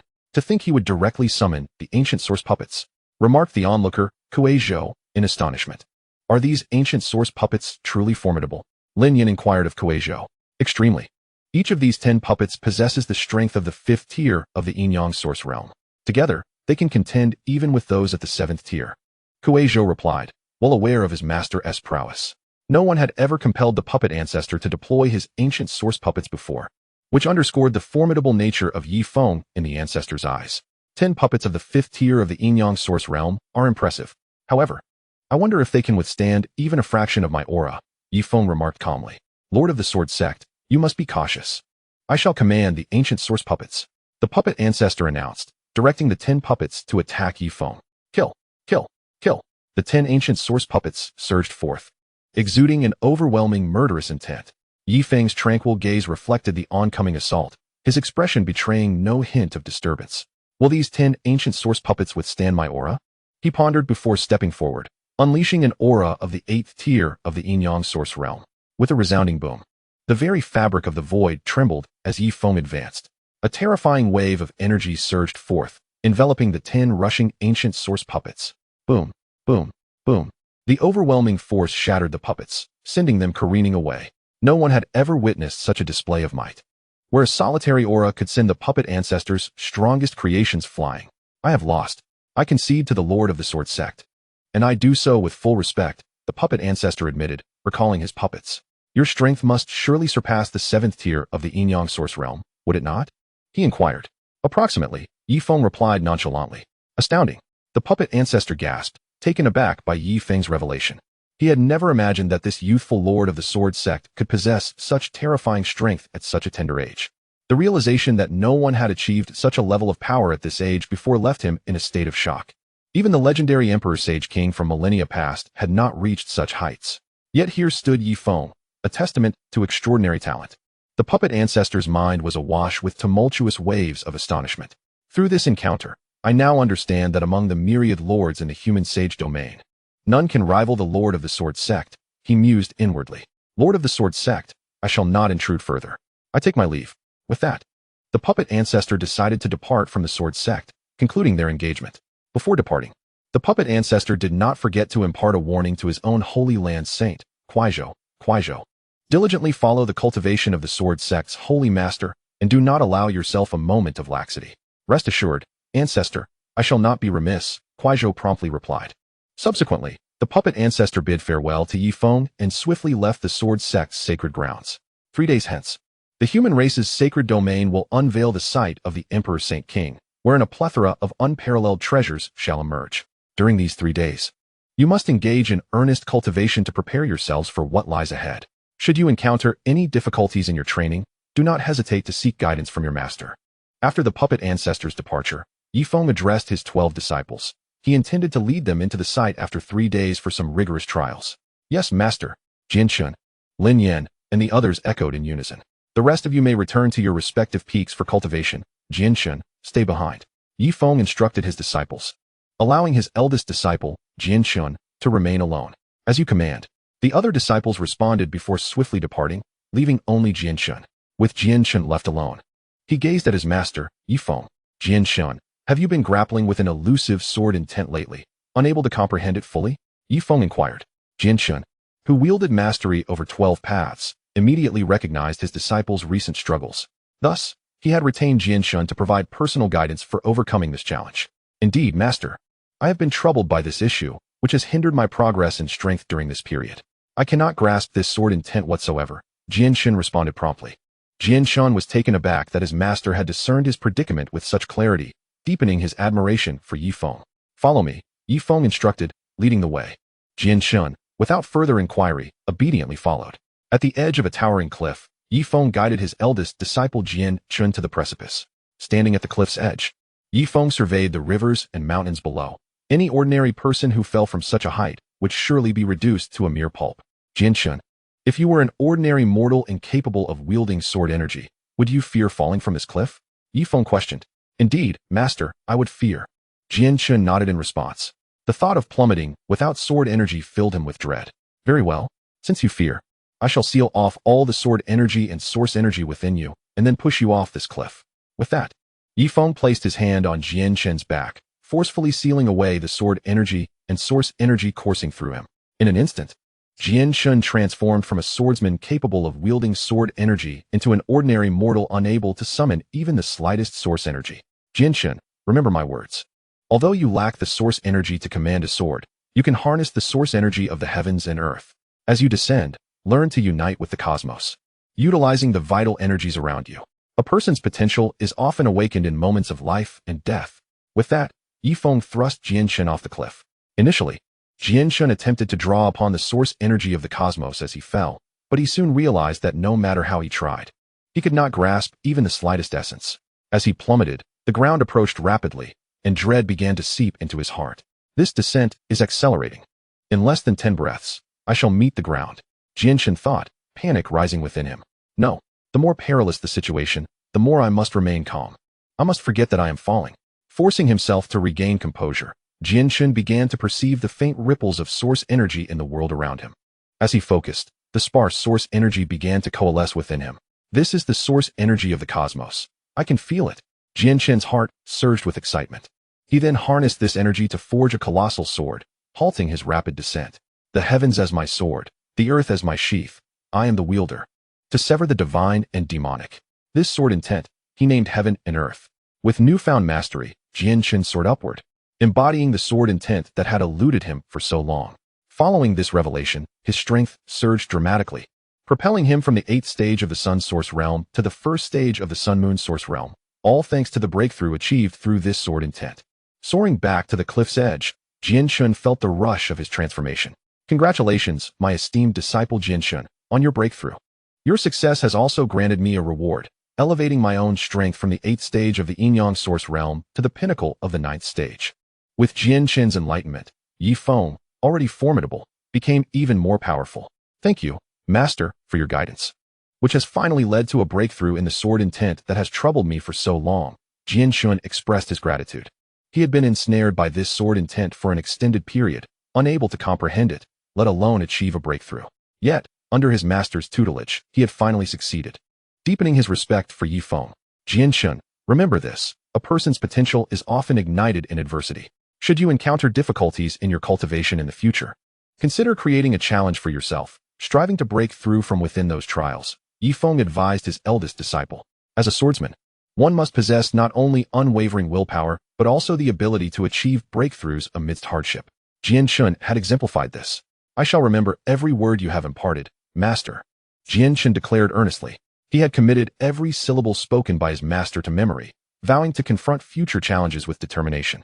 Jian Chun, as my eldest disciple, I have some words to share with you, Ye Feng said, gazing at him. Please speak, Master. I shall listen intently, Jian Chun replied, bowing respectfully. As my disciple, each of you pursues your own path. One day, you will all chase your respective destinies far from me. However, no matter where you go, I shall always be your strongest support. Whatever challenges you face, do not hesitate to share them with me, Ye Feng assured his eldest disciple, Jian Chun. Ye Feng had an inkling that his disciple would one day pursue their respective paths of cultivation, ultimately departing from his side, much like a fledgling eagle spreading its wings. It was merely a matter of time before they soared through the heavens. Upon hearing this, Jian Chun felt an inexplicable pang of sorrow within his heart. As long as his master did not urge him to leave, he would steadfastly remain, Jian Chun declared earnestly. Hearing this, Ye Feng felt a flicker of warmth in his heart and replied, Truly, you are a remarkable disciple. In the days that followed, Ye Feng instructed Jian Chun to solidify his strength at the first level of the Sun and Moon Source realm, encouraging him to voice any uncertainties he may have. Yes, Master, Jian Chun responded dutifully. Just then, chaos erupted in the land below the cliff. From an ancient city protected by the holy land of the Sword Sect, countless cries of despair echoed. Numerous human beings fled in terror, exclaiming, Run! The ancient demon race has awakened. Observing this scene from the precipice, Ye Feng quickly led his disciple to the source of the commotion. As the holy master of the Sword Sect, he could not allow the ancient demon race to wreak havoc within his domain. Thus, he hastened towards the chaos with astonishing speed. In the ancient city, a colossal ancient turtle demon, measuring 100 feet in size, was voraciously devouring human beings, relishing their flesh with a sinister laugh. This ancient turtle demon belonged to the ancient demon race and was at the first level of the Sun and Moon Source realm. Having slumbered for millennia beneath the ancient city, it had now awakened and was ravenously feasting on the inhabitants. Help! Is there anyone who can save us? Cried a group of humans facing imminent demise. No one can save you, the ancient turtle demon retorted menacingly.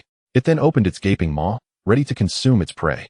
At that moment, an overwhelming aura descended upon the ancient city, causing the very heavens to tremble. What an oppressive sensation! Who could it possibly be? The ancient turtle demon pondered, its expression shifting to one of grave concern. How dare you commit atrocities in my territory? Prepare to meet your end. Ye Feng's voice resonated from above. In the next instant, he unleashed a terrifying wave of sword energy, cleaving towards the ancient turtle demon. This is the aura of the Yin Yang Source realm. The ancient turtle demon's countenance paled as it realized it had underestimated the formidable human who had discovered its presence so soon after awakening. In an instant, the sword energy bisected the ancient turtle demon, leading to its immediate demise. Once the barrier of the human sovereign shatters, it will be the end for all beings in the Holy Land. The ancient turtle demon uttered defiantly with its last breath. With me here. Should your ancient demon race dare to approach, I shall slay every last one, Ye Feng declared, dismissing the ancient demon race entirely. The ancient demon race, known for hunting human flesh to grow stronger, had once sought to prey upon the inhabitants of the human Holy Land. In a bid to protect his people, the human sovereign had sacrificed himself, transforming into the barrier that shielded them for millennia, preventing the ancient demons from consuming their kin. Now, as the ancient turtle demon awakened after centuries of slumber, it had not anticipated being discovered and swiftly vanquished. Chapter 158. The ruins of the human sovereign in the ensuing days. The myriad holy lands within the human domain prepared for the unveiling of the human sovereign's ruins. Once the 3 days had passed, the thousands of holy masters would rush in, vying for the tremendous opportunities and legacies left behind by the human sovereign. Those who could seize this great fortune would ascend to the Earth's source realm, commanding the entirety of the human domain and uniting the multitude of holy lands. Thus, the legacy of the human sovereign represented an irresistible temptation for all holy masters. Time flowed swiftly, and in the blink of an eye, 3 days had elapsed. The human domain, as its name implies, housed thousands of holy lands. These holy lands were once governed by the human sovereign, who sacrificed himself to create the barrier that has protected the human domain to this day. Without the human sovereign's selfless act, the ancient demon race would have long since overrun the holy lands, reducing them to mere sustenance for their monstrous appetite. The contribution of the human sovereign to the human domain was monumental, Without him, the current state of the human domain would not exist. On the day of the unveiling of the human sovereign's ruins, the thousands of holy masters, accompanied by their most gifted disciples, rushed towards the site. Ye Feng, the holy master of the Sword Sect, soared on a colossal sword, accompanied by his 12 disciples, making their way to the ruins. Along the journey, Ye Feng encountered numerous holy masters. Among them were those from the Sun and Moon Holy Land and the Nightmare Holy Land, with whom the Sword Sect had previously clashed. At that moment, the members of the Nightmare and Sun and Moon Holy Lands recoiled in fear upon spotting Ye Feng, wary of his potential wrath. Seeing their reaction, Ye Feng couldn't help but chuckle. How cowardly, he scoffed. As he surveyed the other holy masters, he noted that they were accompanied by legions of talented disciples, all eager to seize treasures and legacies within the human sovereign's ruins. In comparison, he brought only 12 disciples, a stark contrast to the throngs surrounding him. Master of the Sword Sect, it has been 3 days since our last encounter. I trust you are well, a voice called out. Ye Feng was greeted by the puppeteer ancestor of the puppeteer Holy Land. I am well, thank you, Ye Feng replied with a nod. The puppeteer Holy Land and the Sword Sect shared a cordial relationship, often exchanging pleasantries when they met. Another 3 days apart, and your aura has deepened even further. You are truly a prodigious cultivator, the puppeteer ancestor thought to himself, realizing that the holy master of the Sword Sect had once again elevated his strength. Moreover, it was far more terrifying than in the preceding days, leaving the recently emerged puppet ancestor utterly astounded. The Sword Sect's holy master. All the rulers of the myriad sacred lands within the human realm have gathered, eager to seize the grand legacy of the human emperor. You may find yourself in a bit of trouble, the puppet ancestor remarked to Ye Feng. Not at all, regardless of their numbers. They are merely a multitude of insignificant ants. I have never regarded them as worthy of my attention. This monumental opportunity to break through to the source realm of heaven and earth is rightfully mine, Ye Feng confidently declared. Even in the face of the thousands of sacred land rulers, Ye Feng remained composed and resolute. His audacity stemmed from a solid foundation of arrogance. As Ye Feng spoke, the Sword Sect and the Puppet Sect hastened towards the ruins left behind by the human emperor. Simultaneously, the rulers of the myriad sacred lands led their own elite disciples to the site. This was the relic of the human emperor, an ancient and weathered expanse. Within this realm, the source energy was abundant, ideal for cultivation, and countless treasures and legacies lay hidden, waiting to be discovered by those diligent enough to seek them out. These ruins were the legacy of the human emperor, who had unified the human realm thousands of years ago. Upon the arrival of the countless sacred land rulers, exclamations of awe filled the air. This is the very site left behind by the holy emperor. The great opportunity of the holy emperor can aid those in the Yin-Yang source realm to break through to the source realm of heaven and earth. Whoever seizes that opportunity shall unify the entire human realm. This time, regardless of the cost, I must secure that great opportunity. The anticipation for the opening of the ruins was palpable among the multitude of sacred land rulers. Their eyes gleamed with eager expectation as they awaited the unlocking of the ruins' entrance. Simultaneously, Ye Feng's gaze was fixed upon the door. Once it opened, the sacred land rulers would surge forth, vying for the grand legacy left by the human emperor. Boom! Before the watchful eyes of all, the entrance to the ruins rumbled open, accompanied by a cacophony of deafening sounds that caused many to cover their ears. Ultimately, the gateway to the ruins stood wide open. At the moment the entrance was revealed, the expressions of the multitude of sacred land rulers ignited with fervor and excitement. Excellent! The gateway to the human emperor's ruins has finally opened.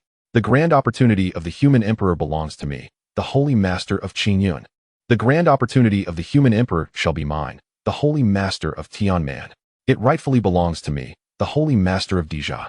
The path to the source realm of heaven and earth is mine. Charge! In that instant, as the ruins' entrance swung open, the multitude of sacred land rulers erupted with enthusiasm. They all rushed towards the gateway, eager to seize the grand opportunity left by the human emperor that led to the source realm of heaven and earth. In a flash, the crowd surged into the ruins, their figures densely packed like a swarm of locusts, overwhelming in numbers. Stay close to me, my disciples. Do not stray within the human emperor's ruins. As Ye Feng prepared to enter, he reminded his disciples, rest assured, Master, we shall follow closely and will not get lost in the human emperor's ruins. His disciples replied earnestly. Very well, Ye Feng responded. In the next moment, he led his disciples swiftly into the ruins. The grand opportunity of the human emperor awaited him. Ye Feng was on his way.